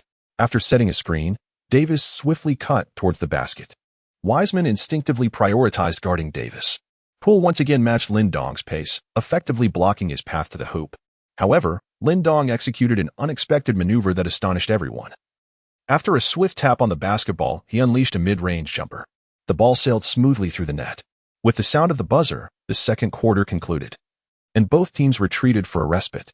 As the third quarter commenced, Coach Ham, with a serious expression, directed, "None, Lindong, Wan, Swider, and Davis, you five will continue." This was a tactical lineup frequently employed by the Lakers in practice games, and today, it was set to be unveiled for the first time. Lindong nodded emphatically as Lonnie Walker exchanged a high five with him. "Brother, give it your all. The spotlight is now on you." After a brief intermission, both teams returned to the court, while the Warriors opted not to make any substitutions. The five-out strategy displayed considerable effectiveness, leaving the Lakers quintet utterly fatigued. Coach Kerr doubted the Lakers possessed any means to orchestrate an effective offensive scheme, given the substantial energy expenditure on defense. Curry, positioned at the top of the arc, handled the ball and executed a straightforward pull-up three-pointer after utilizing Wiseman's screen. However, Wiseman's screen lacked solidity, and under the duress from Davis and Nunn, Curry's shot clanked off the rim. Swider seized the offensive rebound, dribbling it forward to the awaiting Lindong at the arc. With Davis drawing out, Lindong leveraged a screen to penetrate leftward. "Retreat." Poole immediately instructed Wiseman. The screen set by Davis was notably robust, necessitating Poole to devise a way around it. Wiseman promptly took 2 steps back, allowing Poole to navigate through the narrow gap between Davis and Wiseman before soaring into the air. Lindong brought his feet together and executed another mid-range shot. It found its mark. Bronze badge. Steady shooter, reduces interference during shooting. Bronze badge. Pick and roll shooter, enhances shooting accuracy after a pick. Bronze badge. Difficult shot king. With 3 badges activated in succession, Lindong exhaled softly. At this moment, he scrutinized his attribute panel, which revealed little change. The reason being that the majority of shooters possessed subpar defense, with both perimeter and interior defense reduced by around 10 points. Yet, his mid-range shooting had skyrocketed to 101. Furthermore, the roster's coverage granted him these 3 pivotal mid-range badges, finally allowing him to showcase his offensive prowess. With consecutive mid-range successes, Lindong demonstrated that he was far more than merely a three-point shooter lacking ball handling skills. His classical playing style, whether executing post-up moves or utilizing the pick to create mid-range opportunities, revealed a profoundly traditional approach. He consistently delivered surprises. Sweat trickled down Poole's face. He found it unimaginable that Lindong's mid-range game was so unanswerable. In the previous 4 possessions, he had achieved 4 perfect shots. Even when the Warriors players closed in, he adeptly distributed the ball to his Lakers teammates. Nunn and Swider were not lacking in shooting ability, and even one showed no mercy against his former team. "If I can't maneuver around the pick quickly, just stick with Lindong. His driving ability is limited, primarily relying on his mid-range. Once I catch up again, he'll be at a loss." Poole quickly relayed to Wiseman. Wiseman nodded. In terms of both size and experience, he was utterly overpowered by Davis. The Warriors' 5-out strategy had given the Lakers trouble, but now Lindong's synergy with Davis in the pick and roll was turning the tide against the Warriors. "Lindong can play like this?" "He always had a mid-range game. You must not have seen his college games, just another bandwagon fan." "Forget about LeBron and AD's pick. I only watch Lin and AD." Poole inhaled deeply, sensing that Davis had once again positioned himself to Poole's left rear. Rather than diverting his gaze, Poole used his left hand to push against Davis, striving to create space for his own movement. Suddenly, Lindong burst through to Poole's right, deviating from the pick's intended path.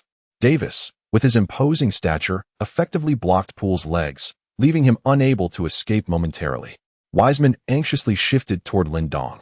But rather than taking a direct shot, Lin Dong dribbled a few steps, leveraging his speed to completely draw Wiseman away.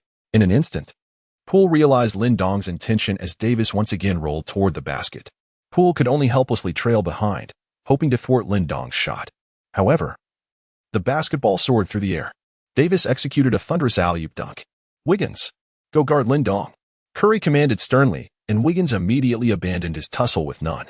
While keeping an eye on the ball handler is a sound defensive strategy, the roles had now reversed. Lin Dong, who had never demonstrated ball handling ability, began to rely heavily on mid-range floaters after the pick, catching the Warriors off guard. Wiggins' ability to navigate the pick was not something Poole could compare to. With superior athleticism, even Wiggins found it challenging to be obstructed by Davis. Poole, feeling disheartened, brought the ball up the court, followed by Wiseman. After a couple of simple screens, Poole's pass was suddenly intercepted by Iverson with a fierce lunge. The Warriors' transition defense was remarkably swift, leaving the Lakers with no opportunity for a fast break. Lin Dong gazed at the crimson circle beneath Wiggins' feet, which had yet to dissipate, and couldn't he help but scratch his head. "Yet, I too shall not fear you." Lin Dong utilized Davis as a shield to execute yet another mid-range jumper. Indeed, Wiggins exhibited extraordinary skills in navigating screens. Although he trailed Lin Dong by a half-step, his leaping defense nearly obstructed all of Lin Dong's shooting angles. "Effective," Curry exclaimed with delight. Rebound. Wiseman was eager to swiftly position himself under the basket, yet Davis proved to be quicker. The imposing figure of Davis easily pushed aside Wiseman, who had not yet established his position, and surged to seize the rebound. He then leapt powerfully, executing a thunderous dunk with finesse. When the centers of the Lakers and Warriors simultaneously ventured to the perimeter, Davis's rebounding prowess far surpassed that of Wiseman. Lin Dong and Davis each emanated a crimson circle beneath their feet, the dominators of both sides triggering their powers simultaneously. Chapter 56, A Perfect Conclusion. "I told you. Lin Dong's mid-range shot is legendary. I knew about it long before any of you," exclaimed Lonnie Walker, slapping his thigh as he addressed the Lakers bench. Westbrook scoffed. "Then enlighten us. Why did you know so early?" Little Pippin chuckled. "Lin Dong has just arrived. Do you really think you have that kind of rapport with him? He probably doesn't care. Stop leeching off him." Walker's face flushed red, and he candidly confessed, "To be honest, when I first came, I faced him in a one-on-one, and he annihilated me with his mid-range shot." Laughter erupted among the Lakers. At this moment, Lin Dong once again utilized Davis's pick to float a mid-range shot. Wiggins leaped 3 feet high, eager to swat the ball away. He indeed showcased remarkable defensive prowess in guarding against the pick. Lin Dong only managed to sink 2 of 5 attempts under Wiggins' relentless defense. Yet, Lin Dong's performance was nothing short of extraordinary. He projected an almost reckless abandon. His sweeping, graceful shot seemed as though all he needed to do was toss the ball towards the hoop. With his exaggerated drift, even Wiggins was unable to directly contest the shot after navigating the pick. As expected, the ball ricocheted off the rim. The Warriors grew increasingly anxious. Although Lin Dong's shooting percentage is not particularly high, Wiseman's rebounding efforts were completely thwarted by Davis. Like a hungry tiger pouncing on its prey, Davis dominated the paint, effortlessly securing the 3 errant shots from Lin Dong and converting them into baskets. With a determined grit, Wiggins surged into the lane, as Wiseman was once again shoved aside. Davis was poised to snatch another rebound for a second-chance opportunity. Wiggins leaped into action, giving his all. It is worth noting that with his athletic prowess, he possesses remarkable vertical leaping ability even without a running start. Davis smiled faintly and delivered a one-handed pass to Lin Dong. Lin Dong received the ball and effortlessly scored from mid-range, completely unchallenged, a mere trifle. Do you comprehend the value of a reliable rebound? 3 sharpshooters, paired with a pick-and-roll strategy, evokes a sense of déjà vu. It bears resemblance to the LeBron Davis pick-and-roll, yet Lin Dong relies on his mid-range jumpers and rebounds, while LeBron utilizes his explosive drives. Wiseman's rebounding prowess is significantly lacking. So which center on the Warriors can truly be compared to Anthony Davis? Isn't that a bit of a stretch? Nevertheless, I find it quite enjoyable. The Warriors called a timeout, with the 4th quarter barely underway and the score standing at 110-97, leaving the Warriors trailing by 13 points. As Lin and Davis continued to exploit the pick-and-roll, punishing the Warriors, Wiggins' influence faded rapidly. The combination of Lin Dong and Anthony Davis began to dominate, ultimately allowing the Lakers to regain the lead in the 4th quarter. At this moment, the Warriors found themselves unable to counter the Lin Davis pick-and-roll, rendering the presence of these players on the court somewhat futile, considering it was merely a preseason game. Observing Moody, Baldwin, DiVincenzo, and others from the Warriors stepping onto the court, the Lakers also introduced their bench players. It appears they have willingly conceded. Lin Dong was promptly substituted. Yet he still felt a twinge of anxiety, for the score had not yet firmly secured victory. You must play well. Losing is not an option. Lin Dong earnestly grasped Little Pippin's hand, speaking with genuine sincerity. Little Pippin felt a shiver run down his spine and quickly withdrew his hand, exclaiming, I know. The Lakers bench erupted in applause, rising to honor Lin Dong and the formidable Anthony Davis, as they exchanged high-fives with their teammates. Coach Ham approached them, undoubtedly impressed. Lin, you certainly surprised the Warriors. Your mid-range shooting caught them off guard. Westbrook chuckled, recalling how Lin had employed a similar tactic in training camp. Albeit with a lower success rate, yet his performance in the game was indeed remarkable. LeBron wrapped his arm around Lin Dong's shoulder, acknowledging that this time he had managed to maintain his composure, performing with a steadiness absent in prior games. Nevertheless, he maintained his authoritative demeanor, imparting wisdom to Lin. Now, tell me your thoughts on defending Wiggins in this match. Lin Dong shook his head in resignation. It was all happening too swiftly. The opponent's physical prowess was exceptionally remarkable, slicing through our defense as effortlessly as a hot knife through butter. James nodded in acknowledgement, recognizing that the Warriors lineup was capable of drawing defenders away, thus allowing for a brilliant display of his penetrating ability. However, it was evident that the strength of one individual is ultimately limited. Clearly, our cohesion is far more potent. Westbrook nodded repeatedly in agreement. Lin Dong couldn't help but silently criticize, Ague, could you refrain from being so earnest? A few pleasantries would suffice. You must realize that your current contract makes you the highest paid player on the team. When a team recruits you, it is evident that they value your immediate performance. If you fail to deliver, it could be perilous. Davis cheerfully ruffled Lin Dong's hair with his enormous hand. Look at your errant mid-range shots. They are all dependent on my second chance points. Indeed formidable. Lin Dong nodded slightly, acknowledging the undeniable prowess of the browed powerhouse. Had a different center been in play, such a tactic would have been unthinkable. Meanwhile, on the Warriors bench, Wiggins sat in silence. A bottle of water was handed to him by Curry. You played well, Curry remarked. Wiggins offered a bittersweet smile. Despite his efficient 24 points and 4 assists in the game, it did little to alleviate the prevailing gloom. This game, Curry began, but Wiggins interrupted, suddenly anxious.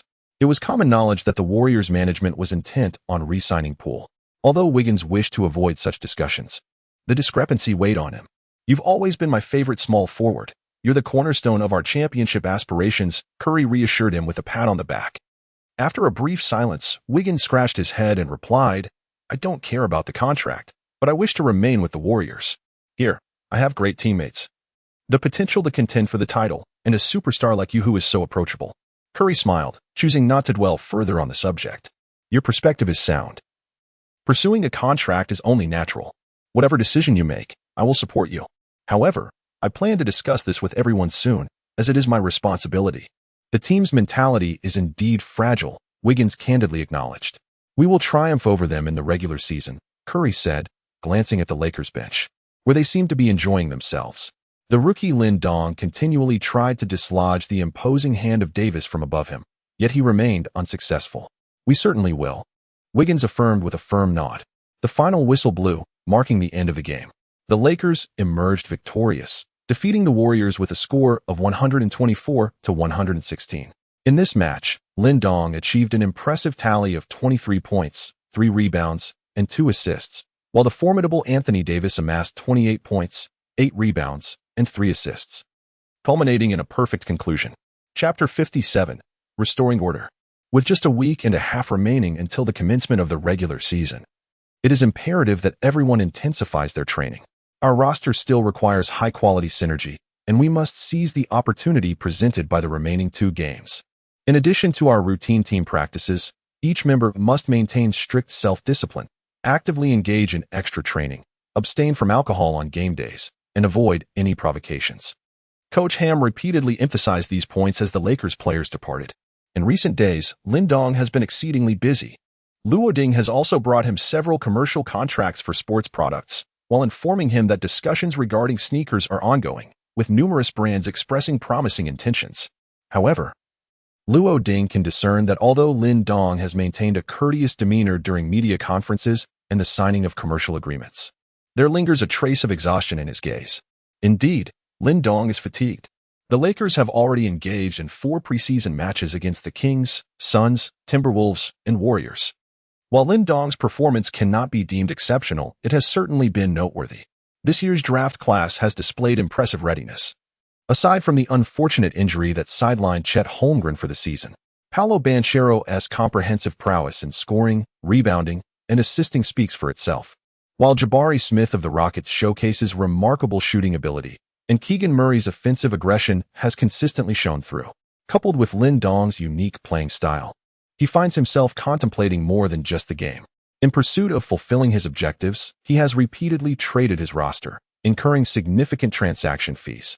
Nevertheless, as the Lakers refine their lineup, Lin Dong is also endeavoring to discover his true position, style, and playing method within the team. The fees he has incurred can be viewed as tuition for his learning. However, with the regular season approaching, it is impractical for him to continue mindlessly trading rosters. He must seek a genuine means to establish himself in the NBA. The Lakers still have 2 preseason games ahead, facing the Timberwolves and Kings once more. On the day the Lakers triumphed over the Warriors, the Timberwolves narrowly defeated the Clippers 119-117, with 6 players scoring in double figures. The combined total of 22 points from General Joe and Leonard starkly contrasted with the commendable performance of the younger players, leaving them in a rather dismal state. Lin Dong understood that in order to genuinely enhance himself, relying solely on the repeated trading of formations was indeed a suboptimal choice. Firstly, he must earnestly cultivate his own intrinsic qualities.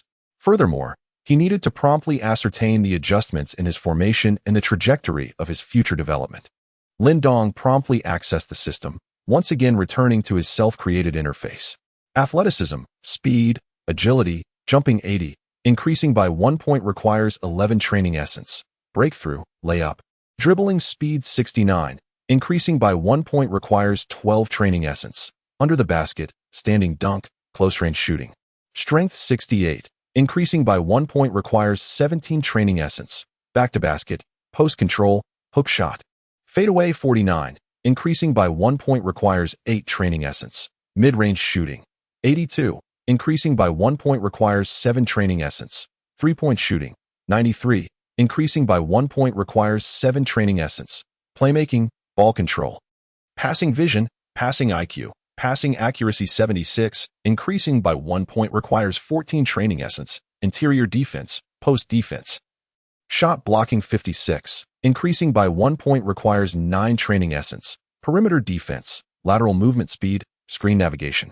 Defensive stability 70, increasing by 1 point requires 10 training essence. Stealing, dribble steals, ball steals 47, increasing by 1 point requires 3 training essence. Rebounding, offensive rebounds, defensive rebounds.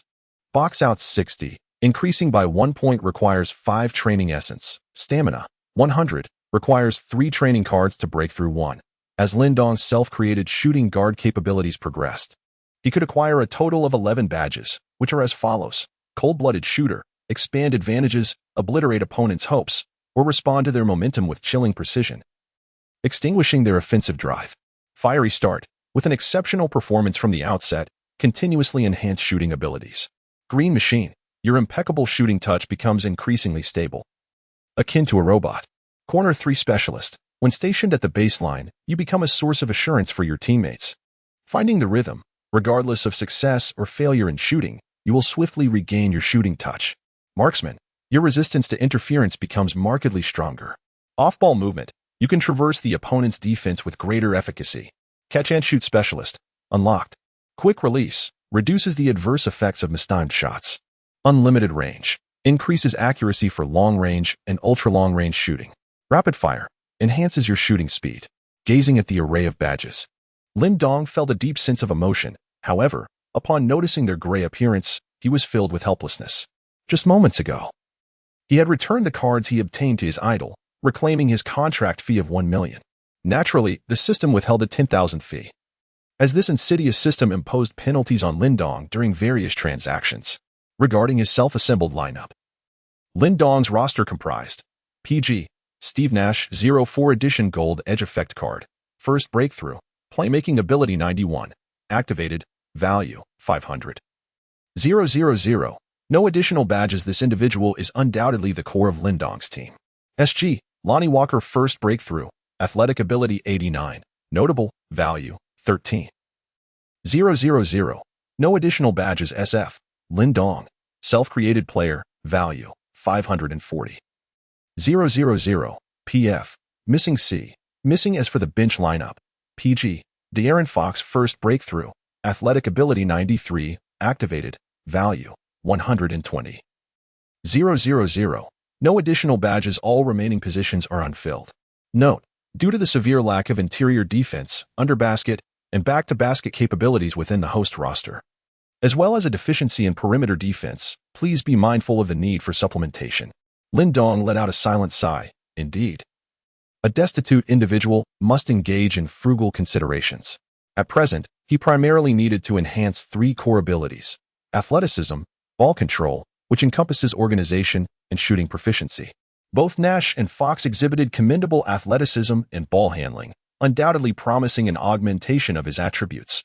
However, the system also indicated a significant deficiency in their interior defense. Their weakness in protecting the basket and guarding from behind would undoubtedly diminish Lindong's already modest attribute values. It is crucial to recognize that he could not afford to become an extreme player, exacerbating his defensive shortcomings in a context where there was little opportunity for substantial offensive improvement. Wiggins indeed inflicted considerable discomfort upon Lindong. Nevertheless, this predicament was not without its solutions, as Lindong was well aware of the necessary course of action. He intended to leverage the talents of the bench players to compensate for the reductions he faced. The majority of the attribute coverage stemmed from the starting lineup's influence on his capabilities. Concurrently, Lindong repositioned Lonnie Walker and Fox, relegating his player card back to the bench. This maneuver was motivated by Fox's superior athletic breakthrough ability compared to Walker, while also preserving the synergy between Walker and himself. Thus, Lindong needed to address the shortcomings imposed by the starting lineup through the remaining three bench players.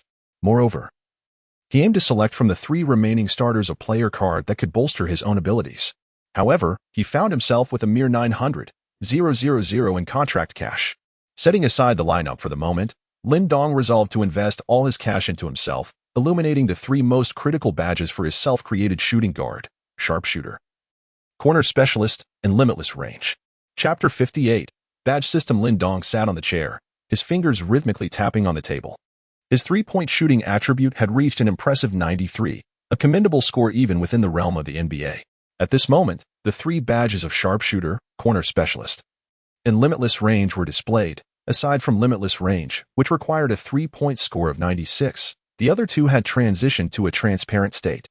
This indicated that while his three-point value was sufficient for unlocking these badges, he still lacked the requisite attributes in other areas.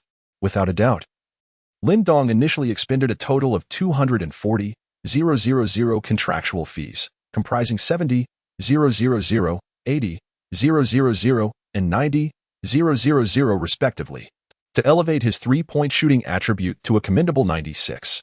Simultaneously, to unlock the coveted badges for sharpshooting and corner three-point shooting, it is essential for Lindong's athleticism to reach a threshold of 83, while his playmaking ability must attain a level of 80 to achieve limitless shooting range. Lindong subsequently invested another 360,000 in contract fees, pushing his athletic prowess to a remarkable 82. At this juncture, his remaining contract funds dwindled to 300,000. To elevate his organizational capability to 80, a total of 620,000 in contract fees was required. Naturally, Lindong still had a few unopened packages. He decided to unveil the advanced contract fee package. Initially, Lindong harbored little expectation for the advanced contract fee package, as despite its designation, which suggested a higher tier, it had a notorious reputation for frequently yielding amounts between 70,000 to 500,000, affectionately dubbed the 70,000 package. This implied a substantial likelihood of receiving merely 70,000. As three packages flashed by, Lindong couldn't help but pinch his thigh in disbelief. The outcomes were 70,000, 130,000, and 70,000. Lindong casually closed the pack, a sight too disheartening to behold. Upon reopening the active starting players pack, his anticipation was decidedly tempered.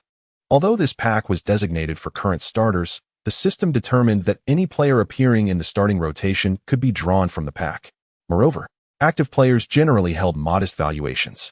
As the 2 packs of 10-player cards were unveiled, congratulations were in order for the host. Wiggins 2x, individual card valued at $289,000. Kuminga 1x, individual card valued at $300,000. Poole 3x, individual card valued at $84,000. Looney 2x, individual card valued at $10,400.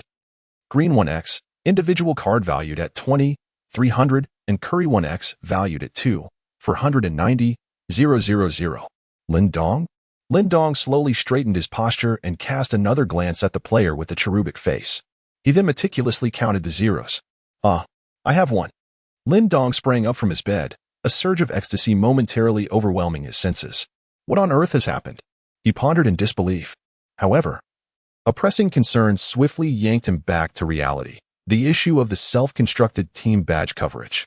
During the match against the Timberwolves, Lin Dong's attempt to forge a bond between the black and white Bears resulted in a significant reduction of his attribute values, and his badge slots became entirely overridden, rendering his self-constructed badge section unusable.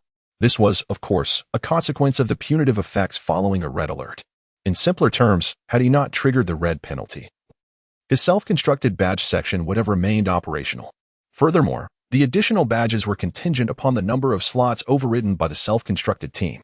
For instance, if the team badges conferred upon Lin Dong 4 slots of coverage, yet his additional badge section contained only 3, he could solely utilize the 4 covered badges, leaving his additional section inactive. The maximum number of badges that could be covered by the team configuration was twice the number of slots in the additional badge section. Thus, the team coverage could potentially grant Lin Dong up to 6 usable badges. However, should the coverage consist of only 3 badges, his 3 vacant slots in the additional section would still be available for use, resulting in a total of 6 badges, 3-3.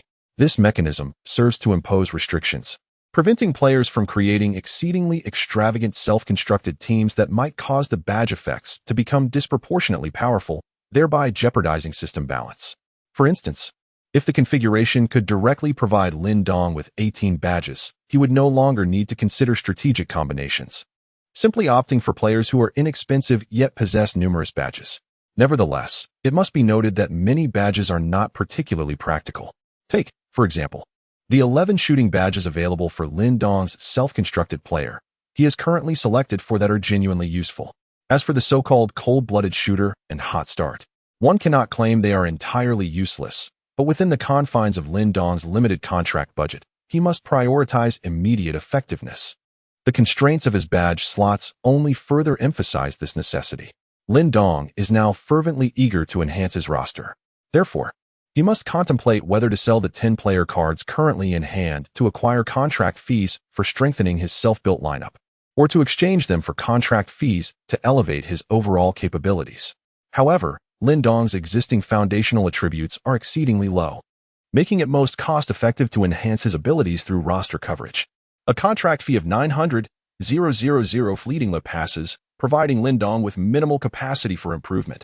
As for the player Curry, Lin Dong holds a deep admiration for him, yet he truly cannot afford to cultivate him. Primarily, the individual card is prohibitively expensive. To attain badges for a player, one typically requires a 3-star upgrade, which necessitates 4-player cards. 4 cards of Curry would amount to nearly $9 million. Furthermore, the badges unlocked by a 3-star Curry predominantly overlap with the shooting badges Lin Dong already possesses. Conversely, Nash's playmaking and athleticism are precisely what Lin Dong urgently requires. And most importantly, he is affordable. Lin Dong first reached out to his close friend, the revered Godbrother, and generously gifted him a Kuminga card. Although it is from last year's rookie class, the availability of Kuminga cards remains limited. The Godbrother came through for Lin Dong, demonstrating the loyalty of true friendship, and Lin Dong, in turn, was more than willing to reciprocate. However, it appears that the Godbrother was offline, as no response was received. Additionally, Lin Dong decided to bundle and sell all the player cards he had acquired thus far, amounting to an impressive total of approximately $3.26 million in contract fees. Lin Dong had set relatively low prices, aiming for a swift transaction. Before long, He received a cash commission of approximately $2.78 million after the system withheld 15. As most of the player cards he sold were current players, he did not receive many messages from potential buyers. Additionally, with the $270,000 cash contract fee he had to cover, Lin Dong now found himself with a substantial total of $3.05 million in contract fees. However, he needed to first allocate $320,000 to enhance his organizational skills to level 80. Undoubtedly, Lin Dong had to strengthen his self-constructed lineup, and it needed to be a thoughtful enhancement, meticulously curated around Nash as the foundation, addressing core points of contention. Just as Lin Dong was about to enter the market, a red dot suddenly illuminated the training camp.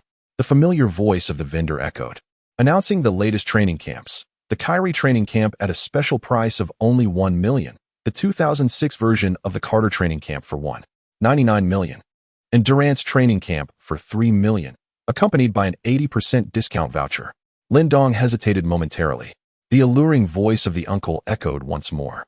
Do you desire Durant's signature double cross? Are you yearning for the iconic skill of the Thunder pull-up? The Durant training camp awaits you, and it is yours to claim.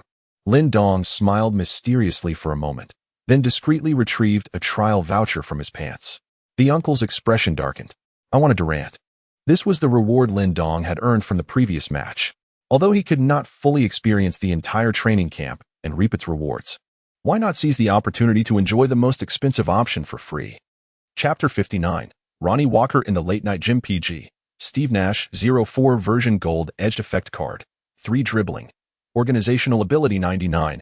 Activated. Value 2 million. Accompanied by badges. Bronze fast break initiator. Bronze stop and pop master. Bronze fancy passer. Bronze needle threader SG. Ronnie Walker. 7 dribbling. Athletic ability 103. Activated. Value 830. 000. Accompanied by badges. Bronze quick first step SF. Lin Dong. Self-created player. Overall ability value 77 PF. Jonathan Isaac. 1 dribbling. Interior defense 75. Exterior defense 73. Value 200. 000. No accompanying badges C. Jaren Jackson Jr. 1 dribbling. Under the basket 79. Interior defense 81. Value 180. 000. No accompanying badges as for the bench lineup. Lin Dong's roster remains led by Fox, supplemented with some cost-effective players that fill the gaps in ability values, such as Brandon Wright, Robert Covington, and Larry Nance Jr. Lin Dong's contract fee of $2.7 million has been completely exhausted, leaving not a single cent remaining. At this moment, with the re-establishment of his self-constructed team, Lin Dong's dominion once again reigns supreme. His latest capability metrics are as follows: athleticism, speed, agility, vertical leap 89.6, breakthrough, driving layup, ball handling speed 75.6, under the basket, standing dunk, close range shooting, strength 69.1, post play, post control, hook shot, fadeaway 48.1, mid-range shooting 86.4, three-point shooting 96, playmaking, ball control, passing vision, passing IQ, passing accuracy 90.10, interior defense, paint defense, shot blocking 54.2, perimeter defense, lateral movement speed, screen navigation, defensive stability 74.4, stealing, dribble steal, ball steal 49.2, rebounding, offensive rebounds, defensive rebounds, contests, box outs 58.2, stamina 100. Lin Dong effortlessly retrieved the task reward he had obtained from defeating the Timberwolves, the enigmatic cube. A dazzling badge shimmered into existence. Diamond badge, chaotic array. Chaotic array. Trust me, detonating this badge on the court will elevate the excitement of the match. Lin Dong, how infuriating. I had a feeling there was nothing of value here. Lin Dong casually selected 3 badges that came with accompanying effects for his lineup and subsequently equipped Side Wing Deterrence and Iron Claw in his additional badge slot. He did not opt to completely overwrite the badges that were already integrated into his lineup. There are various opinions on how to select badges. For instance, the pick-and-roll strategy that hinges on a floating shot requires precisely the 3 key badges Lin Dong utilized in his previous match, which is more than sufficient. Currently, the lineup provides Lin Dong with 5 badges. However, the utility of Side Wing Deterrence and Iron Claw far surpasses that of Stop and Pop and Flashy Pass.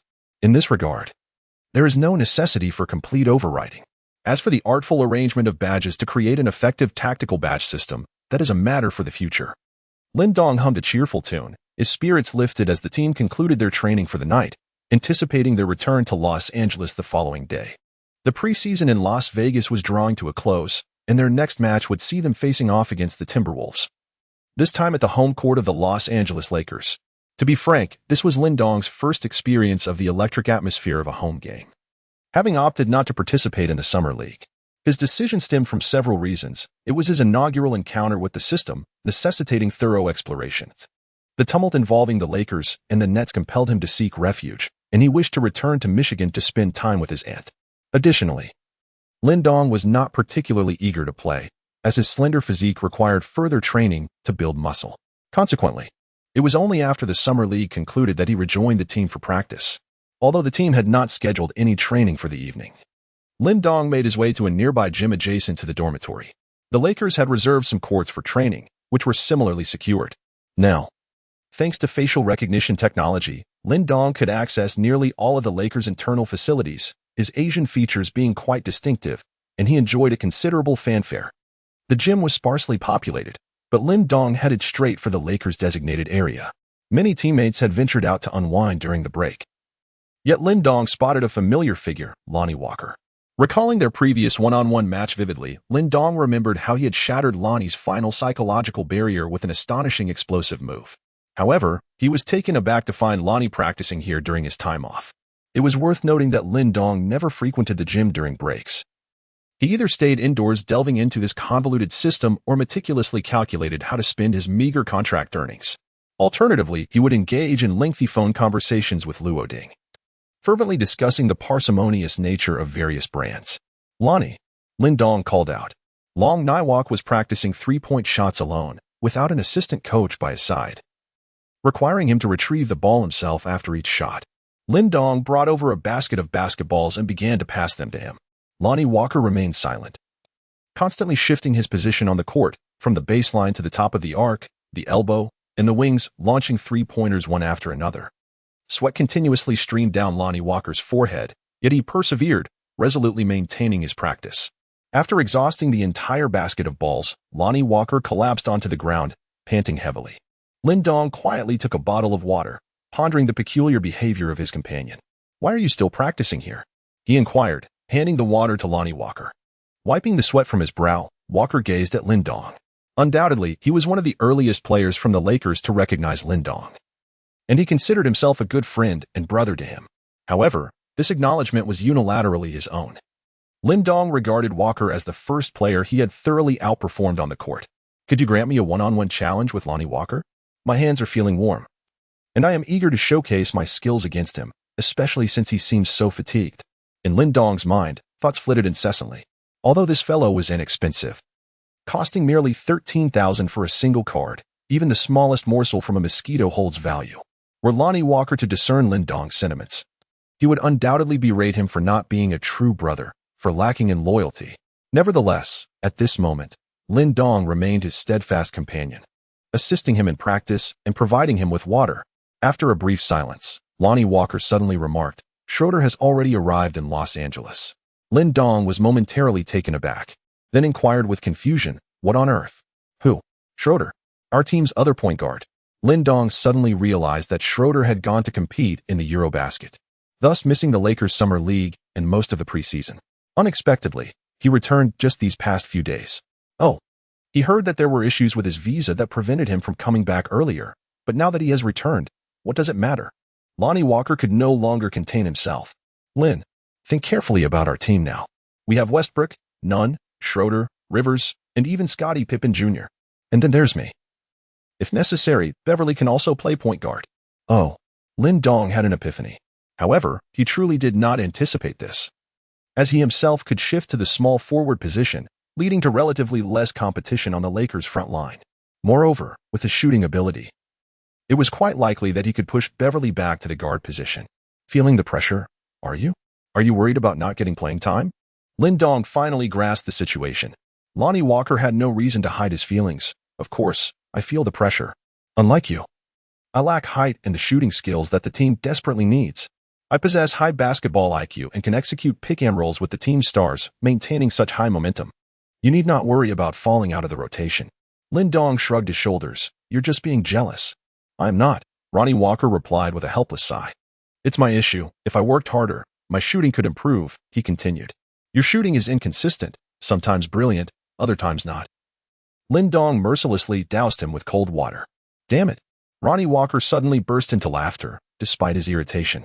However, Lin Dong patted Ronnie Walker on the shoulder. We're brothers, aren't we? Of course, Ronnie Walker affirmed. Lin Dong curled his lips in a slight smirk, imploring. Can you trust me just this once in the next match?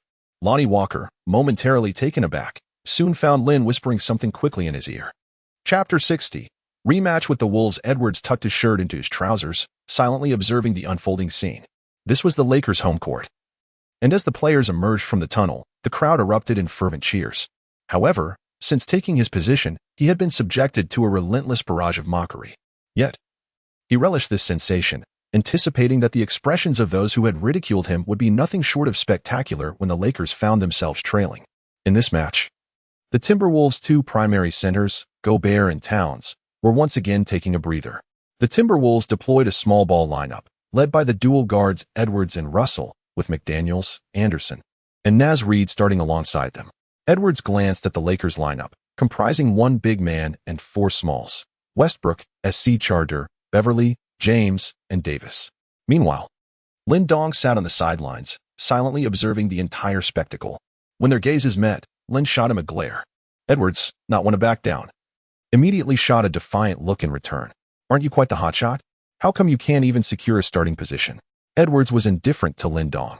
In the few games observed, Lin rarely had the opportunity to shoot from beyond the arc, standing stationary to shoot. Who couldn't defend against that? Moreover, Lin had never showcased superior shooting ability. A proficient three-point shooter must be capable of shooting off the dribble, utilizing screens, and taking contested shots, none of which Lin had demonstrated.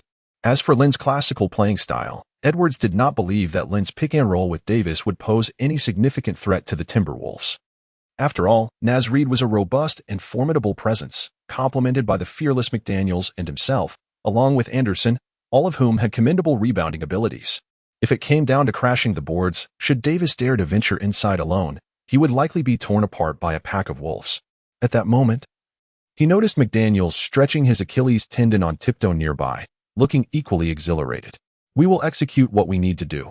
We fear nothing, McDaniels remarked with a smile, though he lamented that Lin Dong was not on the court. Having suffered a setback during their first encounter, he yearned to show Lin his prowess. Naz Reid stood silently beside, preparing for the jump ball. His eyes were filled with a fierce determination. At 23, he was in his fourth year in the league and had already begun to earn the title of the strongest backup center last year. His tenacity, three-point range, and fearless attitude were commendable. With the absence of the Timberwolves' two primary centers, he was eager to prove himself in this match, to demonstrate his capability to lead the team to victory over the Lakers. As both sides prepared for the jump ball, Lonnie Walker leaned in closely to Lin Dong with a forlorn expression. Lin, you told me yesterday to trust you. Lin Dong nodded. Then why are both of us sitting on the bench now? Lin Dong curled his lips and remarked, what does it have to do with me? Just tell me whether you believe me or not. Ronnie Walker, feeling anxious, replied, what are you saying? Of course, I believe you. But you told me not to worry about Schroeder yesterday, and yet this guy returned and took the starting position. Lin Dong glanced at Rivers and Nunn, who were seated calmly in the audience. Were they not all sitting quietly below? If they were not anxious, why should he be? Lonnie Walker, taken aback, wondered if he was unaware of the substantial contract he had secured this year. Lin Dong was indeed somewhat intrigued. I genuinely do not know. You signed for just 1 year, correct? Lonnie Walker nodded. He received the maximum from the Lakers' 2 mid-level exception contracts, amounting to $6.5 million. I only signed for 1 year, my friend. Do you understand what that implies? First and foremost, I am grateful that the Lakers have faith in me. However, if I fail to perform this year, it could adversely affect the entirety of my NBA career. Lin Dong pondered for a moment and nodded in agreement. Observing that Lin Dong did not wish to elaborate further, Lonnie Walker resignedly lay back down. He could only hope that Lin Dong truly possessed a solution. Anthony Davis effortlessly leapt towards the basketball. Overall, he felt quite at ease during this match compared to the previous one with Lin Dong. In the early stages, He showcased his individual skills, asserting his claim to the ball, and later, the strategic system came into play, allowing him to dominate the boards and overpower the opposition. This, Davis thought, epitomized the essence of an intellectually gratifying game. Although Lin Dong possesses an unconventional and varied playing style, relying on his three-point shooting to enter the league, he has not showcased much of his long-range shooting during the recent preseason games. Nevertheless, this individual is indeed astute, while Rivers also demonstrates intelligence. His offensive tactics and ball-handling abilities are rather mediocre. Centers prefer adept point guards, but they favor those with a keen intellect even more. This is no mere platitude.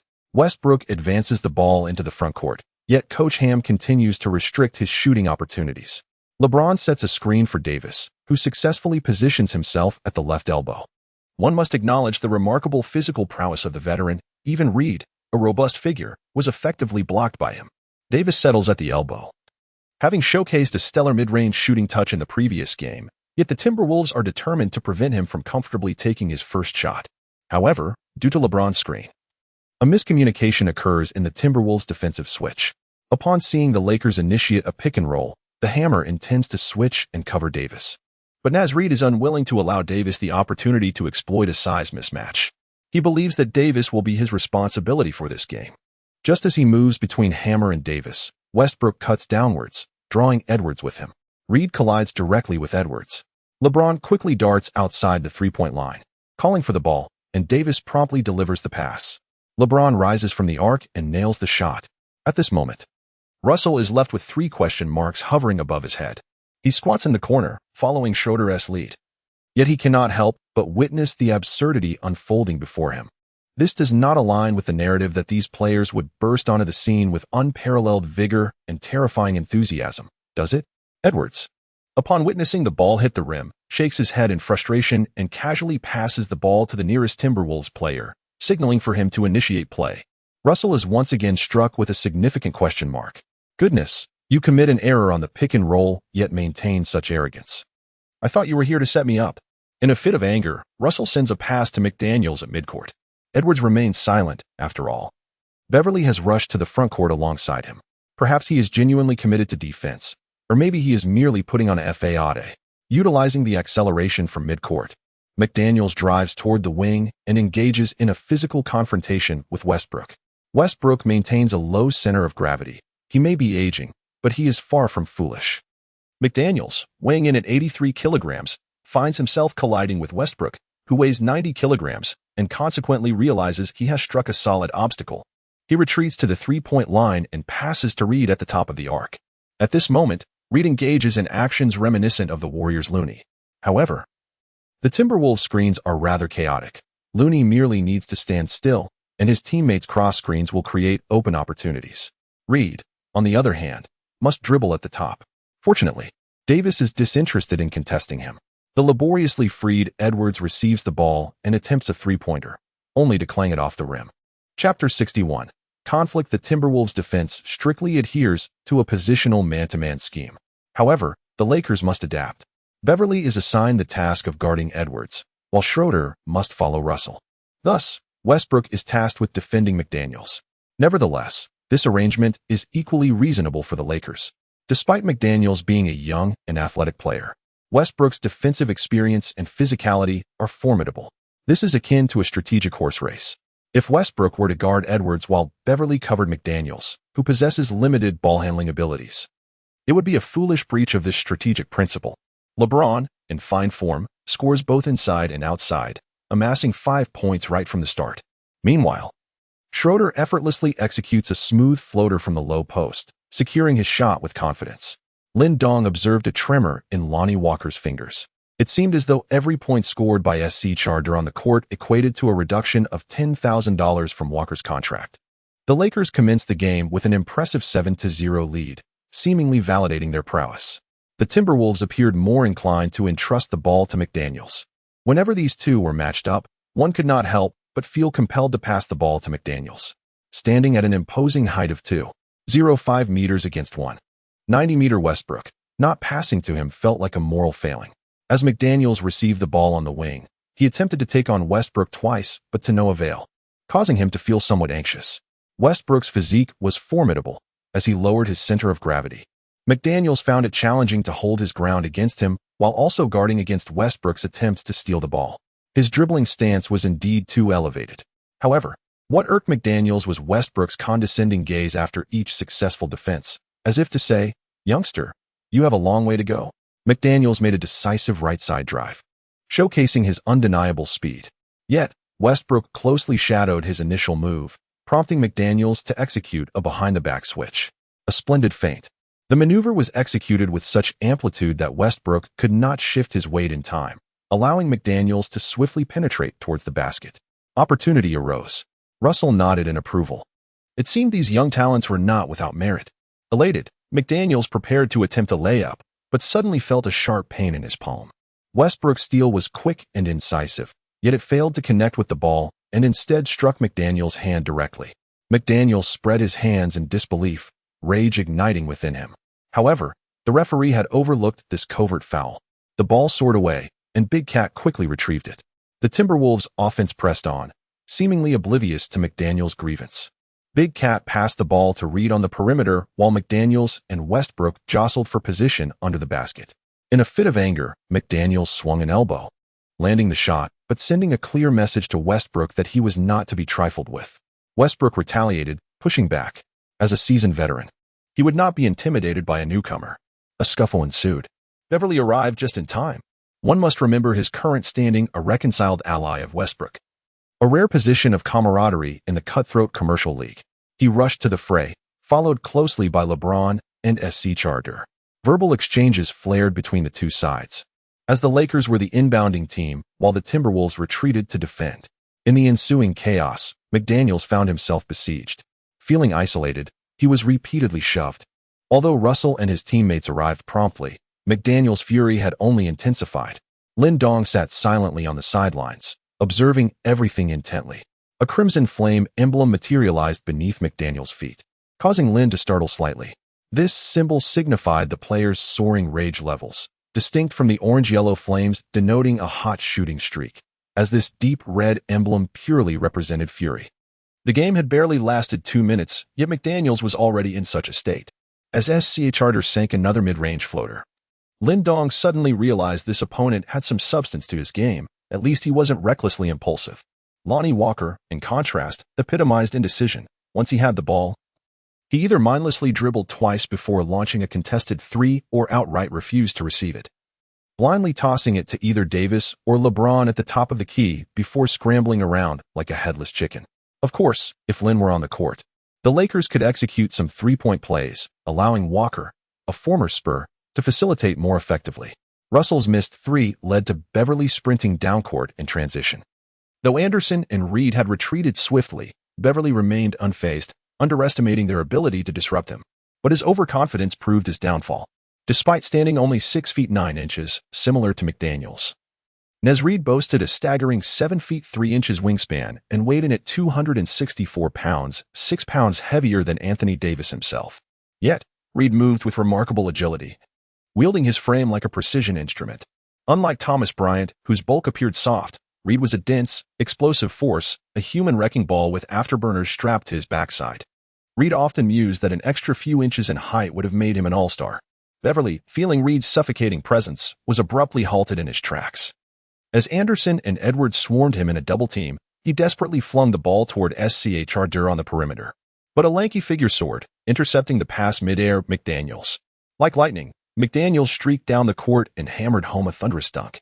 As he bellowed toward the Lakers bench, Lin Dong finally grasped the truth. That roar had been directed squarely at him. A great question mark loomed over Lin Dong's head. The trouble was instigated by Westbrook, while the errant pass came from Beverly. Why then was he the one bearing the blame? On the court, Westbrook was undoubtedly aware that McDaniels was targeting him. Yet he remained hesitant with the ball. This was particularly pronounced when both LeBron and Davis were present on the floor. These two players were renowned for their dominance over possession. They certainly would not relinquish control as Westbrook had during his MVP season. As Davis's shot missed its mark, the performance of the Timberwolves players began to heat up, gaining momentum alongside the younger talents. Edwards advanced the ball into the front court, noting that Westbrook had given him a two-step advantage, and without hesitation, he took an audacious three-pointer. McDaniels, after all, was my young brother. The shot found its mark, As the players engaged in relentless sprints, it became increasingly evident that the age of the Lakers squad was beginning to show. Lin Dong sat adorably on the sidelines as the task notification chimed once more. Chapter 62, A Moment of Resonance. Beverly at the arc attempted another shot. Yet his touch was as cold as iron. The basketball ricocheted off the rim. Hammer effortlessly secured the rebound and cautiously glanced around. However, his teammates from the Lakers showed no interest in this rebound. They had already conceded too many points during the Timberwolves' fast breaks. Indeed, Hammer casually passed the ball to Edwards, who surged forward without hesitation. The Timberwolves' rapid counterattack left the Lakers unable to selectively match up their defenders. This was especially true when LeBron stepped up to confront Edwards. Realizing the opportunity, Edwards swiftly called for a pick. This was crucial, as LeBron's forced matchup against Edwards during the Timberwolves' fast break would create considerable chaos within the Lakers' defense. Anderson and Naz Reid, both capable of shooting, could easily draw Anthony Davis beyond the three-point line. The remaining Timberwolves players significantly outmatched the Lakers in height. Although LeBron defended admirably, successfully containing Edwards' drive off the pick, Naz Reid effortlessly grabbed the rebound over the three smaller Lakers, leaving Westbrook, Schroeder, and Beverly lamenting their plight.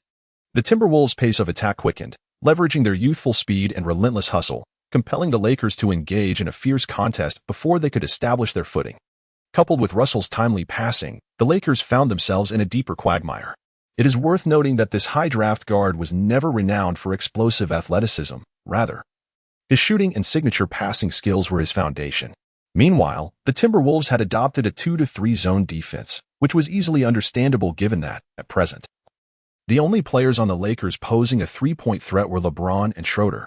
Edwards and Russell, stationed at the high post, retained the ability to defend against the Lakers' three-point attempts. As for Westbrook and Beverly, who preferred corner positions, the Timberwolves hardly regarded them as a concern. Centered around Naz Reid, McDaniels and Hammer secured the wings of the paint, forming an impenetrable barrier. Their primary task was to combat Davis, facilitating double teams. The Lakers' corner players were deemed inconsequential. As expected, the ball-handling challenged Beverly was effortlessly trapped in the corner by Hammer, who utilized his height and wingspan to torment Beverly. The Timberwolves' zone defense moved in unison, with all five players gradually shifting towards the ball's direction. Sensing the impending defensive pressure, Beverly hastily passed the ball to Davis. Davis received the ball with his back to the basket, gauged Naz Reid's positioning, only to be immediately confronted by McDaniels' double team. Davis muttered in frustration, wondering if McDaniels had any regard for his assigned matchup. Reluctantly, Davis had to pass the ball back to Westbrook in the corner. But suddenly, the referee's whistle blew. The Lakers froze in confusion. Had the shot clock expired? Westbrook awkwardly tossed the ball to the referee, having just stepped out of bounds upon receiving the pass. Lonnie Walker gaped, astonished that Westbrook could commit such a blunder. Lin, did you see that? Isn't AD's face a bit dark? Lin Dong nodded slightly, observing that Westbrook was visibly uncomfortable in the corner position. Westbrook is fundamentally not a player adept at moving without the ball. He requires possession to find his rhythm, to bolster his confidence. A continuous lack of touches can render him hesitant and distracted. In other words, under the Timberwolves' playing style, it is akin to tormenting the veteran. Enduring 5 minutes of rapid sprints on the court without touching the ball can leave anyone disoriented. As for Schroeder, he found himself in an even more perplexing predicament. Upon returning just last night, he was unexpectedly summoned to start, initially feeling a flicker of joy. However, the Timberwolves played with an intensity that was almost maniacal, as if harboring a deep-seated grudge against the Lakers. The match commenced with an overwhelming fervor, while Schroeder had scarcely practiced with his teammates since his return. After failing to make a three-pointer, he and Westbrook were eventually substituted out. Lin Dong and Long Niwa crouched beside the technical platform, while Gabriel beside them chuckled merrily. What is he laughing at? Lin Dong inquired curiously of Long Niwa. Although Long Niwa was also squatting there, it was evident that he was extremely anxious. Ah. Who? Upon hearing Lin Dong's question, Long Niwa suddenly realized that a big fool was standing next to him. Sigh, never mind him. Just tell me how we are going to play, and I will follow your lead. As Lin Dong was about to speak, the game came to a halt. The three players had no choice but to scramble onto the court. By now, more than half of the first quarter had elapsed, with the Timberwolves leading the Lakers by 8 points, 27-19. The current Lakers lineup featured the dual backcourt of Lonnie Walker and Lin Dong, complemented by LeBron James, Gabriel, and Anthony Davis. Davis struggled offensively, frequently engaging in a physical tussle with Naz Reid, and whenever he received the ball near his favored free throw line, The Timberwolves' zone defense proved to be quite the challenge. Following a strong start where LeBron scored 5 consecutive points, his offensive momentum also began to falter. The Timberwolves' zone defense was not only aimed at limiting Davis, but also curtailing LeBron's drives. Lonnie Walker advanced the ball into the front court, while LeBron positioned himself at the right arc, prepared to receive a pass. Nervous, Walker momentarily forgot his role as a ball handler. He halted at the arc, attempting to locate James and Davis. The proactive Edwards immediately moved towards the ball, leaving LeBron unguarded. Walker, already tense, found himself trapped and struggling to pass. Meanwhile, McDaniels, who was shadowing Lin Dong in the corner, slowly drifted towards LeBron's position. The zone defense operated seamlessly, with players shifting in accordance with the ball while remaining anchored to their defensive zones.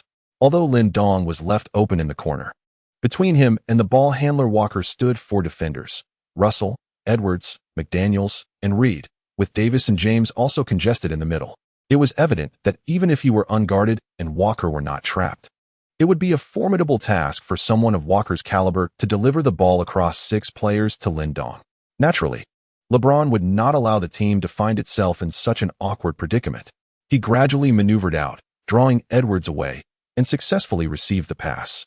Walker finally breathed a sigh of relief. However, after running back and forth for half a quarter, LeBron was also feeling fatigued. As the Timberwolves' zone defense gradually repositioned, he passed the ball back to Walker and signaled him not to halt the play. Lin Dong curled his lips in exasperation, reflecting on the absurdity of substituting in Lonnie Walker, a decision he himself could not comprehend, and thus, he deserved to remain on the bench. He swiftly maneuvered from the corner. While McDaniels verbally urged his teammates to stay vigilant, he remained steadfast within his defensive zone. With the aid of Davis's screen, Lin Dong surprisingly maneuvered to the vicinity of the free throw line. Reed swiftly completed a defensive switch with McDaniels. For the Timberwolves, Lin Dong's mid-range impact from this position cannot be overlooked, and it is evident that Lonnie Walker comprehends this as well, delivering the pass with remarkable promptness. As Lin Dong held the ball, Reed, Russell, and even Edwards gradually encircled him. Lin executed a splendid assist to LeBron James. However, Lonnie Walker seized the moment when Lin was besieged, silently slipping beneath the basket. Lin Dong executed a brilliant pass, and Lonnie Walker, with remarkable speed, soared through the air to score. The Timberwolves, while mindful of Lin Dong's shooting, concentrated their attention on the perimeter player, James, and the low-post presence of Davis. No one anticipated that the diminutive Lonnie Walker would dare to penetrate the Timberwolves' paint. Yet, he did just that, igniting once more his explosive potential. Chapter 63. The Weary Old Man's Tactics. How exceptional is Lonnie Walker's talent? It is abundantly clear that it is quite remarkable. After utilizing 7 cards to enhance his abilities, his athleticism surged to an impressive 103, while Lin Dong, after undergoing a comprehensive enhancement, merely reached a value of 89. Each increment of 10 in ability value signifies a qualitative transformation. Although the 2 players' values differ by only 14, they traverse the distinct thresholds of 90 and 100, which are entirely disparate realms. However, Lonnie Walker possesses a significant flaw: his inadequate ball handling skills. Logically, a player endowed with such rapid speed and explosive capabilities, and who also possesses a modicum of shooting prowess, should excel in creating opportunities through penetration. Yet, Walker's limitations in ball control hinder his ability to seamlessly transition from dribbling to shooting, preventing him from fully realizing his potential for breakthroughs and scoring. Consequently, his extraordinary athleticism is only partially unleashed. Simultaneously, the effects of his shortcomings lead Walker to perceive a substantial diminishment of his innate talents. And after facing repeated obstacles in offense, he may experience a profound lack of confidence. For young athletes, such overwhelming self-doubt can plunge them into confusion and uncertainty. This contrasts with Russell Westbrook, who, despite enduring 2 significant knee surgeries that curtailed his explosive capabilities, continues to contribute to his team through his ability to draw fouls, defensive acumen, and passing instincts. He provides guidance to his teammates, instructing them on the necessary actions to take. These multifaceted attributes bolster his self-assurance. Although such auxiliary factors are hardly worth the $47 million price tag, in jest, we must inquire, what should Lonnie Walker do in light of his current situation? The answer lies in his off-ball capabilities. Ironically, as a ball handler and point guard, the optimal way for him to maximize his strengths is to develop his skills without the ball. Perhaps only Lin Dong and Coach Popovich truly comprehend this principle. when Walker cuts to the basket or finds himself as the focal point in a crucial play. It is only when he exhausts his jumping ability and folds into his leap that he can relinquish the burdens of doubt and genuinely connect with the energy of his body. This encapsulates my assessment of him. Lindong earnestly advised Long and I walk. Long and I walk silently cast a glance at Lindong, questioning if this was the reason you wanted me to crouch in the corner while you took possession of the ball. Lindong showed no intention of returning the basketball to Lonnie Walker. What is wrong with you? How can you be so exasperating? Am I not being sincere enough? Is my concern not heartfelt enough? Is my plea not earnest enough? Lonnie Walker rolled his eyes, but, in all honesty, sprinted to the corner position. On the defensive front, LeBron James stepped up to guard Edwards, while Lindong focused on McDaniels, and Walker became entangled with Russell. The Timberwolves shot without hesitation. If there was no fast break opportunity, the pick-and-roll strategy with Naz Reid at the top of the arc would swiftly commence. Whether it was Edwards utilizing the screen to drive or Russell executing a delicate floater post screen, the Timberwolves' offense was as swift and ruthless as a rapier. Observing as Walker was effectively blocked by Naz Reid's robust frame, Russell effortlessly penetrated to his sweet spot, poised for an easy floater. Suddenly, a gust rushed past. And to everyone's surprise, Walker had once again caught up rapidly. Not bad, thought Russell. He came to an abrupt stop, arm raised, yet the basketball remained untouched. Walker soared into the air. It was a potential 2-1, Russell contemplated. However, astonishingly, Walker twisted midair, halting himself with sheer force. Unfortunately, Russell leapt again to shoot. Oh, you wish to score? Not on my watch. Lindong burst forth from the sideline, arms raised high. With a powerful clamp, he snatched the basketball directly from Russell's hands. The second shot from Russell had cost him precious time, and when Lindong turned around, he saw that James and Walker had already launched a fast break into the front court. Old man James is so fast. Lindong rubbed his hands together, and the basketball shot forth like a bullet. After receiving the ball at midcourt, Lonnie Walker accelerated with the speed of nitrogen, once again outpacing LeBron. Although Naz Reid made a valiant effort to disrupt under the basket, the experience of LeBron was not something he could easily rival. Withstanding the pressure in midair, LeBron deftly banked the ball in for an effortless 2 points. Lindong truly did not anticipate that just as he lunged forward to seize the ball from Russell's shot, LeBron had already astutely begun his sprint towards the front court. By the time he finally secured possession of the basketball, LeBron was nearly at the basket. Lindong observed the emergence of two unique emblems upon Old John's head: quick break sensation and full court sprint. Lindong, something feels amiss. This is not how my script was intended to unfold. Lindong pondered silently. According to his strategy, the clearly fatigued Davis and James ought to remain on the court as a deterrent rather than expend their dwindling energy on offense. Conversely, Walker and Gabriel should be the ones charging in for rebounds. However, he was utterly taken aback when he observed that just moments after appearing lackluster while receiving the ball during a half-court set, LeBron displayed an unexpected vigor during the fast break, exhibiting no signs of fatigue whatsoever. McDaniels glanced at Lindong with disdain before taking a pull-up three-pointer from the wing. Does he comprehend the value of a swift offense? Coach Finch had remarked that the Lakers were all aging veterans. This time, we, the Timberwolves, are playing the game to wear down the old men. Lindong, momentarily bewildered, seized the rebound emerging from the pop-up box and swiftly advanced with the ball. McDaniels closely pursued him, applying relentless pressure. You, of all people, were sluggish beyond belief in the last game, relying solely on post-ups for ball control. And now you dare to dribble. As he maintained his intense defense, McDaniels unleashed a torrent of banter at Lindong. With a deft maneuver, Lindong executed a swift behind-the-back pull, effortlessly creating distance from McDaniels. Russell, caught off guard during his defensive retreat, momentarily paused, astonished by Lindong's skillful ball control and remarkable speed. He had anticipated that, with McDaniels' athletic prowess, even if Lindong couldn't be halted, he could at least contain him within half-court, forcing the Lakers into a half-court battle. However, there was no time for contemplation. He had to advance alone once more in an attempt to impede Lindong. Lindong, showcasing his finesse, evaded Russell's reach with a floating dribble, seamlessly delivering a quick pass to the speeding Lonnie Walker.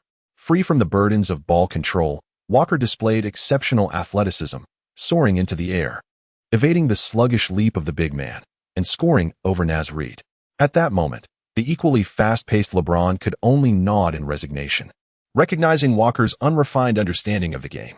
Meanwhile, Edwards, who had been tirelessly trailing LeBron, found himself gasping for breath. A critical realization dawned upon him. Wasn't the strategy meant to wear down the old guard? Now, who was truly exhausted? LeBron? No, he appeared anything but fatigued. A sense of dread washed over Edwards as he acknowledged his own predicament. Chapter 64. The frustrated Lindong. The Timberwolves finally recognized a pivotal issue. Their strategy had completely collapsed, relying on their superior physicality and swift transition tactics. They aimed to exploit the Lakers' unsteady footing, creating mismatches by overpowering the weak and outpacing the old. Yet, when confronted with the Lakers' offense, they resorted to a 2-3 zone defense to contain Davis and challenge LeBron's aggressive plays. This approach seemed promising against the Lakers' small ball lineup. But McDaniels could no longer restrain himself and queried Russell, "Aren't we supposed to play a transition game? Yet it feels like the Lakers have been the ones executing it." Russell, increasingly rattled by the Lakers' relentless fast breaks and LeBron's strategic plays, felt overwhelmed. Battling against LeBron was akin to trying to resist a force of nature. He hardly saw the point in futile resistance, knowing it would only lead to fouls without merit. "You ask me, who should I ask?" Russell retorted in frustration. Nevertheless, he keenly discerned a crucial problem. The Lakers' offensive strategy, which relied on swift transitions leading to a direct and focused attack. In their previous encounter, the Timberwolves had employed a similar offensive style, initiating fast breaks through Gobert's rebounds, with Russell as the catalyst, supported by Edwards, McDaniels, and Naz Reid as a trident of speed. While the Lakers showcased a comparable offensive approach that evening, their tactics resembled the precision of archery. Once Davis secured a rebound, he would promptly pass to Lindong, often positioning himself to block defenders, enabling Lindong to gain instant vision and opportunity for a pass. Lindong is akin to the stabilizing fin of an arrow, serving both to enhance stability and facilitate launch, in contrast to the simultaneous offensive thrust of the Timberwolves' trident. Both Lonnie Walker and LeBron James function as the shaft in the midcourt. Once a player receives Lindong's pass at the center, they decelerate, assuming the role of a secondary playmaker, while the remaining teammate continues to sprint relentlessly. The Lakers' offensive spearhead exploits the Timberwolves' momentary disarray to secure a secondary pass. Whether through Walker's explosive pull-up or James's bulldozing drive, the Timberwolves endure considerable hardship. Additionally, Gabriel, that strikingly dark player, tirelessly traverses the court, and the Timberwolves cannot afford to leave such a physically formidable opponent unguarded, as that would pose excessive risk. The Lakers' defense transitions into offense with the swiftness of an unleashed arrow, engaging the Timberwolves in a rapid-paced duel that at times left them bewildered. With less than 2 minutes remaining in the first quarter, the Lakers surged ahead, momentarily leading the Timberwolves by 4 points at 25-21. Lindong recorded a modest stat line of 0 points, 3 rebounds, and 2 assists. As a primary ball handler, he did not accumulate many assists. The Lakers called a brief timeout to prepare for substitutions. LeBron appeared invigorated, having already scored 11 points in the first quarter with remarkable efficiency. Lindong continuously exchanged high-fives with everyone, while Little Pippen and the others were already prepared to take the court. It seemed that he would not be returning for the first quarter. "Lin, come here." James called Lindong over, cheerfully patting him on the shoulder. "You played well, kid." Lindong smiled shyly, acknowledging the need for improvement. Meanwhile, the dejected young players of the Timberwolves returned to the bench, facing the ire of Coach Finch. If the zone defense tests a player's tactical execution and communication skills, then defending against fast break attacks relies largely on experience and quick wits. Clearly, the young Timberwolves had fallen short due to their lack of experience. Russell, the primary VIP on the bench, listened in silence, feeling quite displeased, yet unable to formulate a rebuttal. A pivotal question loomed in his mind. What justified the Lakers' style of play? Indeed, what gave the Lakers the right? Their ball handler was Lonnie Walker, yet this individual hardly touched the ball. Wasn't the Lakers' offense typically characterized by a point guard bringing the ball up the court and then casually passing it to LeBron or Davis stationed at the arc? However, a vivid memory flashed in his mind of Lindong deftly maneuvering around McDaniels. Something was amiss. Russell promptly realized that everything stemmed from Lindong's role. For Russell, the innate essence of being a point guard was deeply ingrained within him. He was naturally inclined to wait for the center to secure the rebound before distributing the ball to himself. His muscle memory would instinctively scan the court, either driving to the basket or shooting, setting screens or passing.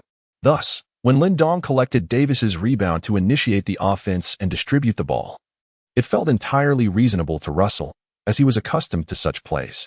Yet, the unsettling thought struck him. Why was Lin Dong permitted to play in a manner akin to his own?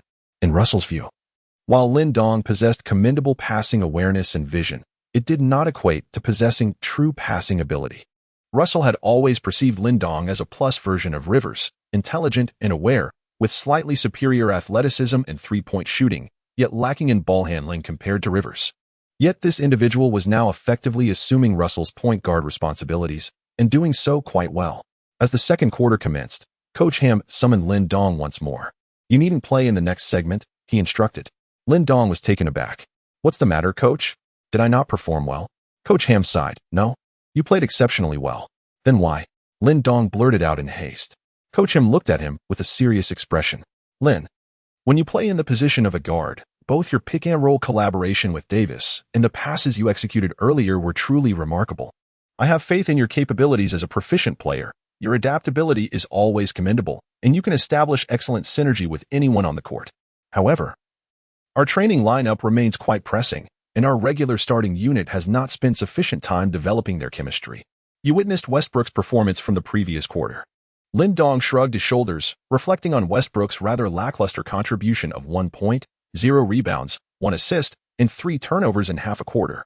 Yet, he couldn't help but silently criticize, "Isn't it because you won't let him handle the ball?" However, Coach Ham promptly declared, in the second quarter, "I will ensure that Westbrook aggressively drives towards the opposing basket. Our inaugural regular season game is imminent, and we cannot afford to squander any opportunities." Lin Dong nodded slightly, signaling his understanding to the coach. Upon resuming play, the Lakers retained their regular lineup consisting of Westbrook, Lonnie Walker, Beverly, LeBron James, and Anthony Davis. It is fair to say that, barring Lonnie Walker, the remaining 4 are likely to form the starting roster for the Lakers this season, provided they maintain their current performance levels. Throughout the previous preseason games, these players have seldom shared the court simultaneously to develop their synergy, thus making Coach Ham's decision entirely justifiable. Lin Dong let out a sigh and silently returned to the bench. The task for this game was not particularly complicated. He was merely required to score 10 points and provide 5 assists. However, the reward for this task was equally modest, consisting of just a package featuring the current starting players of the Timberwolves. Yet, Lin Dong felt a simmering frustration within him, one that he could do nothing about. Chapter 65. The unexpected bond on the Timberwolves side. They also made adjustments to their lineup, opting to bring in a bench unit. Young fourth-year player Noel, former Spurs veteran Forbes, the Wandering Rivers, along with McDaniels and Naz Reid, took the stage. When Davis received the ball in the low post, Naz Reid's defense made him quite uncomfortable, as he had been battling with him throughout the game. Davis attempted to pass to the cutting Beverly, but Naz Reid leapt high, disrupting the pass. The agile McDaniels effortlessly seized the ball midair and drove it up the court. At this moment, McDaniels felt no hesitation, with the team as star absent. He relished the freedom to handle the ball as he pleased. Westbrook, on defense, approached McDaniels, having witnessed the young player struggle under his defense in the previous quarter. It was imperative to educate the youth. Just moments earlier, having been reprimanded on the sidelines, Russell was eager to vent his frustrations, promptly calling McDaniels over for a stern talking to.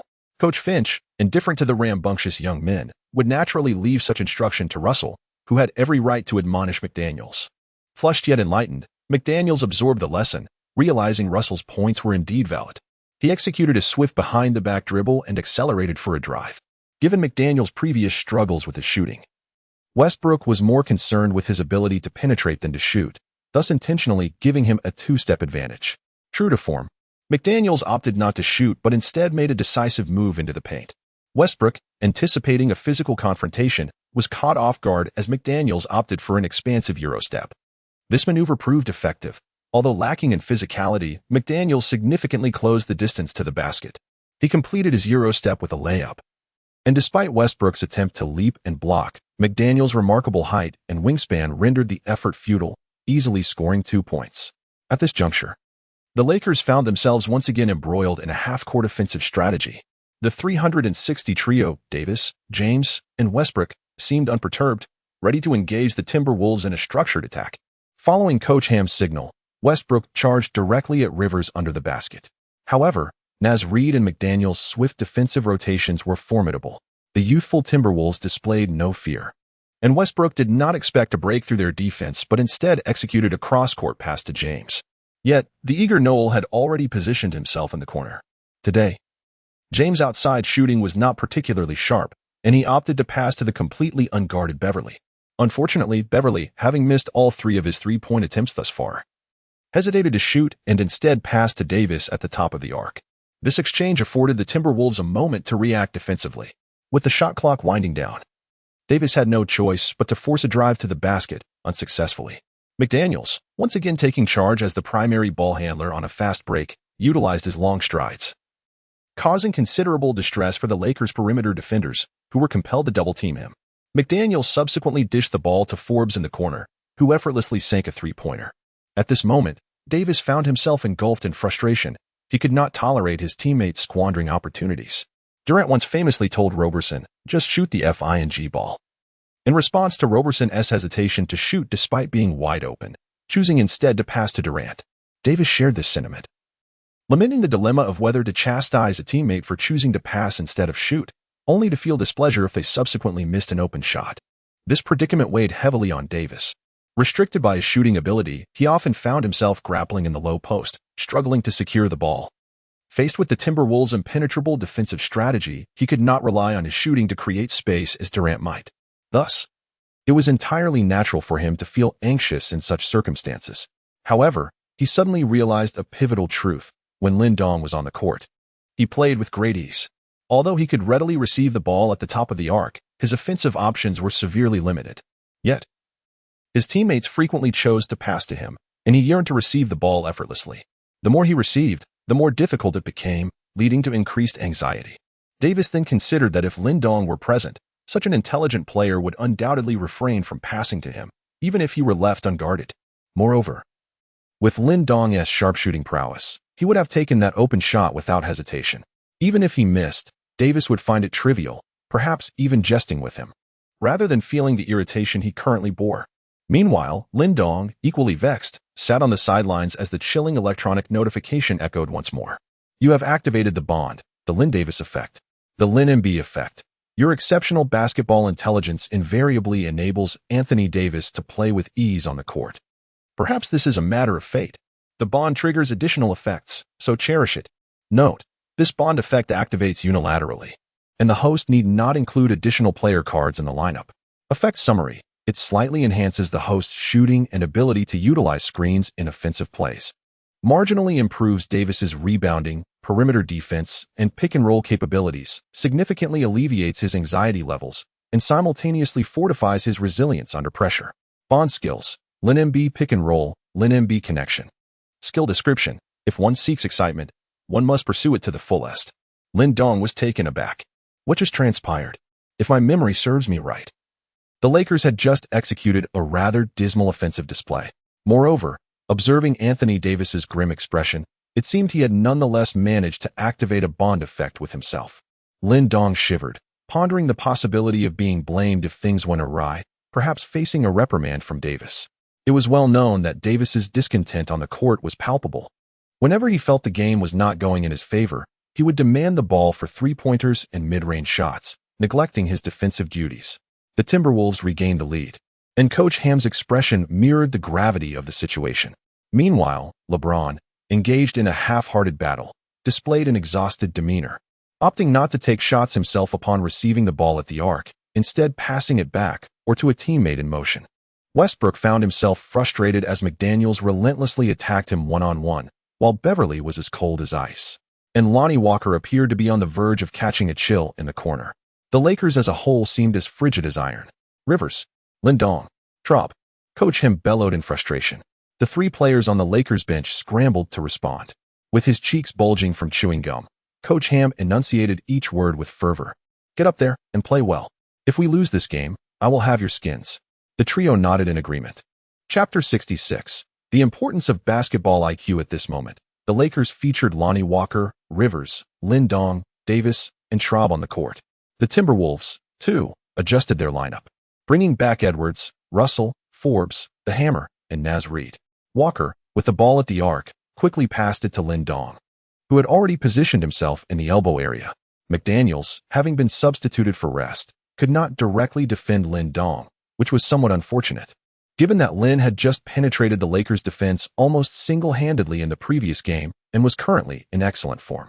Nevertheless, the Timberwolves deployed Anderson, who had effectively defended Lin Dong in their last encounter, to continue the challenge. As the Lakers' offense unfolded, Davis often lingered near the free-throw line, assisting his teammates with screens while creating advantageous opportunities for himself.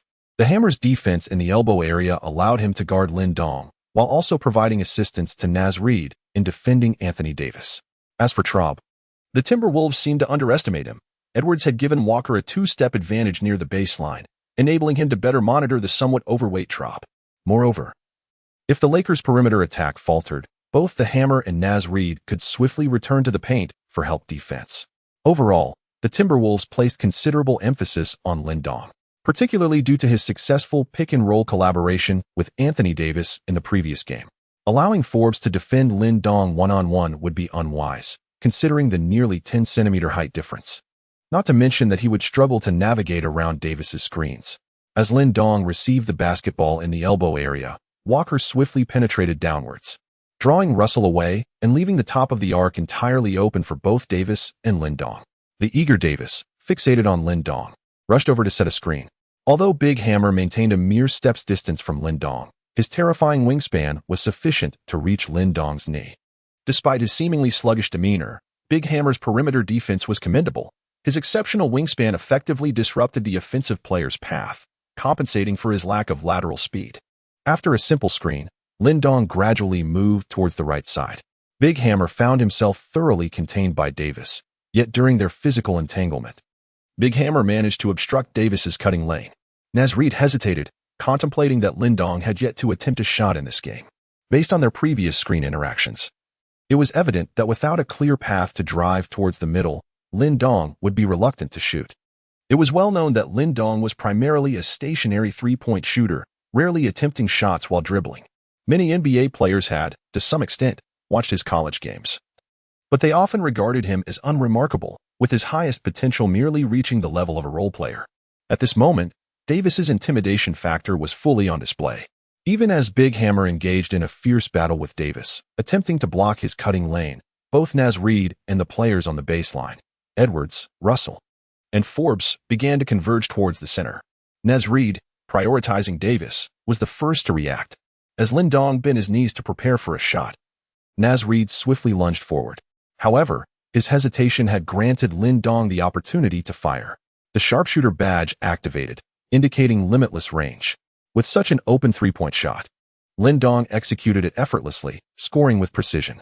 A refreshing sense of coolness washed over Davis as he began to comprehend the source of his anxiety. In essence, as a star player often subjected to intense defensive scrutiny, he found it frustrating to be double-teamed, a common occurrence for him. Just as Russell instinctively believed that playmaking was his responsibility, Davis felt entitled to the attention he received from defenders. However, he understood that when he was double-teamed, it presented opportunities for his teammates. If the ball handler had been Rivers or Beverly, they would not have been so resolute in attempting a three-pointer. Moreover, in the NBA, as demonstrated by Naz Reid's immediate reaction upon seeing Lin Dong's footwork, opportunities are fleeting. In the blink of an eye, if an offensive player fails to seize the moment, it is entirely squandered. Davis had lost count of how many such opportunities his teammates had wasted, yet in those situations, they would often pass the ball back to him. This left him feeling frustrated, with no outlet for his grievances. Davis let out a roar, startling the player battling for position under the basket. Naz Reid pounded his chest in regret.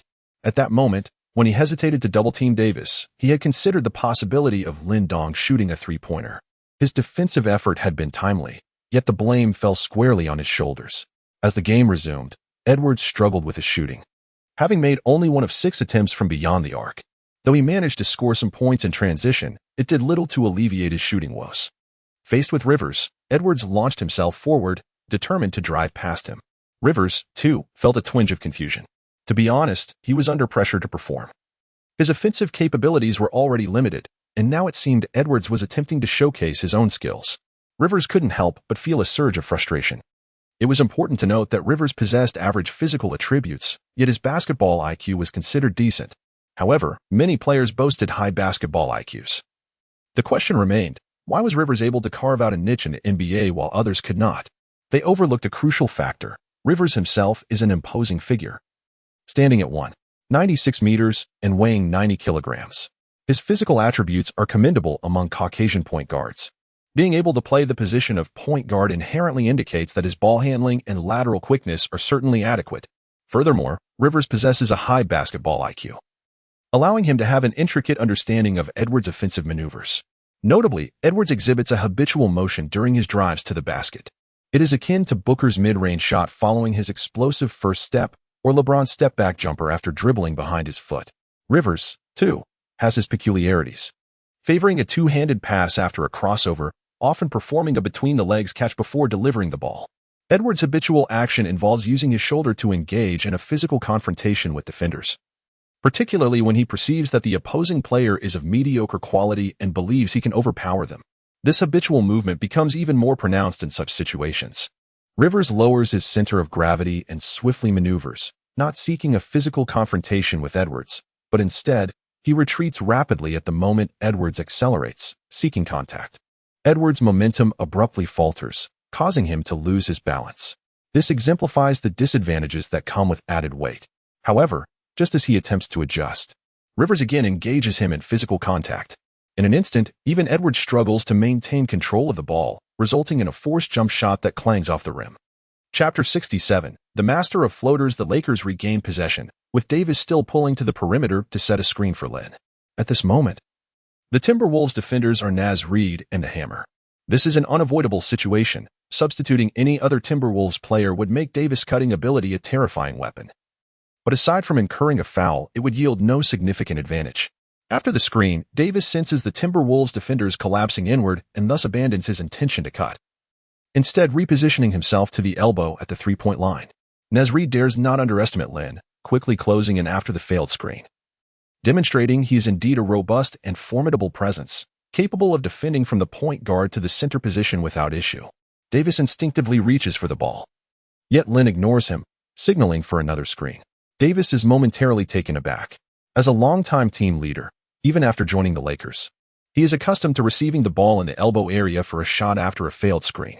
However, Lin does not pass to him, opting instead for another screen gesture. Seeing Lin increasingly pressured by Naz Reid, Davis cannot afford to be lax, swiftly moving to the top of the arc to collaborate with Lin on the screen. My cut doesn't seem to be effective. These two can box me out near the free throw line, Davis relays through a silent exchange of information with Lin. Yet, Lin provides no verbal response. A three-point shot arcs over Davis's head, accurately finding its mark in the basket. Lin. The commentator's voice resonates throughout the arena, a reminder that this is the Lakers' home court. However, the persistent struggles of the Lakers' starting lineup leave their fans feeling drained. Yet, whenever Lin steps onto the court, the Lakers' offense continues to thrive. For those who do not frequently watch Lakers games, it is evident how beloved Rivers is among the fans, as he was the only player last season capable of ensuring a positive point differential whenever he was on the floor. In this moment, Lin further exemplifies this trait. The fans are not oblivious. They recognize the significance of that shot. Within the entire Lakers roster, the ability to shoot a three-pointer off a screen is indeed explosive. Soo Jin-Yu straightens up in his seat, as Lin's recent shot seems to awaken his competitive spirit. Aside from Curry, who else could shoot a three-pointer with such finesse? If Curry had the quality of screens provided by a teammate like Anthony Davis, he might not have lost to the Lakers in the previous game. Of course, I am not suggesting that Lin did not perform well in the last match. Observing the increasing barrage of critical comments directed at him, Jin-Yu chooses to remain silent. Lin Dong silently sprinted towards the backcourt, compelled to make a response. He aspired to secure a position as a starting player for the Lakers in the regular season. Although he was aware that he could not be excluded from the rotation, he found it intolerable to sit on the sidelines, witnessing his teammates engage in a painfully stiff and awkward style of basketball. Furthermore, should a day arise when the tasks assigned to him became exceedingly complex, would he allow the opportunity to slip away simply because he had been unexpectedly benched? Coach Ham's reservations regarding Lin Dong were, in truth, understandable. Beverly had established his reputation through defense, and Coach Ham, who also emphasized defensive prowess, seemed to find a perfect match in relying heavily on Beverly. However, Beverly was now 34 years old. His lateral movement and athletic ability had undeniably deteriorated significantly, though he still appeared vigorous and tireless. Such attributes could not compensate for the substantial detriment he inflicted upon the team's offensive capabilities. Lin Dong must vie for the small forward position, which necessitates displacing Beverly. Undoubtedly, Lin Dong possesses a certain pride. When Coach Ham relegated him to the bench, Lin Dong certainly pondered what course of action to take. His performance in the first quarter transformed the Lakers into a fluid offensive unit, enabling most players to engage in a comfortable style of basketball. At the very least, LeBron's demeanor during fast breaks and set plays exhibited a stark contrast. Can one genuinely expect a 38-year-old veteran to breach the Timberwolves' defensive formation at the arc? Lin Dong was aflame with rage, determined to demonstrate to everyone present the caliber of player he truly was. It was time to unleash his prowess. The leader's emblem illuminated instantly, invigorating Lin Dong's spirit. Reed's attempt from beyond the arc missed, allowing Lin Dong to effortlessly gather the long rebound. However, the Timberwolves' defense was equally swift. Lin Dong refrained from passing to his teammates as he found himself closely guarded by Edwards on the wing. Edwards was not particularly surprised when Lin Dong outmaneuvered McDaniels. After all, this was an NBA game, where even players with lesser ball handling skills had honed their fundamentals through rigorous training. Given Lin Dong's background as a guard, it was implausible for Edwards to believe he lacked ball control entirely. Nonetheless, Edwards was resolute in his defensive approach, determined not to make it easy for Lin Dong. Instead of attempting to halt Lin Dong's advance outright, he aimed to continually disrupt his progress, sapping his energy and thwarting any offensive organization in the frontcourt. Yet, just as Edwards had settled into his strategy, Lin Dong made an unexpected decision that caught everyone off guard. With a deft maneuver, he executed a between-the-legs dribble and surged forward like a dart released from a bow. Edwards, who had meticulously envisioned various defensive scenarios, was utterly unprepared for Lin Dong's audacious acceleration. In that moment, Edwards quickly pursued, matching Lin Dong's speed. The bronze badge, lightning engine, activated, enabling Lin Dong to dash across the court with unparalleled vigor. This badge, bestowed upon him by Lonnie Walker within the game, symbolized an incredible athleticism that Walker himself had yet to fully regain in reality. With an athleticism rating of 89, combined with the synergy provided by Lin Dong's unique bond and the comprehensive boost from his leader's attributes, his speed reached its zenith. Caught in a moment of hesitation, Edwards fell behind as he retreated and turned to chase Lin Dong, who now surged like a bullet into the Timberwolves' defensive zone. The Timberwolves players were equally astonished. Naz Reid and Russell, having returned to the backcourt, were taken aback that Edwards had failed to keep pace with Lin Dong, instead opting to find their respective defensive assignments. Lin Dong effortlessly penetrated the restricted area, prompting Nasrid to reluctantly come forth to provide assistance in defense. As Lin Dong skillfully altered his rhythm, he executed a delicate jump shot at the moment Nasrid soared high into the air. The ball sailed effortlessly through the hoop. Suddenly, the system's notification rang out. Congratulations, host. You have earned the badge, bronze badge, master of floaters. Your floater has become a vital component of your regular arsenal, accompanying you throughout your entire NCAA journey. May it continue to shine brightly on the NBA stage.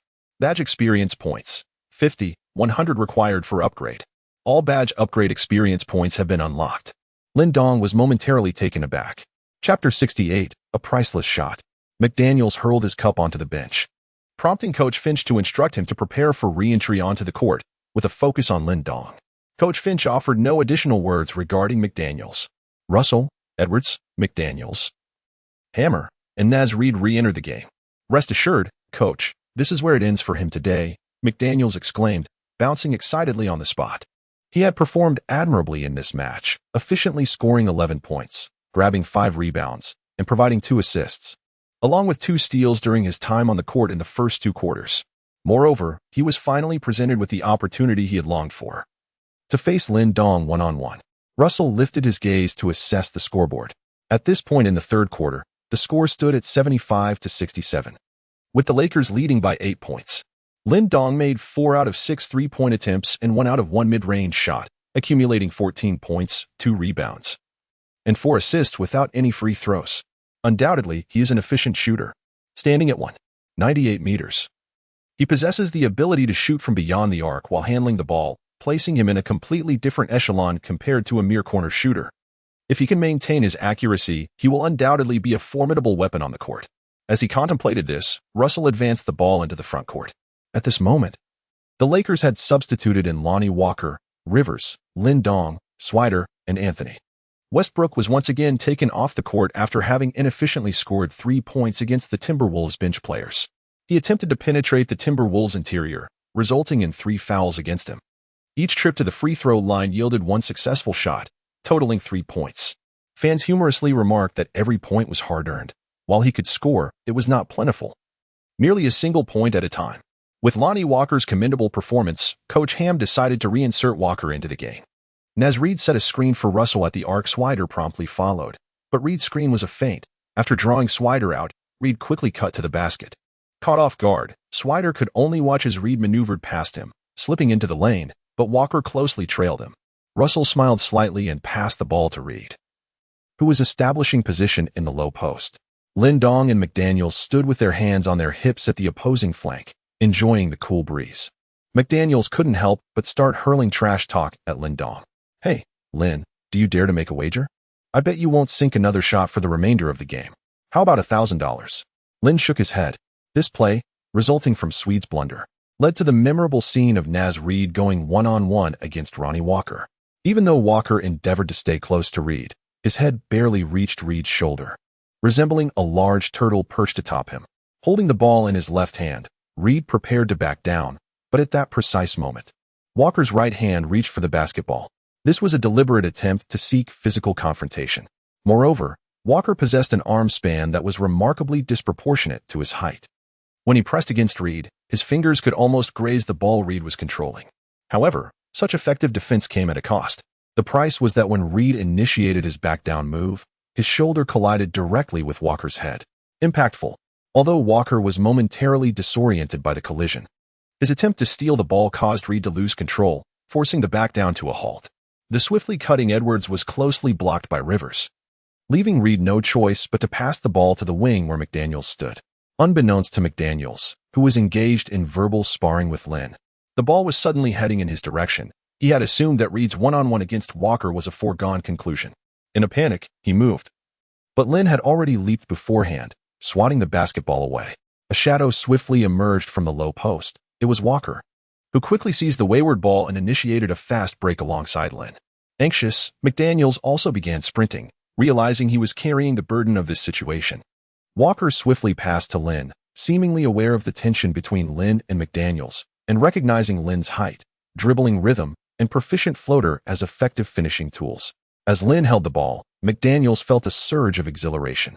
Today, he was determined to exact revenge. McDaniels held absolute confidence in his speed, looking down upon Lin's sluggish movements displayed in the previous game, which he likened to that of a tortoise. Even though Lin had just managed to surpass Edwards during a burst of acceleration, McDaniels dismissed Lin entirely. After all, he was faster without the ball than Edwards. Yet, he had underestimated his opponent.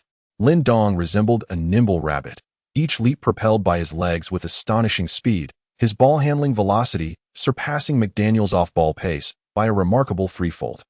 Yet, McDaniels proved that his reputation as an agile jumper was well-deserved, as he steadfastly trailed Lin Dong, refusing to be outpaced in the slightest. If Lin Dong dared to force his way to the basket, then with McDaniels' height and wingspan, he would undoubtedly dominate Lin Dong, even if he couldn't match her speed. McDaniels possessed absolute confidence in his superior jumping ability and explosiveness to overpower Lin Dong. In the blink of an eye, both players were rapidly closing in on the hoop. Lin Dong explosively launched the ball, swiftly transitioning into a 3-step layup. However, McDaniels adeptly halted his advance. Indeed, McDaniels, with his astute intellect, accurately anticipated Lin Dong's intentions. This fellow was about to shoot. McDaniels had an intimate understanding of Lin Dong's propensity to attack, as Lin Dong's right hand rose. It was unmistakably poised for his signature floating hook shot. Too slow. McDaniels leaped high with unwavering confidence, fully prepared to swat the basketball away from behind Lin Dong. While a floating shot can indeed be an effective offensive maneuver when facing away from a defender, since the defender jumps from behind, the floating hook shot remains aimed directly at the hoop, making it difficult for the defender to interfere, and potentially leading to a foul. It was McDaniels' remarkable wingspan that allowed him to reach out and deflect the basketball from the side of Lin Dong's right hand. Sensing the rush of air beside his right hand, Lin Dong couldn't help but feel astonished. This guy's physical prowess was no laughing matter. His ability to defend against fast breaks was undeniably impressive. Lin Dong firmly grasped the basketball with his right hand and then, in a graceful arc, tossed it over his left shoulder. Lonnie Walker soared into the air, executing a flawless alley-oop dunk. Mission accomplished. Mike Daniels was entirely captivated by Lin Dong. Hardly glancing at Lonnie Walker, he could not comprehend how, after relentlessly provoking Lin Dong throughout the match, Lin displayed not the slightest inclination to engage in a one-on-one confrontation during the fast break. Coward. As Mike Daniels landed, he shouted vehemently at Lin, "You are, without a doubt, a complete coward." Lin Dong raised his hands in a gesture of resignation, saying, "Wheat. I merely wish for you not to lose $1,000 so easily." McDaniels was taken aback by his words. Chapter 69. Those who departed from the Lakers. As the fans in the Lakers arena began to rise to their feet and applaud, Edwards finally lowered his head in disappointment. On the court, James exchanged handshakes and fist bumps with his teammates, revitalizing his performance in the fourth quarter and achieving an impressive tally of 25 points, 11 rebounds, and 3 assists. Strictly speaking, after Lin Dong and the others left the game towards the end of the third quarter, the Timberwolves exhibited a noticeable lack of fighting spirit. The Lakers effortlessly dismantled all tactical points, with Davis serving as a stabilizing force on the court, as Naz Reid's prolonged playing time led to a decline in his condition. The already fragile Timberwolves' interior defense was forced to focus on guarding the formidable Davis, granting the Lakers numerous opportunities. Nonetheless, the young Timberwolves remained undeterred, especially considering that their twin towers, Gobert and Towns, were absent from the match. Coach Finch, momentarily setting aside his stern demeanor, turned to offer comfort to the team. He maintained strictness on the court, but provided encouragement off it, recognizing that they were still young and had performed admirably. In this match, Lin Dong achieved a remarkable performance, accumulating 19 points, 4 rebounds, and 5 assists, showcasing his brilliance. Meanwhile, Anthony Davis, although not taking many shots, still managed to secure 11 points, 13 rebounds, and 2 assists. At this moment, he was engaged in a cheerful conversation with Lin Dong. Lin Dong wore a smile on his face, yet the weariness in his expression was unmistakable. Throughout 5 continuous matches, he had not opted for rest like many of his peers. Instead, he seized every opportunity to prove himself. And he succeeded. Fortunately, there were no back-to-back games ahead. Tomorrow, he could indulge in a day of rest, preparing for the upcoming clash against the Kings. It was likely that in the next match, Lin Dong would not play for an extended period, allowing him to recuperate. After all, in a week's time. With the conclusion of the preseason, the Lakers would face the Warriors on opening day, a marquee event in the NBA. The turmoil surrounding the Warriors had dissipated entirely. Discussions regarding Poole and Green had ceased, and contract renewal issues were no longer a topic of conversation. Speculations about Green's departure and Wiggins' exit seemed to have vanished overnight. In their last game, the Warriors had triumphed over the Trailblazers with a resounding 131-98 victory, just a day before the Lakers' match against the Timberwolves, showcasing their formidable momentum. Reports indicated that Thompson and Green would return to the starting lineup for the regular season, and the famed death lineup appeared poised to dominate the league once more. The Lakers were certainly mindful of the upcoming season opener. Whether Lin Dong would secure a starting position was a matter he chose not to dwell upon. He had done all within his power and left the rest to fate. With this in mind, Lin Dong prepared to retreat to the locker room for a shower, ice treatment, and massage. This was the Lakers' home ground. Though merely a preseason game, the Lakers had traveled across multiple regions and were now playing in Los Angeles for the first time, with the local fans' enthusiasm undiminished. LeBron James and Anthony Davis had both participated in media interviews, while Lin Dong found himself in solitude, indifferent to the attention. His inherently aloof and reserved nature made him unconcerned about such trivial matters. However, as he walked through the player tunnel, a jovial, plump Caucasian man called out to him, "Lin, hello.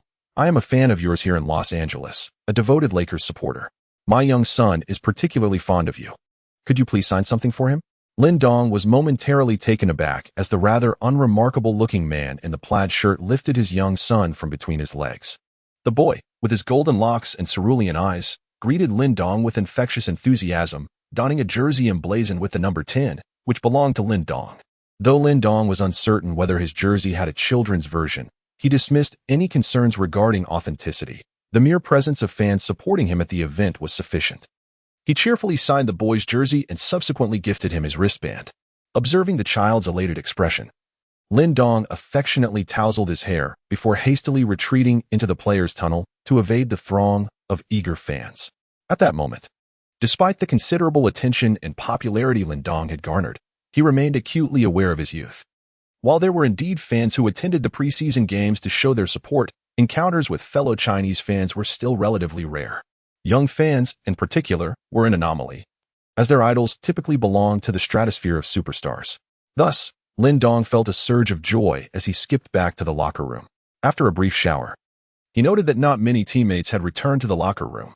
Lonnie Walker was busy organizing his wardrobe, while Rivers was applying some spray to his knee. "Where shall you all gather tonight?" As Lin Dong emerged, he noticed Lonnie Walker engaged in conversation with Rivers, yet upon catching sight of Lin Dong, they both fell silent simultaneously. Lin Dong initially believed that they would venture out for a night of merriment once more, especially since the coach had not scheduled any activities for the evening. However, as he seldom participated in gatherings with his teammates, he voiced his thoughts. Rivers hesitated momentarily before speaking. "Lin, our roster for the regular season is about to be finalized. You must be privy to some insider information, am I correct?" Upon hearing Rivers' statement, Lin Dong found himself momentarily stunned. As a player signed by the Lakers on a 2-year guaranteed contract, he had never contemplated such a matter. "I understand. But what does this have to do with you both?" Lin Dong was aware that Long Niwa Ku had secured a year's worth of a middle-class salary, and there was no need for further elaboration. Although Rivers was on a non-guaranteed contract with a team option this year, based on his current performance and last year's commendable display, it was certain that his contract would be honored. Therefore, Lin Dong was perplexed as to why these two were contemplating this matter. Observing Lin Dong's genuine confusion, Rivers could only smile wryly and say, "Jeff, Lewis, and Harrison have already received the news. They will not be appearing on the regular season roster." Lin Dong was taken aback.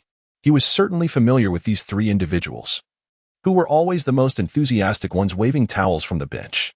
While Jeff had the opportunity to play as a center, the other two had not even touched the fringes of the substitute bench. Where were they planning to go? Suddenly, Lin Dong posed a question. However, it was Lonnie Walker who spoke up. Although he was usually taciturn, he still engaged in some exchanges with his teammates. Jeff intended to try his luck with the Wizards. Harrison had yet to make up his mind, while Lewis was preparing to return to his hometown. Lin Dong soon realized that he could sense the ongoing discussions surrounding the retention of players within the team.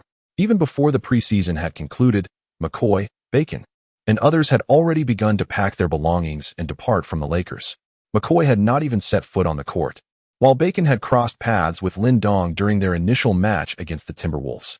Yet, both were now absent. Rivers, a man known for his frugality, faced the challenges of a modest salary as a professional athlete, which often necessitated additional expenditures. Consequently, he was not particularly enthusiastic about social gatherings. Nevertheless, he intended to attend the event that evening, aware that Lin Dong, with his cool demeanor, had little interaction with others, making it difficult to inquire about his attendance. Lin Dong sighed. "Let's get together." Chapter 70. The reproduction of Kobe the Night was always enchanting. Lin Dong stood before the expansive floor-to-ceiling window, gazing out at the world beyond. From his apartment, the splendor of Los Angeles remained out of reach. "Buddy, you truly are willing to rent such an expensive suite as your office," remarked Luo Peng, seated at his desk, indulging in a hamburger with delight. Nonchalantly, he picked up a can of cola and added, "After all, it's your money. Why should I be reluctant?" "Damn it." Lin Dong lightly tapped the chair, observing Luo Ding reveling in his meal, feeling a desire to partake as well. "Do you wish to indulge?" he inquired. "That is out of the question. Your fitness coach has admonished you countless times against consuming junk food." Luo Peng chuckled mischievously, shoving the burgers and fried chicken on the table aside to thwart Lin Dong's unclean hands. "How infuriating. You eat my food and occupy my space, while I am left merely to watch. Are you the boss, or am I?" Lin Dong retracted his hand with a radiant smile. He indeed required muscle gain and could not afford to indulge in junk food, with competitions coming one after another. The intense schedule of matches and training left him no time or energy for private training sessions. Luo Ding remarked, "Dong, let us not beat around the bush. You are a celebrity now, someone who must be valued appropriately. If we do not enhance the office's location and improve its decor, the brand agents will perceive you as a pauper, and how could they possibly offer you substantial contracts?" Lin Dong helplessly slumped onto the chair. "I am truly exhausted." "Then you should promptly return to rest and refrain from bothering me." I have an array of tasks to assign to you, numerous calls to answer. And I am also planning to recruit a few charming foreign ladies to assist me. Lin Dong stared in astonishment at Luo Ding. You rascal. You are frivolously spending my money. Ah, the agony. Why must I endure a life akin to that of an ascetic? Luo Ding rose to his feet, pushing Lin Dong towards the back door, muttering as he walked, Get lost, you scoundrel. Do you have any idea how much I have worried about you? Now, I still have to find time for online classes to earn credits. Do you even appreciate my efforts? With a resigned gesture, Lin Dong waved his hand. He understood that Luo Ding was always tough in words yet gentle in heart. Their family consisted of intellectuals. Yet it was quite a burden for Luo Ding to nearly abandon his studies to serve as Lin Dong's manager. Nevertheless, Lin Dong was confident in his ability to earn a substantial income, and as Luo Ding was not only his manager but also his childhood friend, he would certainly not neglect his brother. As he approached the underground garage, Lin Dong slipped into his vehicle and started the engine. Although night had fallen, he did not intend to return home just yet. Instead, he planned to visit the training facility. His residence was not far from the gym, and returning too early left him with little to occupy his time. He had an early morning training session scheduled with Robin, followed by the team's regular practice and internal scrimmage in the afternoon. The day after tomorrow, they would face the Lakers in the final preseason game against the Kings. While Lin Dong held high hopes for Fox, believing he would undoubtedly achieve all-star caliber performance in the future, that did not deter his desire to secure victory against the Kings. If they could not surpass the Kings, how could they even contemplate challenging the Warriors? Though the Warriors were the reigning champions, it seemed the Kings were improving with each game. It was noteworthy that on the very day the Lakers faced the Warriors, the Kings had triumphed over the Trail Blazers with a resounding score of 126-94. Wait a moment, why were the Trail Blazers mentioned again? If the defeat against the Warriors could be attributed to Lillard's absence. Lin Dong recalled that Lillard did partake in the game against the Kings, and yet they still faced a dismal loss. Moreover, the Kings narrowly edged out the Suns with a score of 105-104. None of the players stood out with dazzling scoring performances, yet upon reviewing the statistics, many managed to score in double digits. It appeared that another fierce battle awaited them in the coming days. As Lin Dong pondered, he parked his vehicle in the underground garage and casually opened the pack containing the active roster of the Forest Wolves. A blue light flickered. Congratulations to the host for acquiring Rudy Gobert 1x, single card value 112, 500, D'Angelo Russell 1x, single card value 50, 000, Kyle Anderson 2x, single card value 33, 000, and Forbes 1x, single card value 6, 000. Lin Dong estimated and casually placed the players from the Forest Wolves on the shelf. Although Gobert's statistics were relatively impressive, Lin Dong found little interest in him, despite the player's commendable defensive and rebounding capabilities. His sluggish mobility and poor ball handling skills rendered him unworthy of Lin Dong's focused development as a center. After packaging these player cards, Lin Dong anticipated earning over $200,000 in contract fees, providing a much-needed financial boost to his empty wallet. Upon arriving at the training facility, Lin Dong entered the gym. Today, Lonnie Walker was still present. The Lakers' mid-level contract was indeed a hot commodity, as the rumors suggested. To Lin Dong's surprise, Robin was also there. Hey, Robin. Lin Dong greeted his personal shooting coach. Robin, wrapped in a towel, chattered away while instructing Lonnie Walker on his shooting technique. Flashing a smile at Lin Dong, the hot tub here is undeniably delightful. Thanks to you, I am able to indulge in such luxurious days every day.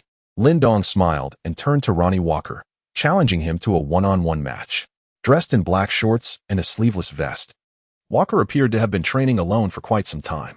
Even upon noticing Lin Dong's personal trainer, he seized the opportunity to seek free guidance from him for a brief moment. Come on, Walker exclaimed, wiping the sweat from his brow with a towel around his neck before casually tossing it aside. Meanwhile, Robin chuckled and said to Lin Dong, Lin, you two enjoy yourselves. I'll take my leave now, but I must remind you not to oversleep for tomorrow's training. Lin Dong rolled his eyes and then bid farewell to Robin. That fellow sashayed out, wrapped in a towel. Your shooting coach has quite a pleasant demeanor and is very professional, praised Lonnie Walker. Lin Dong nodded, generously bestowing praise upon Robin. Ever since high school, my aunt had exerted considerable effort to seek out him, who was then in a precarious financial situation. From that point onward, he has been personally guiding my shooting practice. Lonnie Walker remarked in admiration, no wonder your three-point shooting is so precise. Having a personal trainer since high school is quite an advantage. During my high school days, I was rather oblivious, enduring daily scoldings from my coach. And I would merely consider it extra training if I managed to make 100 shots after practice. Lin Dong remained non-committal. Even in the NBA, many players emerge from humble beginnings. However, the question of whether personal training is truly beneficial is a matter requiring comprehensive consideration. The basketball lineage within the NBA is equally abundant. Take, for instance, the illustrious figure of Scottie Pippen's father. Undoubtedly, Scottie Pippen himself displayed commendable performance during his college years.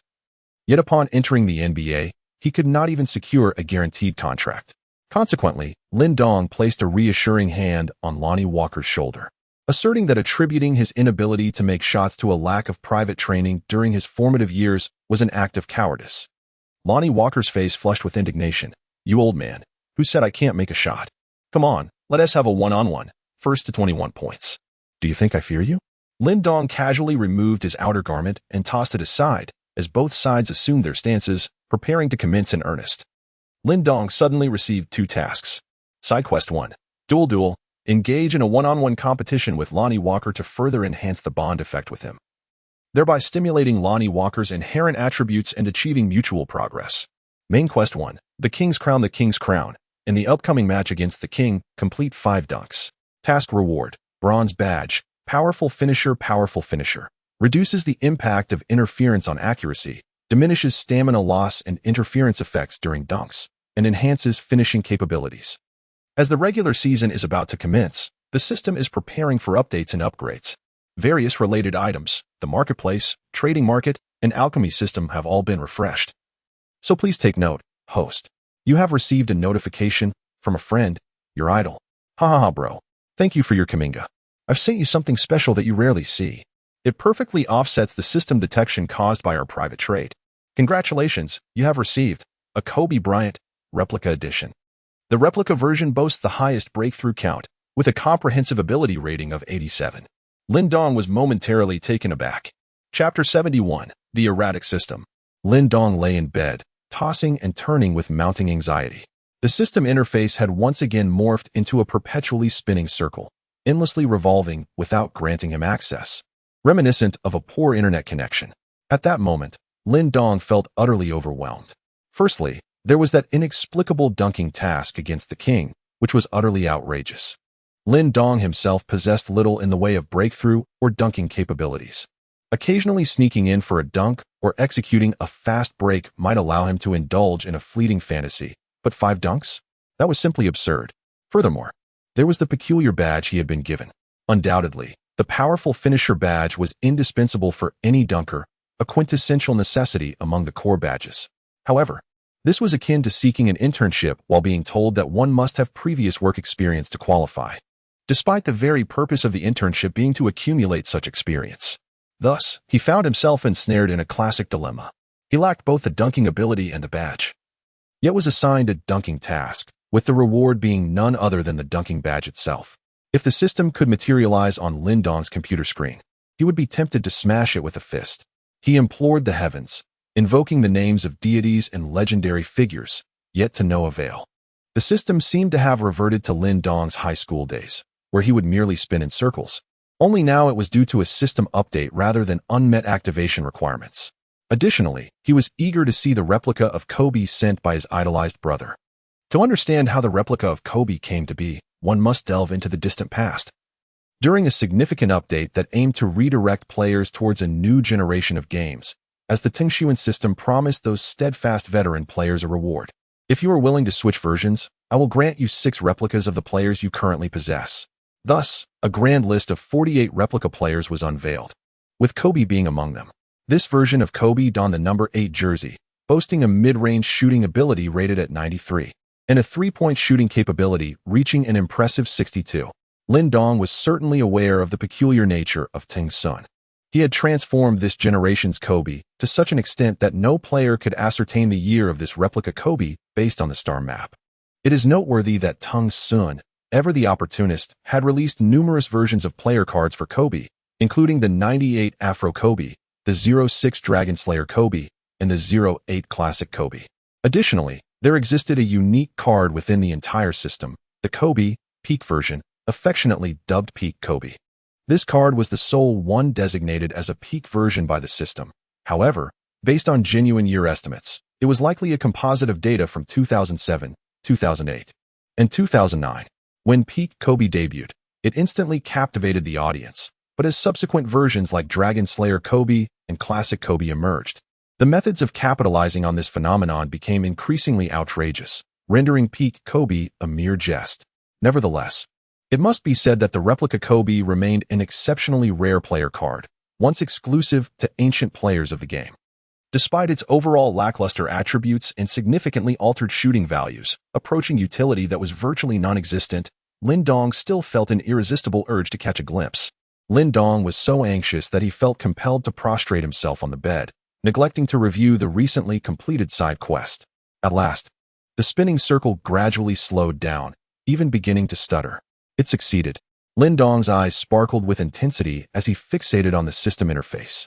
The entire interface appeared revitalized, with Lin Dong's lifelike model occupying the right side of the screen, while the left displayed the current roster of the Los Angeles Lakers. The revamped tactical board system featured lineup combinations, the latest training camp, new items available in the store, and the official launch of the Alchemy system. The intricate interface left Lin Dong dazzled, yet as a financially constrained individual, he was disinclined to ponder trivialities. The Lakers roster was of utmost importance. With access to the team's roster, Lin Dong could assess his teammates' true overall abilities and associated badges, allowing for a deeper understanding of their capabilities. For instance, during the recent game against the Timberwolves, Lin Dong had keenly observed the enhanced athleticism and cutting movement of Lonnie Walker, yet accessing Walker's system panel had proven inconsistent. At last, he was able to see Walker's updated attributes. Lonnie Walker. Overall ability score 87, athleticism 98, activated, drive 83, mid-range shot 82, three-point shot 89, playmaking 76, outside defense 81. Accompanying badges: bronze, driving specialist, bronze, giant slayer, bronze, speed demon. Lin Dong was taken aback. Indeed, this fellow had been training in silence, astonishing everyone around him. Oh, no. It was more accurate to say he first amazed himself. Eagerly, Lin Dong glanced at his self-constructed formation and discovered that, apart from the light speed engine badge, 2 additional transparent badges were available for activation. However, to unlock the Master Striker and the Giant Slayer, he realized that his athletic prowess and breakthrough capabilities required further enhancement. Lin Dong tirelessly examined the badges of the illustrious James. This scrutiny was not without consequence, for it nearly left Lin Dong breathless. James's overall attribute value had soared to an impressive 109, a testament to his status as a player valued at $3 million. Furthermore, James had illuminated his capabilities in areas such as athleticism, penetration, post-play, playmaking, perimeter defense, all of which were shining brightly. The illumination values of his 11-star badges hovered between 91 and 94, indicating his remarkable versatility. However, his mid-range shooting was rated at 96, with three-point shooting at 82 and rebounding at 73, revealing slight deficiencies. Yet, the most astonishing aspect was the sheer number of badges James possessed. Although Lin Dong was aware that the current James had yet to return to his peak form, the presence of 27 badges nearly left him in a state of shock. Among these were Acrobat, Space Creator, Finishing Master, Silver Deadeye, Showtime, Hot Zone Hunter, Silver Rim Protector, Range Extender, and Rhythm Shooter.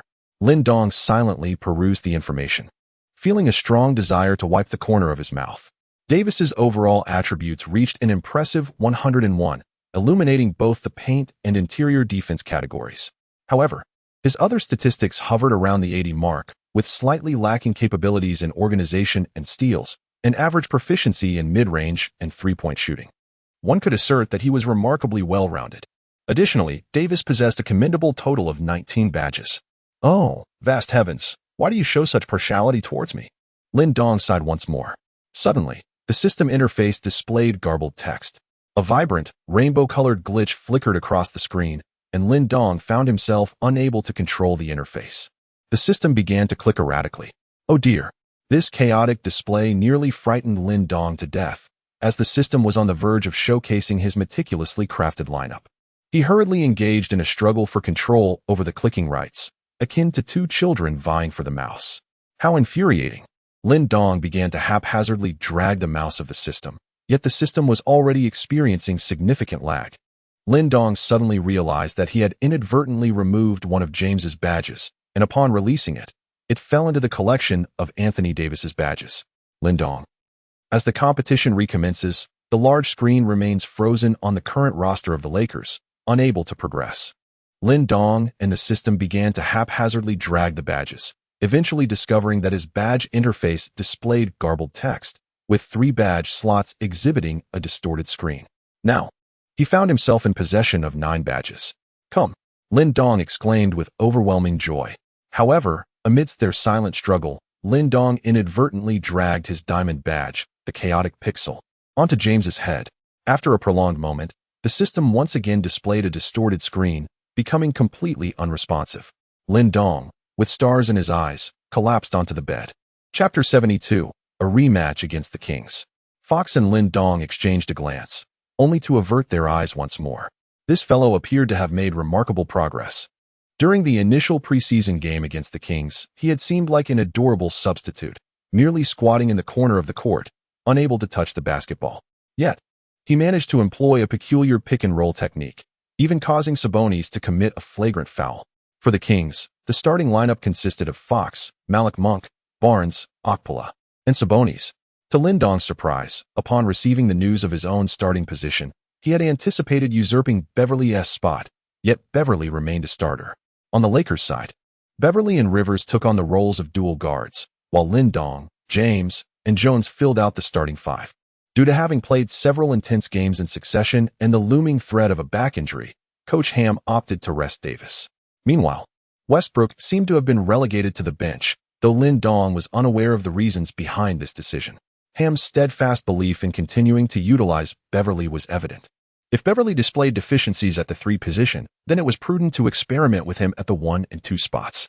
Furthermore, in this match, Fox was renowned for his speed and incisive drives, making Beverly's assignment to guard him a sensible decision that promised favorable outcomes. As the game commenced, the Lakers seized possession of the ball. Beverly advanced it into the front court, swiftly passing to Jones, who had positioned himself at the arc, before executing a pick for James. This represented a horn set play, and the 3 players on the court were indeed capable of executing it. Although it proved somewhat challenging, Beverly managed to obstruct Okpala, allowing James to cut inward while Fox closely trailed him. With James and Rivers performing a cross run from the corner, James successfully established himself in the low post. The pass soon followed, presenting a classic case of a big exploiting a smaller defender. Lin Dong crouched in the corner, observing the continuous movements of the 8 players on the court. No, it should be 9, with a sense of helplessness. Monk had given him a 2 or 3-step distance. Also watching the chaotic situation unfold. Of course, Monk could afford to do this due to the incessant cross runs and screens being set by the offensive and defensive players at the arc, in the corners, and in low post positions, which created the disarray. The corner position Lin Dong occupied was a dead zone for passing, as he effectively blocked the passing lanes. Under such circumstances, how could he possibly have an opportunity to shoot a 3-pointer? Frankly speaking, the tasks Lin Dong was performing now appeared no different in Monk's eyes than what he had done last season. If Monk were still with the Lakers this year, the position Lin Dong now held in the corner would have been where he should stand. However, the Lakers could only offer him a $6.4 million annual salary. Having rejected his 4-year, $44 million proposal, while the Kings had extended an offer nearing $10 million. Fans had little to say about such matters and could understand the situation. Although Lin Dong remained crouched, his mind wandered to other considerations. Firstly, he sensed that Beverly might have some grievances regarding his displacement from the forward position. Given the outcome of being pushed out, it was evident that Beverly was not particularly adept at executing the Lakers' horn set, even going so far as to use his smaller frame to withstand Okpala screens. This diminished Lin Dong's tactical standing. Moreover, Rivers was hesitant to demand the ball from Beverly. It was hardly unexpected that Beverly, playing the guard role with LeBron on the court, would not pass to Lin Dong. Thus, Beverly was intent on demonstrating that he could play the guard position and initiate plays, striving to prove his worth. As LeBron received the ball in the low post, Rivers' cut did not draw Barnes away. Barnes positioned himself behind LeBron, creating a double team with Fox, ensuring that LeBron could not exploit a mismatch. Meanwhile, Sabonis was engaged in a physical tussle with Jones, edging closer to the paint. Rivers' movement did attract Monk's attention. as he attempted to position himself between Rivers at the elbow and Lindong in the corner. The passing lane for LeBron was fraught with difficulty. Fox, Barnes, and Sabonis were all nearby. Clearly, a back-to-the-basket play against a smaller defender was no longer feasible, and with so many defenders in the passing lane, he hesitated between executing a fadeaway or forcing a pass to a teammate. In a flash, Lindong suddenly sprang from the corner, charging toward the basket. LeBron paused, but quickly noticed Lindong pointing upwards. At that moment, Sabonis began to inch toward LeBron's position, while Barnes prepared to retreat slowly to assist Monk in covering the Lakers' perimeter. However, a shadow suddenly fell across the floor as the light was obscured. LeBron rubbed his hands together, and the basketball soared over the heads of Fox and the others. Jones quickly retreated outside the arc, clearing space for Lindong. Barnes leaped instinctively, reaching out in an attempt to disrupt. But Lindong had already caught the ball with one hand in midair. Lindong gracefully extended his posture in midair, wielding his battle axe with precision. The fervent fans in the front row erupted with a thunderous cheer, only to swiftly realize that they were in the Kings' home arena, there to support the home team, and promptly silenced themselves. Barnes, forcefully dunked, was propelled away, crashing into the formidable Sabonis. Otherwise, he would have surely tumbled in a most humiliating manner. As Lindong descended, he found himself directly in front of the Sacramento Kings bench. The coaching staff and players resembled a group of kindergarten children, clad in matching purple hoodies, sitting upright with their hands on their laps, utterly astonished by Lindong's display.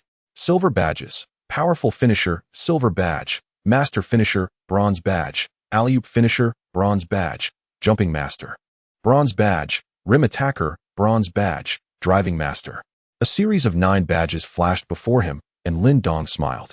Although the system interface had frozen and was inaccessible, it did not imply that the system had malfunctioned. Last night, in a frenzied bout, he had transferred all of his teammates' dunk and finishing badges onto himself, resulting in 9 badge slots due to the screen freeze.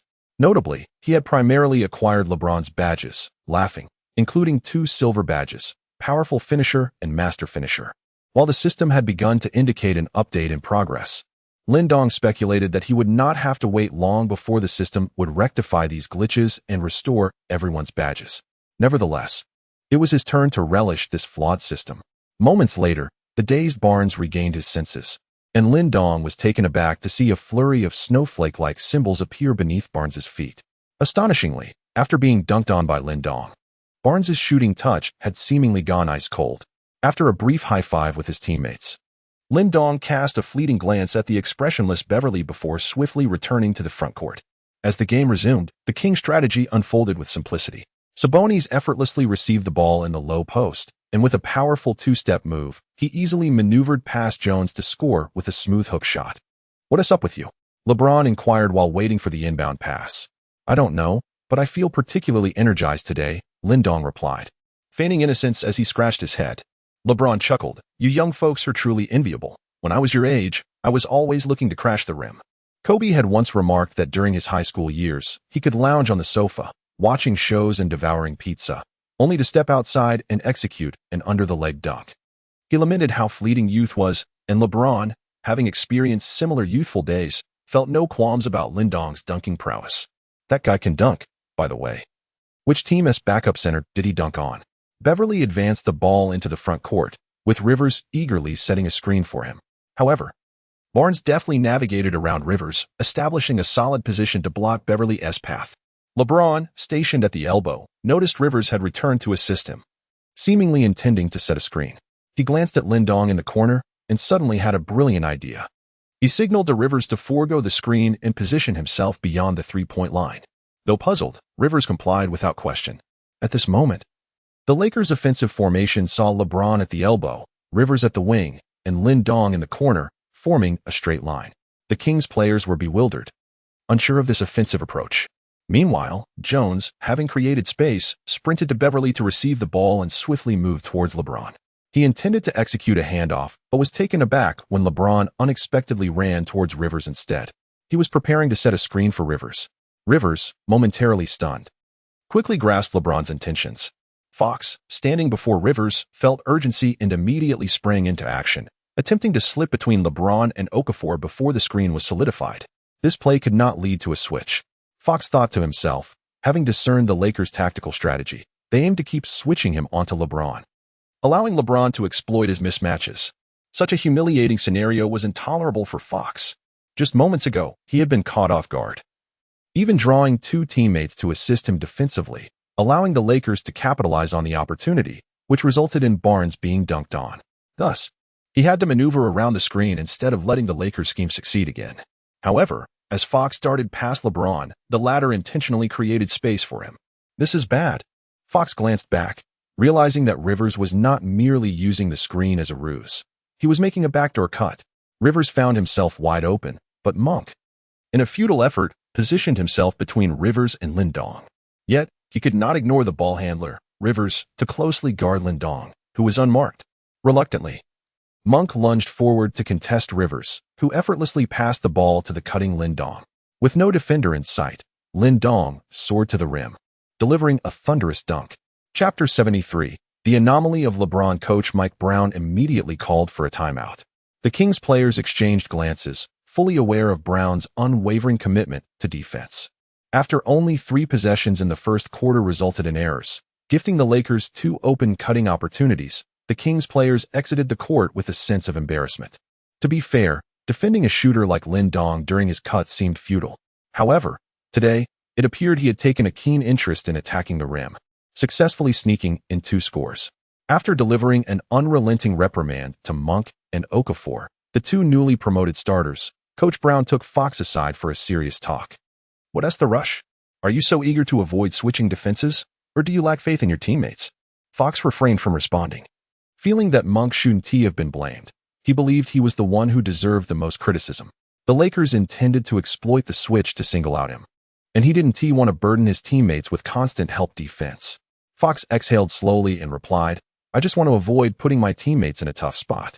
Coach Brown patted Fox on the shoulder. A great player must understand his strengths and weaknesses.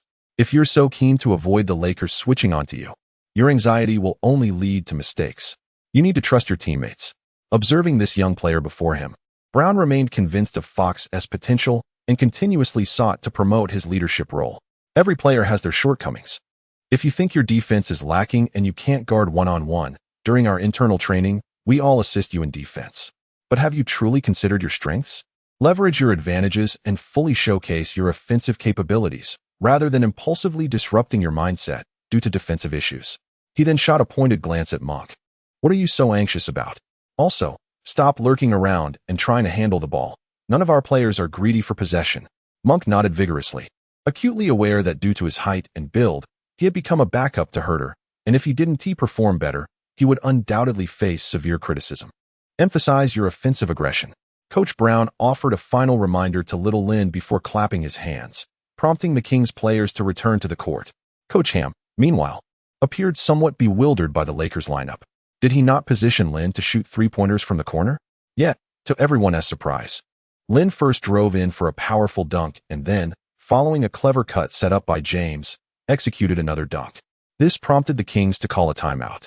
Consequently, Coach Ham found himself at a loss for words, merely reiterating the importance of solid defense to his players. As both teams resumed play, James exchanged a few words with Lin, advising him to keep an eye on Monk.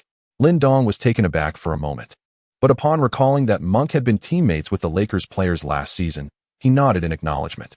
He had cultivated some ball-handling skills during his time with the Lakers, so one should not underestimate him. Lindong soon comprehended the situation. It is essential to recognize that a catch-and-shoot 3-point shooter is entirely different from a ball-handling 3-point shooter.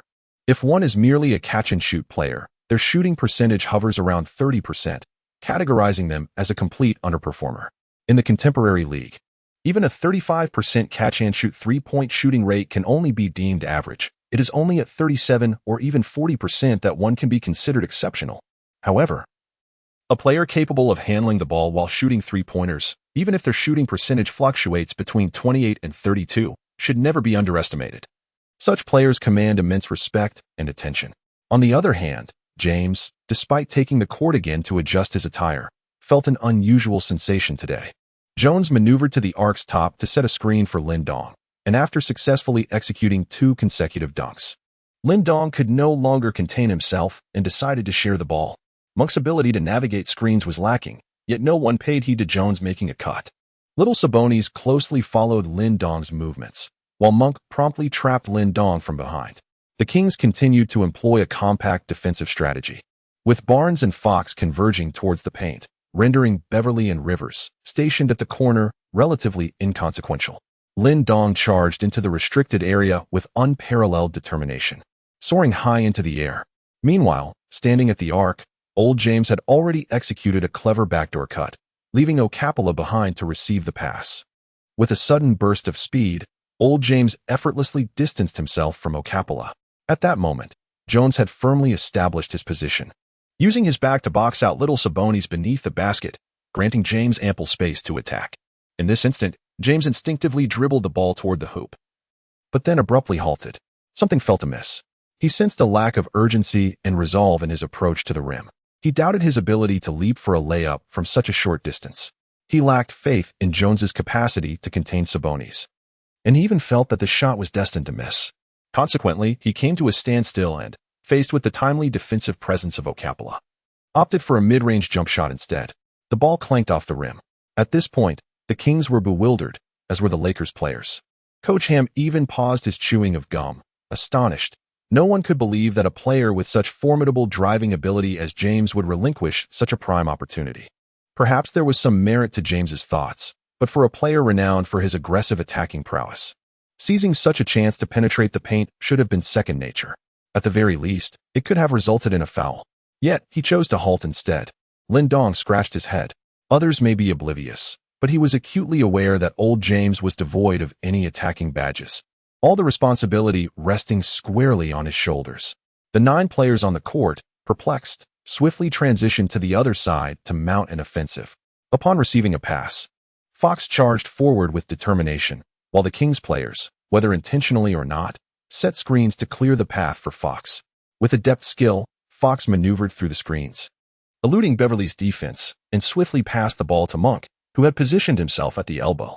Though Rivers had also rushed over, he knew that Monk was not particularly accurate from this spot.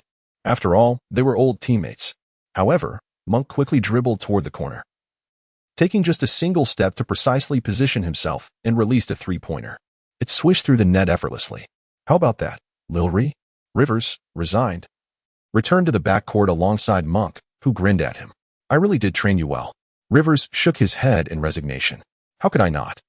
The Lakers are filled with big shots. When they want the ball, they don't pass it to us at all. And when they don't feel like playing, they expect us benchwarmers to do everything. Monk teased softly. With all your skills, didn't you hone them through hellish training? Rivers scoffed, noting how unrestrained Monk had become since leaving, even as he continued to play for the Lakers. Yet, truth be told, he envied Monk for securing a multi-million-dollar contract. For someone like him, teetering on the edge of joblessness, the allure of fame, loyalty, and championships paled in comparison to the pragmatic pursuit of a more substantial paycheck. Chapter 74. The master of water serving and the Fox King. In this match, the Lakers devised a remarkably clever tactic. Initially, Beverly, James, and Jones formed a horn setup at the arc. However, it was not always successful in obstructing Ocappola, and the team's lackluster three-point shooting rendered this strategy a mere fade, akin to a hollow performance. Yet, could the Lakers' tactics be so easily dismissed? Should the horn strategy falter, Beverly would promptly cut inside, with James and the center executing a pick and roll. However, with a player like Davis stationed at the arc to initiate the pick, even the slightly bulkier Hammer and Naz Reid could effectively trap Davis near the free throw line. Who would care about Jones' internal cut? Nevertheless, once the Lakers' tactics were set in motion, they became a seamless chain of interlinked strategies, an unstoppable wave of offense that transcended ordinary understanding. If the pick and roll proved ineffective, then Lin Dong and Rivers, lurking at the corner, would spring into action. As James barreled into the paint, he would locate a distant teammate, who would then unleash a three-point shot. Lin Dong stood at the corner with his hands on his hips, observing his teammates as they moved about the court like actors in a theatrical performance, all the while awaiting LeBron's pass. He couldn't help but let out a sigh. To him, it seemed far more efficient for the point guard to bring the ball up the court directly and pass it to him in the corner. However, that Beverly was truly bothersome. After making his cut, he sprinted towards Lin Dong, who was crouched at the three-point line in the corner, signaling for Lin Dong to switch positions. Lin Dong shrugged helplessly and ran towards the arc, fully aware that Beverly was solely targeting him. After James charged in, he made a brilliant pass, only to be momentarily stunned. To his astonishment, Lin Dong had transformed into Beverly at the corner. Fox's defense rendered Beverly hesitant to shoot.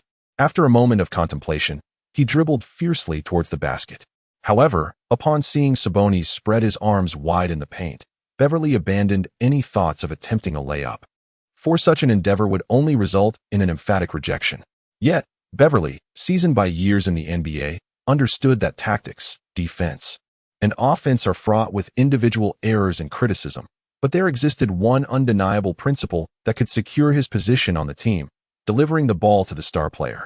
Simply put, playing the supportive role. With a single-handed toss beneath the basket, Beverly directed the basketball towards James, who was sprinting back to the arc. In a flash, Fox completed the steal. Barnes, having been in a daze for what felt like an eternity, suddenly sprang to life, executing a fast break against James's rather lackluster defensive effort and easily securing 2 points. Lin shook his head, yet he found himself powerless in this situation. Although James played the power forward position in the Lakers' small lineup, every offensive play was initiated from the top of the arc by him. As a rookie, what authority did he have to compete for ball possession? Moreover, there was also the point guard, Beverly, who was overly eager to please. To be fair, James could certainly play off the ball, but why should Lin be the one to handle it? Was he Kyrie Irving? Furthermore, even if Lin were to take on the ball-handling duties, it is questionable whether he could perform better than James. Their pick-and-roll collaboration with Davis was indeed effective. Yet who was the center in this scenario? It was a John. And what caliber of player is a John? He does not even measure up to a mere finger of Davis. After much contemplation, Lin Dong ultimately came to terms with the outcome, embracing it with equanimity.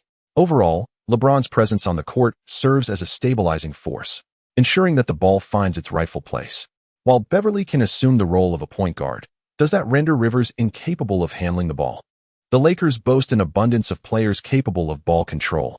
Why should they concede their positions? In the absence of LeBron, chaos would undoubtedly ensue. Nevertheless, it is evident that LeBron holds a degree of trust in Lin Dong, yet he remains composed in the face of Beverly's approach. Lin Dong aspires to secure a starting position, and undoubtedly, Beverly shares the same ambition. However, should he show undue favoritism towards a rookie? It raises questions not only about his standing among players who value hierarchy and status in the league, but also about how Chinese fans might perceive him. He risks being labeled as someone who seeks to capitalize on the Chinese market for attention and publicity. For a player of LeBron James' caliber, every move must be executed with caution. In a scenario where choices must be made, LeBron opts for the path of least resistance, adhering to his usual style of play, facilitating Lin Dong's tactical breakthroughs, while allowing Beverly to assume ball-handling duties. This approach cultivates a harmonious dynamic. The outcome is such that Lin Dong finds himself with little to criticize, and Beverly remains agreeable. However, the Kings cannot accept this. Fox cannot help but chuckle at the Lakers' dismal performance, which resembles a disorganized mess. Their offense appears lackluster, even negatively impacting their defense's morale. The execution of pick-and-rolls is haphazard, and their three-point shooting is ineffective. What a far cry from a cohesive unit. How can they dare to call it a trinity? Allow me to showcase the Kings' true trinity. Fox delivers a cross-court pass to Monk. Monk skillfully utilizes Sabonis' screen to evade Rivers, successfully drawing Jones' defense. With Sabonis creating ample space, he swiftly receives Monk's pass and rises up for a powerful slam, nearly sending Jones flying due to the force of his move. An irate Jones charges in once more. Yet Sabonis, like a grinding wheel, easily overpowers him to complete a 2-1 play. This Lithuanian center, standing at an impressive 2.16 meters, has consistently delivered 17-10-5 statistics over nearly 4 years, demonstrating formidable core strength and exceptional resilience in the paint. Most frightening is his athleticism. Among centers over 2.15 meters tall, Sabonis' agility is notably impressive. At times, Lin Dong feels that when Sabonis is on the court, the Kings play not with 1 big and 4 smalls, but rather as 5 smalls. LeBron, with the ball, descends into the low post. After a simple shoulder fake to maneuver past Barnes, he initially intends to back his way to the basket. Yet, he suddenly alters his plan, pivoting for a jump shot. Barnes, momentarily disoriented by LeBron's feints, anticipated a drive to the hoop, but the veteran surprises him with a fadeaway jumper, ultimately finding the net. Nevertheless, this does little to alleviate the Lakers' increasingly constricted offensive situation. Monk pushes the ball into the front court, where Sabonis awaits at the top of the arc. However, Sabonis does not position himself beyond the three-point line. Rather, he stands at a distance between the free throw line and the three-point line, illustrating the Kings' second pick-and-roll strategy. While Beverly is tenacious in defense, Fox's ball handling skills and speed are extraordinary. Rumor has it that his off-ball movement and dribbling speed are among the best in the league. Beverly struggles to keep pace with Fox, but Sabonis' screen leaves him momentarily dazed while he remains steadfast. Lindong was astonished to see a bronze fortress emblem materialize above Xiao Sa's head. He instinctively glanced at his own system interface. The update progress had already reached 80, and some of his functions were gradually being restored. Xiao Sa's positioning and decisive step forward to set the screen allowed Fox to effortlessly glide to the free throw line. Since when did this guy's mid-range shot become negotiable? Lin Dong thought. Today, I'll show you what a true pick-and-pop fadeaway looks like. Lin's screen? Humph. It's focus screen. Fox smoothly sinks a mid-range jumper from his sweet spot. Chapter 75, The Lakers' Lack of Shooting. Fox once again advances with the ball, closely followed by Sabonis' screen. He effortlessly glides toward the baseline. However, this time, Rivers abandons Monk at the arc and swiftly shifts to his right to double-team Fox. Although Fox's explosive restart leaves Beverly and Rivers in his wake, that momentary double-team has robbed him of the fleeting opportunity at the mid-range sweet spot. Confronted by the timely arrival of Jones, Fox attempts a challenging fadeaway jumper, which clangs off the rim. James, Jones, and Little Sabonis become entangled beneath the basket, continuously directing the ball into the air. Ultimately, it is James who secures possession. After swiftly dribbling away from the interference of the Kings players, James launches a long-distance pass. At this moment, Rivers is on a fast break, darting left and right towards the Kings basket. Rivers leaps from a standstill to receive the ball, while Barnes has already positioned himself near the free throw line, attempting to slice through the defense of the two players to disrupt their attack. After dribbling, Rivers plants himself and lofts the ball upward with both hands. The poised Lin takes off like a great rock, executing another alley-oop dunk with precision. Though this play invigorates the team's spirit, it does little to alter the Lakers' stagnant offense, which has persisted since the first quarter. With about 3 minutes remaining in the first quarter, the Lakers trail the Kings by 9 points, 18-27. Lin Dong single-handedly scored 6 points with 3 slam dunks, while LeBron James managed a mere 4 points, and the rest of the Lakers collectively tallied only 8 points. This exemplifies the defensive transformations that the Kings have showcased since the onset of this season. The Kings have demonstrated commendable defensive continuity and adaptability even during the preseason. Their frequent switching, supplementary defense, and fearlessness in committing fouls to challenge opposing forwards during critical moments have been significant. Their relentless pursuit of three-point shooting guards beyond the arc further underscores this. All of this can be attributed to the Kings head coach, Mike Brown. Coach Brown's coaching career has been fraught with challenges. After parting ways with the Cavaliers early in his career, he struggled to find employment and reluctantly accepted a position as an assistant under Steve Kerr. However, during the 2022 playoffs, he was unexpectedly called upon to replace Kerr, who was sidelined due to illness, as the team's acting head coach. Ultimately, he led the Warriors to victory in the championship, thereby proving his capabilities. This year, he has taken on the role of head coach for the Kings. Like Coach Ham, Mike Brown emphasizes a staunch defensive strategy. If one actively participates in supplementary defense and restricts the opponent's final offensive plays, even if it results in fouls, he will commend the effort. Conversely, should a player opt to merely spectate while they could be defending against a screen for a three-pointer, a timeout will be promptly called. He ensures that players understand the comfort of the bench. The Lakers called a timeout. Westbrook appeared to be emotionally charged during this game, as he had been stripped of his starting position and assigned the role of leading the second unit. However, given his poor performance in the previous match, he seemed at a loss for words. The team's decision to deploy Westbrook to score points and assess his effectiveness as a second-unit leader seemed justifiable. Of course, the coaching staff's ongoing experimentation with various lineups resulted in Lonnie Walker being sidelined. Unlike the unfortunate Lakers guard, Dennis S.C. Charter, who collided with Patrick Beverley during the game against the Timberwolves, Walker found himself in a perplexing situation.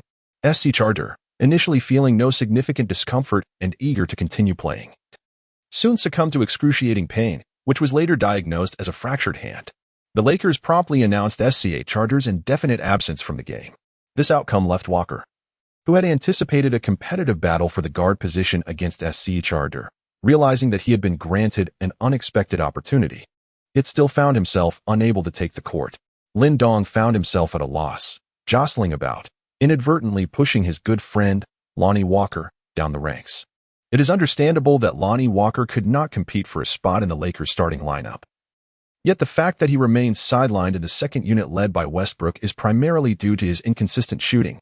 Coach Ham has assigned Westbrook a supporting cast of Nunn, Lin Dong, Matt Ryan, and Jones, attempting to enhance the Lakers' three-point capabilities through this ensemble, a necessity born from a lack of available sharpshooters. Disregarding the center position for now, the forward line, aside from Lin Dong, has seen Swider's three-point shooting plummet since the preseason, failing to replicate his impressive summer league performances. Moreover, this individual's cutting and finishing abilities have proven rather mediocre. And after a series of disappointing preseason outings, he has nearly been relegated to the sidelines by the coaching staff. The acquisition of Matt Ryan, a forward with at least some shooting capability, was a desperate measure, especially since Gabriel's three-point shooting appears even more dismal. The Lakers are severely lacking in outside shooting ability. At this juncture, the Kings too have opted to utilize their bench players. Featuring familiar faces from the previous game, Davion Mitchell and Terrence Davis lead as the backcourt, with Lyles and Barnes on the wings, while Sabonis remains steadfast at center. One cannot overlook Davion Mitchell's undeniable talent. The 9th overall pick in 2021 has enjoyed substantial playing time in his rookie year with the Kings. In an average of 27.7 minutes per game, he has managed to secure 5 points, 2 rebounds, 4 assists, and 7 steals. This compact guard, standing at 182 meters and weighing 92 kilograms, has displayed commendable shooting from beyond the arc as well as effective finishing near the rim. His defensive prowess is equally commendable, and he has swiftly established himself as the core point guard of the Kings bench. As Westbrook slowly approached the elbow, the Lakers unveiled a 5-out configuration, prompting the Kings to implement their own defensive strategy, an inward-focused yet aggressive approach. When Westbrook faced Davion Mitchell, Sabonis vacated the corner to assist near the basket, while Lyles gave Matt Ryan a few steps of space. However, as the initiator of the Lakers' 5-out offensive scheme, it was imperative for Westbrook to drive to the basket and distribute the ball. He forced his way past Davion Mitchell, but the already congested paint, guarded by Sabonis and Barnes, closed in on him, leaving Westbrook to endure a relentless barrage of defensive pressure. Yet, in a remarkable display of skill, Westbrook managed to pass the ball out under such challenging circumstances. Just as he fed Matt Ryan in the corner, Barnes abandoned Lin Dong to close in on the corner shooter. Initially intending to take the shot himself, Matt Ryan hesitated upon seeing Barnes approach. This moment of indecision allowed Terrence Davis, who was guarding Nunn at the top of the arc, to shift his attention toward Lin Dong. Meanwhile, Davion Mitchell effortlessly positioned himself near Nunn for optimal defensive coverage. Left with no choice, Matt Ryan took a contested three-point shot, which clanked off the rim.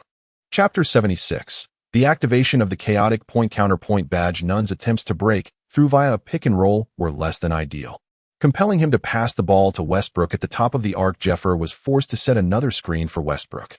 After numerous aggressive drives into the paint, Westbrook found himself unable to force another one-on-one attack, having exhausted considerable energy creating opportunities for his teammates. Although Nunn endeavored to alleviate some of the burden, he lacked the capability to fulfill the role of a point guard in a 5-out offense. Barnes released Lin Dong and promptly shifted to support Westbrook. Although Jones stood in the corner, he was acutely aware of his inadequacy to shoot three-pointers from that position, thus thwarting Sabonis' attempt to move in for help defense. As anticipated, Westbrook's pass quickly followed.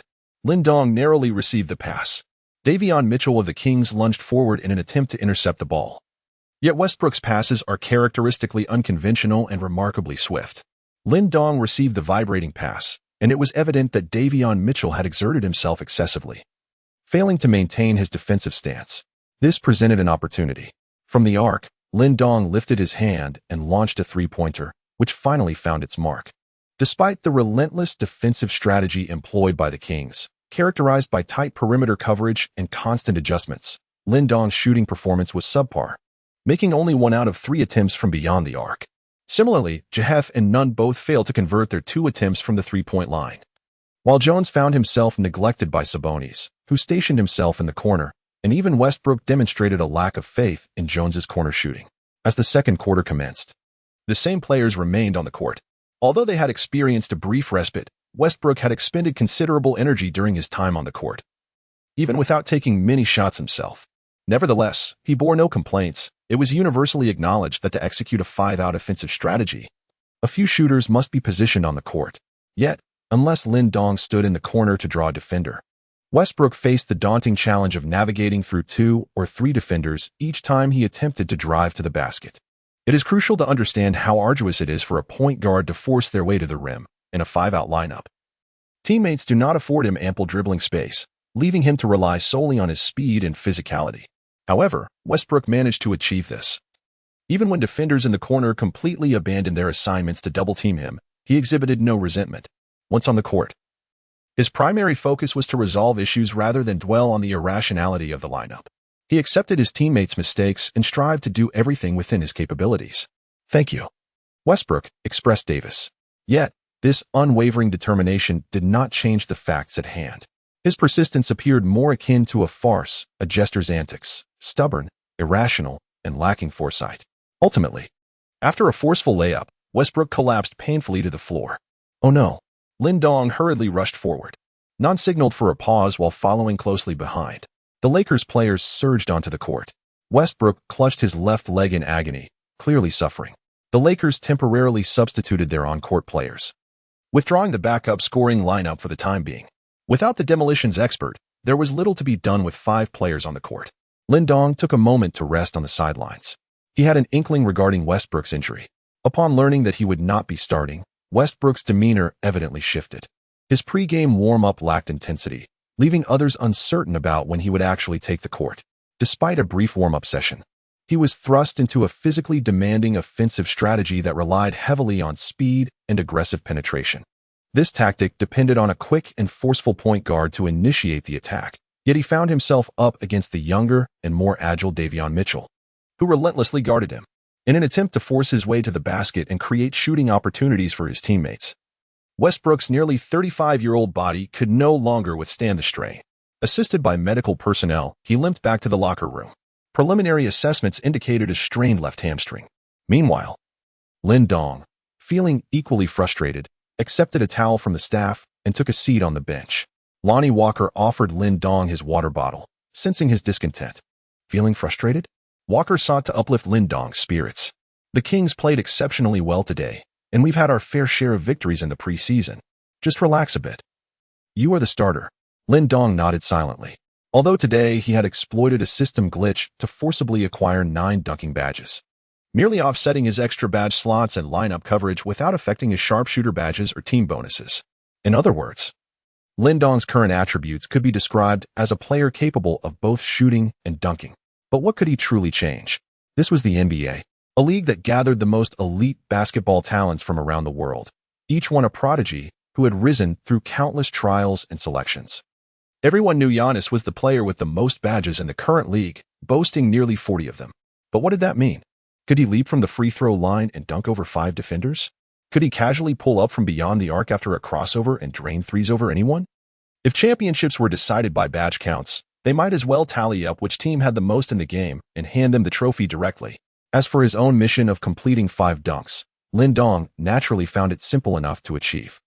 But he was that selfish, he wanted to win this game even more. Yet, truthfully, it was also frustrating. Lonnie Walker let out another bitter chuckle, attempting to console Lin Dong. "Look, SC Charter S out indefinitely, Westbrook S injured too, but the coach still want T put me in. And here you are, scowling like that. Now I'm the one comforting you." Lin Dong finally managed a wry smile. Lonnie Walker's absence from this match was due to his usual speed advantage over other point guards. However, when compared to Fox, his slight edge and speed was like the difference between heaven and earth. Furthermore, Walker's inconsistent shooting and lack of proficiency in pick-and-roll situations ultimately led Coach Ham to decide to place him on the bench after considerable deliberation. Of course, Walker himself was acutely aware of these factors. Lin Dong could only offer a comforting pat on Lonnie Walker's shoulder. The two sat in silence on the sidelines, watching as the Lakers faced the relentless onslaught from the Kings. The situation became even more pronounced upon the return of the Kings' little Fox. Fox effortlessly maneuvered past none with a swift change of direction, penetrating to the mid-range sweet spot to secure an easy 2 points. Even Davion Mitchell showed no fear of the Lakers' perimeter defense, executing a pull-up shot from beyond the arc with a deft between-the-legs dribble, making both attempts. The Kings' offensive rotations were as precise as a well-oiled machine, while the Lakers' bench appeared woefully inadequate. With just over half of the second quarter remaining, the Kings extended their lead to 54-29, a commanding 25 points ahead of the Lakers. Lin Dong struck the seat with a hammer, startling Long and I Walker. "The coach is calling for you. Hurry." Long and I Walker hastily pushed Lin Dong out. Lin Dong, with a somber expression, strode towards him. At this moment, James and his companions also rose to their feet.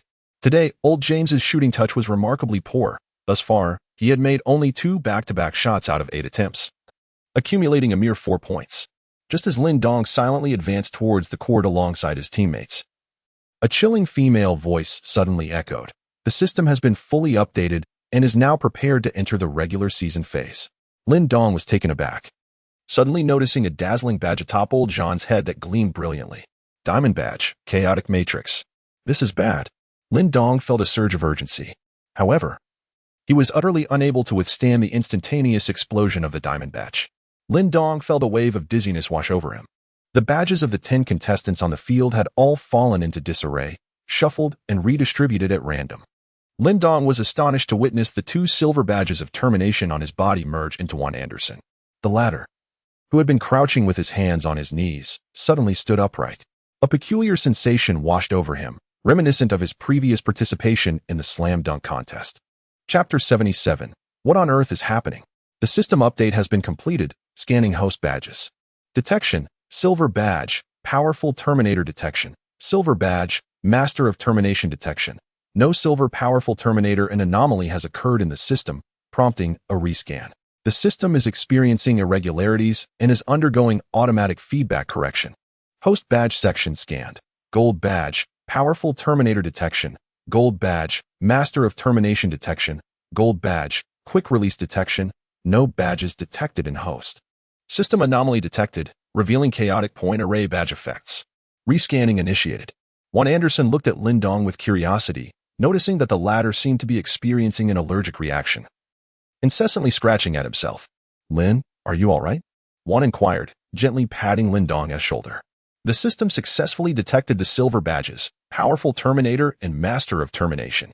It matched them with the host's existing badges, automatically promoting to the gold badge. Host badge section is currently scanning. A total of 36 badge effects detected, for gold, 10 silver, and 22 bronze. The system has encountered an anomaly, prompting a pause and updates for repairs. Lin Dong opened his eyes. At that moment, he seemed to have transformed entirely. The chaotic pixelation effect of the badge was perfectly synchronized with the moment of the system update scan. When Lin Dong took to the field with the bug, the system, initially poised to address the impending updates and rectify issues, was once again influenced by the chaotic pixelation badge effect. The 10 players on the field exchanged a total of 36 badges in a constant flux, resulting in Lin Dong's bugs being entirely replicated and retained. This meant that Lin Dong had acquired all the badges present on the field, and due to the additional effects, he automatically advanced to 4 gold and 10 silver badges. Furthermore, 2 of LeBron's silver finishing badges were replicated onto Lin Dong and subsequently transferred to Anderson through the chaotic pixelation effect, rendering them as a sort of SCHR Dinger's badge, existing in a state of ambiguity. Consequently, the system detected 3 badges simultaneously and automatically elevated them to gold. "Juan, I am truly sorry," Lin Dong murmured softly. Juan Anderson was taken aback. What did you say, Lin? Are you all right?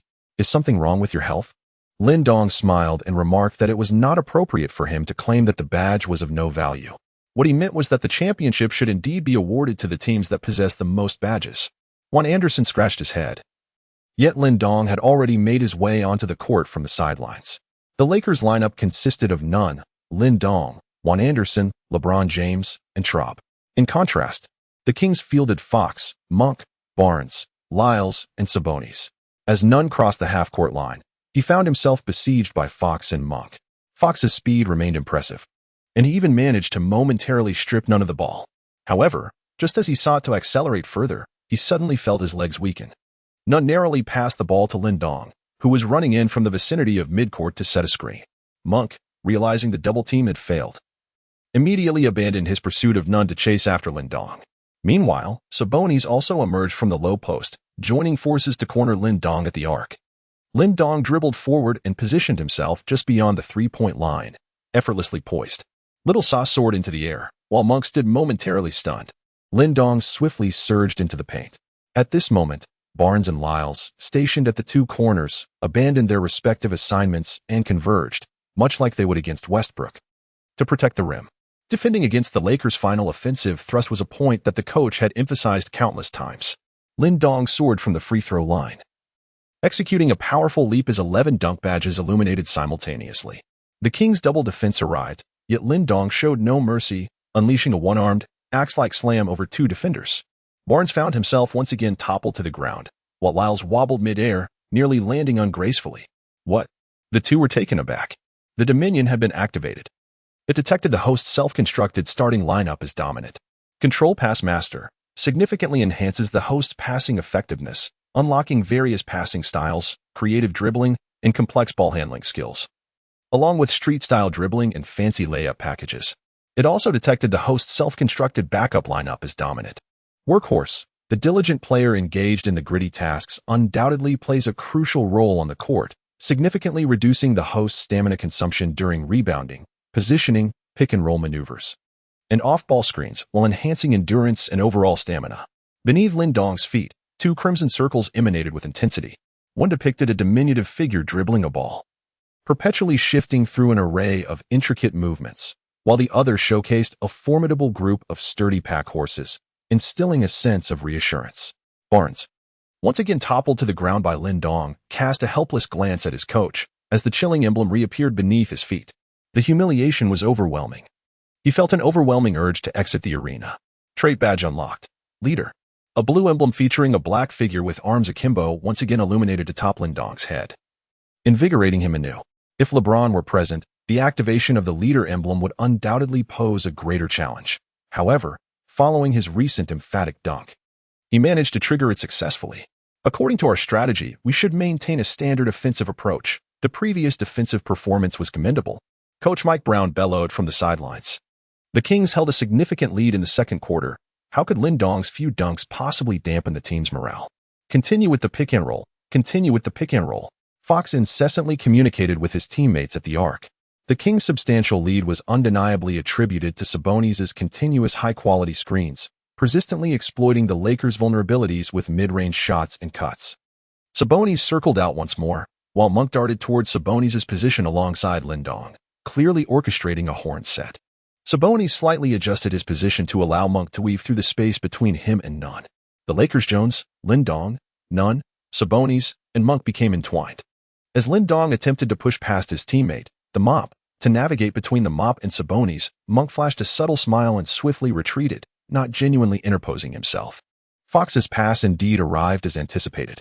Monk raised his hand, poised to shoot a three-pointer, yet Lin Dong, like a specter, closed in once more. What on earth? Frustrated, Monk sought to carve out a path for a breakthrough through the stationary Sabonis. Double team. With a resounding roar, Lin Dong commanded attention. Rivers, not daring to delay, swiftly converged alongside Tuabu to encircle Monk at the center. In a hurried attempt to emulate Paul, Monk bent low at the free throw line, trying to control the ball between his legs.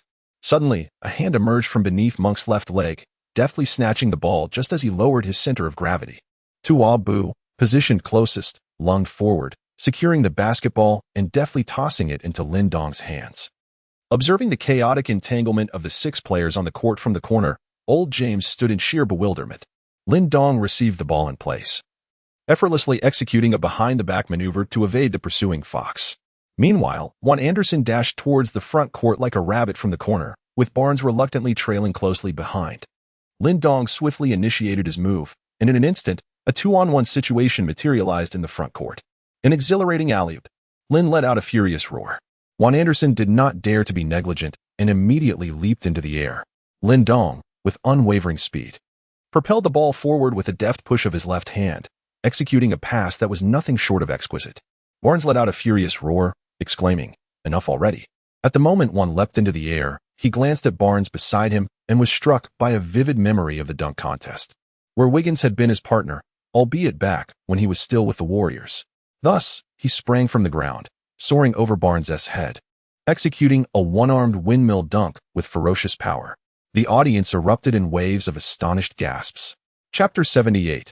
Frenzied counterattack. The Lakers bench sat in a state of bewilderment, exchanging glances. Clad in casual attire, The brooding Davis quietly inquired of Rivers beside him. I understand that Anderson participated in the dunk contest, but is this truly how he plays? Rivers shook his head, recalling how he had recently assisted Anderson with an alley-oop, only to find their collaboration dismally lacking. I don't comprehend, Davis remarked, cupping his face with both hands. I too am at a loss. I'm done. I want to be subbed out, Barnes muttered to Coach Mike Brown. Coach Brown sighed but did not acquiesce to Barnes's request. Instead, he addressed Fox, reminding him, remember to facilitate for your teammates. We must not let their confidence wane. Fox nodded silently in agreement. LeBron, as expected, dashed toward the corner, recognizing that it was Lin Dong's moment to shine, unwilling to disrupt the flow of artistry. Horn. Lin Dong let out a mighty roar, prompting both Tuabu and Nanda dash towards the arc as the Lakers' horn play swiftly commenced. Nanda adeptly utilized the screen set by Lin Dong and Tuabu, finally shaking off Fox. However, both Sabonis and Monk had simultaneously positioned themselves to obstruct his path to the basket. Meanwhile, the Kings players in the low post had also tightened their defense. Nan's attempts to maneuver through the screens proved challenging, yet Lin Dong had already found an opportunity for a three-point shot, prompting Nan to swiftly pass the ball to him. Lin Dong executed a precise three-point shot from the arc, rendering Monk's valiant efforts to defend utterly futile. The ball found its mark effortlessly. Lin roared in anger. Even though his performance in three-point shooting during this match had been subpar, allowing the Kings to consider defensive strategies to thwart him, this particular three-pointer undoubtedly proclaimed his dominance. Even with a single step, you shall not hinder my path. Lin Dong unleashed his full potential with unbridled intensity. The court seemed to tremble under his dominance. Fox, momentarily flustered after receiving the coach's instruction to set up a play for his teammate, found himself struggling as the Lakers elevated both their offensive and defensive prowess to another level. The Kings swiftly assumed their positions, Sabonis stationed near the low post while the rest of the team formed a perimeter beyond the three-point line. Fox dished the ball to Monk, who, alongside Sabonis, advanced toward the elbow.